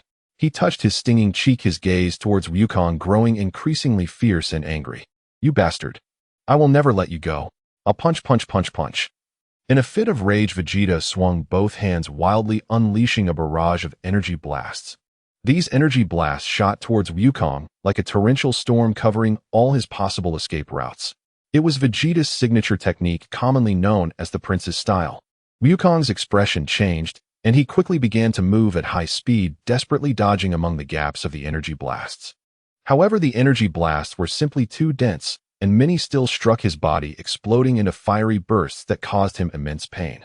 Yeah, Wukong was also enraged. He erupted with fury, forming a powerful shield around himself, braving the incoming energy blasts as he charged fiercely towards Vegeta. Vegeta, seeing this, let out a cold laugh and ceased the ineffective barrage of energy blasts, proactively meeting Wukong head-on. The two clashed violently once again, like meteors colliding. Fists, feet, elbows, knees. Every part of their bodies turned into the most lethal weapons, with each collision unleashing astonishing energy impacts. Overall, Vegeta, with his richer combat experience and fiercer techniques, gradually gained the upper hand, beginning to suppress Wukong. "Kakarot, wake up to reality." Vegeta taunted continuously while launching his fierce attacks. "It doesn't matter if you refuse to admit it. Your bloodline determines who you are. You are a Saiyan. Conquest and battle are our destiny.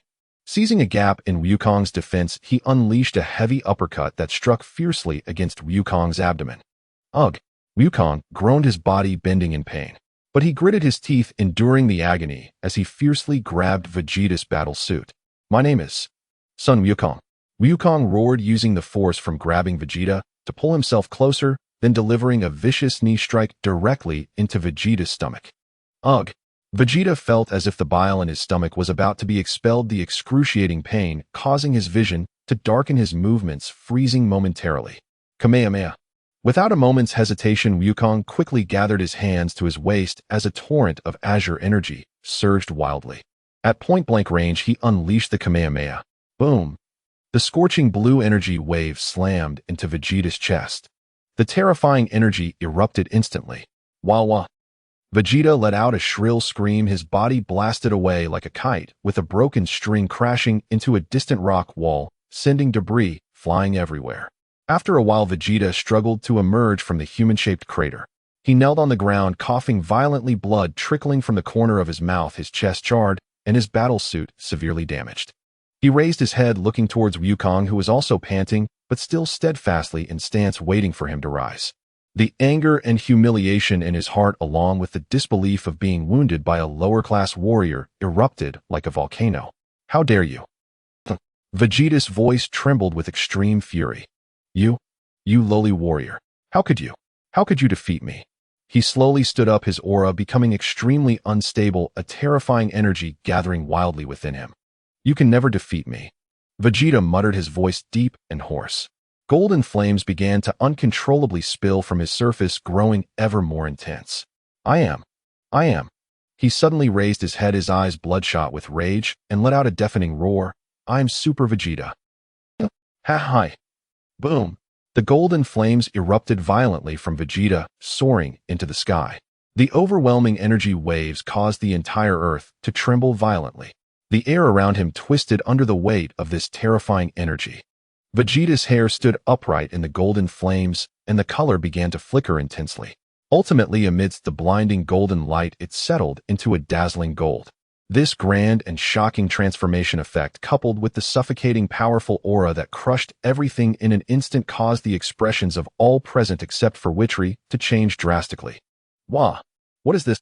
Wukong's pupils contracted sharply, his face displaying extreme shock and disbelief for the first time. He sensed an unprecedented sense of pressure and deadly threat from that aura. Vegeta ceased his roar, slowly lowering his head.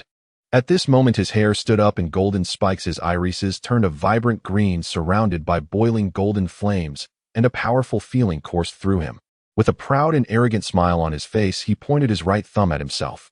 Looking at Wukong, who was on high alert, he declared, "This is me, surpassing the limits of a Saiyan, Super Saiyan Vegeta." With the transformation complete, Vegeta merely stood there, radiating an aura that made Wukong feel breathless. I will definitely win. Wukong gritted his teeth and once again summoned all his strength, unleashing white flames as he charged towards Vegeta recklessly. However, this time the situation was completely different. Wukong's punches and kicks, all of his attacks, were effortlessly blocked or swatted away by Vegeta, who couldn't even be bothered to dodge. Vegeta's casual counterattacks, every punch and kick, contained terrifying power, easily sending Wukong flying while blood continuously spilled from the corner of his mouth. The gap in power was too great. In such a battle, Wukong could see no hope of victory whatsoever. Hovering in the air, Witchery observed this scene and stroked his chin, a wicked thought suddenly flashing through his mind. He flew above Wukong, who was struggling below, blood at the corner of his mouth, and shouted with a tone rife with urgency and despair, "Wukong, it's bad." Wukong, who was arduously fending off Vegeta's attacks, instinctively looked up at Witchery upon hearing his voice, forcing a pained smile on his face. Great Witchery, you actually are here." Witchery did not allow Wukong to finish his sentence, his face filled with anger and sorrow. He interrupted Wukong with an almost shouting voice. "Wukong, those people, Vegeta's subordinates. While we are here battling, they secretly sent people to attack Kame House. Master Roshi, Krillin, and Launch. They have all been killed by those ruthless bastards." What? Vegeta, who was just about to continue his assault, froze in shock upon hearing this. Suspended in midair, he looked at Witchery in disbelief, internally ridiculing, "When did we kill people on Earth? What do you mean attacking Master Roshi? Is it that idiot Nappa who dared to do it secretly against Witri's warning? No way, Nappa isn't that bold, right? Raditz is even less likely to do it. Wukong below felt as if struck by lightning. His expression instantly froze. How? How is it possible? Witri. Wukong suddenly looked up at Witri in the sky. His voice trembled, carrying the last vestige of hope as he asked, You must be lying, right? You must be tricking me, right? How could Master Roshi and the others? Witri displayed an expression of deep pain and guilt, shaking his head vigorously, as if he bore an immense sorrow. I'm sorry, Wukong. By the time I sensed something was wrong and rushed over, it was already too late. They all. Wukong suddenly stood frozen in place. He lowered his head, making it impossible to discern his expression. The entire world seemed to quiet down. Only the wind mournfully swept across the wasteland. He felt as if something incredibly important within him had shattered. Memories of the past surged uncontrollably into his mind. Master Roshi patiently teaching him martial arts, taking him to martial arts tournaments, buying him new clothes, always caring for him despite the strict training. Krillin, his best friend, practicing eating and playing together, getting furious and pounding his chest to vow revenge whenever he heard Witri bullying him. Launch, the girl who changes personality when she sneezes, gently mending his training clothes, making all kinds of delicious food for him, and Krillin always smiling as she watched them play. These warm and precious memories felt like the sharpest knife cutting through his heart repeatedly. Vegeta frowned as he watched Wukong's aura suddenly become extremely unstable, just as he was about to say something. Hey, Kakarot, do you really believe? His words were left unfinished. An indescribable, terrifying aura immense enough to chill the heart suddenly erupted from within Wukong. Boom! The earth began to tremble violently. Countless rocks floated in the air as if they had lost gravity. Centered around Wukong, the ground cracked inch by inch, forming a massive web-like pit. I will not let you go. A low, hoarse voice filled with endless pain and fury squeezed its way out from deep within Wukong's throat. Wukong slowly raised his head. Vegeta's heart sank sharply upon seeing his face. Wukong's face was already covered with tears, but his eyes were no longer the clear brightness of before. They were filled with endless sadness and a mad fury that threatened to destroy everything. My friends have all been killed by you. Wukong's voice trembled, each word seemingly laced with hatred. Boom! An even larger golden aura surged from Wukong, like a tsunami erupting from within him, instantly engulfing him. His originally black pupils began to flicker, gradually being consumed by vibrant green. Black hair stood on end, wildly shifting between black and gold. I will never let you go, Vegeta. With this shout filled with ultimate fury and pain, Wukong's aura finally erupted completely. The dazzling golden light stabilized completely. His hair transformed into a brilliant gold, standing upright like flames. Frozen in his vibrant green pupils was a cold fury. The clouds began to shatter, and the earth gradually mourned. At this moment, the legendary warrior Super Saiyan, Son Wukong, was born here. Wukong slowly raised his head, his completely emerald eyes no longer holding the clarity of the past. Now only cold fury remained in his gaze, firmly locking onto Vegeta in the sky. Under that icy stare, Vegeta inexplicably felt a wave of trepidation. He instinctively swallowed. But then an overwhelming sense of humiliation surged from within, instantly drowning that trace of fear. He, Vegeta, the noble prince of the Saiyans, a genius among Saiyans. How could he feel fear from the gaze of a lowly warrior? What a joke! Kakarot! Vegeta shouted furiously, trying to dispel the turmoil in his heart with his voice. So what if you've also become a Super Saiyan? I am the strongest Super Saiyan. I am Super Vegeta. Huh? Vegeta forcefully activated the energy within the golden aura, surging explosively once again. He flashed forward like a golden meteor, his fist imbued with terrifying power, tearing through the air and striking fiercely at Wukong. However, in the face of this swift strike, Wukong merely tilted his body slightly. His arm rose as if foreseen, precisely blocking the trajectory of Vegeta's punch. Slap! A crisp sound of a block resonated. Moreover, in that instant of blocking, Wukong's body naturally adjusted to the optimal stance for power, using his elbow to heavily thrust against Vegeta's chest with the momentum of Vegeta's charge. Ugh! Vegeta felt a tremendous force surge through him, his chest heaving as his body uncontrollably flew backward. Watching from the sidelines, Vitriol's eyes lit up at this scene. He couldn't help but mutter to himself, "Oh, this is getting interesting." With a thought, he sensed that Wukong must have visited the temple and received guidance from Master Popo right. On Earth, apart from that mysterious Master Popo, he couldn't think of anyone who could help Wukong hone his body reactions and combat instincts to this extent. Vegeta! Wukong shouted loudly, instantly catching up to Vegeta in midair. A sharp side kick struck fiercely at Vegeta's abdomen, the immense force kicking Vegeta high into the sky like a ball. Vegeta flipped several times in the air before barely stabilizing his form, his internal energy surging violently. But before he could catch his breath, a sudden sharp sound of slicing air from behind made his face change dramatically. Matter. Wukong had somehow appeared higher behind him, his hands clasped in a hammer shape, raised high, bringing down tremendous force like a giant axe. Boom. Whack.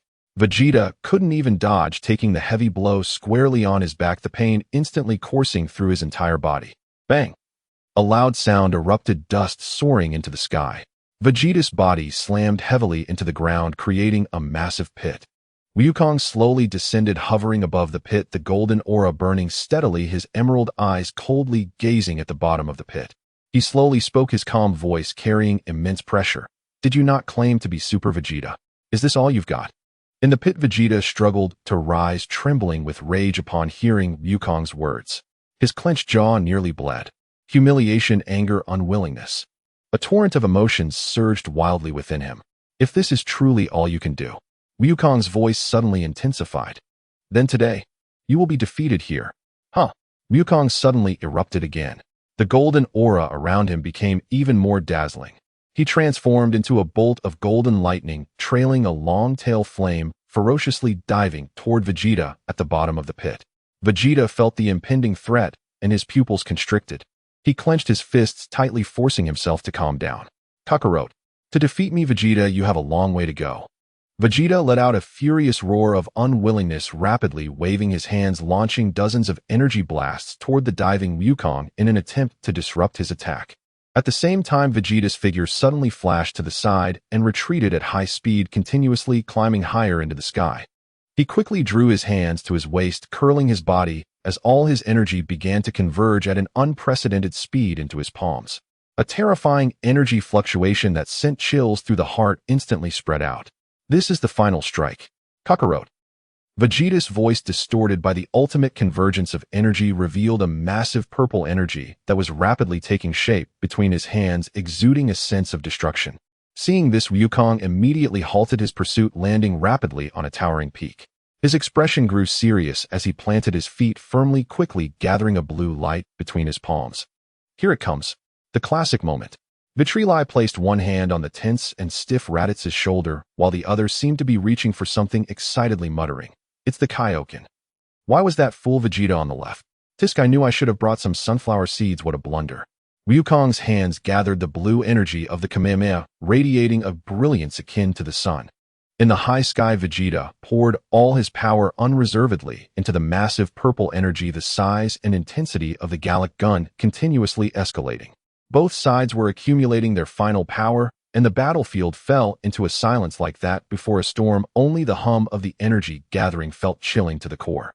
Nappa, lying on the ground, and Raditz standing beside Vitrili, both held their breath in nervous anticipation, their eyes fixed on the two impending collisions of destructive energy. They fervently prayed for Vegeta. However, seeing Wukong's calm and unyielding momentum, a sense of unease quietly crept into their hearts. Finally, both sides reached the peak of their energy accumulation. Came. Haim. Ha. Gallic. Gun. Ha. One blue, one purple, two enormous, terrifying energy beams containing the full might of both collided like two roaring dragons. Boom. The deafening roar erupted instantly. The terrifying shockwave of energy exploded outward in circular waves, uprooting layers of soil from the ground, and countless massive rocks were easily torn apart and blown away like paper. Dust and debris rained down on Vitrili and the others, watching from afar like bullets.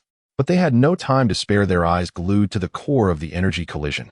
After a moment of stalemate between the two energies, the situation began to clarify gradually. Wukong's Kamehameha began to slowly but resolutely push Vegeta's Gallic gun back inch by inch. What? Vegeta's inner confidence instantly froze, turning into extreme shock and disbelief. How is this possible? Your power. How can it be stronger than mine? I have already become a Super Saiyan. How could I lose? I won't accept this. Ugh, hi. No matter how Vegeta screamed or desperately squeezed the last ounce of energy within him, he could not stop the Kamehameha's relentless advance. In a thunderous roar and Vegeta's unwilling screams, the Azure Kamehameha completely engulfed the purple Gallic gun, then relentlessly slammed into Vegeta. Wah! Vegeta's figure was instantly swallowed by the vast blue energy torrent, screaming as he shot toward the distant sky, ultimately fading into a blue star on the horizon. Rumbling. The residual waves of the energy collision gradually subsided, leaving behind a scene of devastation and the whistling of the wind. Huh, huh, huh. Wukong panted heavily, his arms hanging weakly. The golden aura around him rapidly dissipated and his hair and pupils returned to their normal black. He looked towards the direction where Vegeta had disappeared, and although exhausted, a happy smile appeared at the corner of his mouth. I won this battle. Swish. Vitriola's figure suddenly appeared next to Wukong, laughing heartily and patting Wukong's shoulder. Good job. As expected of you, Wukong. Wukong wanted to smile back when he saw it was Vitrila, but suddenly, as if remembering something, the smile on his face vanished, replaced by a sense of gloom and sadness. He raised his head to look at Vitrila, his voice somewhat heavy as he asked, Vitrila, Master Roshi, Krillin, and Launch, have they really all been killed by Vegeta's men? His eyes held the last trace of faint hope, staring intently at Vitrila, as if wanting to hear a negative answer from him. Though he knew he could use the Dragon Balls to resurrect them, just thinking about the pain his friends had endured in death made him feel very uneasy. Seeing Wukong like this, Vitrila's smile also faded. He sighed, replacing it with a heavy and serious expression, patted Wukong's shoulder firmly, and spoke in an extremely sad tone, I lied to you. Wukong instinctively nodded, still maintaining that sad expression as he said, I'm fine, and there are the Dragon Balls. Huh. In the next second, he suddenly froze. His brain seemed to crash, and after a while he slowly turned his head, staring blankly at Vitrila. After a long while he croaked out a dry syllable, ah. Vitrila looked at Wukong's foolish expression and finally couldn't help but chuckle, quickly suppressing his laughter to say to Wukong, I was just kidding. You don't have to thank me too much, I was just helping you since you couldn't transform. Don't be too moved, I'll remember to treat me to some good food in the future. Wukong blinked, looking a bit slow to digest this massive information. He seemed somewhat incredulous, cautiously confirming again, so that means Krillin and the others are actually fine. Are they all safe now? Vitrila did not respond further, simply turning around, shrugging his shoulders, clearly trying to hold back laughter, and prepared to make a run for it. Wukong's silly expression gradually changed. His eyes slowly widened, his brows raised, and a surge of anger from being teased erupted in his heart. Vitrila! Wukong yelled angrily, rushing forward to grab Vitrila's clothes. I have always trusted you so much. How could you deceive me, using everyone's safety as a joke? Ha ha ha. Sorry, Wukong. Just a little joke. Vitrila laughed heartily, dodging Wukong's grasp and flashing to a distance. Forgive me, Wukong. I promise this is the last time. I don't believe your nonsense. Liar, Vitrila. Stop right there. Wukong yelled, and disregarding his fatigue, exploded in anger and chased after him. The two figures quickly disappeared over the horizon. Only Wukong's angry shouts and Vitrila's raucous laughter echoed across the wasteland. Meanwhile, Raditz and Nappa, who had just barely managed to stand up, exchanged glances. Then both raised their heads to look at the high sky, where Vegeta had disappeared. It was already empty. Raditz hesitated before saying to Nappa, Nappa, why don't you fly up and check on Prince Vegeta? Nappa shook his slick head like a rattle, lowering his voice to Raditz. I may be foolish, but I'm not stupid. If I go up there and see the prince in his most embarrassing state, once he recovers, he will definitely kill me to silence me. Do you want to get me killed? Raditz thought about Vegeta's personality and felt that Nappa's reasoning made a lot of sense. Thus, the two Saiyans could only continue to stand there dumbly, silently praying, Prince Vegeta, please be safe. And please fall quickly. Standing here looking up at the sky is really foolish. An unusually delicate tension hung in the air of the Brief family's living room. Goku stood before Bulma, his expression woefully indignant, babbling like a wronged child about how Vegeta had deceived him. Bulma listened, her eyebrows arching in surprise. Then she shot Vegeta, who was feigning nonchalance by gazing out the window in exasperated glare. After hearing Goku's grievance, she first instructed the robotic butler, prepare the most lavish feast possible, especially plenty of meat.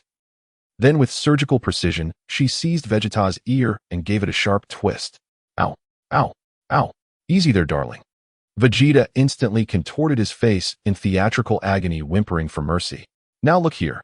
Bulma chided, her tone laced with playful reproach. Goku is naturally guileless, yet you deliberately misled him. Does watching him suffer amuse you? If you truly have nothing better to do, then start earning your keep. Run errands for me. Faced with his wife's decree, what could Vegeta possibly do? He nodded fervently, flashing a strained smile as he acquiesced. Yes, my fault entirely. Running errands. Absolutely no problem. Consider it done. In moments, a sumptuous banquet, overflowing with aroma and opulence, was served by the robot staff. A whole lamb, golden and crisp, colossal dinosaur steaks glistening with juices, delicately crafted pastries, each more tempting than the last. Goku instantly forgot his grievance, saliva pooling at his lips, as if gravity itself had surrendered. His eyes shimmered with pure, unadulterated bliss. He nearly lunged forward to devour it all. Yet Vegeta, surveying the feast, suddenly interjected. Hold on, let's wait a moment. I'll fetch that hot-headed Saiyan Vegeta. He's not so bad really. Just a touch arrogant, slightly foul-mouthed, somewhat short, and perhaps a bit rigid-minded cough. In short, you two might just become decent friends someday. At once Goku ceased drooling over the food and nodded earnestly. Since it was all your deception, Vegeta, and since Vegeta never sent anyone to kill everyone, I guess he's not a villain after all. Vegeta chuckled softly, then murmured under his breath, just loud enough to be heard. So nearly getting you killed doesn't qualify as villainy. Truly, you're one of a kind, Kakarot. After uttering this cryptic remark, leaving Goku utterly bewildered, Vegeta vanished in a blur, vanishing from the dining hall, atop a snow-capped mountain range on Earth where winter reigned eternal. Amidst howling gales, Vegeta stood alone at the summit, arms crossed, his tattered battlesuit snapping violently in the wind. Wounds from his battle with Goku remained unhealed, faint trickles of blood still seeped from minor lacerations. His expression was grim, his gaze fixed upon the churning sea of clouds beyond, lost in thought, radiating an aura so forbidding that even the wind seemed to hesitate. Whoosh! Vegeta materialized behind him without warning. Yo, Vegeta, he greeted cheerfully. Care to join us for dinner? My place is laid with a feast fit for kings. Vegeta stiffened imperceptibly, but refused to turn, merely exhaling a frost-laced snort. Oomph! In his mind, this accursed Vegeta had fabricated slanderous lies, not only goading the idiot Kakarot into achieving Super Saiyan transformation, matching him, but also humiliating him by orchestrating his defeat before his own warriors. This unspeakable disgrace, Vegeta would etch it into memory forever. Undeterred by Vegeta's icy silence, Vegeta stepped forward with effortless familiarity and clapped a hand onto Vegeta's shoulder. The gesture made Vegeta flinch again. While Vegeta instinctively measured their height difference, Vegeta's crown barely reached his chest. Uffed! Vegeta burst into laughter. Vegeta whirled around, fixing him with a glare that smoldered with incipient fury. What exactly are you laughing at? Vegeta waved his hands apologetically, though his grin betrayed zero sincerity. Sorry, I couldn't help it. It's just, you're so short. Honestly, Kakarot and I have both shot up these past few years. Why haven't you grown at all? Did your growth spurt stall? Vegeta stood precisely 180 centimeters tall, Kakarot nearly 175. Vegeta, by rough estimate, struggled to reach 165. Vegeta's face flushed crimson, veins throbbed violently across his forehead, as if his tail had been brutally stepped upon. He roared in indignation. I am a Saiyan, a prince of the noble warrior race. My stature may be modest, but my power towers above all. Vegeta, you wretched fool, cease your laughter immediately. With that, he hurled a furious punch straight at Vegeta's face. Vegeta watched Vegeta's complete flustered unraveling and laughed all the harder. His shoulders shook with mirth, utterly ignoring the blow landing harmlessly against his cheek. Sorry, but it is hilarious. Vegeta's expression darkened as if he'd glimpsed his own executioner. If glares could slay, Vegeta would already be dissected by Shang Yang's laws. At last, Vegeta wiped tears from his eyes, patted Vegeta's shoulder, and spoke, half joking, half serious. So tell me, Vegeta, compared to whom is your power impressive? Kakarot, he just bested you. Or are you confident you could land a single blow on me? He paused, then added with deliberate provocation. Shall I stand perfectly still, no counterattack, no evasion, for 10 full minutes? Let's see whether you can even scratch my defenses. Vegeta's face, having barely cooled, blazed crimson anew. He puffed and wheezed, struggling to articulate through clenched teeth. Kakarot won unfairly. You interfered in our battle. Otherwise, I'd never have lost. Vegeta shrugged indifferently. Fine. Entirely my fault. Satisfied. All right, your highness. So will you grace us with your presence at dinner? Or shall Kakarot and I begin without you? All those delicacies. Are you certain you won't come? Vegeta's face twisted in agonized indecision. On one hand, he loathed granting this detestable Vegeta any satisfaction. On the other, his stomach growled fiercely after that grueling fight, and he knew from bitter experience just how exquisite Earth cuisine could be. Hunger at last conquered pride. He let out a thunderous, disdainful snort, turned his head aside, and declared in a voice dripping with regal hauteur, I'll attend, precisely to demonstrate. Though I may fall short against you now at the dining table, I, Vegeta, am undefeated. Vegeta inwardly sighed. Good grief, what an oddly specific competitive spirit. Very well, your majesty of the dining table. Shall we depart? Vegeta placed a firm hand upon Vegeta's shoulder. Whoosh. Both vanished instantly from the frigid mountain peak. In the next instant, they reappeared in the brief's warm, cozy dining room, permeated with the rich, mouth-watering fragrance of food. No sooner had they arrived than Vegeta jerked his shoulders sharply, shaking off Vegeta's hand as though it carried contagion. Without sparing Vegeta a glance, he strode straight to the table, dropped into an empty seat, crossed his arms, and lifted his chin high, striving desperately to preserve his dignity. Yet his shredded battlesuit and visible wounds rendered that dignity tragically unconvincing. Meanwhile, Goku, who had been drooling uncontrollably, eyes glazed with rapture, spotted Vegeta and grinned broadly. Hey Vegeta, you made it. Vegeta refused to grant him even a sideways glance, merely emitting a contemptuous nasal snort before declaring with ironclad conviction, Our next battle, I will win. And without waiting for a reply, he seized knife and fork and launched a lightning assault upon the feast, as if engaged in mortal combat rather than dining. Goku, startled, cried out, No way, I won't lose, and dove headlong into the culinary war. Vegeta watched the two devour their meals with feral intensity, and occasionally trade defiant glances, and couldn't help but muse. Truly, this is karmic entanglement incarnate. Seeing them eat until their faces flushed crimson, he wisely refrained from joining the fray. Instead, he slipped quietly into a smaller adjacent dining room to enjoy his own meal. After all, who doesn't appreciate a private feast? Bulma had surely reserved something exceptional for him. When satiety finally settled over them, Goku and Vegeta slumped bonelessly into their chairs, bellies distended, limbs leaden, too sated even to lift a finger. Yet the war between them raged on. Hick, that roasted meat dish. I ate 3 more slices than you. I won, Kakarot. Vegeta announced, belching laboriously. Goku, equally bloated, retorted weakly. No, you started earlier. Vegeta, you cheated. That doesn't count. Lies. That was tactics. It was cheating. They lay sprawled in their chairs, quarreling with dwindling energy, yet refusing to yield. Once strength returned, they struggled upright, determined to settle the dispute with fists somewhere far from the dining table. Just then Vegeta strolled back in, refreshed, sated, and radiating serene vitality. Spotting their state, he twinkled mischievously and fanned the flames. Oh, so neither of you will concede. A mere sparring match seems dull. Why not challenge me instead? He paused, then offered a tantalizing proposition. I'll evade only, no offensive moves whatsoever. If either of you lands a single strike, or forces me to feel genuine pressure, that person wins. What say you? Dare to try? The proposal ignited both their hearts.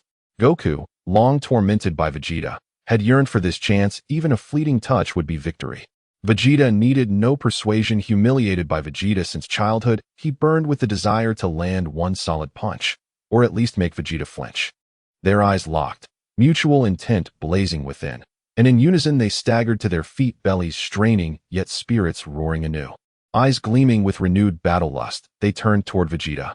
Vegeta smiled, the smile of a master strategist whose plan had unfolded flawlessly. Excellent. Full of vigor. Let's find an open space and spar properly. But just as the three tensed, ready to stride out, voices halted them at the doorway. I said, you Saiyans. Bulma stood, their hands on hips, sighing with weary resignation. Is combat all that occupies your minds? Especially you, Vegeta. She pointed directly at him. Did you forget your promise? You vowed to assist me. Vegeta froze, his exhilarated expression crumbling instantly. Bulma wasted no time. Mother has finalized the acquisition agreement with the largest livestock ranch in West City. Here's the contract. She thrust a document into his hands. The owner is waiting on site. Sign it, transfer payment, and complete all formalities. Vegeta stared blankly at the contract, then jabbed a finger at his own chest incredulous. Me? Sign contracts. Handle paperwork. A destroyer, even a provisional one, dispatched to such mundane tasks. Bulma nodded matter-of-factly. Of course. Who else? Am I supposed to do it myself? I'm busy. Go and return swiftly. Vegeta. What else could he say? He departed, deflated, humbled, clutching the contract like a wilted leaf, vanishing skyward. Once Vegeta was gone, Bulma's gaze shifted to Goku. Goku. Huh. Yes, ma'am. Goku snapped upright instinctively. My father commissioned the core components for a large-scale ecological simulation chamber from a factory in the Northern Industrial Zone, and they've finished production. But with their order backlog, they can't arrange delivery. She handed Goku a slip of paper bearing an address. This is the factory. Retrieve the components for me. Remember, they're extremely delicate and heavy. Store them safely in a capsule before transporting them back. Handle with utmost care. Don't damage anything. Huh. I'm fetching cargo. Goku blinked. Then, meeting Bulma's unyielding gaze, dared not protest. He accepted the note and fled skyward, equally deflated. Finally, Bulma's gaze settled upon the sole remaining Saiyan, Vegeta. Instantly, he felt an inexplicable weight descend upon him, every muscle tightening. He eyed the formidable Earth woman warily, intuition whispering that she posed a far greater challenge than Vegeta or Kakarot combined. Bulma appraised Vegeta up and down, pondering what task might suit him. Within moments, she decided and issued her command. You're Vegeta, correct? I'm entrusting you with the Dragon Radar. Collect all 7 Dragon Balls for me. I'll need them shortly. What a... Vegeta's temples pulsed violently. How dare a noble Saiyan prince scour the globe for trinkets? He choked back his fury, clinging to dignity. Why should I obey your orders, Anne? Bulma cut him off mid-sentence. Oh, unwilling. Then never mind. I recall Vegeta mentioning he possesses training methods capable of elevating your power. Since you decline to assist, I'll simply ask him to teach only Kakarot upon his return. You're free to leave now. Have a pleasant journey. She turned as if to walk away. At the words, elevate your power, Vegeta's eyes widened, astonishment flashing across his face. A storm of inner conflict surged. Pride, honor. Against the irresistible lure of greater strength, what were they worths? Wait. He choked out the words, teeth gritted, jaw clenched. His expression flickered wildly, until raw, unadulterated hunger for power eclipsed all else. Yet even in surrender, his pride remained unbent. I'm not doing this for you. I simply happen to be idle after eating. What are these Dragon Balls, and what purpose do they serve? Bulma paused, her lips curving into a satisfied smile, as if this outcome had been inevitable. She tossed the Dragon Radar into his hands and explained casually. They're orange-yellow spheres adorned with star patterns, about this size. She gestured with her fingers. 7 exist scattered across the world. When gathered, they grant any wish. That's all, I'm busy. Off I go. She turned and strode purposefully toward her laboratory, leaving Vegeta standing frozen in place. Vegeta unconsciously raised the device, Dragon Radar, in his palms, staring blankly at the direction Bulma had vanished. Her casual phrase echoed relentlessly in his mind. Grant any wish. Grant any wish. Grant any wish. In that instant, his soul erupted like a supernova.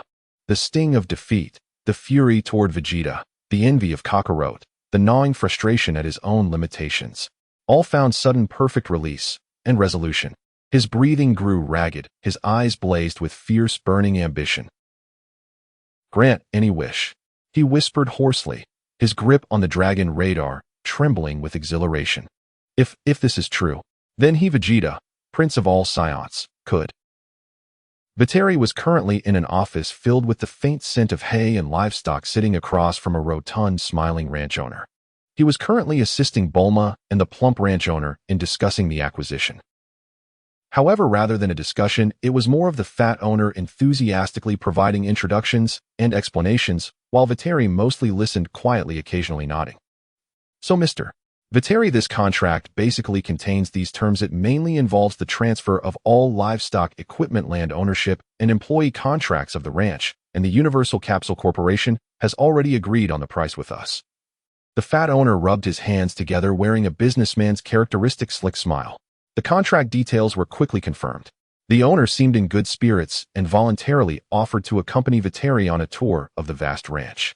The two walked leisurely across the ranch's fields, watching herds of cattle and sheep grazing peacefully, with distant fences and modern feeding sheds. The owner gazed at the land he had managed for many years, his eyes revealing a hint of unnoticeable reluctance and nostalgia. He began to ramble about the glorious history of his family running this ranch for several generations, detailing how it developed from a small ranch to its current scale. Viteri keenly captured the sadness in his eyes and couldn't help but curiously ask, since you are so reluctant to part with this ranch and have such deep feelings for it, why did you decide to sell it? Upon hearing this, the owner's smile faded, turning into a gentle sigh. His tone became somewhat melancholic. Well, the reasons are mainly twofold. He extended two chubby fingers towards Viteri, saying, the first reason is for my daughter. His face displayed a mix of helplessness and affection. She has grown up, developed her own ideas and pursuits, and does not wish to inherit this family business. She finds it uninteresting to deal with cattle and sheep all day long. After graduating from university, she ran off to the East Capital to become a teacher at a school called Orange Star High School. Now she is busy with work far from home and rarely comes back to West Capital throughout the year. Her mother and we miss her. So we thought, why not sell the ranch, buy a house in East Capital, and be closer to her so we can see her more often. Viteri nodded in understanding of this was indeed a very heartfelt reason. What about the second reason? At the mention of the second reason, the owner's melancholy expression instantly vanished. He awkwardly rubbed his nose, his eyes narrowing into slits from smiling, and lowered his voice, instinctively saying, the second reason is that the Universal Capsule Corporation really offered too much. I simply couldn't refuse this price. Viteri almost stumbled and fell upon hearing this. He had expected to hear some unavoidable hardship or insurmountable business dilemma, but instead, just this. A father who dotes on his daughter selling his property because the offer was too good. This reason left him somewhat amused and helpless. After touring the ranch, Viteri prepared to leave. Smiling, he bid farewell to the daughter-doting owner. Since the contract has been signed, there are still some procedures to be done. I won't disturb you further, so will take my leave. All right, Mr.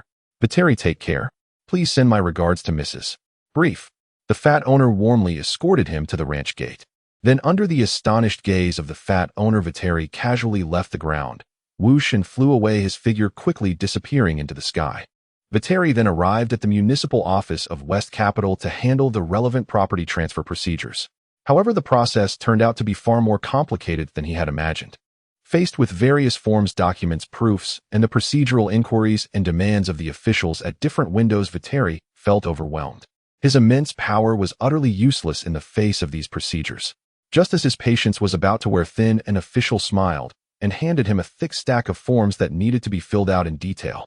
Viteri stared at the pile of documents nearly half a foot high for 3 seconds in silence. Then he decisively placed all the documents on the table and said to the still smiling official, this. I take my leave.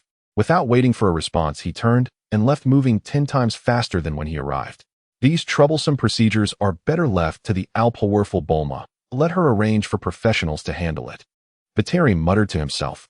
Meanwhile, on the other side of the Earth, Vegeta was rapidly flying through the skies with the Dragon Ball radar. On the radar screen, the light spots representing the Dragon Balls were constantly blinking and getting closer. This is the place. Vegeta suddenly stopped hovering in midair.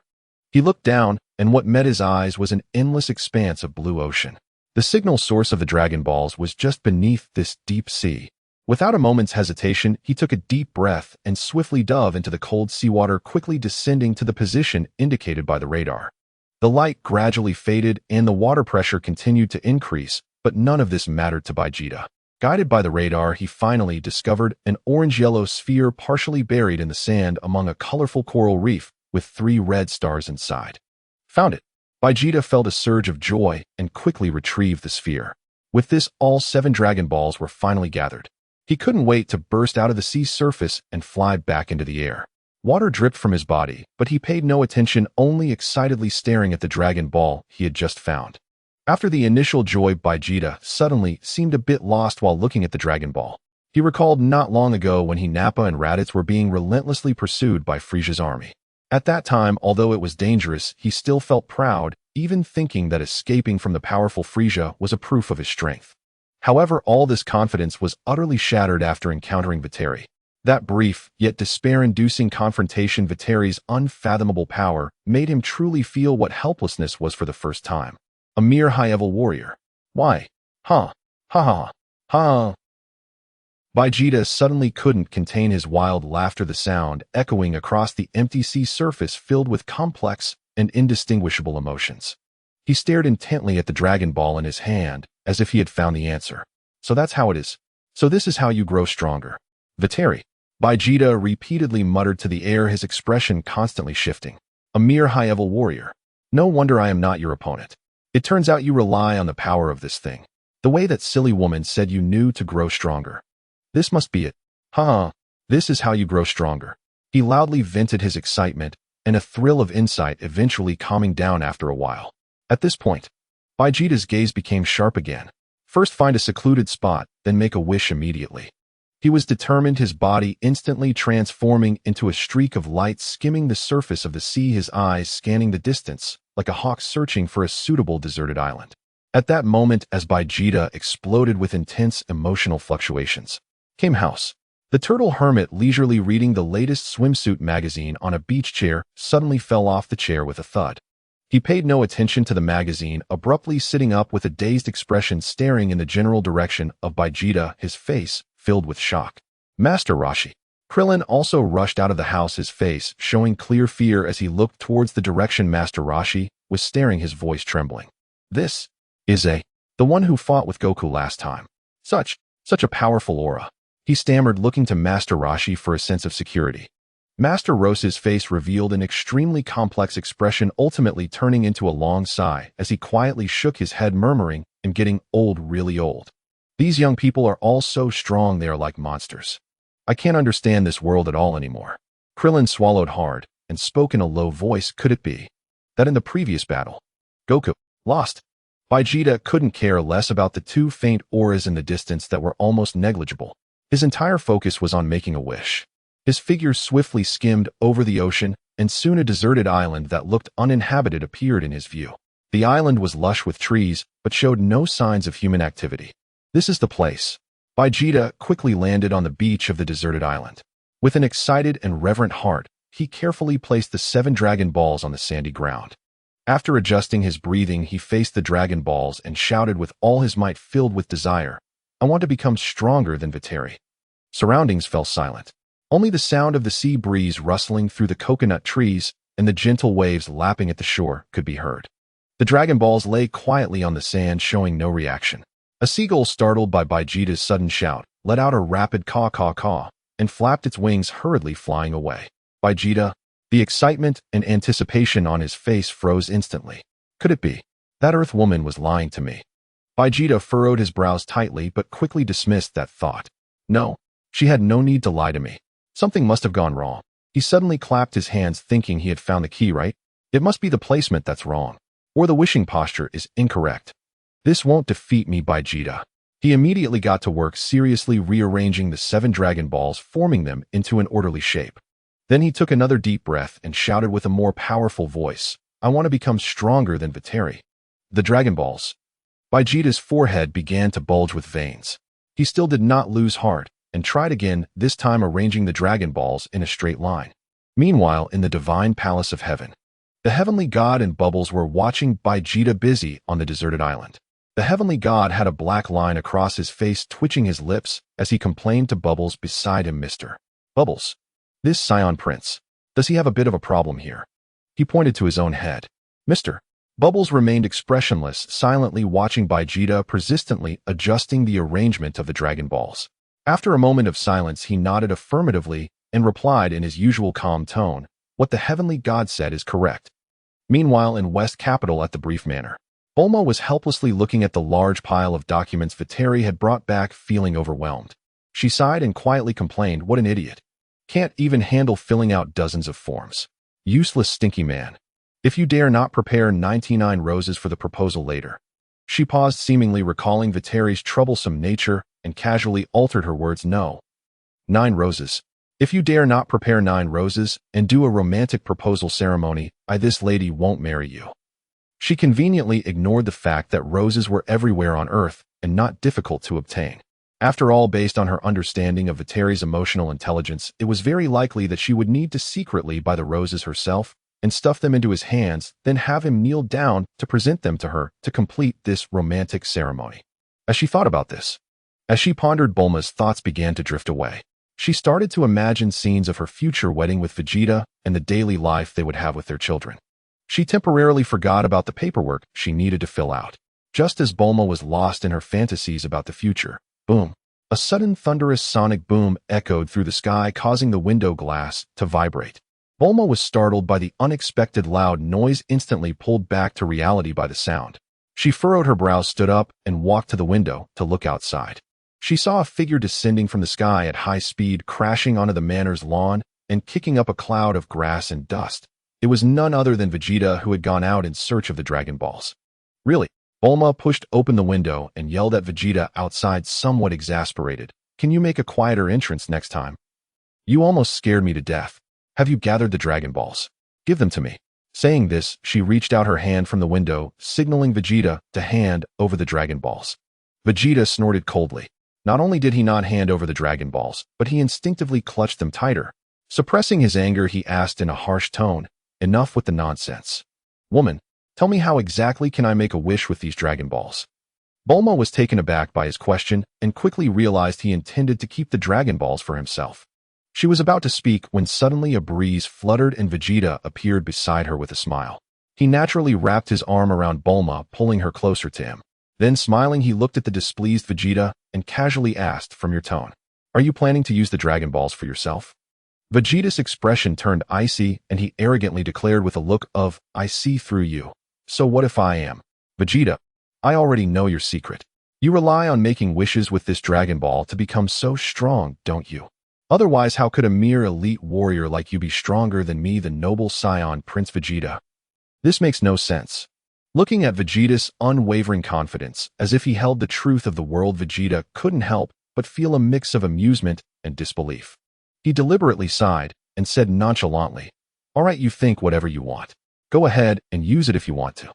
Vegeta didn't expect Vegeta to admit it so readily and was taken aback before quickly pressing on, "Easy for you to say. Do you dare to tell me how to use this thing?" Bulma couldn't help but interject, "Are you an idiot? Of course you need to summon the Eternal Dragon. How else do you think you make a wish? Just shout at the Dragon Balls." Vegeta, looking at Vegeta's suddenly flushed face, couldn't help but chuckle, almost laughing out loud. It seems he really has tried shouting directly at the Dragon Balls.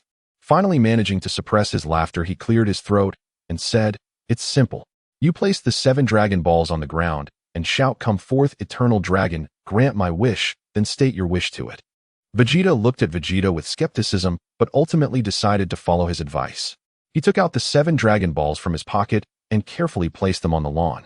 Taking a deep breath, Vegeta looked sharply at Vegeta, his tone carrying a hint of provocation. "Aren't you worried that after I make my wish I will surpass you?" Vegeta and Bulma exchanged glances and in perfect harmony shrugged their shoulders and said in unison, "Be my guest." They even synchronously made a gesture indicating, "Please begin your performance." Vegeta was infuriated by their dismissive attitude, reminding himself that making a wish was what mattered. He forcefully focused his attention back on the Dragon Balls. He glanced deeply at Vegeta as if to imprint his current, arrogant expression in his memory. Then, facing the Dragon Balls, he exerted all his strength and shouted, "Come forth, Eternal Dragon, grant my wish." Buzz! As if responding to his call, the 7 Dragon Balls suddenly erupted with dazzling golden light. The entire sky over West City was suddenly shrouded in an eerie darkness, as if nightfall had arrived early. The radiance of the 7 Dragon Balls grew more intense, eventually transforming into a golden pillar shooting skyward. A thunderous dragon roar resounded throughout the heavens and the earth in an instant. A majestic green dragon exuding endless authority coalesced from the light. Its massive body spiraled through the dark clouds, and moments later it lowered its head, its enormous red eyes scanning the small humans below. The dragon spoke in a deep and magnificent voice, "O summoner of the Eternal Dragon, speak your wish. No matter what wish it is, I can."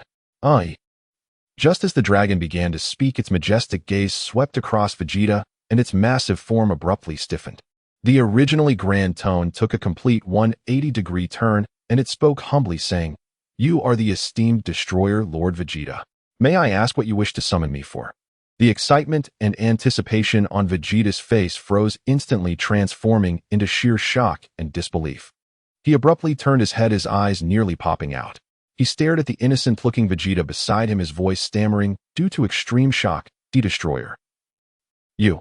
You are actually the destroyer. Vegeta found Vegeta's reaction amusing. He waved his hand with an expression of, keep it low-key, keep it low-key. Then with a rather humble demeanor he addressed the dragon. Oh dear eternal dragon, you are too polite. No need for such formalities. I am merely an apprentice. I am still far from being fully qualified, hardly a notable figure. Then he pointed to the petrified Vegeta beside him and cheerfully said to the dragon, don't mind me, the one who summoned you today is him, yes, that short fellow over there. Bulma, watching Vegeta's faux humility turned prideful demeanor, couldn't help but pinch his face and tug it to the sides with a disgusted expression, saying, don't smile like that. It's so ugly. Vegeta's words became mumbled as he struggled. I wasn't smiling like that. I was clearly smiling warmly. Bulma rolled her eyes, dramatically retorting, your smile just now contained 3 parts pride, 3 parts indifference, 3 parts lewdness, and 1 part sarcasm. It's so ugly. Vegeta. He tightly embraced Bulma, using one hand to mess with her blue short hair, chuckling, why are you giving me a pie chart here? And you analyze it so accurately.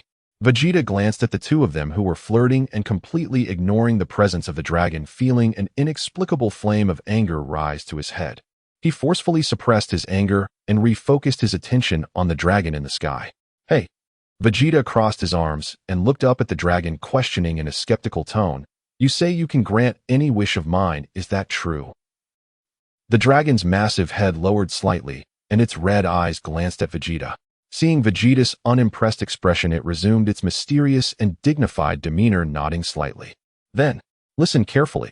Vegeta took a deep breath and shouted with all his might, my wish is to make my power stronger than that of the destroyer Lord Vegeta you mentioned. The scene fell silent. The massive dragon face seemed to show a moment of bewilderment. Its red eyes blinked human-like, and a bead of cold sweat seemed to trickle down its forehead. After a long pause, the dragon's grand voice echoed again, carrying a hint of unavoidable exasperation. Sorry. That wish, is a bit unrealistic. Change it. What? Vegeta was stunned, confirming again, you said what? Say it again. Didn't you say any wish could be granted? Why can't this one be realized? The dragon's massive head seemed to shake in resignation, gently advising with a tone that carried a hint of sympathy, change it, Saiyan. What you wish for is impossible to fulfill. No. Impossible. Vegeta felt his beliefs shaken to the core, but he was unwilling to accept it. He immediately thought of a backup plan then. Let me gain the ability of immortality. The dragon shook its head again, its tone even more resigned. Sorry. That can't be granted either. I can only speed up your recovery from injuries or extend your natural lifespan a bit. You can choose one of these 2 effects. Having 2 wishes ruthlessly denied, Vegeta was completely enraged. All his expectations and ambitions turned into a raging fury. This one won't work. That won't work. What can you do? What use are you? Vegeta shook with anger, pointing at the dragon. I get it. You all are in cahoots. You're all lying to me. You can't grant any wishes. You're just playing me, Vegeta. Right? The dragon looked at Vegeta, who was on the verge of a breakdown, and its massive face displayed an extremely human-like expression of exasperation. It sighed and spoke helplessly, I am not deceiving you. It's just, your wishes are simply too outrageous. Change it to something simpler and more realistic. For example, do you want a lot of money? Or to hold immense power? What use are these garbage? Vegeta's gleam of ambition completely vanished as all hope and enthusiasm seemed to be drained away in an instant. He muttered in a defeated voice, feeling as if the entire world were mocking him. Vegeta. He no longer looked at the dragon, nor at Vegeta or Bulma. Slamming his foot down in frustration, he shot up into the sky, like a shooting star, disappearing into the horizon in an instant, leaving behind a figure filled with defeat and anger for those present. The atmosphere was somewhat awkward for a moment. Vegeta, looking in the direction Vegeta had vanished, stroked his chin and suddenly addressed the dragon in the sky. Dragon, you can still grant wishes, right? Then, let that guy who just flew away grow 6 centimeters taller. Consider it a consolation for him. The dragon seemed relieved. Its eyes quickly glowed red, hurriedly responding, as you wish. Lord Vegeta. As soon as the words fell, the dragon's massive body rapidly disassembled into 7 beams of light. Then they scattered and shot off to various corners of Earth, waiting for their revival a year later. Bulma watched the Dragon Balls vanish into beams of light, shaking her head regretfully. Really, I was hoping to wish for my mom to be a few years younger. Now it's wasted just like that. Vegeta smiled and took Bulma's small hand, gently squeezing it to reassure her. It's already a year will pass quickly. We can make a wish again next year. Let's go, I'll help you sort out the paperwork that needs to be filled out. Saying this, he held Bulma's little hand and turned to walk inside. Meanwhile, soaring high in the sky, filled with humiliation and anger, Vegeta suddenly felt a slight warmth spreading through his body. He distinctly sensed that his limbs and torso seemed to be gently tugged by some invisible force. Then, he noticed that his perspective seemed to have slightly increased. Vegeta, he abruptly stopped flying and instinctively looked down at his hands and feet, then compared his height. It seemed he really had grown a bit taller. He snorted coldly, trying to brush off this strange change. Closing his eyes, he sensed the auras of Nappa and Raditz preparing to meet up with them. However, on his usually stern face, the tension in the corners of his mouth unintentionally blossomed. Eventually, unable to suppress it, he slightly lifted his lips, forming a very faint curve. In the backyard of Brief's manor in West City, the gravity chamber emitted a strained, droning hum, trembling under the intensity of a fierce sparring session. Inside the chamber, Goku's expression was grave. A blazing white aura enveloped his body as his fists flew like tempestuous rain, striking from every unexpected angle toward Vitelli, who stood motionless and utterly at ease. Hey, huh, adadadada, huh.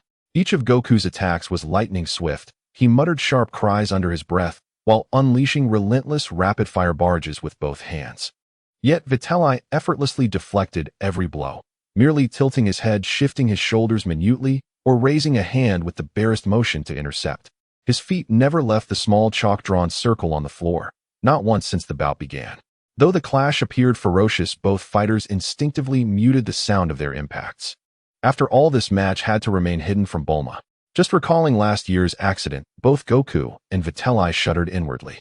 Back then, on a whim, they'd exchanged a single energy pulse inside the gravity chamber, its stray discharge triggering a minor earthquake that shook all of West City. Though no one was injured, public panic and the near injury of the Brief family left Bulma uncharacteristically furious. Vitelli spent extraordinary efforts soothing her, apologizing profusely, making solemn promises, before finally calming her wrath. Had Whis not happened to materialize just then, summoned by Vitelli's experimental attempt, their ordeal might have dragged on interminably, with Bulma lecturing him for hours on end. Since then, Vitelli had moved with heightened caution across Earth, avoiding Bulma even during routine training. Thus, today's bout was less a contest than a one-sided lesson. Goku attacked with full force, while Vitelli focused solely on evasion and defense. Whoosh! Goku launched a blistering straight punch at Vitelli's face, only for Vitelli to raise his hand with preternatural timing and casually swat aside Goku's wrist. Vitelli then curled his fingers and gave Goku's forehead a light, playful tap. Thunk! A fine head indeed. Yipow! Goku instantly clutched his reddening forehead and crouched down, grimacing and drawing sharp, ragged breaths through clenched teeth. Vitelli, you're truly incredible. I can't even land a single touch on you at my current level. Vitelli reined in his aura and smiled wryly. Are you even up to it, Goku? How much strength do you think I've used? And yet you're already wincing in pain. Goku lifted his head, eyes blazing with unyielding defiance. He sprang upright in one fluid motion, brimming with confidence. Watch closely, Vitelli. I haven't even gone all out yet. Though he spoke boldly, he knew deep down, even at full power, the outcome would likely change little. Vitelli chuckled, beckoning him with a crook of his finger. Come on. Keep your voice down. Let's see what you call full power. Goku drew a deep breath, fists drawn tightly to his waist, every muscle coiling taut. Ha-ya! With a thunder-splitting roar, a torrent of violent golden aura erupted from his body. The air within the gravity chamber crackled as if ignited, and the sheer energy pressure sent faint tremors rippling through the entire room. Seconds later, transformed Goku's aura blazed gold, his presence surging dramatically in intensity. A confident smile curved his lips as he assumed his stance. Sorry to keep you waiting, Vitelli. Let's begin round 2. Vitelli gazed at the roaring warrior before him, his mouth quirking wryly as he sighed, half mocking, half resigned. You'll explain this to Bulma later. And, is that all? I can do that too. Before the words fully faded, Vitelli's gaze sharpened, focused, intent. A deeper, denser golden aura, radiating boundless destructive potential, engulfed him in an instant. His hair flared upward, brilliant gold, his emerald eyes gleamed with quiet amusement as he regarded Goku, stunned into silence. You can transform into a Super Saiyan too. Goku's jaw dropped wide open, his earlier confidence dissolving into pure disbelief. Then, crestfallen, he protested, You never told me you could transform. Vitelli, you're so sly. Seeing Goku's face practically radiating disappointment, Vitelli laughed and waved a hand dismissively. You never asked. It's hardly worth mentioning, but rest assured the transformations I command go far beyond Super Saiyan 1. Still smiling, he resettled into his stance and addressed Goku, who was now quietly pondering his words. Now, focus. Attack me with everything you've got. At those words, Goku steeled his resolve, his gaze locked onto Vitelli, unwavering and resolute. His figure blurred, vanishing, then reappeared instantly before Vitelli, launching a brutal no-frills haymaker straight for his chest. Vitelli neither dodged nor flinched. His right hand shot out with impossible precision, seizing Goku's wrist midair. Then with effortless grace he redirected and hurled Goku backward. Ugh! Goku felt an irresistible surge of force, and before he could react he was flung helplessly through the air. He crashed hard against the chamber's reinforced alloy wall with a deafening thud, leaving behind a massive concave dent. Again, undaunted, Goku roared, and vanished once more, reappearing behind Vitelli in a blur, delivering a devastating roundhouse kick aimed squarely at his temple. Vitelli didn't turn, yet his left arm rose behind him as if guided by instinct. Snap! Another crisp, clean block. Goku's ankle was caught firmly in Vitelli's palm, the tremendous impact failing to budge Vitelli's arm even a millimeter. Speed is acceptable. Power still lacks refinement, Vitelli observed coolly, then with a flick of his wrist tossed Goku again. This time Goku twisted midair with feline agility and landed solidly on his feet. No trace of frustration crossed his face, only awe. Incredible. Vitelli, you're truly amazing. You haven't moved a single step since this began. Haha, you're not bad yourself, Goku. Vitelli returned the praise in kind. To master Super Saiyan power to this degree in such a short time, you clearly gained far more than you realize from your battle with Vegeta. Before he could finish, Goku charged again, this time with even fiercer intent. His movements grew swifter still, each strike carried greater weight and precision. A glint of approval flashed in Vitelli's eyes, and for the first time he abandoned pure defense, meeting Goku's assault with counterpunches of his own. Tum, tum, tum, tum. The true battle had begun. Every collision of fist and limb unleashed thunderous booms, and visible shockwaves rippled outward. The raw Super Saiyan level force of their exchange dwarfed all prior exchanges. Violent aftershocks surged wildly, battering every corner of the gravity chamber. Control panel LEDs strobed frantically, tiny arcs of electricity spat and danced across the interface. The special alloy walls, engineered to withstand extreme gravitational stress, groaned with a grating, teeth-rattling screech, warping ever so slightly under the strain. Noticing the chamber's deteriorating state, Vitelli's expression hardened. Instantly, he suppressed his aura, his golden hair and eyes reverting to normal as he exited Super Saiyan form. Huh, are we stopping already? Goku paused mid-lunge, puzzled, his golden aura still burning fiercely around him. We've only just begun. Vitelli shook his head, gesturing helplessly at the chaos around them. The flickering sparks, the buckling walls. We can't continue. Look around. If we go on, this chamber won't survive, and the commotion will certainly draw Bulma's attention. Do you really want to relive yesterday's errand running? Those words instantly resurrected Goku's least favorite memories. Yesterday, Bulma had dispatched him to the northern industrial zone to manually unload colossal ultra-precise machinery components from production lines, install them correctly, and only then seal them inside capsules. And he'd been forced to fill out stacks of incomprehensible paperwork. That tedium and exhaustion had been more draining than fighting Vegeta for an entire day. Goku shuddered violently, his golden aura vanishing with a soft puff, his hair and eyes snapping back to their natural black. He shook his head emphatically. Absolutely not. Vitelli burst into laughter at the sight. He approached the most severely warped wall, pressing his palm against its surface, only for the alloy to emit a distressed, groaning whine. He shook his head and abandoned the attempt. Better leave it to Bulma. Turning back to Goku, he spoke bluntly. You're still far too weak. Even alone, you can't make me take a single step. Once Vegeta arrives, we'll resume elsewhere, somewhere open and uninhabited. The Arctic ice plains, or perhaps the desert wasteland where you fought Vegeta, would suit us well. He paused, then offered Goku a knowing, enigmatic smile. But for now, I'm about to teach you something new. Interested?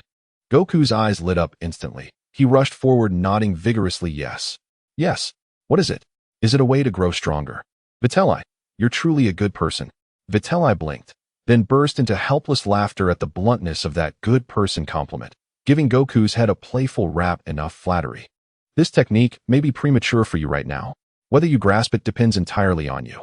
Goku scratched his head, genuinely puzzled, but I didn't pat any horse's rump. So what is flattery? And how does it relate to growing stronger? Vitelli stared speechless at this uniquely circuitous mind, and surrendered. Forget I said anything. No more chatter. Focus. Transform into a Super Saiyan again, and hold the state steadily. Do exactly as I instruct. Though uncertain of Vitelli's intent, Goku obeyed without hesitation, driven purely by his hunger for strength. Huh. Golden aura blazed anew. Good. Vitelli's voice turned calm, steady, and precise. Feel the flow of energy within you. Don't chase mere explosion or brute force. Learn to control it. Not to burn brighter, but to breathe it steady, natural, flowing like life itself. Yes, like that. Take your time. Acclimate your body to this heightened state, not as a fleeting peak, but as your new baseline. Vitelli guided Goku with meticulous care, teaching him to refine his control over Super Saiyan energy, minimize waste, and harmonize his physiology with the transformation. This was the very path toward achieving Super Saiyan full power. Just as Goku sat cross-legged, eyes closed in deep concentration, steadying his turbulent golden aura according to Vitelli's instruction, Vitelli's easy demeanor vanished entirely. He snapped his head upward, his piercing gaze seeming to pierce through the chamber's alloy ceiling, straight into the infinite void of deep space. A sudden, uncanny sensation of being watched flashed across his awareness, faint, fleeting, yet utterly undeniable to one who had attained the pinnacle of ultra instinct. Who? Vitelli's low, commanding voice cracked like thunder, his perception exploding outward like a radar pulse sweeping across Earth and surging into the cosmos. Goku, deep in meditation, striving to stabilize his energy, jolted awake at the sudden shout. His carefully calmed aura flared erratically. He opened his eyes to find Vitelli scanning the chamber with intense vigilance, and asked, curious, "What's wrong, Vitelli? Are you hungry?" "I'm starting to get hungry too." Vitelli raised a hand, silencing him. Closing his eyes, he stilled, his aura, once wild and Saiyan fierce, now settling into profound, absolute stillness. His aura instantly vanished, replaced by a divine presence, as if seamlessly woven into the cosmic laws themselves. Drawing upon his unique divine perception, he meticulously traced the faint source of that intrusive gaze. Moments later, Vituri snapped his eyes open, a knowing, mischievous smile flickering across his face. "Oh, so it's that old fellow, the North KO. What on earth could the North KO possibly want spying on me?" Meanwhile, deep within the yellow springs of the netherworld, upon a minuscule planet connected only by a slender serpentine path, the North KO adjusted the tiny sunglasses perched on his nose, his plump face etched with profound worry. Seated inside his vintage automobile, he employed his divine ability to observe developments across the North Galaxy. Sighed. He exhaled heavily, his round body curling inward under the weight of anxiety. That Frieza. His pace is far too swift. Unbelievable. Within just 1 week, over a dozen planets have fallen completely to his legions. His gaze swept across the conquered worlds, scorched wastelands, and countless weeping souls. The brutal methods of Frieza's forces chilled him to the core. They routinely carried out total purges of native populations, and should resistance prove especially fierce, Frieza himself would descend to obliterate the entire planet without mercy. This is grave indeed. Wiping sweat from his brow, the North KO murmured anxiously to himself, "The underworld is nearly bursting at the seams with souls. The Yama King complained to me just yesterday that he hasn't had time even to sip tea. At this rate, the Order of the Yellow Springs may well collapse." Pondering desperately for a solution, he wondered, shall I call upon the Galactic Patrol? No. Those fellows manage ordinary space pirates well enough, but against a monster like Frieza, they'd be walking straight into their own demise. Is there truly no one capable of restraining him? His gaze instinctively drifted backward along the North Galaxy's historical currents, searching for any trace of hope. He witnessed Frieza's birth, saw King Cold present the Saiyans as a gift to the young tyrant, watched Planet Vegeta explode in radiant annihilation, observed how Vegeta and the others narrowly escaped Frieza's wrath. Moi. This Saiyan Prince. The North KO's attention lingered on Vegeta. His power is undeniably formidable, but this aura, overwhelmingly malevolent. He falls only slightly short of Frieza himself. Are Saiyans truly nothing more than battle-obsessed, destructive madmen? Disappointment washed over him. Yet deep within the ancient legend of the Super Saiyan still kindled a fragile ember of hope. Could there possibly exist a Saiyan with genuine kindness? Clinging to that slim possibility, he continued sifting through the North Galaxy's history. At one point, he even beheld a lone Saiyan fiercely resisting Frieza on his dying homeworld, only to be effortlessly erased by overwhelming power. He even heard the warrior's final cry. He shouted, "Kakarot, who is that?" Just as he was about to abandon his search entirely, a faint yet astonishingly pure aura caught his attention, a presence utterly unlike any Saiyan he had ever sensed before. Following its delicate trail, his gaze ultimately settled upon a cerulean sphere, Earth. Strange. The North Ko frowned, puzzled. Why does Earth's past timeline appear so hazy when I observe it, as though deliberately obscured by some unseen force? In a fleeting glimpse, he thought he discerned the ghostly silhouette of a scepter flashing past. Enough. I'll simply focus on the present. Redirecting his awareness to Earth's current moment, he scrutinized the origin of that pristine aura. In that instant, the North Ko's tiny eyes bulged wide, and his mouth gaped open wide enough to swallow a light bulb. That is... Within his divine vision, two colossal torrents of golden energy clashed violently inside a room on Earth. One blazed with savage, untamed ferocity, the other ran deeper, more restrained, yet radiating an awe-inspiring, soul-shaking majesty. And the source of that pure aura was none other than the golden-haired, blue-eyed youth relentlessly charging toward ever-stronger adversaries. Super Saiyan. And two at once. The North Ko nearly tumbled out of his vintage car. Oh, excellent. Truly magnificent. Astonishment gave way to ecstatic elation. Tears streamed down his cheeks as he cried out joyfully, so pure, so genuinely kind. Are there truly benevolent Saiyans after all? What an extraordinary miracle. Salvation for the North Galaxy has finally arrived. Overcome with excitement, he began gesturing wildly, and instinctively focused even more attention, desperate to see every detail. He failed to notice that the other golden-haired man, whose aura ran infinitely deeper, seemed just then to have sensed something. Earth, the gravity chamber. Vituri's lips curled into a knowing smile. Patting Goku, who was still straining to master his aura, he gently roused him and said, "Hey Goku, pause your training for now." Huh? Goku blinked awake, bewildered. What's wrong? I think I'm starting to get the hang of it. I've got a special place to show you. We're off for some fun. Vituri grinned, as if preparing for a delightful prank. Hold on tight. Fun. Are we going to eat? Goku looked utterly baffled, but instinctively grasped Vituri's arm. Without another word, Vituri willed his consciousness. An instant transmission activated. Whoosh. Their figures vanished from the gravity chamber without a trace. In the next instant, they stood in a realm of starkly contrasting beauty.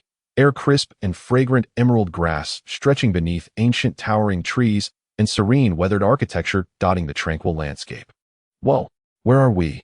Goku gazed around in wonder, sensing a peculiar vibrant energy humming within the very air. Kaioshin realm. Vituri replied succinctly, then raised his voice. Shin, Elder Kaioshin, are you there? His voice echoed across the vast hallowed expanse. Moments later, a figure burst forth from the distant temple like a whirlwind, relief and exhilaration blazing across his face. Shin, the Kaioshin, who had been nearing the brink of madness these past days. Master Vituri, you've finally arrived. Shin nearly wept with gratitude. For days, the Elder Kaioshin had forced him to cram endless Kaioshin doctrines, dry, exhausting, maddening. Vituri's arrival felt like celestial music to his ears. Jibito dashed after him, shouting anxiously, "Kaioshin-sama, please slow down, wait for me." Yet when Jibito arrived, he found the Elder Kaioshin already standing beside Vituri, engaged in easy conversation. Oh, heading to the North Ko. The Elder Kaioshin adjusted his tiny spectacles. No problem, I'll give you the coordinates immediately. Though Master Vituri, he added, eyeing him curiously, what business brings you to that fellow? Surely he lacks the audacity to provoke you. Nothing urgent, Vituri replied, smiling warmly. He merely attempted to spy on me just now, and happened to get caught red-handed. I'm simply dropping by to inquire. Rest assured I won't hold it against him. Having long heard tales of this North Ko from Beerus and Whis, Vituri knew his temperament and eccentricities well. This visit was driven less by urgency, more by curiosity and a playful spark of mischief. The Elder Kaioshin nodded, then shot Shin a stern, disappointed glance. Look at you. What sort of decorum is this? Can studying diligently truly be so difficult? You sprinted faster than a hare the moment you heard Master Vituri's voice. Shin instantly bowed his head, chastened like a scolded child. My deepest apologies, honorable ancestor. I only thought Master Vituri might have urgent matters. Vituri chuckled softly at Shin's desperate yearning for a reprieve. With gentle reassurance, he waved dismissively. Shin, I'm pressed for time today. Next time I'll come back to play with you. Without waiting for Shin's plea, he seized Goku, who was still curiously observing the elder Kaioshin and Jibito, and vanished once more. Whoosh. Their forms disappeared again. Watching Vituri depart, Shin's fleeting hope collapsed utterly. He sighed deeply, and under the elder Kaioshin's increasingly disapproving glare slumped forward, trailing behind his ancestor back into the temple, resigned to resume his seemingly endless studies. The underworld Yama Palace. Amid towering stacks of documents, the Yama King suddenly paused, lifting his head toward the palace gates, a subtle premonition stirring within him. He sensed two living presences, not souls of the underworld, flash past with blinding speed before vanishing entirely. Closing his eyes, he probed carefully for a moment. His massive frame shuddered faintly, then snapped them open, muttering quietly, that newly appointed candidate destroyer. And the other is a Saiyan. How did they end up in the Yellow Springs? They appear to be heading for the North KO. He shook his enormous head, choosing prudent silence. None of my concern. None whatsoever. I know nothing, saw nothing. Having muttered this, he plunged back into his mountainous paperwork with renewed vigor, pretending absolutely nothing had occurred. Upon the diminutive KO star, the North KO no longer bore the exhilaration he'd felt moments earlier upon discovering the Super Saiyans. The Kaioshin had already informed him a destroyer was inquiring about him, due to his unauthorized surveillance. Now pacing frantically across his tiny world, sweat drenched his brow. Disaster. Utter disaster. This is catastrophic, he muttered anxiously while pacing. Why on earth does a destroyer reside on such a remote planet as Earth? And I dared spy on him, and got caught. It's over, I'm doomed. Will my KO star shrink again? After several agitated laps, he halted abruptly, tiny eyes gleaming with sudden self-proclaimed wisdom. Hi. He smacked his palm triumphantly. To the South KO? No, that chatterbox talks incessantly. What about the West KO? Granted, his singing is dreadful, but at least he's loyal. Resolved, he spun around to rush back to his cottage, eager to pack a few essentials and fetch his two beloved pets Babidi and Girigiri for an impromptu emergency evacuation. Yet the moment he took his first step, whoosh, two figures materialized without warning upon the open ground directly before him, blocking his path. Lost in frantic calculations of escape routes, the North KO wasn't watching where he walked and collided headfirst into one of the figures. Oof! He felt as though he'd struck an immovable wall. His round body lost balance instantly, and he landed hard on his rear with a thud, stars exploding before his eyes. Goku, seeing the small, plump man sprawled before him, quickly extended a friendly hand, grasping his garment to lift him upright with gentle care. Sorry about that. Vituri moves so fast I didn't see you coming. Are you all right? The North KO froze entirely. Trembling, he straightened his askew sunglasses and stared at Goku's disarmingly benign face. Then slowly he turned his head toward the black-haired youth beside him, whose eyes twinkled with amused, knowing warmth. He swallowed hard, throat suddenly parched. His mind raced. Then he decided feign ignorance, bluff his way through. Clearing his throat twice, he smoothed his rumpled clothes and tried with strained dignity to project calm authority. First he nodded reassuringly at Goku, signaling he was unharmed. Then faced Vituri, speaking as evenly as possible. Ahem, what an unexpected honor. Never imagined a destroyer would grace my humble KO star. Might I ask, honorable destroyer, what vital matter brings you to seek me, the North KO? Vituri studied the North KO, the man trembling with terror, yet clinging desperately to composure, and narrowed his eyes into two playful crescents, his smile growing ever more delightfully mischievous. Mimicking the KO's own casual tone, he replied with effortless nonchalance. Oh, nothing at all, just taking a stroll. The North KO's expression froze, utterly petrified. The North Kai now truly regretted it, regretting to the point of turning green with remorse. This peculiar god of destruction, after descending upon his small planet, neither brought forth a confrontation nor displayed the formidable might akin to Beerus. Instead, he cheerfully approached as if looking for friends to gather with, and said, Lord Kai, both Goku and I haven't eaten lunch yet, and we're a bit hungry. Could you possibly treat us to a meal? Of course we want to eat for free, Vitelli said, producing a whole box of universal capsules from his pocket, as if performing a magic trick. He carefully selected one from inside, and smilingly handed it to the bewildered North Kai, saying, Let this be a gift for your visit. Upon hearing the words meal, Goku's eyes instantly lit up in excitement, and his stomach audibly growled in response. He immediately focused all his attention on the North Kai before him. Although he did not fully understand Vitelli's relationship with the bespectacled Kai, the phrase, "there's food," was more than enough. Are we finally going to eat? Goku's face blossomed with the pure smile unique to someone who loves to eat. The North Kai struggled to swallow, feeling a whirlwind of emotions within. He couldn't grasp what this god of destruction was truly up to. Hesitantly, he reached out to take the small capsule, inspected it carefully, and after a moment's hesitation pressed the button on the capsule. Boom.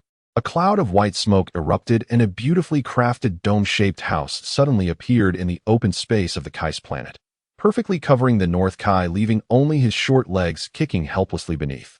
"Oh dear!" Vitelli exclaimed with exaggerated surprise, slapping his forehead, and said insincerely, "I apologize, Lord Kai. I forgot to mention that this thing must be disposed of after use." He turned to Goku and ordered, "Goku, quick, help the Lord Kai out. Don't you see he's about to suffocate?" "Oh, all right." Goku snapped back to reality and rushed forward, grabbing the bottom of the house. With a little effort, he lifted the entire structure effortlessly. The North Kai finally saw the light again. He struggled to crawl out, taking a deep breath, and before he could speak, "Oh no!" Goku suddenly shouted, his arms slipping, and the house came crashing down with a thud. Bang! The poor North Kai had hardly managed to get up before being firmly pinned under the house once more. "Oh, sorry, Lord Kai," Goku exclaimed apologetically as he quickly lifted the house again. "My hand slipped just now." This time the North Kai had learned his lesson. He didn't even try to stand up, but instead scrambled out from under the house, rolling away until he felt it was safe to stop, panting heavily. He took out a handkerchief and continuously wiped the cold sweat from his forehead, feeling as if his heart was about to leap out of his chest. Vitelli watched the dramatic scene unfold, his lips twitching slightly. The first time was undoubtedly a prank on the North Kai's part, but what about the second time? Did Goku genuinely slip, or did he unintentionally deliver a finishing blow? Ahem. Once the North Kai caught his breath, a resigned expression finally appeared on his face. He, drenched in cold sweat, asked this, "God of destruction, could you please stop pranking me? If you have something to say, just say it directly." He was genuinely terrified of being pranked again and just wanted to get down to business. Vitelli raised an eyebrow, still wearing that playful smile on his face. "Oh, are you saying it was you, Lord Kai, who first used your powers to spy on Goku and me? How come you're blaming us now?" The North Kai fell silent for a moment, a flicker of guilt crossing his face before he forced himself to calm down and cleared his throat. "Actually, I was not looking at you." He shifted his gaze to the inquisitively inspecting Goku and spoke with a hint of appreciation in his tone. "I was actually focusing on this Saiyan kid. His spirit was incredibly pure, his aura warm and peaceful, and he could even transform into a Super Saiyan. The reason I was interested in him is that I have something very important that I wish to ask him for help with." Me, eh? Goku looked bewildered, pointing to himself in confusion as he heard the North Kai mention his name. The North Kai nodded, trying to maintain an air of a sage. "That's right. I have a favor to ask of you, but I won't let you do it for free. As a reward, I have 2 top-tier ultimate techniques to teach you, and you too, Lord Vitelli," he added, looking at Vitelli. "However, one of the techniques, even if you as a god of destruction learn it, you probably won't be able to use it." Goku's curiosity was instantly piqued by the phrase, ultimate technique, and he excitedly leaned forward towards the North Kai. "Ultimate technique. Is it powerful? Can it make me stronger?" He rattled off a series of questions, but suddenly changed his tone, patting his stomach and looking at the North Kai eagerly. Lord Kai, could we eat first?" The scene fell into a bizarre silence. Both Vitelli and the North Kai were momentarily stunned, unable to react. Eventually, it was Vitelli who couldn't hold back and burst into laughter. He playfully punched Goku lightly on the head, saying, "Eat, eat, eat. All you think about is eating. When are we going to eat, Lord Kai?" He confidently asked this question. North Kai. At that moment, he didn't know why, but he suddenly felt utterly exhausted. Thus, on the small North Kai's planet, a scene unfolded. Once a noble Kai in the underworld was now wearing an apron, busily cooking in his little kitchen, drenched in sweat. Meanwhile, the 2 uninvited guests sat comfortably at his small dining table, devouring the food he had painstakingly prepared. Vitelli, while eating heartily, did not forget to comment, "The taste is rather average, but the ingredients are quite fresh." Upon hearing this, the North Kai was initially a bit angry. How could he be called average after personally cooking? But upon hearing the latter compliment about the ingredients, he couldn't help but straighten his back a little proudly, saying, "Of course. The ingredients I used are special ones only found in the underworld. You can't find them on the surface. Look at that piece of beef in your bowl. It's top-notch quality from the largest breeding farm in the underworld." Oh, Vitelli became interested and picked up the beef to examine it. What's so special about this beef? Will it increase my strength? Or is it something that prolongs life? The North Kai looked at him in confusion and replied, of course not, it's just really tasty beef. Vitelli. He decided to keep his mouth shut and focused on eating. By the time Vitelli and Goku had finally put down their bowls and chopsticks, the North Kai was utterly exhausted, slumped against the wall, gasping for breath, his sunglasses askew. Wow, I'm so full, thank you for the hospitality, Lord Kai. Goku said, patting his round belly with a look of pure happiness and sincerity as he thanked the North Kai. The North Kai wearily lifted his eyelids and said irritably, you're the one who's full. Do you know who's about to die from exhaustion? It's me. You ate so much of my food. I've changed my mind. I won't teach you my techniques directly, unless you can tell me a joke that makes me laugh right now. He attempted to regain some initiative and subtly get back at them. Vitelli watched from the side, feeling somewhat speechless. Hey North Kai, didn't you just say you had something to ask Goku for help? What? Are you saying you don't need it anymore? The North Kai slumped on the ground, shook his head, and said matter-of-factly, I already cooked for you. Could you really bear to not help me? After saying this, he looked at Goku with an expectant gaze. Goku nodded seriously, his expression sincere as he said, Lord Kai is a good person for treating us to a meal. I will definitely help with whatever you need. Hearing this, the North Kai's heart immediately blossomed with joy, and he couldn't help but emit a cheerful and unique laughter. However, at that moment, Vitelli suddenly spoke up. He stated flatly, Lord Kai, you laughed, so it seems Goku's joke was quite successful. He had long known that the North Kai was quite amusing, and it was indeed fun to tease him. Sure enough, the North Kai's laughter was abruptly cut off as if someone had choked him. He opened his mouth and coughed twice with a hint of embarrassment on his face. He asked cautiously, were you just telling me a joke? Goku looked confused and replied honestly, no. I was just stating the truth. Only then did the North Kai let out a sigh of relief and cast a resentful glance at Vitelli. That guy is definitely doing this on purpose. After all, smiles do not simply vanish, they just shifted from the North Kai's face to Vitelli's. Watching the North Kai's embarrassed expression, Vitelli was particularly amused. Goku looked at the silent clash between the two with several question marks seemingly popping up over his head, completely puzzled by the situation. Why did Lord Kai become unhappy after laughing, and why did Vitelli then start laughing? After the farce, the North Kai finally got down to business and detailed his request to Goku. So you're saying that the villain named Frieza has invaded many planets and killed countless people, and that everyone is powerless against him, which is why you, Lord Kai, found me and want me to eliminate that Frieza. Goku frowned slightly, summarizing. The North Kai nodded heavily, looking at him with great anticipation. That's right. Goku, that Frieza is extremely powerful. He has a massive army under him. He also has a brother and a father, but you can ignore those two for now. Oh, just do your best to eliminate that Frieza, the mastermind behind it all. Goku scratched his head, trying to grasp these complicated relationships, and finally said straightforwardly, brother and father. In short, I just need to eliminate that big bad Frieza, right? Yes, exactly. The North Kai affirmed again. Goku's face immediately lit up with a radiant smile as he patted his chest. I promise to do this. Thank you for treating us to a meal, Lord Kai. He stood up full of energy and turned to Vitelli, saying, Vitelli, let's set off right now. Vitelli responded indifferently, standing up and nodding. All right, since I've been rather idle lately, it's fine to accompany you. He paused to add, but before we set off, we need to return to Earth and call Vegeta along. Edge. Goku showed a puzzled expression, asking, why do we need to call Vegeta? Vitelli smiled, a glint of meaning in his eyes, because that Frieza is the very culprit who destroyed Planet Vegeta. Your father, Bardock Vegeta's father, and almost all your relatives died in that disaster. And if we go to eliminate Frieza without inviting Vegeta, considering his proud and stubborn nature, he would probably be upset for the rest of his life once he learns the truth. Goku's expression suddenly turned serious. He nodded thoughtfully and said, I see. It's indeed necessary to invite Vegeta. Vitelli nodded in satisfaction and finally said to the North Kai, North Kai, once Goku deals with Frieza, remember to teach him those ultimate techniques of yours. Earlier Goku did make you laugh, so you better not go back on your word. The North Kai had no intention of going back on his word. He wished he could treasure Goku like a precious gem. Not only was a powerful Super Saiyan like Goku willing to lend a hand, but he also managed to buy one get one free by bringing along Vitelli, the powerful god of destruction. What does that mean? This is called a dragon riding on a face. He couldn't fathom how this lineup could possibly lose. No problem. Absolutely no problem. The North Kai nodded vigorously, agreeing wholeheartedly. As long as Frieza is dealt with, I will definitely teach Goku all my techniques. That's great. Vitelli then placed his hand on Goku's shoulder and waved goodbye to the North Kai. Whoosh. In a flash, the two figures vanished from the North Kai's planet. Only after confirming they had truly left did the North Kai finally breathe a sigh of relief, almost collapsing against the wall. Finally, I've sent this god of destruction away. He wiped the cold sweat from his brow, speaking in a trembling voice. But then an overwhelming joy and excitement surged uncontrollably within him. That villain Frieza, who is guilty of so many crimes, will soon be completely dealt with.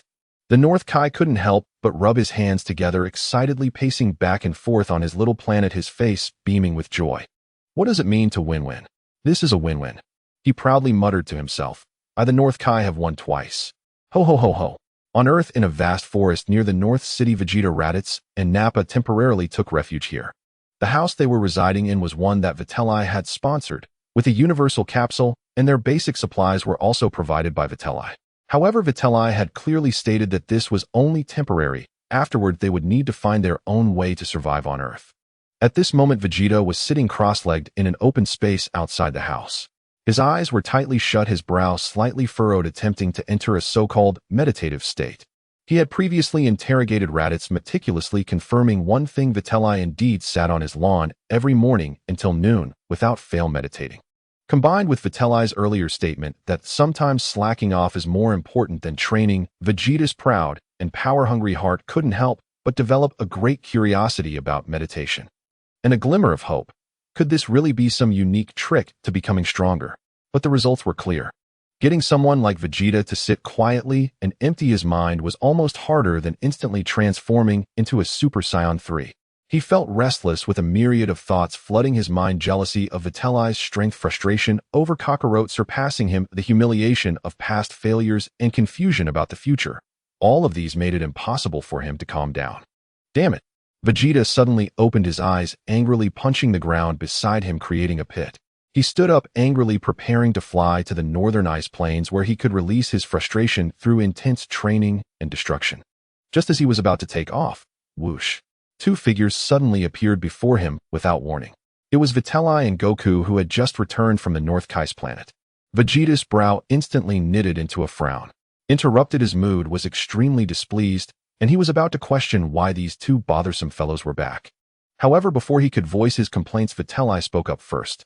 With his usual smile that always irritated Vegeta, he casually asked, Vegeta, do you want revenge? Vegeta was taken aback, all his irritation and questions caught in his throat by this sudden inquiry. Vitelli looked at him with a grin and leisurely added the second half of his sentence, each word striking heavily on Vegeta's heart. If you do, I can take you there right now. Deep in the northern galaxy, a massive fleet constructed from countless warships and resembling a moving fortress quietly floated in the cold expanse of space. At the core of the fleet, in the largest and most luxurious command room of the flagship, Frieza lay lazily reclined on his uniquely designed hovercraft, his slender fingers tapping rhythmically on the armrest, a hint of boredom flickering in his crimson eyes. Below him, his three most trusted subordinates, Chio, Ejike, Nuo, and Sabo, stood respectfully with their heads bowed, reporting on the recent affairs of the Legion. In conclusion, Lord Frieza, your Legion's expansion plan in the northern galaxy has been proceeding very smoothly. Chio stepped forward with a fawning smile, saying, 3 resource-rich planets have expressed their willingness to submit voluntarily. With just your command, they can be incorporated directly into your domain. Ho ho ho! Frieza let out a peculiar laugh, his lips curling into a smile, clearly in a good mood. Chio, you have done well. From today on, you will be officially promoted to one of the highest officials of my Frieza army, just like Sabo. Chio was overjoyed at the words, immediately bowing his head and kneeling on one knee, his voice trembling with excitement, as he said, Thank you so much, Lord Frieza. The success of my subordinates in completing their tasks relies entirely on your great reputation. Those planets dared not resist, even slightly, upon hearing your name. Ho ho ho ho! Frieza seemed to enjoy the flattery, his laughter becoming even more pleasant. However, this relaxed atmosphere did not last long. Sabo hesitated for a moment and stepped forward, his expression slightly serious, as he said, I report to you, Lord Frieza, that there is one more matter that needs your attention. Frieza's smile slightly faded, his gaze turned to Sabo, and an imperceptible sense of pressure crept into his tone. Oh, what else does Sabo have to report? Speak freely. Sabo glanced at Chiu E and the silent Jike Nua took a deep breath and said, "It concerns the mission to search for the whereabouts of the Vegeta team." The Jinyu Force completed a preliminary reconnaissance of all galaxies near the planet where Vegeta landed yesterday. So far, no exact trace of the Vegeta team has been found. Frieza's expression darkened instantly, the cold aura of killing intent subtly permeating the command room. He spoke slowly, losing patience. "Sabo, you disappoint me. 3 mere Saiyan monkeys, one of whom is even a lower-class warrior inferior to a monkey, and you still cannot find their trace." Sabo felt the chilling pressure and beads of sweat formed at his temples, hastily adding, "Please forgive me. But Lord Frieza, during our reconnaissance, we unexpectedly discovered a marvelous planet." Frieza's attention was slightly piqued, raising an eyebrow and saying, "Oh, marvelous." "Yes," Sabo quickly explained, "the planet is called Namek.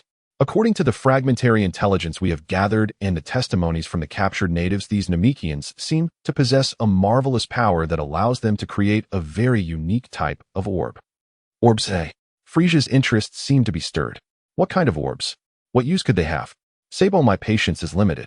Sabo dared not keep it vague anymore and hurriedly spoke faster. "It is said that these orbs called Dragon Balls are scattered across their planet, totaling 7. Once all 7 are gathered, they can grant any wish." "Any wish?" Frieza's fingers that were tapping the armrest suddenly stopped, and he slowly repeated those 4 words, enunciating each carefully.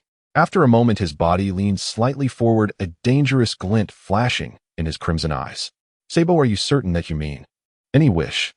He suddenly stood up from the hovercraft, his petite body erupting with an overwhelming aura. Sabo and the others felt a chill run down their spines.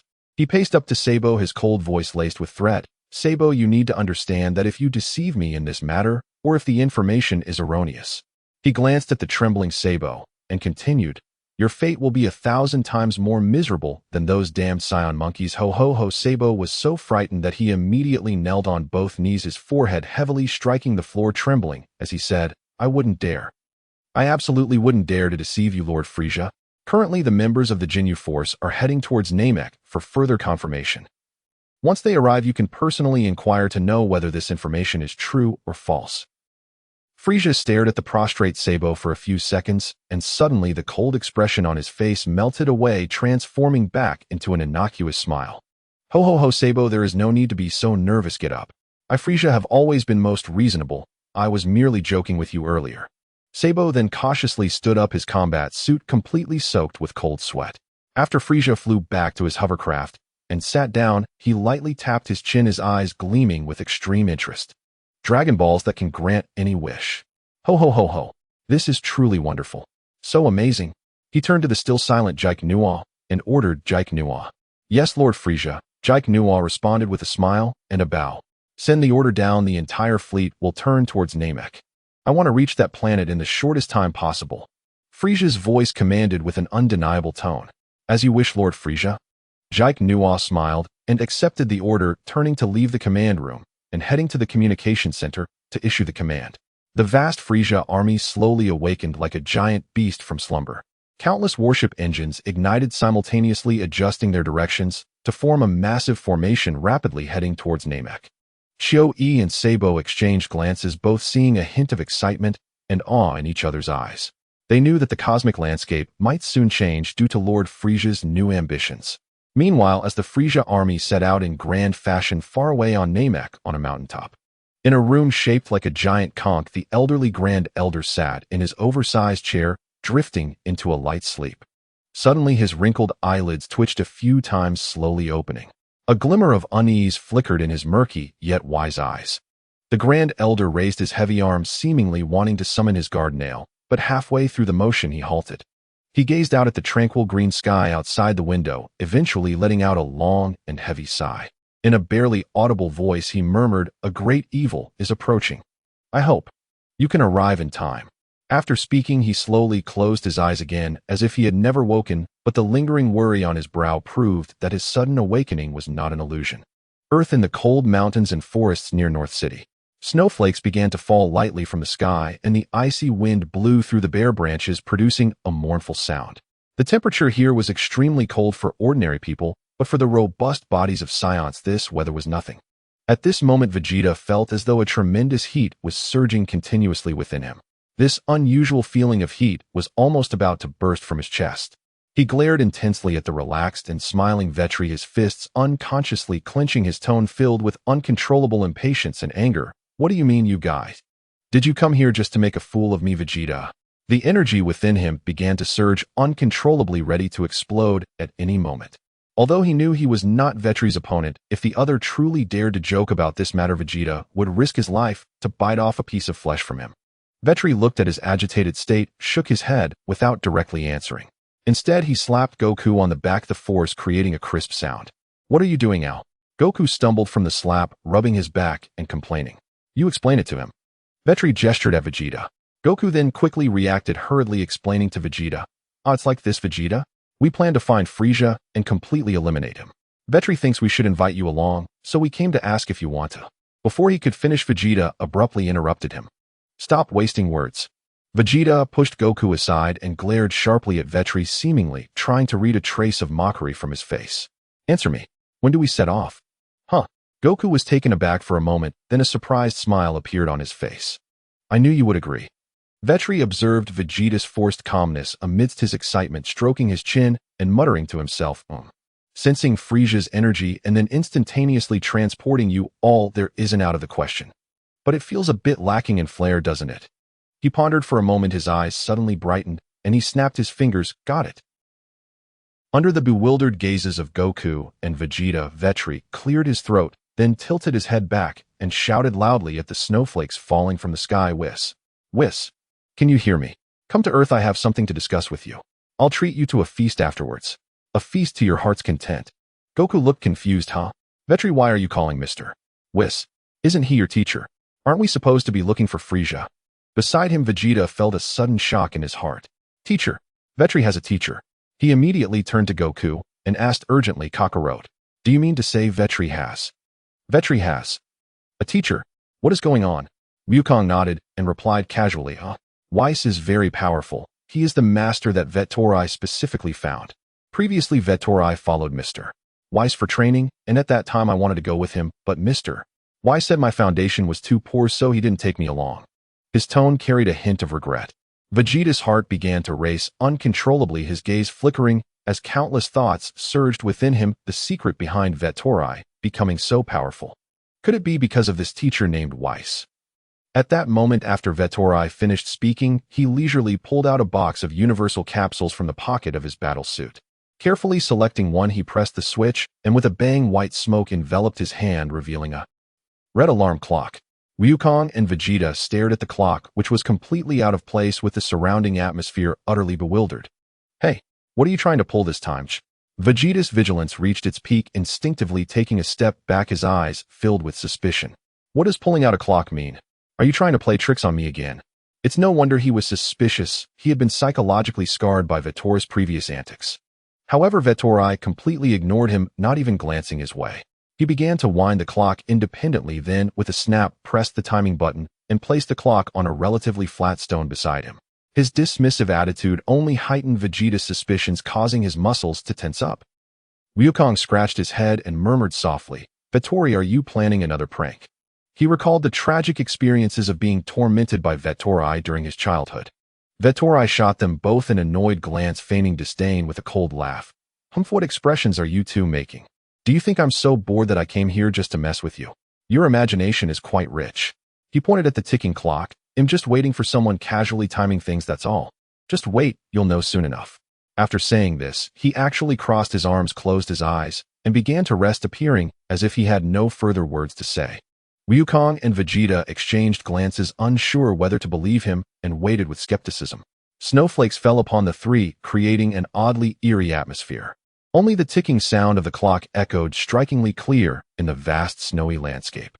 Unable to contain his impatience, Wukong gazed at the meditating Vettori and finally couldn't help but ask softly, Vettori, are we waiting for you to take a nap before we set off?" Vettori did not respond. Just as Vegeta's patience was running out and he was about to ask again, Vettori's tightly shut eyes suddenly snapped open. He swiftly turned around, his gaze like lightning shooting towards the empty space behind Wukong and Vegeta, a hint of a smile curling at the corner of his mouth. "Here they come." Almost at the same instant he finished speaking, Wukong and Vegeta were startled, turning around sharply. They saw a tall figure standing in the previously empty space behind them. The newcomer was tall and slender with skin in a natural bluish-green hue. He had a silver-white broom-like hairstyle, a gentle yet slightly mysterious smile on his face, and held a long staff in his hand. It was none other than Weiss Vegeta's teacher and assistant. He blended seamlessly with the surrounding environment, as if he had been standing there all along without a trace of awkwardness. The unfathomable tranquility emanating from him instantly filled Wukong and Vegeta with an indescribable pressure. Vettori, Weiss began, his voice gentle, carrying a unique intonation. It's quite rare for you to call for me voluntarily. Are you finally done playing and ready to continue fulfilling your duties as a candidate god of destruction? Vettori shot Weiss an annoyed glance. Why are you in such a hurry to get me to work? Are you planning to retire early and hand the position over to me, Lord Beerus? He paused, pointing at the clock beside him. And by the way, Weiss, your speed has really declined a bit. It took you a whole 2 minutes to get to Earth after I called you. Have you been eating too many good things lately, affecting your performance? Hee. Weiss chuckled lightly, covering his mouth with his sleeve, his eyes glinting with teasing mischief. I was a bit slow this time because I discovered something interesting before coming over. It's about Lord Beerus. He deliberately elongated the tone, looking meaningfully at Vettori. Recently, he has been secretly training to avoid being surpassed by a certain exceptionally talented candidate, even shortening his sleep time. Quite a comforting change, wouldn't you agree, Vettori? Upon hearing this, Vettori's pupils slightly constricted. The relaxed, jesting expression on his face instantly vanished, replaced by a fleeting look of shock and intense urgency. That guy Beerus. Has he actually started training secretly? No way. I must catch up. I absolutely cannot be left behind. A surge of unprecedented fighting spirit ignited within Vettori, causing him to instinctively clench his fists. But he quickly suppressed his emotions and said to Weiss, let's cut the small talk. I called you here to ask for a favor. He pointed at Wukong and Vegeta beside him. I plan to take these two to deal with that Frieza guy. After that, please use your abilities to help us travel. You can temporarily stick with me for the next few days. Weiss' light blue eyes scanned Wukong and Vegeta, his gaze lingering on them for a moment. He nodded slightly, still speaking in a relaxed tone. These two are indeed very promising Saiyans. Vettori has a good eye for people. Then he shifted his tone, revealing a smile of business as usual. However, Vettori, taking just you and also 2 additional people involves different energy consumption and service fees, you know. Vettori's expression darkened, his mouth twitching slightly. I knew it. Fine, the old rules apply. After we finish you can order whatever you want, is that all right? Weiss' smile instantly became even more radiant. He nodded in satisfaction. Vettori, you are indeed generous. So when do we set off? If you can handle the situation quickly, may I contact Bulma in advance to reserve a menu? I've heard Bulma has discovered many new delicacies recently. Vettori, is he really thinking of ordering in advance? Not a chance. Stop wasting time, get to work. Vettori interrupted him irritably, placing his hand on Weiss' shoulder first. Then he called to the still dazed Wukong and Vegeta. You two, what are you still standing there for? Come on, put your hands on me. Wukong, though confused about what service fees and ordering had to do with anything, responded with an "oh" and walked over, placing his hand on Weiss' shoulder like Vettori. Vegeta appeared somewhat hesitant and suspicious. He glanced at the unfathomable Weiss and then at the impatient Vettori. Finally, gritting his teeth, he stepped forward and placed his hand on as well. Weiss, do you need me to tell you Frieza's current location? Vettori asked. Weiss elegantly shook his head. No need to trouble, Vettori. I'm a professional when it comes to locating such minor matters. As he finished speaking, a soft light suddenly erupted from the top of his staff, enveloping all 4 of them. In the next moment, they shot into the sky, transforming into a brilliant beam of light, and in the blink of an eye they burst through the Earth's atmosphere, disappearing into the vastness of the cosmos. Their speed was so fast that it far exceeded Wukong and Vegeta's imagination. Almost at the same time, Vettori and the others left Earth, news of Frieza's army changing course and setting sail towards Namek spread rapidly through the entire North Galaxy like an unexpected storm. Countless factions, both large and small, received feedback from their scouts and learned of this information, plunging almost everyone into immense panic and chaos. Frieza's notorious reputation was enough to make any civilization in the North Galaxy tremble. What was the purpose of his army's blatant large-scale movements? Was he planning to launch a new invasion or cleanse a disobedient force? No one knew. Yet endless suspicion and fear rapidly spread across the universe. The Galactic Patrol headquarters was on high alert, and the Galactic King urgently ordered the mobilization of all available reconnaissance ships, sparing no expense to closely monitor Frieza's movements, trying to analyze their ultimate goal. Even far beyond the North Galaxy, within a large palace in a more remote and dark star domain, Frieza's father King Cold received this astonishing news. Sitting upon his massive throne, a cold glint flickered in his eyes, filled with confusion and deep thought. What is that boy Frieza up to, suddenly making such a big commotion? His deep voice echoed in the empty hall. Could it be that he finally can't hold back and wants to take action against his brother Cooler? But he quickly dismissed that thought. No. If the target were Cooler, he wouldn't be so blatant. That doesn't fit his character. He pondered for a long time, yet could not arrive at a reasonable conclusion. Ultimately, he irritably waved his hand and commanded the respectful subordinates below, immediately contact Cooler and inform him that his brother Frieza is making big moves. He should be cautious. Additionally, send more personnel. Spare no effort to quickly uncover what Frieza's target is and why he is doing this. Understood. King Cold. The subordinate did not dare to delay, promptly bowing to receive orders and rushing towards the communication room. Only King Cold remained seated alone on the throne, shadows enveloping his massive figure. Only his cold eyes continued to glimmer with an ambiguous light in the darkness. Frieza, what exactly are you plotting? The curtain slowly rises. The wheels of fate begin to turn. Namek, a serene planet bathed in the gentle light of multiple suns. Here there are no bustling metropolises, no clamorous civilizations, only vast emerald plains and lakes scattered like stars across the land. The Namekians require no food. They sustain themselves solely on pure water and sunlight. By nature peaceful and unambitious, their society is simple, tranquil, like a forgotten Eden adrift in the cosmos. Yet this ageless serenity shattered utterly today. Piercing screams and thunderous explosions replaced the ancient hush, while thick, acrid smoke rose from distant villages. Those cries and plumes of smoke marred the planet's verdant beauty like grotesque scars, wounds inflicted by the legendary artifacts said to grant any wish. The Dragon Balls. Hey brat. Likum, a hulking warrior clad in Frieza Force battle armor, his muscles coiled like steel cables, loomed before a trembling young Namekian and bellowed, "Do you have those orange spheres with stars inside? Hand them over to Lord Likum at once, or I'll kill you. And if I return empty-handed, Captain Jinyu will punish me severely." "Oh, you don't." The child shuddered violently, tears welling in his wide eyes as he stammered. I don't have them.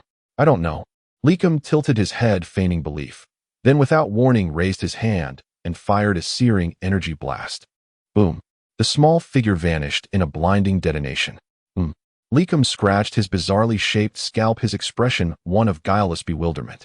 Why haven't we found even a single Dragon Ball after scouring so many villages? Did Berta or Geese get to them first? What a headache.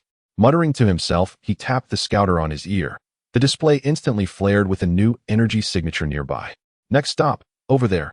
With a brutal grin of simple cruelty, his massive frame launched skyward, resuming his ruthless collection. Meanwhile, across the planet. Hey Guldo, another village still shows life signs over there. Geese, a crimson-skinned commander, shouted at the stout, squat Guldo. Lord Frieza arrives shortly. No slacking off. Get moving and gather the Dragon Balls. Having issued his command, Geese himself shot forward like a streak of light toward the next target locked on his scouter. Guldo scoffed disdainfully, but under Geese's intimidating glare he reluctantly turned and flew toward the distant village. Across Namek, the Jinyu force surged like rabid predators, unleashing chaos upon the land. They raced against time, not merely obeying orders, but driven by ambition to assemble the Dragon Balls before Lord Frieza's arrival and claim the honor of presenting them first. Their collection proceeded hand-in-hand with indiscriminate slaughter and brutal interrogation. High atop a rocky outcrop, fierce combat raged. Nail, the mightiest warrior-type Namekian, clashed midair with Berter, famed across the cosmos as the fastest being in the universe. Their forms blurred in rapid succession, fists and feet colliding with deep, resonant booms. As they fought, they hurled torrents of ki blasts, each explosive surge gouging craters into the earth around them. Nail's brow furrowed in grim concentration, he unleashed every ounce of his power, swift, precise, relentless, briefly gaining the upper hand over the speed-obsessed Berter. Behind a massive boulder below, young Dend cautiously peered out, heart pounding as he watched the aerial duel. Seeing Nail gain advantage, he exhaled softly, tiny hands clasped tightly over his chest, silently praying for his protector. Humph! Impressive for a Namekian. Birder steadied himself midair, wiping blood from his lip, his expression shifting to one of solemn focus. But this ends now. Witness true cosmic velocity, the blue cyclone. Before the final syllable left his lips, his body fragmented into countless afterimages. What a... Nail's pupils contracted. Moments ago he could track Birder's motion, now not a trace remained visible. Thud, thud, thud, thud. Relentless blows rained down like hail. Nail had no time to mount defense, relying only on instinct to absorb the onslaught. Birder struck from every angle, his speed bordering on despair. Nail's green skin split open, blood welled steadily from his mouth. Nail! Dend cried out in terror, and that single cry betrayed his hiding place. Birder paused mid-motion, ruby eyes locking instantly onto Dend behind the rock. A little brat hiding here. Huh. Then you're useless. Ask him about the Dragon Balls instead. Die. Comet flash fist. In an instant Birder vanished, reappearing directly before Nail. His right fist blazing with terrifying energy slammed toward Nail's chest faster than sight itself. If struck it would be fatal. No. Nail's pupils constricted, too late to evade. Desperately he crossed his arms before his chest and erupted with every shred of remaining ki. Crockum. A cataclysmic shockwave erupted. Nail felt his bones splinter beneath his arms, his defensive aura shattered like glass. He was hurled backward like a meteor impact, tumbling end over end before crashing to earth, spewing a gout of vivid green blood. Wah! Nail! Dend burst from cover, sprinting on stubby legs toward his fallen guardian. Nail struck the ground hard, rolling several times before coming to rest. Agony racked his body, his breath grew shallow, his vitality ebbing swiftly. Nail, how are you? Dend dropped beside him, face etched with fear and urgency. Yet he steadied his trembling hands and pressed them firmly against Nail's mangled chest. Hold on, I'll heal you right away. Soft, life-giving white luminescence bloomed from Dend's palms. Warmth flooded Nail's veins. Pain receded, wounds knitting visibly before his eyes. Dend, thank you. Nail whispered hoarsely, hope flickering faintly in his chest, until a shadow fell over him. Oh, this child possesses rapid healing. A cold, mocking voice echoed above him. A fine ability. From now on you belong to me, Lord Birder. You shall serve the Ginyu Force. Nail jerked his head up, glaring at Birder's cruel, grinning face. You. Enraged Nail forced himself upright, shielding Dend behind him. He would never let this monster take the boy. With a guttural roar, he hurled himself forward, expending every last vestige of strength in a desperate suicidal charge. He'd begun adapting to Birder's speed. If only he could hold on just a moment longer. His thoughts were severed by a sudden, excruciating agony. Irk! Nail froze mid-stride, disbelief flooding his gaze as he looked down. His abdomen had been pierced clean through, a gaping wound hemorrhaging green blood and life essence at alarming speed. A purple-skinned fist slowly withdrew from the ruin. Hey Birder, you're far too slow. A voice both arrogant and commanding rang out. A purple-skinned warrior with twin horns jutting from his brow, dressed identically in battle armor, had appeared soundlessly upon the field, calmly wiping blood from his knuckles with a handkerchief. Lord Frieza arrives in less than an hour. How many Dragon Balls have you gathered? See Captain Ginyu. Birder's bravado instantly collapsed. Sorry Captain, I underestimated this Namekian. It delayed me. So far only one Dragon Ball has been secured. Pathetic. Ginyu rebuked coldly, then turned his gaze upon Nail, who slumped heavily to the cold earth. Nail collapsed onto the frigid ground, his vision blurred, the sky's amber hue dimming into twilight gray. Strength drained from his limbs, the chill of death crept inward. So this is how I die. Gazing upward, his consciousness began to unravel. It had been over a year since a stranger named Whis arrived on Namek. Powerful beyond measure, yet astonishingly courteous and respectful.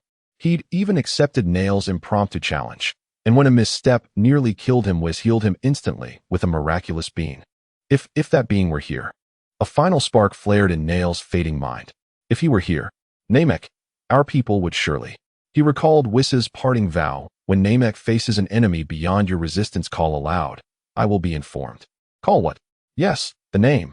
As if granted one last surge of vitality, a sudden strength welled within Nail. He drew a ragged final breath, and with all that remained of his life force, cried weakly yet unmistakably toward the heavens, WHS. The moment those two syllables left his lips, the light in his eyes faded entirely, and his arm fell limply to the ground. Ginyu arched a brow, staring down at Nail's lifeless form with a smirk of absurd mockery. raving nonsense at the end. Do you truly believe shouting a name will summon salvation? How laughable. His words died mid-sentence, because a youthful, lightly teasing male voice sounded unbidden right behind him. Oh, how do you know no one can save him? Jinyu, startled, reflexively retorted, of course no one dares, not with Captain Jinyu standing here. Mid-sentence realization struck. He whirled violently. There on the barren ground behind him stood 4 figures, silent, unannounced, utterly uninvited. At their forefront stood a young man with jet black hair and eyes clad in sleek black battle armor, wearing a lazy, knowing smile. Beside him stood another dark-haired youth, clear-eyed, curious, observant. Slightly behind them loomed Vegeta, the very Saiyan prince long hunted by Lord Frieza. And last stood a silver-haired man with a sweeping broom-like crest garbed in eccentric robes, leaning idly on a staff, his gaze glinting with quiet amusement. The black-haired youth had spoken. Vegeta, you dare appear before me again? Jinyu recoiled inwardly. Vegeta had escaped Lord Frieza's own assault, his power surging so violently that entire battalion scouters had exploded. Suppressing his shock, he snapped, don't you know this planet is under Lord Frieza's total quarantine? How dare you infiltrate it, with these fools who court certain deaths? But Vegeta ignored him entirely. Whis glanced at Nail's motionless form, then casually gestured to Goku and Vegeta. Handle these Frieza Force foot soldiers. Quickly, the Namekian's losses grow too great. Finally, time to stretch my muscles. Goku grinned, cracking his neck eagerly as his gaze locked onto Jinyu's stance, shifting into readiness. Vegeta merely snorted, crimson eyes flashing with savage, volatile fury. Take this trash. Everyone else, including Frieza, is mine. Don't you dare interfere. Even as he spoke, his aura erupted, his body becoming a streak of light rocketing toward the densest cluster of Frieza's troops. He needed release, desperate, violent catharsis for the humiliation and rage he'd carried for lifetimes. Hey Vegeta, I promised King Kai I'd destroy Frieza. Goku called out urgently, but seeing Vegeta vanish into the distance, he refocused squarely on Jinyu. Then I'll dispatch you quickly. Jinyu's temples throbbed with fury. These two dared dismiss him outright, even dividing prey among themselves. Fools. How dare you underestimate Captain Jinyu? You'll both regret this, profoundly. Meanwhile, Whis approached Nail, crouched, and gently checked for breath and pulse at his throat. Still alive, for now, he murmured, then glanced toward the massive boulder. Little one, no need to hide. Can you heal him? If not, I'll intervene. Dend hesitated, peering out, torn between fear and duty, before finally dashing forth, placing his small hands once more upon Nail's grievous wound. Whis rose and surveyed the war-torn, sorrow-choked emerald world. He watched Goku, already engaged with Jinyu, holding back, deliberately toying with him, and sighed. Honestly, such unnecessary fuss. Rubbing his temple, he entertained a delightfully efficient notion. Shall I simply drop a destruction blast on Frieza himself and clear the board? Beside him, Whis, elegant, ever-perceptive, tapped his staff lightly to the ground, voice laced with playful reproach. Whisin, you must try harder. Resolve this within 3 minutes, please. He paused, then added with a bright, expectant smile, by the way, may I contact Bulma-san to order lunch ahead of time? After flying so far, even I am growing slightly peckish. You're kidding. Whis grumbled, yet abandoned the tempting shortcut. Fine. Whis, where's your snack stash? Share some to steady my nerves. Whis stiffened, coughed pointedly, and assumed an air of stern reprimand. Whisin's such behavior is most unbecoming. Namek suffers devastation, countless Namekians endure anguish, and yet you contemplate snacks. It tarnishes the dignity of a candidate destroyer. Whis shot him a look of utter disdain. And what precisely are you doing right now? Unbeknownst to him, Whis had already conjured an exquisite tea set, delicate porcelain cups steaming gently alongside delicate earth-baked pastries arranged on fine china. Whis seated himself gracefully, poured a cup of fragrant tea, sipped, and sighed, deeply content. Then turning to Whis with serene assurance, he replied, I am but a humble attendant. Unlike Whisin, a destroyer in waiting, I needn't fret over image. Thus enjoying afternoon tea after a swift journey is perfectly justified. Whis, his eye twitched uncontrollably. Just then Nail, revived from the brink of death by Den's exhausted efforts, stirred awake to behold this profoundly surreal tableau. His mouth opened slightly, his mind utterly disoriented. Was this truly the same Whis, powerful, gentle, reverent, who dwelled in his memory?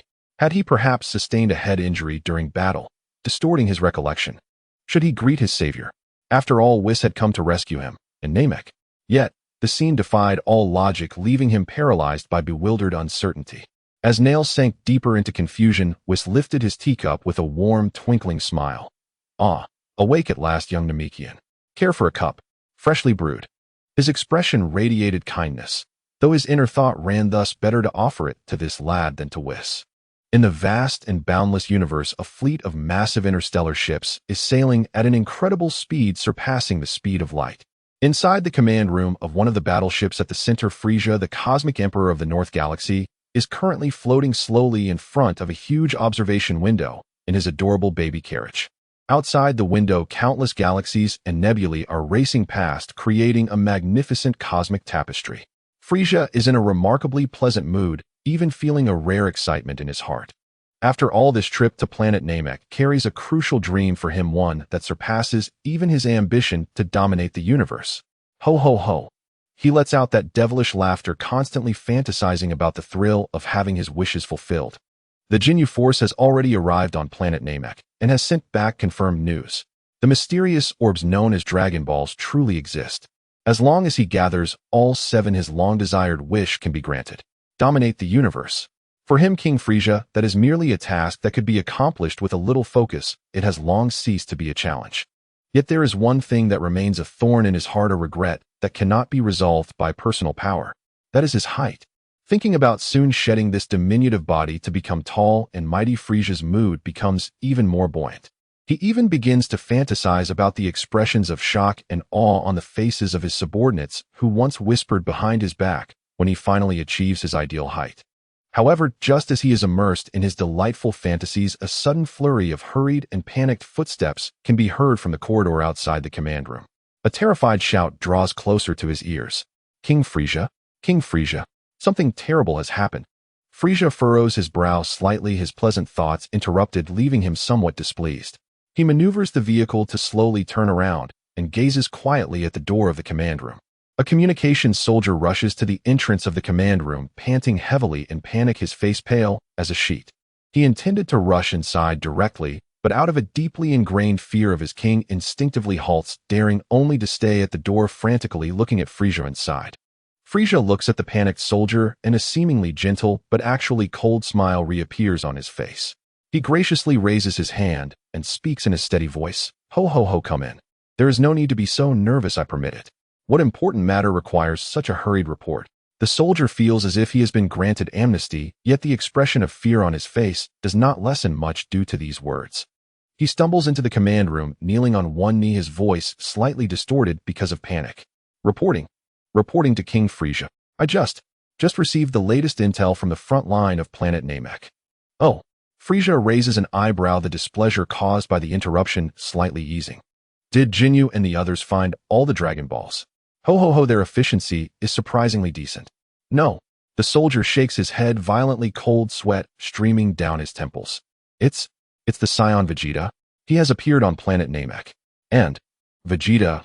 Frieza's smile instantly vanishes, his brows furrowing as a shadow of gloom creeps into his heart. That damned Saiyan monkey not only didn't hide away on some remote planet, but actually dared to appear on his target planet. "And what else? Go on." His voice carries a hint of chill. The soldier, sensing the shift in Frieza's tone, trembles even more, and his speech becomes hesitant. And it's not just Vegeta. Not just one." Frieza's voice grows even colder. "Who else? Raditz? Nappa? What can those useless ones do when they gather together?" He initially thought that Vegeta was accompanied by those 2 incompetent subordinates. "No." The soldier secretly glances at Frieza's increasingly grim expression, his heart nearly jumping out of his chest, but he dares not remain silent. "There are a total of 4 individuals appearing on planet Namek. Among them, one Saiyan has already defeated Captain Ginyu." "Nanny." Frieza abruptly sits upright in his vehicle, disbelief etched on his face for the first time. He is fully aware of Jinyu's strength. Though far inferior to his first form, he is still a top expert in the universe. How could he possibly be easily defeated by a Saiyan? Anger visibly flares on his face as he glares at the soldier, who has turned pale with fear and remains silent. The soldier is nearly paralyzed by Frieza's outburst of rage, but still manages to press on with the report, his speech unconsciously speeding up. And the remaining members of the Ginyu Force have all been killed by Vegeta. Nanny. Boom. A terrifying aura erupts uncontrollably from Frieza, instantly filling the entire command room. All the instruments and decorations in the command room are swept to the ground by the force of that aura. The overwhelming pressure nearly suffocates the kneeling soldier, who almost faints. Frieza's face turns a deep red from extreme anger. He slams his fist on the armrest of the vehicle and roars, "Vegeta, you damned wild monkey. How dare you actually do this?" In a fit of rage, he turns to the soldier who is nearly curling up in fear, his voice low and filled with murderous intent. "Speak. What on earth is going on? I remember I had issued orders long ago. Upon discovering Vegeta's whereabouts, no one is allowed to engage him without my permission and must contact me immediately. Why did Jinyu and the others dare to defy my orders?" The soldier trembles under Frieza's murderous aura, struggles to swallow hard, and with his last ounce of strength responds, It was because the Jinyu force. When they first discovered Vegeta and the others, they were all killed by Vegeta. The soldier closes his eyes, nearly shouting. It is said that Vegeta did it in just an instant. During that time, Captain Jinyu also attempted to resist, but after being toyed with by another unknown Saiyan, was quickly defeated. However, surprisingly, upon hearing this detailed account, Frieza's furious rage recedes like a tide. The purple aura suddenly retracts, and the suffocating pressure in the command room lightens. He falls silent, slowly sitting back in his vehicle, unconsciously running his fingers along his cheek, the furious expression on his face replaced by a chilling seriousness. Vegeta annihilated the entire Jinyu force in an instant. Another Saiyan toyed with and swiftly killed Jinyu. This is no longer something that can be explained by merely having some strength. He is well aware of the Jinyu force's strength. Apart from Jinyu having a combat power of around 1500, the rest of the Special Forces members are generally above 4000. To be able to eliminate them so effortlessly, Vegeta and the other Saiyans' strength must have reached an astonishing level. Could it be that the legend is true? The Super Saiyan that only exists in stories. Frieza's gaze turns deep and dangerous as he looks at the communications soldier, who is still trembling from surviving the ordeal, and speaks in a tone devoid of emotion. I understand now. You may leave. Yes. Thank you, King Frieza. The soldier's face instantly bursts forth with joy, as if he has returned from hell to the human world. He hurriedly bows, scrambling to his feet to exit the command room. Just as he turns to step out the door, a fine yet deadly purple beam silently shoots from Frieza's fingertip, piercing precisely through the soldier's heart. The ecstasy on the soldier's face freezes instantly, his body stiffens, and then falls forward, crashing to the ground with a thud. His life dissipates in an instant, leaving only a hint of disbelief in his eyes. The guards standing at the entrance of the command room seem to have long been accustomed to this, expressionless, as they swiftly drag the corpse away and quickly clean the floor as if nothing had happened. The door to the command room closes silently once again, leaving Frieza alone along with a deathly silence. Frieza maneuvers the vehicle to float back to the observation window.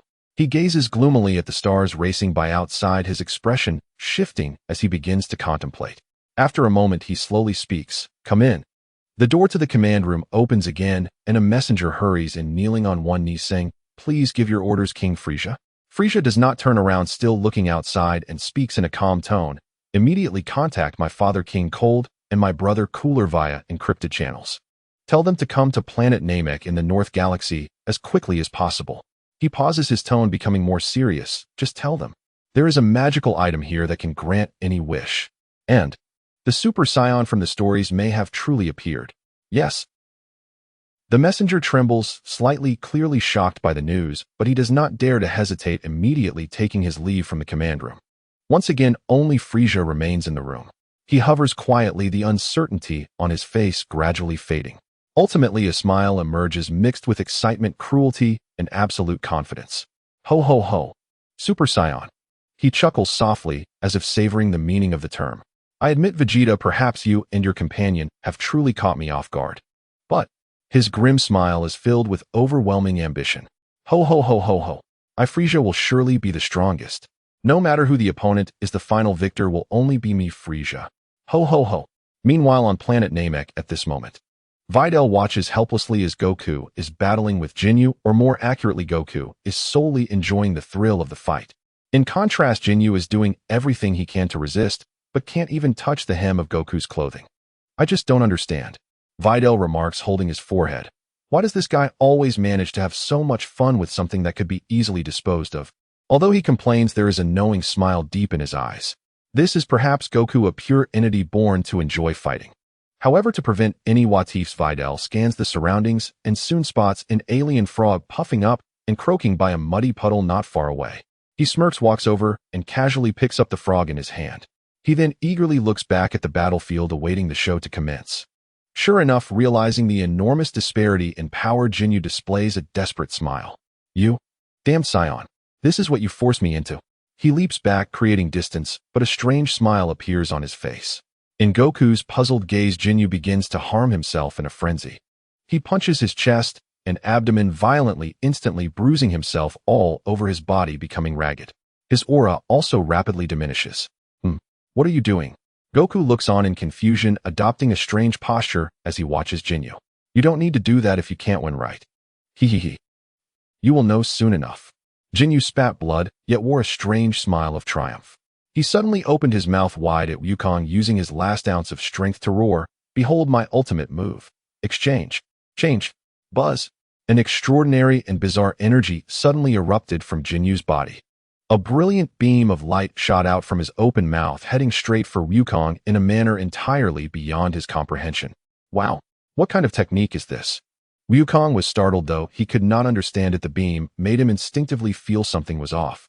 He immediately crossed his arms in front of himself, gathering a formidable aura ready to withstand the bizarre attack.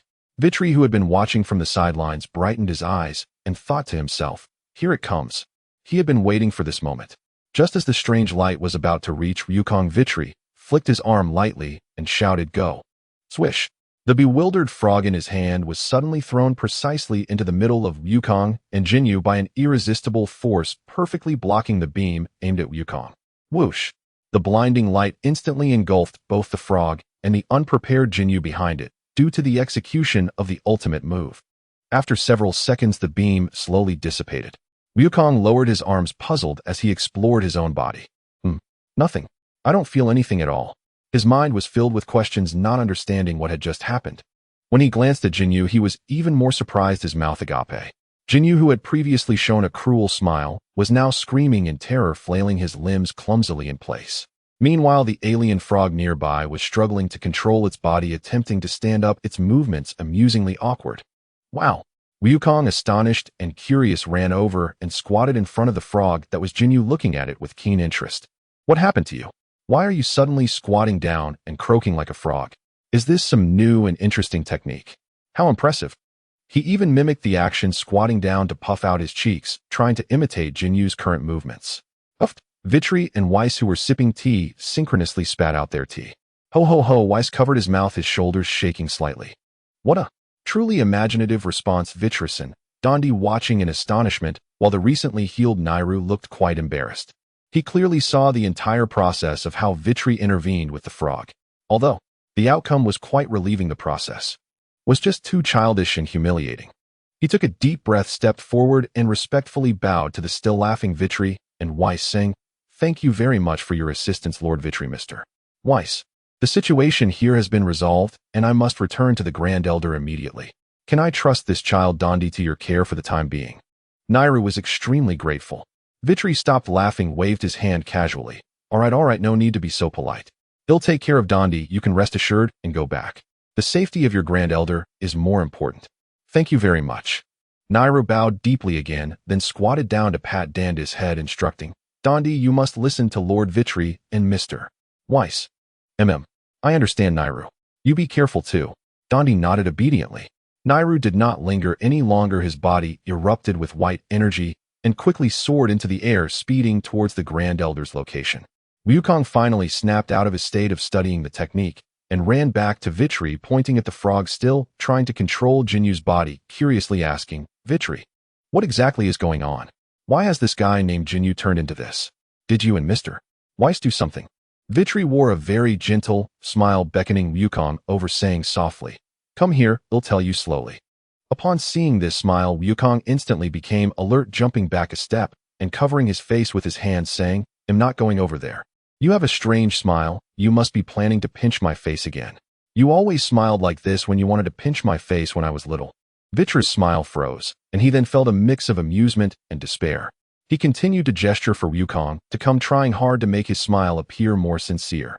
Rest assured, I really won't pinch your face this time. Come here, I have something very important to discuss with you. Wukong was slightly skeptical, cautiously taking a step closer, asking, "What is it?" "Hey." Before he could finish his sentence, Vitri struck the back of his head with lightning speed, loudly scolding, "Why can't you take battles seriously? Do you have any idea that the light he emitted from his mouth earlier was a cunning technique meant to exchange bodies with you? You fool. How can you still be so hard to deal with at your age? What if you fell for it and had to live out the rest of your life in Jinyu's body?" Wukong shrank his head as he rubbed the back of his head, looking aggrieved as he muttered, "Hey, it was actually a body exchange. But I didn't know. Who knew that guy would have such a strange and insidious technique?" Weiss, watching the interaction between the two, leisurely snacked on treats, a delighted expression on his face. Just then an ear-piercing sonic boom echoed in the sky, and a streak of light rushed in from afar, kicking up a cloud of dust upon landing. The newcomer was Vegeta, who had just cleared out the minions. As soon as he landed, he saw Vitri scolding Wukong, and a smirk involuntarily appeared at the corners of his mouth upon seeing Wukong's aggrieved expression. However, that smirk was quickly suppressed, and he forced his face back into a serious expression. He stepped closer, questioning with a tone of dissatisfaction, "Hey, I've taken care of Jinyu's special forces and the minions. Why hasn't Frieza shown up yet? Didn't you say he would arrive soon? You bastard, are you messing with me again?" Vitri glanced at him, but ignored him, turning back to continue scolding Wukong. "Did you see that? Look how swift Vegeta is with his hands and feet. You over here are still leisurely finishing one, while over there he's already taken out a whole group. In the future, you need to learn from Vegeta about efficiency, got it?" "Huh?" Wukong looked confusedly at Vegeta, then at Vitri, asking straightforwardly, "Do I have to learn to be like Vegeta in the future? Does that mean I have to stand with my arms crossed and say a lot before every battle? And after fighting, I also have to say hum scum?" Vitri. He looked at Wukong's innocent and puzzled eyes, feeling utterly hopeless. This child's thought process is beyond saving. "Kakarot, you bastard." Vegeta's face instantly turned red, with anger veins bulging on his forehead, and his golden aura almost erupted uncontrollably. This idiot's words were even more infuriating than direct insults. Vitri watched the friendly interaction between the two, smiling with satisfaction. "Hee, you two have such a good relationship." "Hey, not at all." Wukong immediately retorted loudly. "Mph, what nonsense are you spouting, you bastard?" Vegeta simultaneously turned to Vitri and scolded. Seeing their synchronized reactions, Vitri's smile became even brighter. Watching the two of them in chaos, Vitri raised his head, his gaze seemingly penetrating the atmosphere of Namek, looking into the endless depths of the universe. His powerful perception instantly spread, carefully searching for unusual strong auras near Namek. He had sensed Frieza's evil and powerful presence, confirming that it had indeed arrived in the star system belonging to Namek. However, strangely, his presence had remained at the outskirts of the star system, showing no intention of advancing towards Namek. Vitri frowned slightly, speaking with some confusion. What is Frieza doing? Could it be that he's scared and planning to flee because Jinyu's special forces were wiped out? Standing beside him, Weiss seemed to understand his thoughts, covering his mouth with a hand and chuckling. "Oh dear, it seems that Mr. Frieza might really be feeling scared. Moreover, he is not alone. He has specifically brought help with him." "Help?" Vitri looked curiously at Weiss. To have Frieza refer to someone as help, and to call them at this moment. Vitri's mind suddenly lit up, and he blurted out, "Could it be that he summoned Kurdur and Gula as well?" He didn't say much more, closing his eyes again, activating the divine power within him, carefully discerning the unusual strong auras in the universe besides Frieza. Moments later, he suddenly opened his eyes wide, a glimmer of understanding and amusement flashing in them. "Oh, I actually guessed right," he muttered to himself.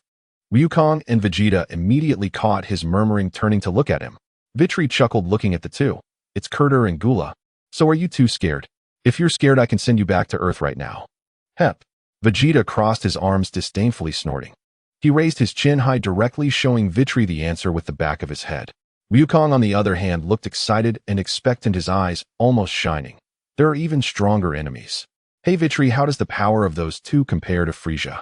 Vitri revealed a meaningful smile. "Their strength should be higher than Frieza's. You two should be careful, don't capsize in the gutter." He paused and added casually, "But don't worry too much. If necessary, I will step in." Ignoring the now glaring Wukong and Vegeta, Vitri returned to Weiss' chair, picking up the still warm teacup from the table and taking a leisurely sip. Just a few frozen demons, truly not worth his concern. Perfect for Wukong and Vegeta to use as advanced sparring partners. However, focused on sensing the universe and contemplating future developments, Vitri did not notice that the tip of the staff in Weiss' hand was emitting an extremely faint light barely perceptible to the ordinary eye. In the tiny shadow cast by the staff, the scene inside Bulma's mansion was vividly displayed. Bulma was pouting unhappily, hurriedly stuffing a large pile of luggage into a universal capsule. Then she waved her arms loudly, saying, "Weiss, can you come pick me up?" Weiss took a sip of tea and suddenly smiled, saying, "Oh dear, I'm sorry, Vitrison, but Lord Beerus needs me for something urgent. However, you all can rest assured I should be back in a few minutes." Vitri nodded indifferently, signaling Weiss not to mind him and to do as he pleased. After all, even if Weiss did not come to pick them up, his instant transmission was no idle matter. "Well then, see you all later." Weiss glanced at Vitri with a smile, his eyes revealing a playful glint. After finishing his words, he paused the staff, his figure, whoosh, transformed into a streak of light, swiftly disappearing before everyone. Vitri recalled Weiss' gaze before leaving, feeling a sense of peculiarity, as if that rascal intended to prank him. But he quickly dismissed the thought, continuing to raise his teacup and gently sip some black tea. "The flavor is surprisingly good. Ooh, I should ask Bulma to prepare some black tea for me when I return." Outside the gate of the brief manor in West City Earth, Bulma was wearing a cold expression. With her arms crossed and one foot impatiently tapping the ground, her beautiful big eyes were filled with dissatisfaction as she muttered under her breath, "That bastard veteran. What a jerk. How could he go on a trip to another planet without taking me? Instead, he brought those two muscle-brained idiots, Goku and Vegeta. Who is actually your real girlfriend?" Thinking about how she had deliberately cleared her schedule, eagerly waiting for Veteran to invite her, only to receive Whis' friendly tip-off that he secretly left Earth with Goku and the others, made her furious. Since learning about this, Bulma had been gritting her teeth in anger. Annoyed, she glanced at her watch and sighed, a wave of inexplicable confusion and a hint of anxiety swelling in her heart. Why is it so troublesome to travel with my boyfriend? He would rather take those two fighting fools than me, a vibrant young beauty. Could it be? A terrifying thought suddenly crept into her mind, sending a shiver down her spine. She instinctively looked down at her still impressive figure and fashionable outfit. Could Veteran have lost interest in women? Or has he started to prefer hanging out with those muscle men? This thought sent a chill through her. But then she shook her head vigorously, a blush rising to her cheeks as she decisively dismissed this absurd notion. No way. Absolutely no way. She recalled the previous nights when Veteran had been so passionate and devoted to her. That enthusiasm didn't seem fake. Just two stupid men thinking they can compete with me for my boyfriend. No way. Suddenly, a burst of colorful light appeared in front of her, without warning, revealing Whis' elegant figure as the light faded. Good afternoon, Bulma-san," Whis greeted Bulma with his usual gentle smile and a nod. Upon seeing Whis, Bulma instantly sighed in relief and complained, "You're so slow, Whis." Whis, looking apologetic, smiled and stretched out his palm, saying, "Oh, I came as quickly as I could, Bulma-san. According to our agreement, I am here. Now, Bulma-san, you need to pay the fee first." Bulma promptly took out a special capsule with gourmet food designs from her bag and handed it to Whis, explaining, "This capsule contains dishes prepared by 10 of Earth's top chefs that I personally selected. It includes a variety of Western and Eastern cuisines, desserts, and snacks, enough for you to eat for a month without repeating any dishes. How about that? Are you satisfied?" Whis took the capsule, feeling it in his hand, and a satisfied smile appeared on his face. Ho, I naturally trust Bulma-san's taste, no need for inspection." However, he changed the subject, looking at Bulma with a slightly mischievous glint in his eyes. "I remember Bulma-san promised me 2 of these capsules, right? So why is there only 1 now?" Bulma sighed helplessly at his words and explained, "The other one will be given to you when we return to Earth." "Really, Whis, do you think finding top chefs and having them develop new dishes is that simple? Many ingredients require time to cultivate and transport." All right, I'll give it to you when we return. Let's get going now." Whis, seeing Bulma's stubborn demeanor, didn't mind and let out his signature light-hearted laugh. Ho, all right then. So the deal is set. Please hold on to my shoulder, Bulma-san. We are departing now." Bulma immediately stepped forward and tightly grabbed Whis' back. Whoosh! In the next moment, a burst of colorful light shot up into the sky, breaking through the Earth's atmosphere at an unimaginable speed, disappearing into the vast universe, heading straight for Planet Namek. On Planet Namek, it was nearing noon. The yellow-green sky added a somber hue to this war-torn land. Veteran yawned, looking somewhat bored at the center of the arena. Goku and Vegeta were once again caught up in a ping-pong fight The energy waves and the sounds of their fierce collisions became the only background noise at that moment. Those two guys, Goldo and King Cole, are they really that slow? Veteran thought idly. According to my senses, it will at least take several hours for them to arrive near Planet Namek. Do I have to just watch these two fools peck at each other for several hours? He even started to consider whether he should join in for a sort of 1 versus 2 coaching battle to pass the long, boring waiting time. Just as he was pondering how to entertain himself, a familiar burst of colorful light broke through Planet Namek's atmosphere like a comet racing towards his position with pinpoint accuracy. Whis is back. Veteran glanced over, but didn't pay much attention at first.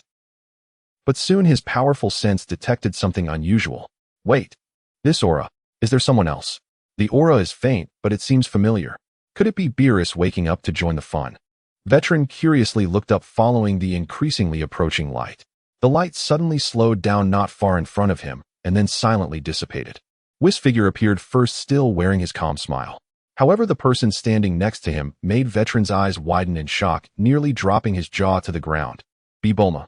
Veteran exclaimed in surprise, abruptly standing up from his seat. "How did you get here?" This was completely unexpected. Although Bulma did come to Planet Namek in the original story, the plot of the Dragon Ball world had long been altered by his butterfly effect. Frieza attacked early, the Ginyu Force was wiped out ahead of time, and Vegeta and Goku became Super Saiyans early. He never thought Bulma would appear in this dangerous final battleground. Upon seeing Veteran, Bulma's previously reserved expression instantly vanished, replaced by a deep sense of grievance and dissatisfaction. Without saying a word, she took a step forward and suddenly leaped into Veteran's arms, wrapping her arms tightly around his waist and burying her face deep into his chest. Veteran stumbled back from the impact, instinctively wrapping his arms around her.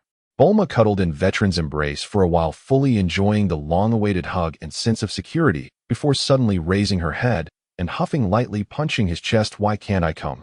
You jerk. You clearly promised to travel through space together and have a honeymoon. But what happened?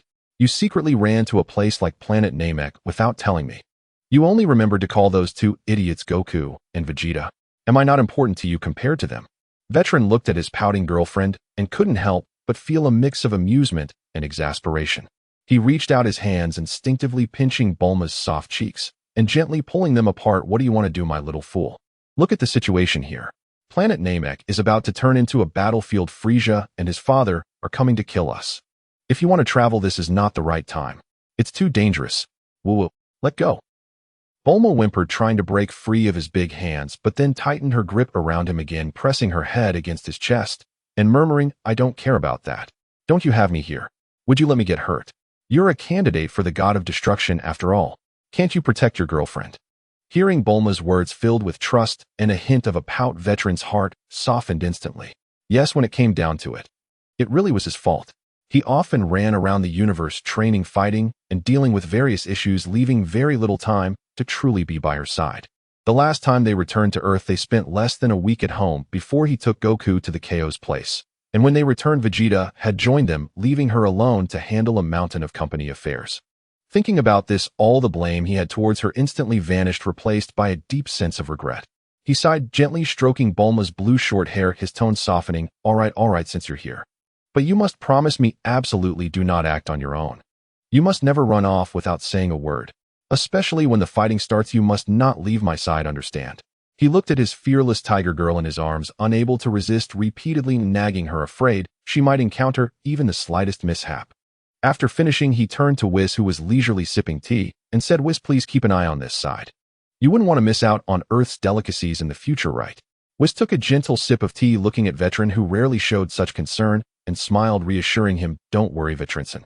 If it really comes to it, I can even reverse time. As long as it doesn't exceed 3 minutes, everything can be salvaged." Veteran quickly waved his hands. "No need for that. It's not at that point yet." He just hoped Whis could keep an extra lookout. Listening to Veteran's concerned and anxious nagging, Bulma felt as though she was drinking honey. She tightly held Veteran's hand, her face finally breaking into that familiar radiant smile. Earlier on Earth, she had been overwhelmed with the interstellar transport issues, but now she could finally temporarily escape those responsibilities and embark on an exciting extraterrestrial honeymoon adventure with Veteran, which she was eagerly looking forward to. She glanced over at Goku and Vegeta, who were still engaged in their heated fight, then looked at Whis, who was elegantly drinking tea, secretly adding, "Though this honeymoon trip Seems to have too many light bulbs, and the environment seems a bit dire. Time slowly passed as they waited, and the sky of planet Namek gradually deepened. Suddenly, Veteran, who had been softly talking to Bulma, suddenly raised his head, his gaze piercingly focused on the depths of the sky. "It's coming," he said quietly. Bulma followed his gaze, but only saw a dim yellow sky home. "What? The enemies are here." Frieza, along with his summoned allies Cooler and Gula Vitelli, explained. "Their spaceship has just entered the outskirts of Namek and has now joined Frieza's main fleet. In just a few minutes they will enter the atmosphere." He turned his head about to remind Goku and Vegeta to prepare for battle, only to realize it was entirely unnecessary. The two combatants in the arena had unknowingly stopped, both gazing up at the sky, their eyes burning with distinctly different, yet equally intense fighting spirit. Goku's pure thrill of battle and Vegeta's long-suppressed hatred and desire for destruction. Their powerful senses had clearly detected the three unabashed, powerful, and malevolent auras rapidly approaching. "They're coming." Goku also murmured, his expression turning serious and focused. Vegeta said nothing, merely huffed coldly, his aura flaring up again as he fixed his gaze on the sky. A deep rumble. The massive sound of the spaceship echoed down like thunder from the sky. Following that, a fleet of enormous battleships resembling giant flying saucers brutally tore through Namek's atmosphere, beginning to descend with an overwhelming sense of oppression. Surrounding them were countless battleships and landing crafts thick as locusts, their numbers nearly obscuring the entire sky. The shadows cast by them instantly enveloped a vast area, as if at that moment doomsday was descending. The entire sky was firmly occupied by Frieza's family army. At the moment Frieza's army was landing at the summit where the Grand Elder of Namek resided, Nairu looked gravely at the overwhelming fleet on the horizon, his heart feeling as if it were gripped tightly by an invisible hand. Such a massive military force far exceeded the pressure previously brought by the Ginyu Force. This was simply beyond what any human could contend with. In his perception, even if Lord Vitelli possessed unfathomable power, facing such a vast cosmic fleet, he feared. A deep sense of despair involuntarily spread from the depths of Nairu's heart. "Nairu." An elderly and somewhat weak voice came from within the room. Nairu immediately focused his mind, quickly entering the room and respectfully bowing. "Grand Elder, do you have any commands?" The Grand Elder laboriously raised a finger, pointing to the corner of the room, where 7 orange Dragon Balls shimmering with a warm glow were placed, which Nairu had brought back from various villages before leaving Vitelli. "Go. Deliver the Dragon Balls to Lord Vitelli." The Grand Elder's voice was intermittent, yet carried an undeniable resolve. "They should need the Dragon Balls' help." Nairu was momentarily taken aback and hurriedly said, "But Grand Elder, if I leave there will be no one to guard you here. It's so dangerous outside." The Grand Elder slowly waved his hand, wisdom flickering in his murky eyes. "It doesn't matter. Go." As an old man nearing the end of his life, there's nothing much to worry about. The lives of everyone living on Namek are the future of this planet. After saying these words, he seemed to exhaust all his strength, closing his eyes to fall back into slumber, his breathing becoming slightly weaker. Nairu looked at the sleeping Grand Elder, then at the Dragon Balls in the corner, a flash of struggle crossing his face. But in the end, he deeply bowed to the Grand Elder. "Yes, I will follow your orders." He no longer hesitated, carefully wrapping the 7 large Dragon Balls in a bundle and securing them tightly to himself. He took one last look at the peacefully sleeping Grand Elder, his gaze gradually becoming resolute. In a flash, he transformed into a streak of light, rapidly flying towards the direction where Vitelli and the others were. He had to deliver the Dragon Balls as quickly as possible. This might be Namek's only hope. But if Vitelli found out about this, he would probably just feel speechless. The Dragon Balls, for him, are they really necessary? Under the yellow-green sky, the massive United Fleet hovered in midair. A gigantic spaceship's bridge was rapidly opening, and Frieza, riding his floating device, slowly appeared at the forefront, surrounded by elite soldiers. Beside him stood his father, King Cooler, and his brother Gula. King Cooler was even taller and sturdier, wearing a sinister smile and radiating an aura of authority. Gula, on the other hand, appeared more rugged, wearing a cynical, yet cold and cruel smile, with a deep blue gem on his forehead indicating his subtle difference from Frieza. "Ho ho ho ho, ladies and gentlemen. Good afternoon, and, foolish Saiyans, your time of death is approaching." Frieza let out a gleeful and maniacal laugh, his voice echoing through the loudspeakers. "Now obediently hand over the Dragon Balls, and I, King Frieza, might show mercy and allow you to serve under me, sparing your lives." He paused, staring at Vegeta, and slowly spoke. Including you, Vegeta. Welcome back to Frieza's army. Vegeta couldn't be bothered to respond, but at that moment Frieza was overflowing with confidence. The arrival of his father and brother gave him boundless assurance. Even if a Super Saiyan truly appeared below, so what? With the three of them joining forces, who in the universe could rival them? Gula and King Cooler stood on either side of Frieza, both wearing relaxed and mocking smiles as they looked down at Vitelli and his crew, who seemed like ants. Gula openly expressed his disdain, whispering to King Cooler, "Father, it seems we really made a trip for nothing. The so-called Super Saiyan seems to just be a rumor." Frieza frightened himself with. To think a few Saiyan remnants could make him panic like this, unable to maintain control over his own territory, truly brings shame to our Frost Demon clan. King Cooler said nothing, merely nodding slightly.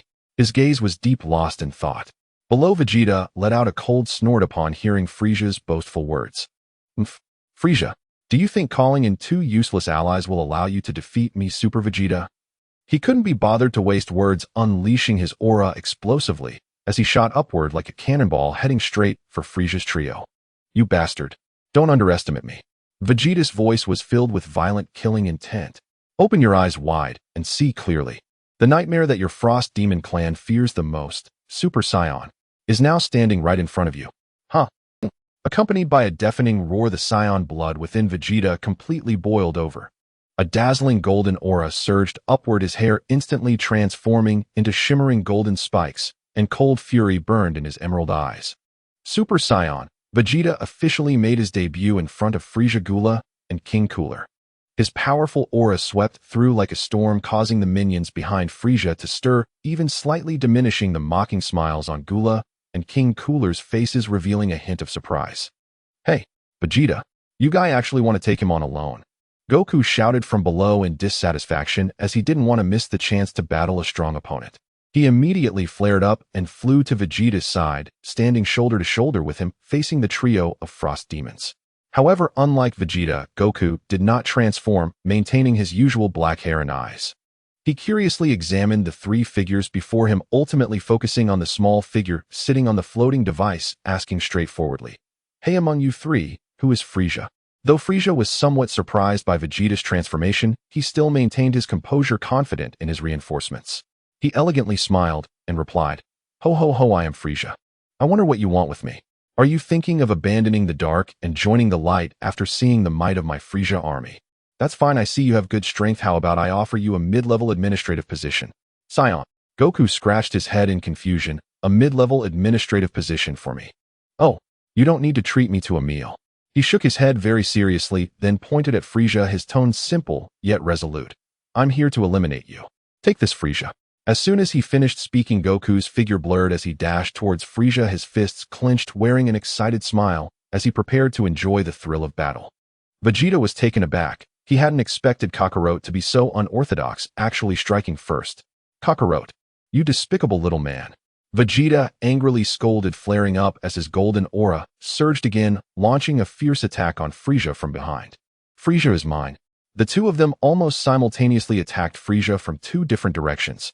In an instant, fists and feet intertwined, energy burst forth. Though Frieza was powerful, facing two highly skilled Saiyans at once left him somewhat flustered, having to rely on speed and his own energy to defend and evade. Gula and King Cooler watched from the side, not intervening immediately. Gula even wore a smile as if enjoying the spectacle. "I'll let them have their fun for now. When Frieza is about to collapse, my father and I can step in, it won't be too late," Gula said casually with arms crossed. King Cooler also agreed with this.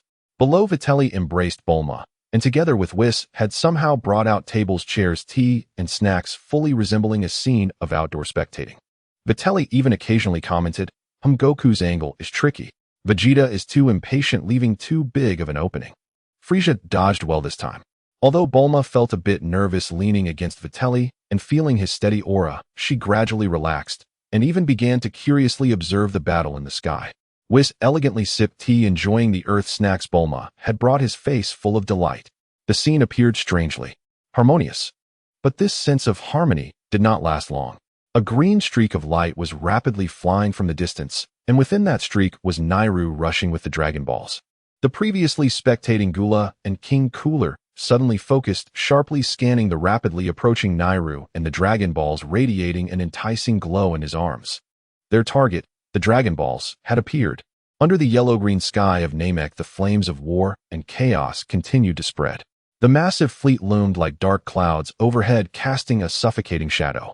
Countless landing crafts and battle pods scattered like locusts. The explosions of energy blasts and the shouts of soldiers echoed, instantly shattering the tranquility that once enveloped this planet. Having just cleared a large area of minions, Viterli gracefully descended to the ground with Bulma in his arms, just in time to see a green streak of light rushing towards them, landing nearby with a bang and stirring up a cloud of dust. The newcomer was none other than Neru, who had returned. He wore an expression of urgency mixed with a hint of fatigue, and it seemed he still bore the marks of the previous battle. Viterli couldn't help but feel puzzled as he released Bulma and stepped forward to ask, "Why are you back? Didn't you go to guard your elder?"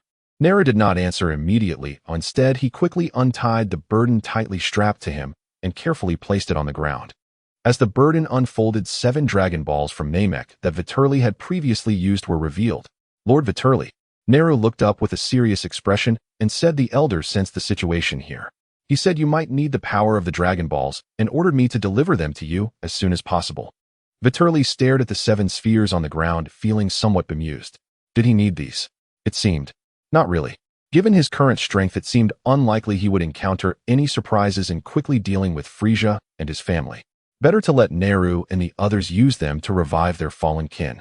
As he thought this, he was about to refuse when he suddenly noticed the fleeting sadness in Nearest's eyes when mentioning the elder. As for the elder, Nearest's voice grew somber, and he shook his head slightly, not continuing, but his unspoken words and heavy expression spoke volumes. The elder made a choice between his life and the future of his people. He unhesitatingly chose the latter. Viterli understood this well. He put away his lazy demeanor and for once nodded seriously. "All right, I understand. He'll take the Dragon Balls for now. Your elder is a worthy and respected figure. Don't worry, he'll handle things here." His words of comfort might not be particularly eloquent, but Neru still felt the weight of a solemn promise within them. He solemnly bowed to Viterli, speaking with heavy tone, "I leave everything to you, Lord Viterli." At that moment, Dandy, who had been hiding behind Weiss, immediately ran over upon seeing the familiar Neru. He grabbed the corner of Nearest's clothes, his small face full of reliance and worry. Nearest's serious expression instantly softened as he crouched down and patted Dandy's little head, whispering a few words of comfort. The previously tense expression on Dandy's face transformed into a smile thanks to Nearest's reassurance. However, tender moments on the battlefield are often fleeting. In the sky, Gula and King Cold noticed the Dragon Balls on the ground at the same time. The alluring glow sparkled brighter than any treasure in their eyes. Dragon Balls. A glint of greed flashed in Gula's eyes as he issued the order. Without hesitation, "All units listen up. Target those glowing orbs. They must be seized for me." Although King Cold did not speak immediately, his shifty eyes revealed his intentions. In an instant, the united troops, having received clear orders, went into a frenzy. Countless small leaders led their soldiers, surging towards Viterli and his group like a tidal wave. A relentless barrage of energy blasts poured down like a torrential rain, instantly covering the entire area. "Oh, here they come again." Although Bulma had been excitedly watching the drama unfold just moments ago, she let out a scream, frightened by the indiscriminate saturation attack, instinctively clutching tightly to Viterli's arm. "Now you're scared. Where were you earlier?" Viterli quipped, but his movements were not slow at all. He swiftly scooped Bulma up and propelled himself into the air. Eek! Bulma's sharp scream pierced the air. Feeling the howling wind beside her and the constant explosions below, she squeezed her eyes shut in fear, burying her small face tightly into Viterli's embrace. Viterli, holding her, nimbly dodged and weaved in the air without even using his other hand, casually extending his palm. Whoosh, whoosh, whoosh. Countless small ki blasts shot from his hand, each one seeming to have a mind of its own, accurately hitting a flying vehicle or a clustered group of soldiers. Boom, boom, boom. The explosive flames erupted in the air, and the vicious cosmic soldiers screeched in pain like mosquitoes struck by an electric swatter, plummeting from the sky in droves enveloped in black smoke. Regretting it now, Viterli looked down at Bulma, who was still trembling in his arms, and couldn't help but tease, "Did you think you could just run over here on your own? Now you see how tough it is, huh? If I were truly on vacation, how could I not bring you along? Honestly." As he spoke, he lowered his head to check if Bulma was crying from fear, only to unexpectedly meet a pair of eyes sparkling with fervent excitement. Bulma had opened her eyes at some point, and the fear on her face had been replaced by exhilaration and thrill. After the initial adjustment, she was completely hyped up. This is so thrilling. She clung to Viterla's neck, not scared at all, but instead shouting out in excitement. Left side, left side. Honey, be careful. Wow, you hit it. So amazing. Right side, here they come again. Quick, shoot, shoot. Viterli. Good grief, what kind of nerve does this girl have? He shook his head helplessly. But despite his internal complaints, his hands never slowed down. With a casual wave, another thicker ki blast shot out, directly obliterating a large battlecraft in the distance, sending its soldiers screaming down like dumplings. Huh. So awesome, honey. Bulma watched with rapt attention, treating it like a live-action interstellar shooting game. On the ground, Nehru pushed Dandy back to White's side, his expression resolute. As he looked towards the enemies approaching from the sky, Dandy, stay close to Mr. Weiss and don't run around. After saying that, he let out a low shout, and in an instant he soared into the sky, proactively confronting the minions who had been knocked down by Viterli but had regrouped and charged towards the Dragon Balls. The Dragon Balls are behind that Namekian. Let's grab them together. A small leader with a frog-like face shouted hoarsely, driven by greed for promotion and wealth, ignoring the power disparity between the two sides. Nearest expression was grim, using both fists and feet as countless green ki blasts shot out, repelling the minions one after another. While he couldn't deal with top-tier masters like Frieza, clearing out these small fry was more than enough. The battle had fallen into a temporary stalemate. Viterli was having a blast in the air with Bulma's cheers and commands ringing in his ears. Nehru built a line of defense on the ground, preventing the minions from approaching the Dragon Balls and Dandy, while Weiss remained leisurely seated in his chair sipping tea, as if the explosions and cries around him were merely unimportant background noise. However, soon new troubles arose.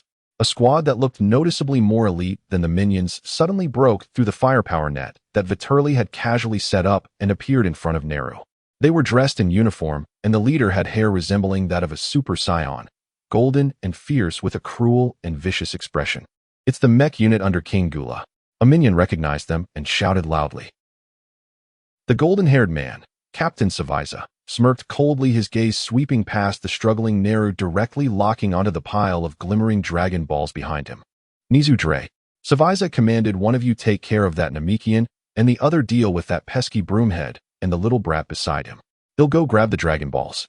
Nizu and Dre exchanged glances, their expressions darkening instantly. They also had their eyes on the Dragon Balls. However, after a moment of hesitation, they dared not disobey their captain's orders and could only respectfully reply yes. Captain Saviza.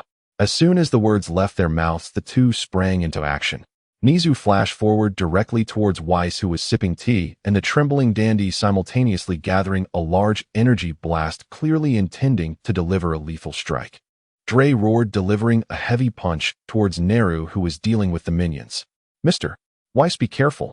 Nehru, sensing the danger, quickly warned Weiss while he barely raised his hand to block Dre's powerful punch, but the shockwave sent his blood surging back, putting him at a disadvantage. Meanwhile, Niza's energy blast was already whistling towards Weiss. No, don't. Mr. Weiss, run. Dandy, terrified, closed his eyes and screamed in fear, his stunned little face filled with despair. He seemed to have already envisioned the scene of Weiss and himself being blown to pieces. However, in the face of this sudden attack, Weiss merely let out his signature light chuckle, ho ho ho, really now I'm just a bystander. He didn't even look at the deadly energy blast, only pausing slightly with the teacup in his hand. What happened next left Dandy, who was secretly peeking to assess the situation, utterly stunned. Just when the energy blast was about to hit Weiss, the elite team member, named Nizu, and Captain Saviza, who was charging towards the Dragon Balls, vanished without a trace, as if erased from existence, disappearing without a sound. There was no explosion, no sound, and not even a ripple of energy was left behind. The energy blast aimed at Weiss also quietly dissipated midair, as if it had never existed. A gentle breeze rustled Weiss' silver hair as he elegantly remained seated in his chair, leisurely sipping his tea. It was as if nothing had just occurred. Dandy's mouth fell open, his eyes wide as saucers, unable to utter a single word for a long time. He looked blankly at the empty space ahead, then at the calm Weiss, his mind completely blank. Rest assured, Weiss finally set down his teacup and gave Dandy a warm smile. After all, I promised both Lord Viterli and Lady Bulma to protect you a little. Dandy swallowed hard, finally managing to find his voice. He stammered, wow, that was amazing, Mr. Weiss. Where did those two go? Weiss picked up a small pastry, his tone as calm as if discussing the weather. I simply sent them to a nearby star to cool off for a bit after all. The temperature there is more suitable for contemplating life. After saying that, he no longer paid attention to the astonished dandy and continued to leisurely enjoy his afternoon tea. Dre, who was battling fiercely with Neru, also noticed the abnormality over there. He had been relentlessly pounding on Neru while shouting, "Give up, Namekian. Can't you see our captain is already going for the Dragon Balls? You better not resist, just let me kill you." His words suddenly came to an abrupt halt, because he realized that not only Nizu had vanished, but even Captain Saviza was also nowhere to be found. This bizarre scene sent chills down his spine, and he hesitated in his attack, looking at Weiss with a gaze filled with suspicion and fear. Neru, who was already battered and panting, seized the moment of Dre's distraction to force him back a step, then turned to follow his gaze. He had expected to see Weiss and Dandy in peril, his heart sinking as he shouted, "Dandy! Mr. Weiss!" However, what met his eyes was Weiss still leisurely sipping tea while Dandy was excitedly cheering him on, shaking his little fist. "Go, Neru! Neru!" He blinked in confusion, then looked at Dre, who wore a stunned expression, instinctively asking, "Were you just messing with me? Did you just make up all that to throw me off?" "Dre, I'm not messing with you. My teammates and captain are gone." Meanwhile, in the sky, King Cold and Gula, who had been observing the battle, naturally witnessed this bizarre scene. King Cold furrowed his brow, casting a suspicious glance at Gula beside him. That look clearly said, "How could you, Gula? You claim to cooperate, yet secretly send your elite to snatch the Dragon Balls. Are you trying to monopolize them?" Gula's face turned an even deeper shade of displeasure. He was not only furious at being caught by his father due to his subordinates' actions, but also shocked and enraged by the mysterious disappearance of the Shaviza trio. In his scanner, aside from Neru, who had a combat power of over 100,000, the little brat Danda's combat power was below 10, and the broomhead figure, who was sitting and sipping tea, showed a combat power of 0. If he weren't still drinking tea, his scanner might as well have thought he was a corpse. With 3 targets of such low combat power, his most elite mech squad surprisingly lost 2 in a single encounter, and the captain was missing. This was like having his face rubbed in the dirt. A bunch of useless fools. Gula cursed in a low voice, a flash of anger crossing his eyes. Sensing his father King Cold's increasingly suspicious and icy gaze, he knew he could not wait any longer. Taking advantage of King Cold's attention being drawn to the two-known battle with Frieza, a fierce glint flashed in Gula's eyes as he suddenly dove down, aiming directly for the Dragon Balls on the ground. King Cold, who had been distracted watching him, was taken aback and instantly filled with rage. "Gula, how dare you!" He too exploded with fury, pursuing him at an even faster speed. Just as Gula's hand was about to touch the Dragon Balls, King Cold unhesitatingly raised his hand and unleashed his ultimate move, Orbital Destruction Cannon. A thick purple energy beam shot straight toward Gula's back. Gula felt the terrifying energy approaching from behind and had to abandon the Dragon Balls, quickly turning to cross his arms in defense. Boom! A violent explosion echoed through the air, sending Gula flying backward over 100 meters before he managed to steady himself, with tiny cracks appearing on the skin of his arms. He slowly lowered his arms, casting a gloomy gaze toward the approaching King Cold, the facade on his face instantly torn away, leaving only a cold, killing intent. What does this mean, father? To actually sneak attack your own son from behind? King Cold hovered in midair, blocking him from the Dragon Balls. His anger quickly subsided, and he reverted to a seemingly amiable, hypocritical smile. "Gula, my good son, don't misunderstand.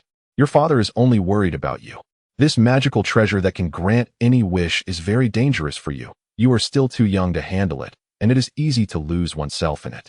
It would be better for your father to keep it for you."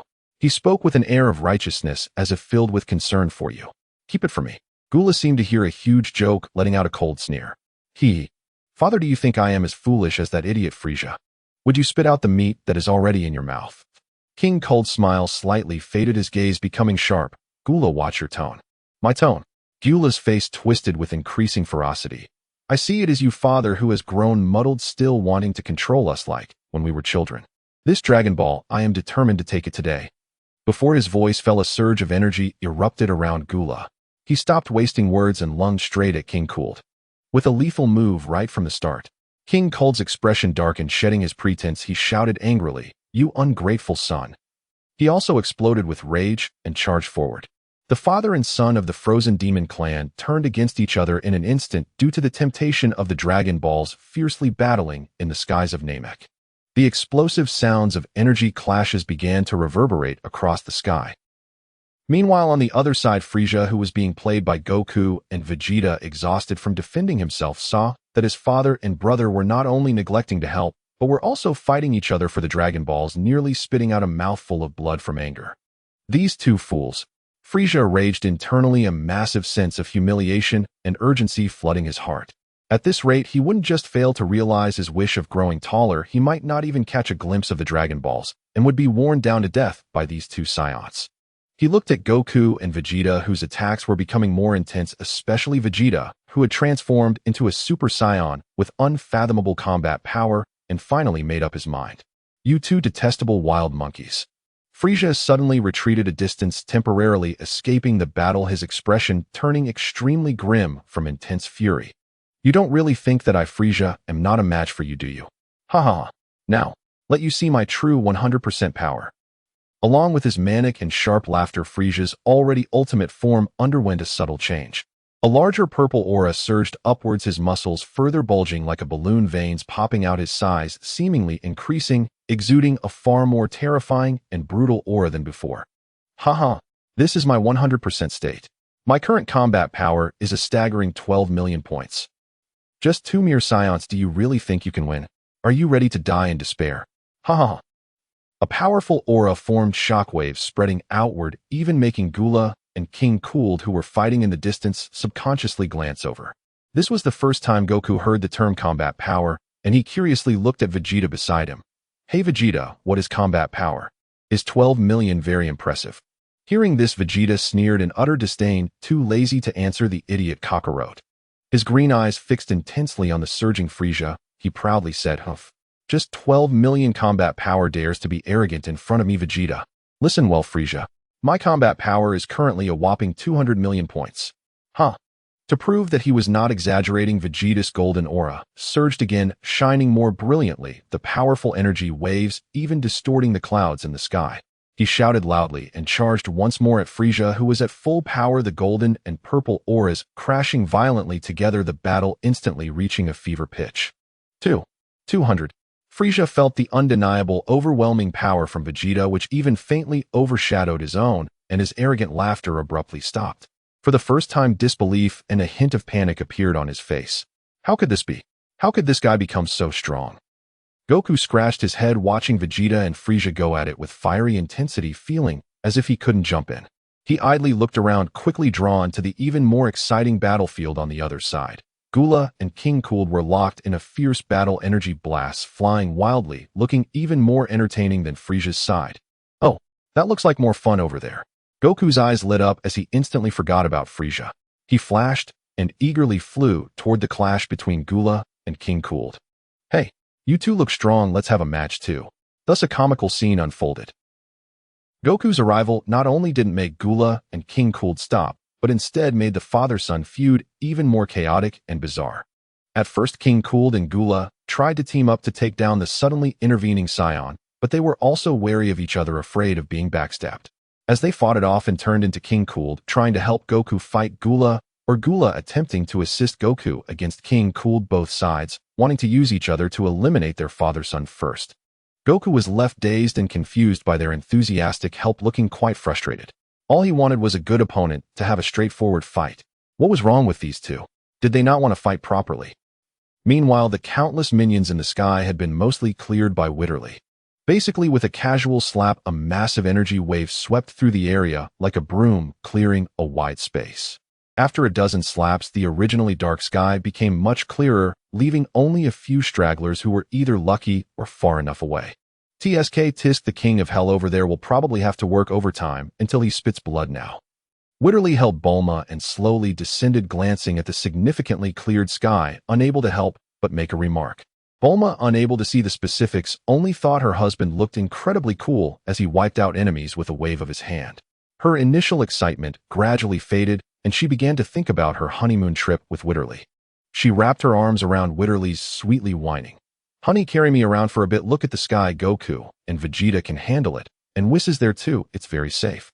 Witterly glanced at the battle in the sky and hesitated, feeling that there really was nothing for him to do. So he ruffled Bulma's hair, nodded, and said indulgently, "All right, since I'm just idling anyway. Let's go down and say hello to Whis, and see if Nara needs us to take Dondi somewhere else, as this place is still quite unsafe. Bulma immediately brightened up when Witterly agreed, tiptoeing to plant a kiss on his cheek, her voice sweetly teasing. Thank you, honey, you're so nice. Witterly shivered at her purposely heightened tone, quickly waving his hands. No, no, no. You should just speak in your usual tone. This makes my skin crawl. I can't handle it. Bulma's expression changed instantly, her brows furrowing in anger. She angrily twisted the soft flesh at Witterly's waist, saying with annoyance, Humph. Stinky man. You act all high and mighty just because I gave you some good face. Hiss, ouch. Witterly actually laughed after being pinched. Oh right, that's the vibe. I still prefer your original feisty self, that's truly you. The two bickered as they landed next to Whis. Witterly casually fired an energy wave to help Naru, who was cornered, eliminate his opponent, then naturally picked up a cup of slightly cooled red tea from the table and took a sip. Watching the father-son filial piety melee above Witterly's face revealed an intrigued expression. Bulma, on the other hand, was already curiously inquiring, with Whis pointing at the sky and asking, Whis, what's going on with those two? Aren't they on the same side? Why are they fighting each other? And so viciously. Whis, who was watching with great interest, immediately covered his mouth upon hearing Bulma's question, letting out a light, chuckling sound. He quietly explained to Bulma, as if sharing some interesting gossip. Bulma-san, you might not know this. It said that treasures can move the heart of man. He leisurely elaborated.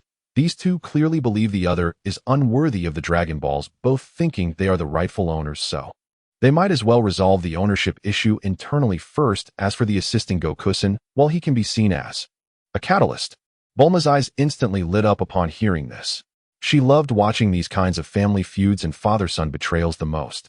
She quickly became excited, pulling out a packet of sunflower seeds from somewhere, sharing a handful with Witterly, and started cracking them, while commenting, wow, King Cold's move was ruthless. He actually used an energy wave while Goku was attacking. Gula is not bad either. He actually poked King Cold's eyes while he was blocking Goku's attack. Oh no, Goku just got kicked down on his backside. Witterly couldn't help but chuckle at Whis' explanation and Bulma's live commentary, glancing at the outrageous battlefield above, and remarked, this is truly filial piety gone wrong, a full-blown filial drama indeed. Well, it seems like there's no leaving for the time being. This family ethics action drama is far more interesting than sightseeing on another planet. Witterly straightforwardly pulled Bulma into his embrace and also focused intently on the drama. The couple, along with an angel, began to leisurely observe the internal conflict battle of the frozen demon family in the sky, occasionally making comments. Of course, they completely forgot about the plan to send Dondi away that they had just discussed. Meanwhile, Naru, who was being treated nearby by Dondi, looked at the three powerful figures sitting together watching the show. He glanced at the father-son battlefield above, where they were fighting fiercely, his mind filled with large question marks. These people felt really strange. The flames of war on Namek continue to rage, but the focus of the scene is entirely on the bizarre father-son internal conflict. Vitelli, Bulma, and Whis sat in a row, cracking the sunflower seeds provided by Bulma, sipping the red tea generously sponsored by Whis, and watching with great interest as King Kurta and Gula tried to sabotage each other while also attempting to help Goku attack. Goku was left dizzy by their enthusiastic assistance and scratched his head in frustration. He just wanted a fair opponent to fight. Why was it so difficult? Are these two even going to fight, or what? Hey, you two. Goku finally couldn't hold back, leaping back to escape the battle circle, angrily pointing at the two who were still fatherly and filial. If you two keep this up, I'm going to get serious. However, King Kurta and Gula merely glanced at him before attacking each other with even greater ferocity, clearly having succumbed to the temptation of the Dragon Balls and their accumulated grudges, completely ignoring the Saiyan who was stirring the pot. Damn it, ignoring me. Goku was genuinely a bit angry now. He took a deep breath and his gaze sharpened. Huh. With an angry roar, a golden aura erupted from Goku's body like a volcanic eruption. His black hair instantly transformed into a brilliant golden hue, standing on end, and in his emerald eyes burned a serious fire. But his aura was different from Vegeta's chaotic intensity. The massive golden aura surrounding Goku began to slowly retract after reaching its peak, like a calm sea, unfathomable, yet containing an even more terrifying power. The aura he emitted became extremely refined and stable, with not a shred of waste. Below, Vitelli raised his eyebrows in surprise upon seeing this, then revealed a look of satisfaction. He shouted to the sky, not bad, kid. You actually mastered full power while I wasn't looking. It seems you didn't slack off after our last lesson. Oh, it was nothing. It's all thanks to the way you taught me to control my energy, Vitelli. I gradually became like this myself. Goku's sudden transformation and his casual conversation with Vitelli down below finally caused the fiercely battling King Kurta and Gula to pause temporarily. King Kurta panted heavily, his gaze uncertain as he looked at the unfathomable Goku, then glanced at Gula, who still seemed to have some strength, left feeling a shock in his heart, another Super Saiyan. And that bastard son of his. Gula shook his slightly numb arm, looking mockingly at his father. Father, it seems you really are getting old, tiring out at this level. He turned his gaze to Goku, his crimson eyes filled with seriousness and a hint of excitement. I didn't expect you to be a Super Saiyan as well. Very interesting. It seems this king no longer needs to hide and can unleash his true power. What a... King Kurta was taken aback, staring in disbelief at Gula. Isn't your current strength your full power? Were you lying to me all along? Lying to you? Gula let out a low, mocking laugh, cracking his neck as the bones emitted a series of sharp sounds. Father, I think you may not know yet, but I am different from that waste Frieza my forms. Well, there's one more than his. Gula suddenly erupted into a thunderous roar. A dark red viscous aura erupted explosively from within him, instantly drowning out the original aura. In this horrifying crimson aura, Gula's body underwent an astonishing transformation. His skin was rapidly covered by a hard shell pale as bone and shimmering with a metallic sheen. His physique seemed to grow larger and more menacing. Most strikingly, 3 sharp curved pale horns shot up from the sides of his forehead. His eyes turned completely blood-red with no trace of white left, only pure brutality and a thirst for slaughter. An aura far more terrifying and evil than Frieza's full power, and even Goku's at that moment, swept across the entire Namek like a tsunami. The earth began to mourn, and the sky seemed to be tinted with a faint blood color. Ugh! Far on the other side of the planet, the elder, already on the brink of death, was suddenly awakened by this sudden wave of extreme evil energy. His murky eyes struggled to look at the ceiling as if he could see through the rock to the terrifying source of energy outside. His cracked lips trembled slightly, emitting a barely audible sigh. Such terrifying evil. It seems the Dragon Balls can no longer assist you from now on. Everything has to be entrusted to you. Cough, cough. Destroyer. Lord. After uttering this final word, the light in the elder's eyes completely dimmed. His head drooped weakly, the already faint aura gradually severing, and his body began to stiffen. The mountain wind wailed through the giant conch house he lived in, bringing a sense of deathly silence. The leader of Namek, the wise and benevolent elder, passed away amidst the spreading evil energy on this distant battlefield. Almost at the same moment, the elder's life extinguished. On the battlefield, the 7 Dragon Balls that had been resting at his feet seemed to sense the departure of their creator. Their surfaces' warm orange glow rapidly dimmed, as if losing their life, the colors becoming dark and rough at a visibly fast rate. Finally, with a faint crack sound, they completely turned into 7 unremarkable grayish-white stones. Nelu, who was preparing to rush to help Goku, suddenly halted, staring in disbelief at the lifeless stones, his pupils suddenly contracting. This is a... He trembled violently as if all his strength was suddenly drained, collapsing to the ground with a thud. A wave of immense sorrow surged in his heart, letting out a heartbreaking cry. Elder. Dandy beside him also saw the petrified Dragon Balls, his small face turning pale as tears rolled down like pearls on a broken string. He sobbed, his voice full of helplessness and sadness. Elder. Elder. Vitelli looked at the 7 stones and sighed gently. He understood exactly what this meant. That respected elder of Namek had finally passed away. His gaze turned again to the sky, looking at Gula, who had completed his final transformation and whose aura surged to an attention-grabbing level. And beside him, King Kurta, who looked horrified as if he was truly recognizing his son for the first time. Having completed his final transformation, Gula felt the unprecedented powerful energy surging within him and let out a boastful laugh. Ha ha. Can you feel it, father? This is my true power. My battle power has now surpassed 470 million. That waste Frieza isn't even worthy to be my subordinate. Super Saiyan, let me see how long you can last under my hands. Before the words fell, his bizarre body suddenly emitted a series of sonic booms, appearing in front of Goku in an instant. His fist, covered in bone armor, smashed down with a speed that transcended vision. Goku's expression changed, crossing his arms to block. Bang! With a muffled sound, Goku was sent flying like he was struck by a meteor, soaring over 100 meters, his arms numb. Such powerful strength. Goku shook his arms, his gaze becoming more determined. He erupted with energy once again to confront Gula, engaging in fierce combat. But this time the situation reversed. Goku was completely at a disadvantage, relying solely on his agile movements and stamina in full power mode to barely keep up, every collision becoming exceptionally difficult. Meanwhile, the battle between Vegeta and Frieza was also nearing its end.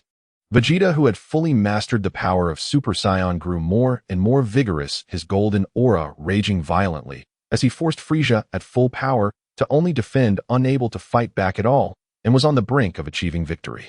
Sigh. Vitelli looked at the chaotic battlefield, sighing once more. He patted Bulma's small head beside him.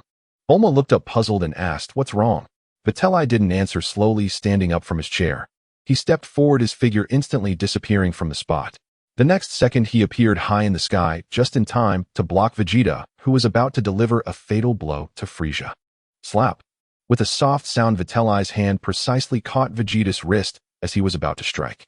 "Vitelli, what do you want?" Vegeta's attack was interrupted, and he immediately flew into a rage, his golden aura surging wildly as he desperately tried to shake off Vitelli's grip. Vitelli shook his head, his other hand's fingers slightly bending, gently flicking Vegeta's forehead. Thud! A muffled sound echoed, and Vegeta felt an irresistible force staggering him backwards several meters, nearly causing him to fall from the sky, and the aura around him was disrupted. Vegeta was both shocked and furious. Just as he steadied himself and was about to curse, Vitelli had already stopped looking at him. In Frieza's horrified gaze, Vitelli's hand seemed to transcend space and distance, resting firmly on his head. In the next moment, Vitelli's figure blurred again, teleporting with Frieza in his grasp to appear in front of Goku, who was being pressured by Gula. Continuing the same method, he effortlessly caught Gula's menacing wrist, preventing him from attacking. A hint of astonishment flashed in Gula's blood-red eyes. He tried to struggle, only to find that his planet-destroying strength had no response against Vitelli's seemingly casual grip. With a wave of his arm, Vitelli tossed Gula and the still-dazed Frieza towards King Kurta, who was watching from a distance. With a loud bang, the two were completely unable to control their bodies, crashing into King Kurta like two cannonballs. King Kurta was startled and instinctively tried to dodge, but the two collided awkwardly, and the three of them rolled together in the air. After finally stabilizing their positions, all three wore uncertain expressions. Vitelli looked at Goku, who was panting and drenched in sweat, nodded to him, and said calmly, "Are you okay?" Goku wiped the sweat from his forehead. He was struggling to cope, but his eyes were still bright. "I'm fine. He's so strong. But I will definitely win." Seeing Goku's indomitable spirit, Vitelli chuckled a few times. At that moment, Vegeta flew over in a rage, almost pointing at Vitelli's nose and shouting, "What do you want to do? Didn't we agree that Frieza was mine? How dare you steal my opponent, Prince Vegeta?" Vitelli raised his hand to interrupt his outburst, his gaze sweeping over Goku and Vegeta before calmly saying, "Leave the next part to me. This farce is over. Why should it be up to you?"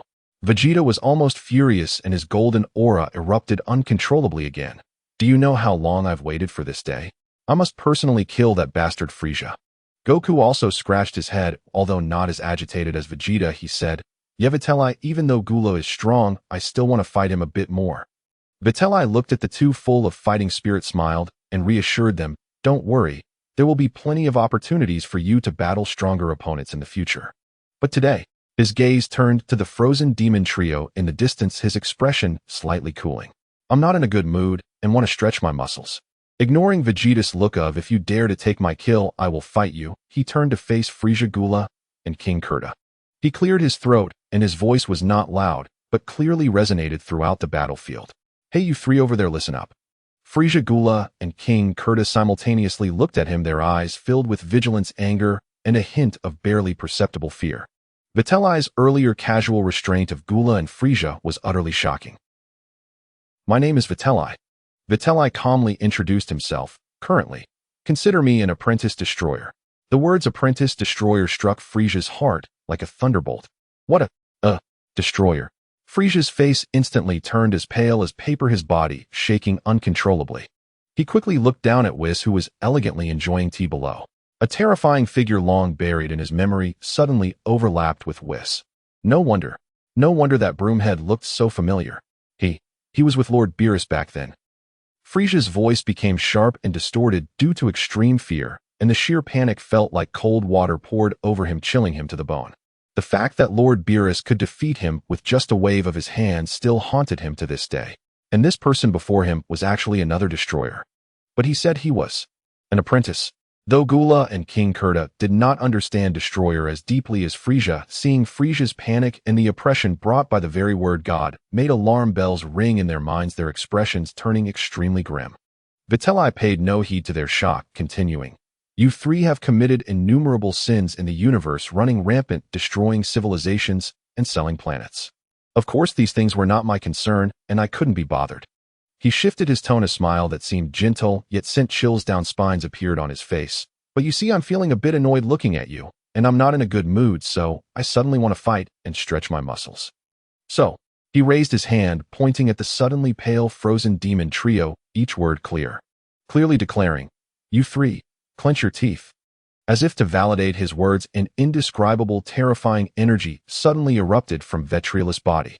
The golden flame was no longer the brilliant light of Wukong or Vegeta, but presented a deeper, more violent aura, as if it contained endless destruction soaring into the sky, seemingly connecting heaven and earth. Boom, boom, boom. The entire Namek star trembled violently. The earth cracked wildly with huge fissures spreading like abysses. Distant mountains collapsed in pieces, seawater surged back, and dark clouds covered the sky with lightning and thunder as if the apocalypse had descended. Vegeta stared in shock at Vetrili, feeling the terrifying aura that far exceeded his understanding, his mind blank. He even forgot his anger at being robbed, feeling only endless shock. What kind of power is this? How could a Super Saiyan be this strong? Wukong was equally astonished, but more so excited and admiring, shouting with shining eyes, "Wow! Awesome, Vetrili! You actually hid such strong power. Incredible!" But below Whis slightly shook his head, a hint of helplessness flashing in his eyes. It might be a bit too much, Vetrilison. As the destructive golden flame around Vetrili gradually subsided, his new form revealed itself to everyone.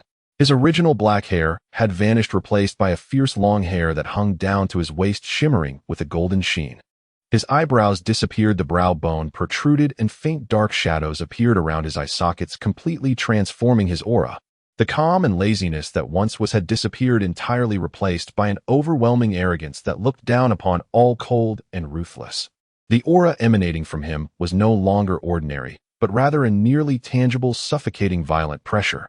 He slowly raised his gaze, his cold eyes sweeping over the trembling Frieza and his companions, and spoke in a calm, yet undeniable tone, "You three strike together. If you don't dare to strike, or if I find it boring." His voice suddenly turned cold. "Then your deaths will be very painful." Frieza, Gula, and King Cold were already terrified, their bodies uncontrollably shaking violently. Faced with this force akin to a natural disaster, their proud combat power seemed like a joke. Frieza trembled and screamed in a voice that was almost pitchy, Who are you? What do you mean by what you just said about the god of destruction? And this power of yours? This is not a Super Saiyan at all." Hearing this, Vetrili curled his lips in a disdainful, cold smile. "I am not the god of destruction now." He paused, glanced back at the equally shocked Vegeta and Wukong, and slowly said, as if explaining, yet also as if declaring, "I am now Super Saiyan 3 Vetrili." Huh! The last shout erupted like thunder. Vetriolus' figure instantly vanished from the spot. Gula and King Cold didn't even have time to react, only feeling an irresistible, immense force slam into their abdomen. Pulla! Their eyes bulged out, blood gushing from their mouths like a fountain. Intense pain swept over their entire bodies in an instant, as if their internal organs had been shattered by this blow. Boom! Boom! Two loud explosions almost came one after the other. Gula and King Cold fell from the sky, like two meteors crashing into the ground and creating two massive craters. Dense smoke and dust rose into the sky, and the two men were unaware of their fate. Instant kill. Truly an instant kill. Frieza watched helplessly as his father and brother were easily defeated, and his final psychological defense collapsed completely. Endless fear and immense humiliation overwhelmed him. "No! It's impossible! Impossible!" Frieza screamed hysterically, holding his head, his voice filled with despair and unwillingness. "Science! Another Saiyan! You damn wild monkeys! Lowly race! Why? Why is it always you?" Extreme fear finally transformed into a frenzied despair. A final flicker of madness flashed in Frieza's crimson eyes. He no longer ran away, but instead gathered all his energy, frantically charging towards Vetrili. "Let's go to hell together, wild monkey." Countless purple death beams shot out from his hands like a torrential rain, while with his other hand, he gathered a massive energy ball radiating an extremely dangerous aura, Planet Destruction Ball. He intended to destroy the Namekians and take everyone down with him. Vetrali looked at the seemingly insane Frieza casually swatting away the incoming death beams, and instead showed a playful smile. Oh, you chose not to escape, but to charge at me. He even leisurely crossed his arms, watching Frieza rush in with despair, feeling that his villain aura was fully charged. However, just as Frieza was about to reach him, an unexpected change occurred. In the deep pit below, Gula, who should have been gravely injured, had silently appeared behind Vetrali like a ghost. He too gathered the last of his strength, the dark red aura, mixed with blood burning wildly. Now is the time. Die for me, Annihilation Supernova. Gula let out his final roar, channeling all his energy in his final form along with his life into a dark red torrent of destruction that slammed towards Vetrali from behind. In front was Frieza's all-out Planet Destruction Ball, and behind was Gula's life-burning Annihilation Supernova. The two forces capable of annihilating Namek Star in an instant closed in on Vetrali, sealing off all avenues of escape. Vetrali, be careful. Below, Bulma turned pale with fear, her heart racing to her throat. Wukong and Vegeta also widened their eyes, staring intently at the scene before them, both ready to strike. At that critical moment, Vetrali, at the center of the energy storm, suddenly smiled. In that instant, when the destructive energy was about to engulf him, the terrifying golden aura around him and his long hair receded like a tide, instantly returning to his usual black hair and black eyes. He even had the leisure to smile at the despairing Frieza in front of him and the crazed Gula behind him, casually saying, "Actually, that last transformation was just for fun, to look cool. I want to deal with you too." He slowly raised a hand palm, facing the incoming Frieza. Even without transforming, one hand is enough. White-hot flash. Buzz. Without earth-shattering momentum, only an extremely condensed pure white energy beam infused with unimaginable high temperature shot out from his palm like a sword. This pure white beam instantly tore through Frieza's massive Planet Destruction Ball. Amid Frieza's desperate, unwilling, and incredulous screams, the white energy torrent completely engulfed him. No explosion, no scream. Frieza's figure was instantly disintegrated into the most basic particles of the universe under that extreme heat, vanishing completely. But this white beam did not stop. After annihilating Frieza, it traced a graceful arc in the air, as if it had a life of its own, accurately enveloping Gula and his Annihilation Supernova. No. Gula could only let out a short, desperate cry. His final form, boasting a battle power of over 470 million, melted away silently before that pure white flash, leaving not even a trace of ash. In just a breath or two, the tyrants of the North Galaxy Frieza and the rulers of the South Galaxy Gula were reduced to cosmic dust by Vetrali before everyone's eyes. The entire battlefield fell into a dead silence. Everyone was stunned by this understated yet extremely shocking method of destruction. After a long time, Vegeta was the first to react. He immediately rushed in front of Vetrali, his face flushed, veins bulging on his forehead, almost shouting on tiptoe, "Vetrali, you bastard. You actually killed Frieza just like that. That guy was my target. Prince Vegeta should be the one to kill him." Vetrali looked at the furious Vegeta without explanation, simply smiling meaningfully and patting his shoulder. Then he turned his gaze to Wukong beside him, deliberately saying loudly, "Wukong, don't dawdle. Isn't there still a King Cold over there? Keep an eye on him, don't let him sneak away." Oh, right. Wukong immediately snapped back to reality from his shock, and thinking of the strong opponent still remaining, he became excited again. Rubbing his fists, he assured, "Don't worry, Vetrali. Leave it to me." Vegeta was taken aback upon hearing this, and he immediately reacted, "That's right. King Cold." He immediately threw his anger at Vetrali out of his mind, and once again the golden aura erupted, rushing towards King Cold, who had just climbed out of the pit and was trying to sneak away while shouting at Wukong, "Get lost, Kakarot. King Cold is mine. Don't steal him from me. Not a chance. Vetrali told me to go." Wukong replied, cheerfully, not lagging behind at all, transforming into a Super Saiyan and chasing after him. King Cold, just recovering from that terrifying scene of destruction, saw two Super Saiyans charging at him like hungry wolves, instantly terrified, losing all semblance of the cosmic ruler's dignity. Wait. Don't come over. Don't kill me." King Cold stumbled backward in panic, shouting incoherently, "I can take you as my adopted sons. I can give you all of Frieza's and Gula's territory and wealth. We can split the entire universe. Just let me go." However, at this moment, Wukong and Vegeta only had eyes for this last opponent, hardly hearing any of this. The two, fearing the other would steal the kill, almost simultaneously unleashed their most powerful moves. Kamehameha. Wukong, final flash. Vegeta. The blue and yellow beams of energy collided like the light of judgment from the underworld, instantly engulfing the despairing King Cold. The last traces of his existence vanished as the light faded.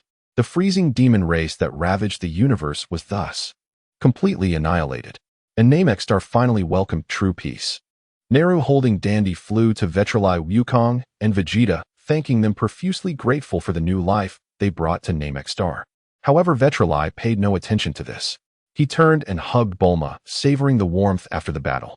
Bulma nestled in his arms, recalling the thrilling moments, couldn't help but feel a lingering fear. She thumped his chest with force, reproaching, "You scared me to death just now. Why did you suddenly revert your transformation? Isn't that transformation supposed to increase your power a lot? It was so dangerous." Vetrali smiled and held her hand, softly reassuring, "Don't worry, even without transforming, taking them down is just a matter of lifting a finger. Your husband is a very strong god of destruction." "Humph, just boasting." Bulma rolled her eyes at him, but couldn't help but add with a smile, "A trainee." "Ha ha ha." Vetrali chuckled.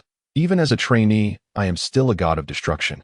It's all because Lord Beerus won't retire. Next time, I'll have Whis help persuade him to retire sooner." Hearing this, Whis chuckled lightly, covering his mouth. "Ha ha ha, why doesn't Vetrilicin ask Lord Beerus himself?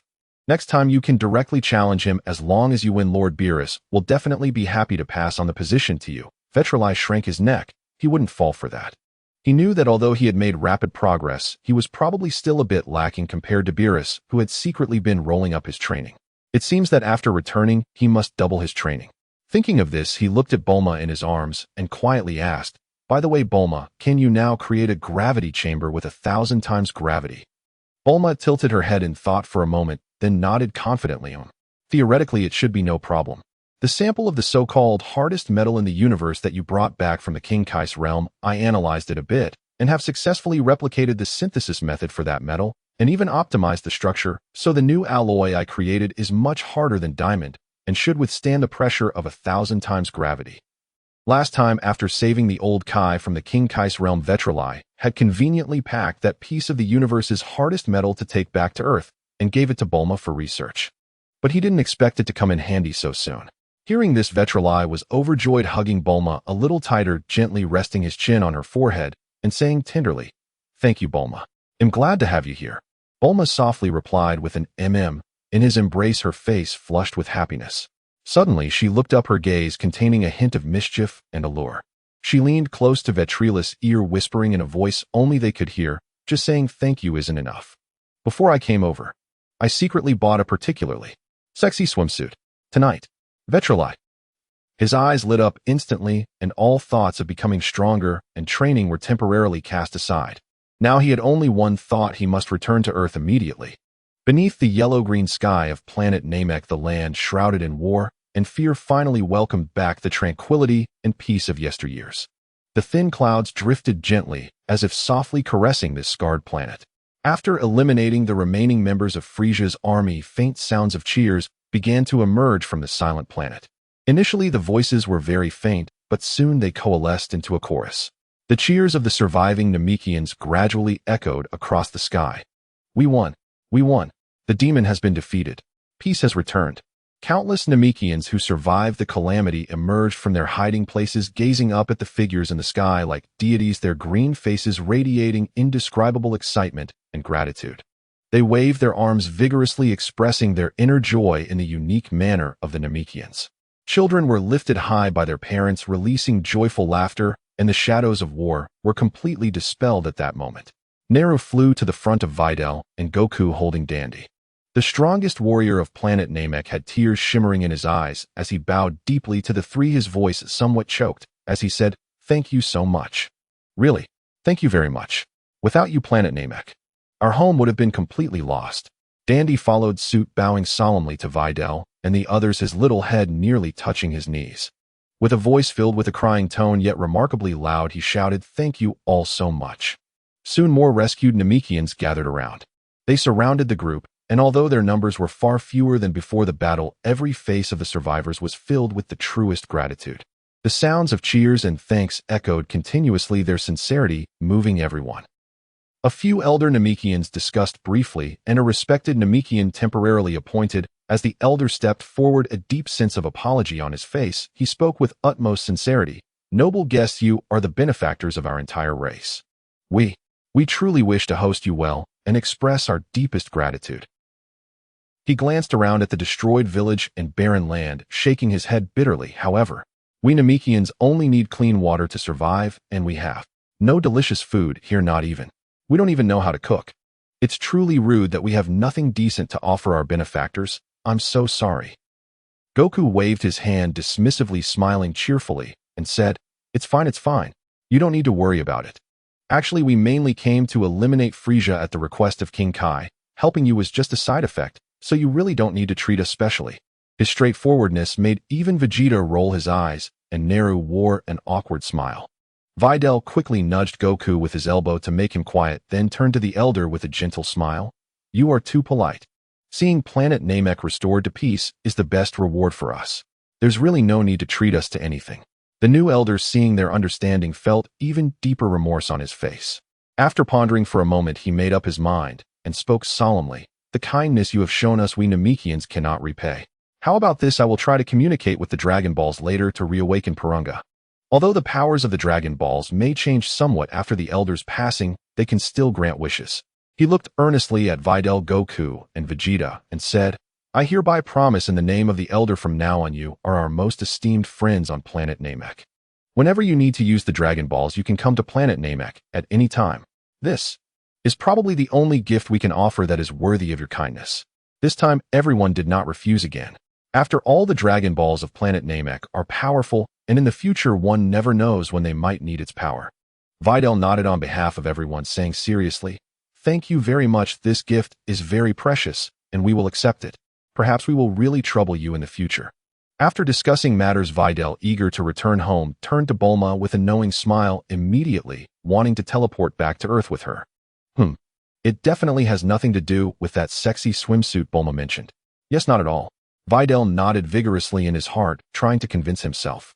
He cleared his throat and forced a serious expression, as if saying, I just miss home. However, just before leaving, he suddenly remembered something and turned to Goku, who was rubbing his belly and clearly thinking about Earth food, saying, Hey Goku, do you want to learn a technique similar to instant transmission, one that can instantly teleport from one place to a very distant place? Goku's eyes instantly sparkled with extreme excitement, nodding his head like a chick pecking at rice. I want to learn. Videl, will you teach me? That's great. This technique is so convenient. Videl couldn't help but smile at his excitement, then looked at Vegeta, who was pretending to be uninterested but clearly perked up his ears. What about you, Vegeta? Do you want to learn it too? Vegeta snorted coldly, raising his chin high, and haughtily replied to Videl, A mere trick, this prince. I don't need such a cunning method. He would never admit that he had a moment of temptation just now. Videl shrugged indifferently and explained to Goku, Teaching you is not a problem, but my instant transmission is a bit special. I wish to learn it directly from the dragon, so I only know how to use it, but cannot teach others. I really don't know where to start teaching. Is that so? Goku's face instantly fell, looking very disappointed. But Videl changed the subject, pointing to Whis beside them. I can ask Whis to take you to a place, Planet Yardrat. The inhabitants there are very skilled in various incredible techniques, and their planet is quite famous in the universe, making it a perfect place for you to learn. Goku was taken aback. Do I need to go to another planet? Videl nodded. That's right. And I've heard that besides instant transmission, there are many other incredible techniques on Planet Yardrat. For example, there's a technique called fusion that allows two people to merge together through specific dance steps, transforming into a completely new and more powerful warrior. Strength is not just about simple addition.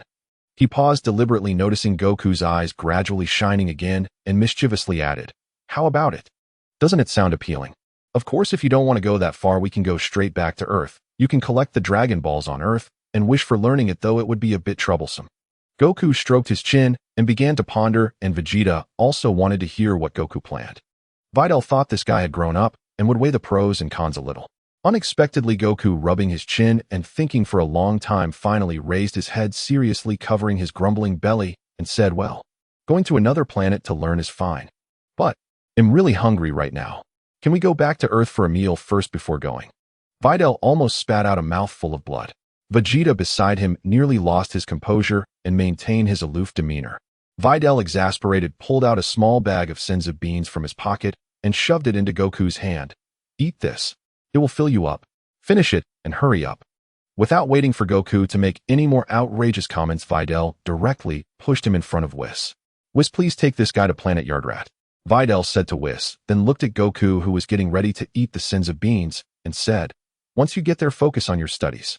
If you want to return to Earth after you're done, just call out Whis' name loudly. He will come to pick you up.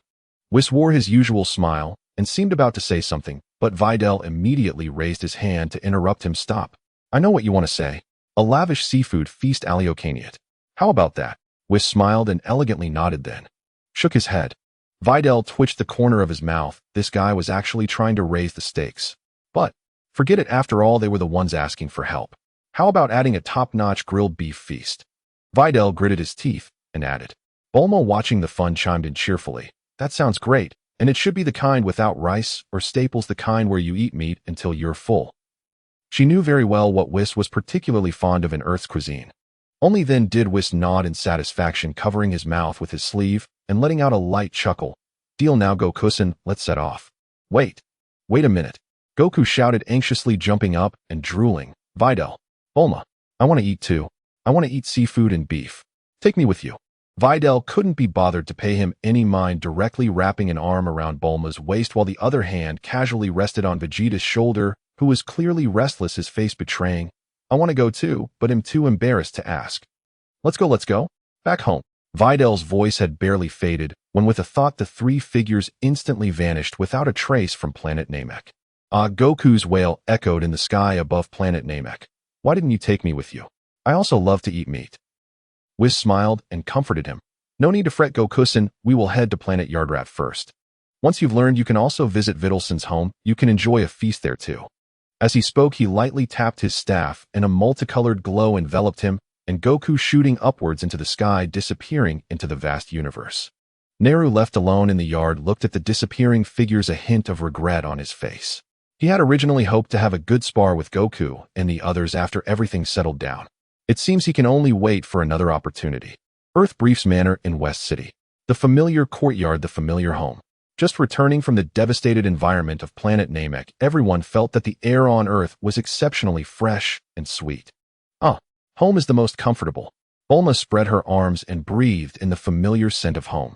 Videl also let out a long sigh of relief. Although the battle on Planet Namek was not particularly intense for him, he still felt somewhat mentally exhausted. He now only wanted to rush to take a hot shower to wash away the non-existent dust on him, and then engage in some delightful domestic activities with his lovely girlfriend. Just as he was about to head inside, he saw Bulma standing to the side looking at him with an expression of I understand you while giggling beside her. Videl's face turned red and he shot her a glare, but soon straightened his posture with confidence. He strode over and picked Bulma up at the waist. Hey, what are you doing? Bulma exclaimed, instinctively wrapping her arms around his neck. Going. Videl grinned widely, showing his white teeth, and rushed into the house in a hurry. Elbow, come into the house with me. Let's wash together. Save water, protect the environment. Bulma's face instantly turned bright red, and she bashfully hit his shoulder. You pervert. Put me down. It would be terrible if Mom and Dad saw us. What are you afraid of? We're practically married. Videl nonchalantly hugged the giggling Bulma, and their figures quickly disappeared at the end of the corridor. Vegeta, left alone in the yard, looked a bit perplexed. He twitched his mouth, watching the direction in which the two had left, a vein popping on his forehead. Two shameless fools. Vegeta muttered under his breath, feeling that he too could no longer stay. He snorted coldly, his aura exploding around him as he instantly flew away from the Capsule Corporation. Unbeknownst to anyone, he went off to some remote place to continue his cultivation. Or perhaps he was sulking. After returning from Namek, Viteri's life seemed to return to its previous rhythm, though slightly different. Every morning he would engage in a period of quiet meditation, contemplating his own realm, keeping his mind and body in harmony with all things. After lunch, he would then promptly dive into the latest gravity chamber, specially tailored for him by Bulma. This new gravity chamber utilized technology synthesized from super metals borrowed from the Kaioshin realm, capable of simulating a terrifying environment of 1,000 times Earth's gravity. Sometimes Vegeta would lower himself to come and sponge off the gravity chamber for training. However, when he discovered that Viteri could actually move freely under 1,000 times gravity and even perform high-intensity training while he himself struggled to endure even an hour, his mindset nearly exploded. Damn it, how could there be such a huge gap? Vegeta gritted his teeth as he looked at the relaxed figure within the gravity chamber. A strong sense of humiliation and competitiveness ignited once more. From that moment on, he trained even more fiercely, almost tirelessly, every day. Moreover, he frequently challenged Viteri. Viteri, of course, welcomed this.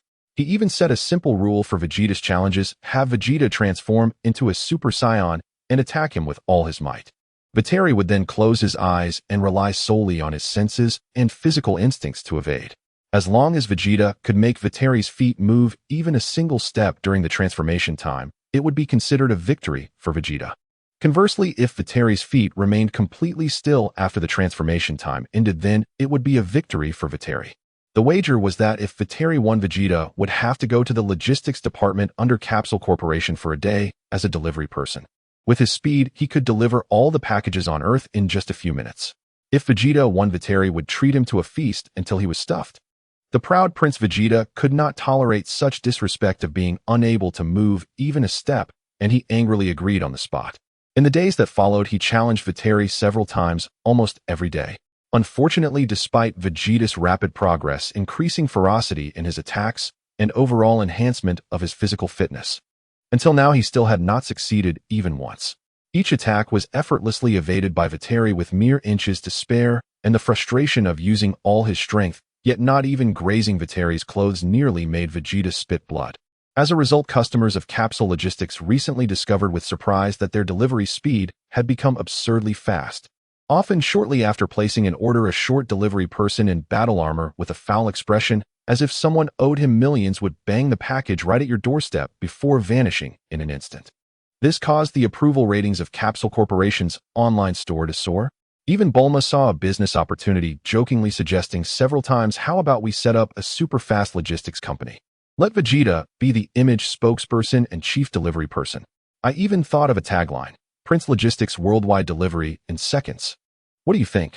Upon hearing this, Vegeta, who had just delivered a package, instantly turned as dark as the bottom of a pot, his teeth grinding audibly, and his golden aura nearly erupted uncontrollably. "You say that again, and see what happens." He forced these words through gritted teeth, his eyes fierce, as if ready to kill. If Viteri hadn't been nearby watching with a smile, he probably would have unleashed a Kamehameha that would send the Capsule Corporation headquarters and that detestable woman sky high.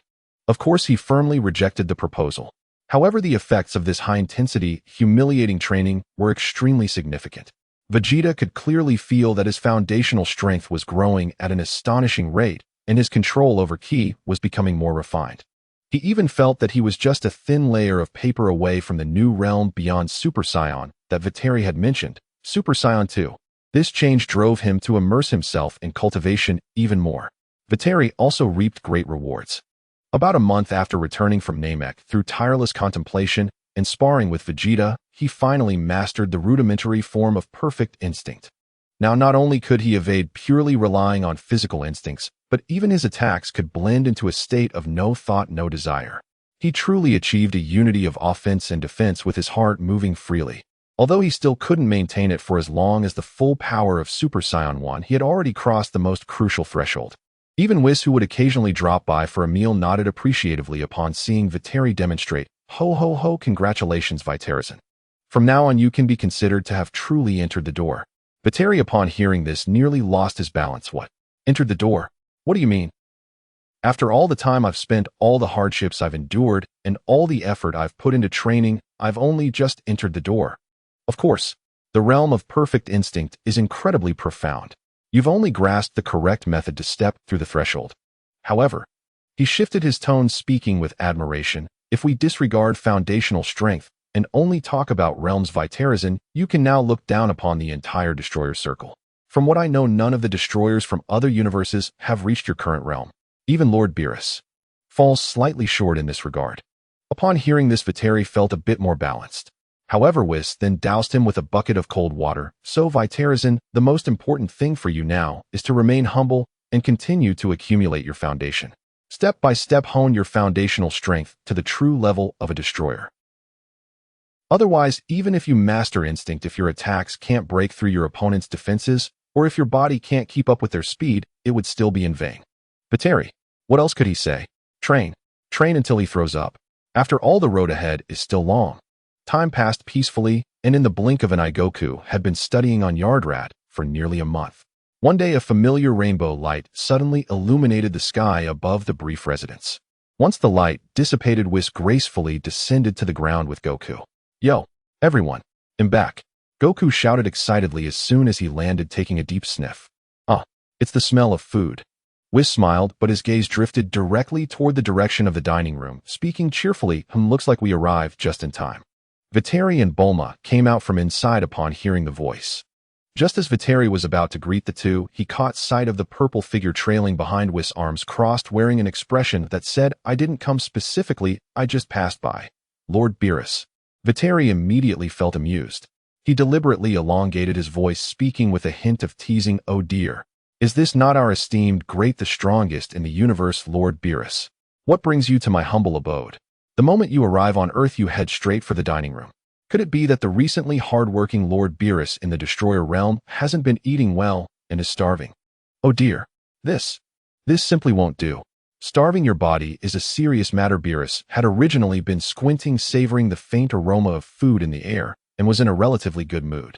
However, upon hearing Vateri's sarcastic remark suggesting that he was poor and couldn't afford to eat, his eyelids instantly lifted, his crimson eyes narrowing dangerously, and his tail flicked irritably from side to side. Vi, Tiri. Beerus' voice carried a hint of chill. I didn't like what you just said. Not at all. He extended his sharp claw, pointing at Vateri. After dinner, I need to check whether your recent strength has become as powerful as your mouth. Vateri could not have asked for more, revealing a radiant, annoyingly triumphant smile in Beerus's eyes as he said, no problem. I'm at your service. Perfect instinct has just reached a small milestone, and am looking for a worthy opponent to test my skills. Just a small achievement. Wah. What? Perfect instinct. Beerus' expression of anger instantly froze, his eyes bulging wide, and his mouth agape in sheer disbelief. He abruptly turned to Whis beside him, his gaze filled with the expectation of quickly tell me he's bragging. Whis continued to maintain his graceful smile, gently nodding to confirm the truth of Vateri's words. Indeed, Lord Beerus. Viterazin has indeed initially mastered perfect instinct, which can be considered having truly entered the door. Entered the door. Beerus, as if struck by lightning, was completely petrified. He looked at Whis, then at the proudly beaming Vateri, whose efforts to conceal his pride had failed, and the overwhelming sense of disparity filled him with envy, jealousy, and disbelief. Why? The threshold he had desperately pursued for countless years, this brat, who had only trained for a short while, had reached it just like that. Is talent really capable of being this absurd? Beerus felt a tightness in his chest, and the more he looked at Vateri's smiling face, the angrier and more unwilling he became. Suddenly, he flicked his tail and loudly instructed Whis. Whis slightly bowed. Yes, Lord Beerus, what is your command?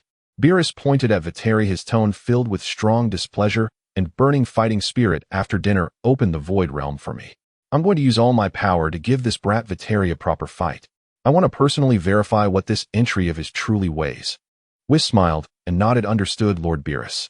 Only then did Beerus seem to relax a bit. With a cold snort, he strode large steps toward the dining room, emitting an enticing aroma. He now intended to turn his anger into appetite, planning to settle the score with Vateri at the dinner table. Vateri watched Beerus' retreating figure, excitement igniting in his eyes. Finally, he could face the destroyer who would use all his might in a direct confrontation. He clenched his fist tightly, suppressing his excitement, and quickly followed. Regardless of anything else, dinner still had to be eaten. Moreover, fighting Beerus for food was a battle in itself. Bulma watched the two of them walking one behind the other, their eyes nearly sparking with collision, and she shook her head helplessly as she said to Whis, goodness, they're really going to fight over a few words. Are all men like this? Why do these two act like little children? She certainly wouldn't understand that for beings like Vateri and Beerus, becoming stronger and fighting was their eternal plaything. Men, after all, remain boys until death. Goku, on the other hand, was already starving. While he was curious about what instinct was, the moment he caught a whiff of food, he quickly cast those thoughts aside, cheering as he dashed towards the dining room. Dinner time. He cheered as he instantly joined the battle for food. In the brief residence's dining room, a preliminary war over food and dignity was about to break out. The real competition, however, would have to wait until after the meal. Meanwhile, a blue-haired boy wearing Capsule Corporation attire emerged bewilderedly from an egg-shaped machine, staring thoughtfully at the empty wilderness before him. Huh, Father, why is Gohan not here? Did I choose the wrong time? In the desolate outskirts, the wind swept up dust across a silent wilderness. A blue-haired youth named Trunks floated in midair, his brow furrowed. He clenched his fists in agitation, glancing around repeatedly. There was nothing around. No fierce battlefield as he had imagined, no suffocating evil aura from Frieza, no Uncle Goku who was supposed to return to Earth, no Gohan who stood in front of him, and certainly not the father he both knew and did not know. How could this be? Trunks murmured to himself, his voice trembling ever so slightly. He clearly remembered his mother Bulma, who in the future held up a shattered laboratory by herself, her eyes always shining with an indomitable spirit, repeatedly instructing him, Trunks, listen carefully. In the year 764 of the age, the location is this wilderness on Earth. Son Goku will return from planet Yardrad on that day. At the same time, Frieza and his father King Cold will descend upon Earth for revenge. That was a critical juncture in history, the best opportunity for you to change the future.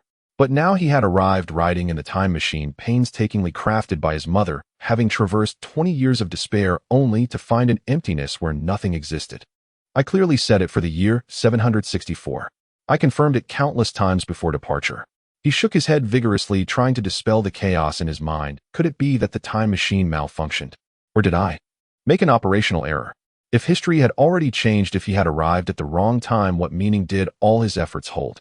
Could the future, which was on the brink of destruction at the hands of androids 17 and 18, truly not be changed? He took a deep breath, forcing himself to calm down. Now was not the time to panic. He sensed the current auras on Earth.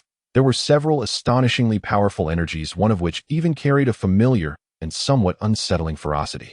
And there was another aura, calm, yet powerful, somewhat resembling future Gohan, but seemingly stronger. West City. Trunks gazed towards the direction of the bustling metropolis. I can only go there and take a look for now. Mom, this version of Mom must know something. With a flash, he transformed into a streak of light and sped towards West City.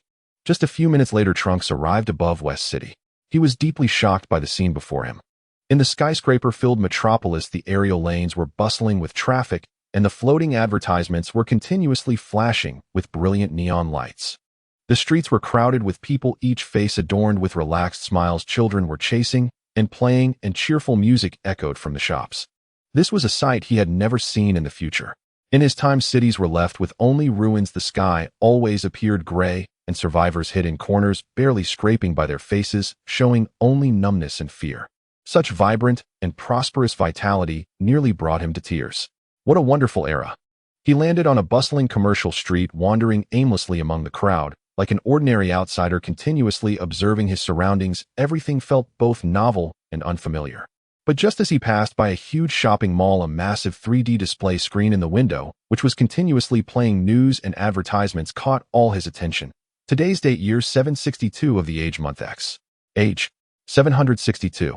Trunks froze in place as if struck by lightning, his pupils suddenly constricting. 762. Why is it 762? He repeated softly, his mind blank. I clearly set it for 764. Am I 2 years early? The enormous shock left him momentarily unable to think. A 2-year discrepancy meant what? It meant that Frieza and his son had not yet arrived, and Uncle Goku hadn't gone to Namek yet. Even his own father. All his plans, all the prepared speeches lost their meaning at this moment. He stood there overwhelmed by intense frustration and helplessness. How could he have made such a fatal mistake? His mother had paid a great price to send him back, and yet he. After a long while, he slowly raised his head, turning his gaze towards the familiar yet strange place on the outskirts of the city, Capsule Corporation. Given the current situation, I can only go find Mom first. He took a deep breath, suppressing the chaotic emotions inside. I must at least figure out what exactly has happened in this world. With that, his figure flickered and quickly disappeared into the crowd, rapidly heading toward the place that was theoretically home. At this moment, in the front yard of Capsule Corporation, the afternoon sun was warm and lazy, casting dappled light on the ground through sparse clouds.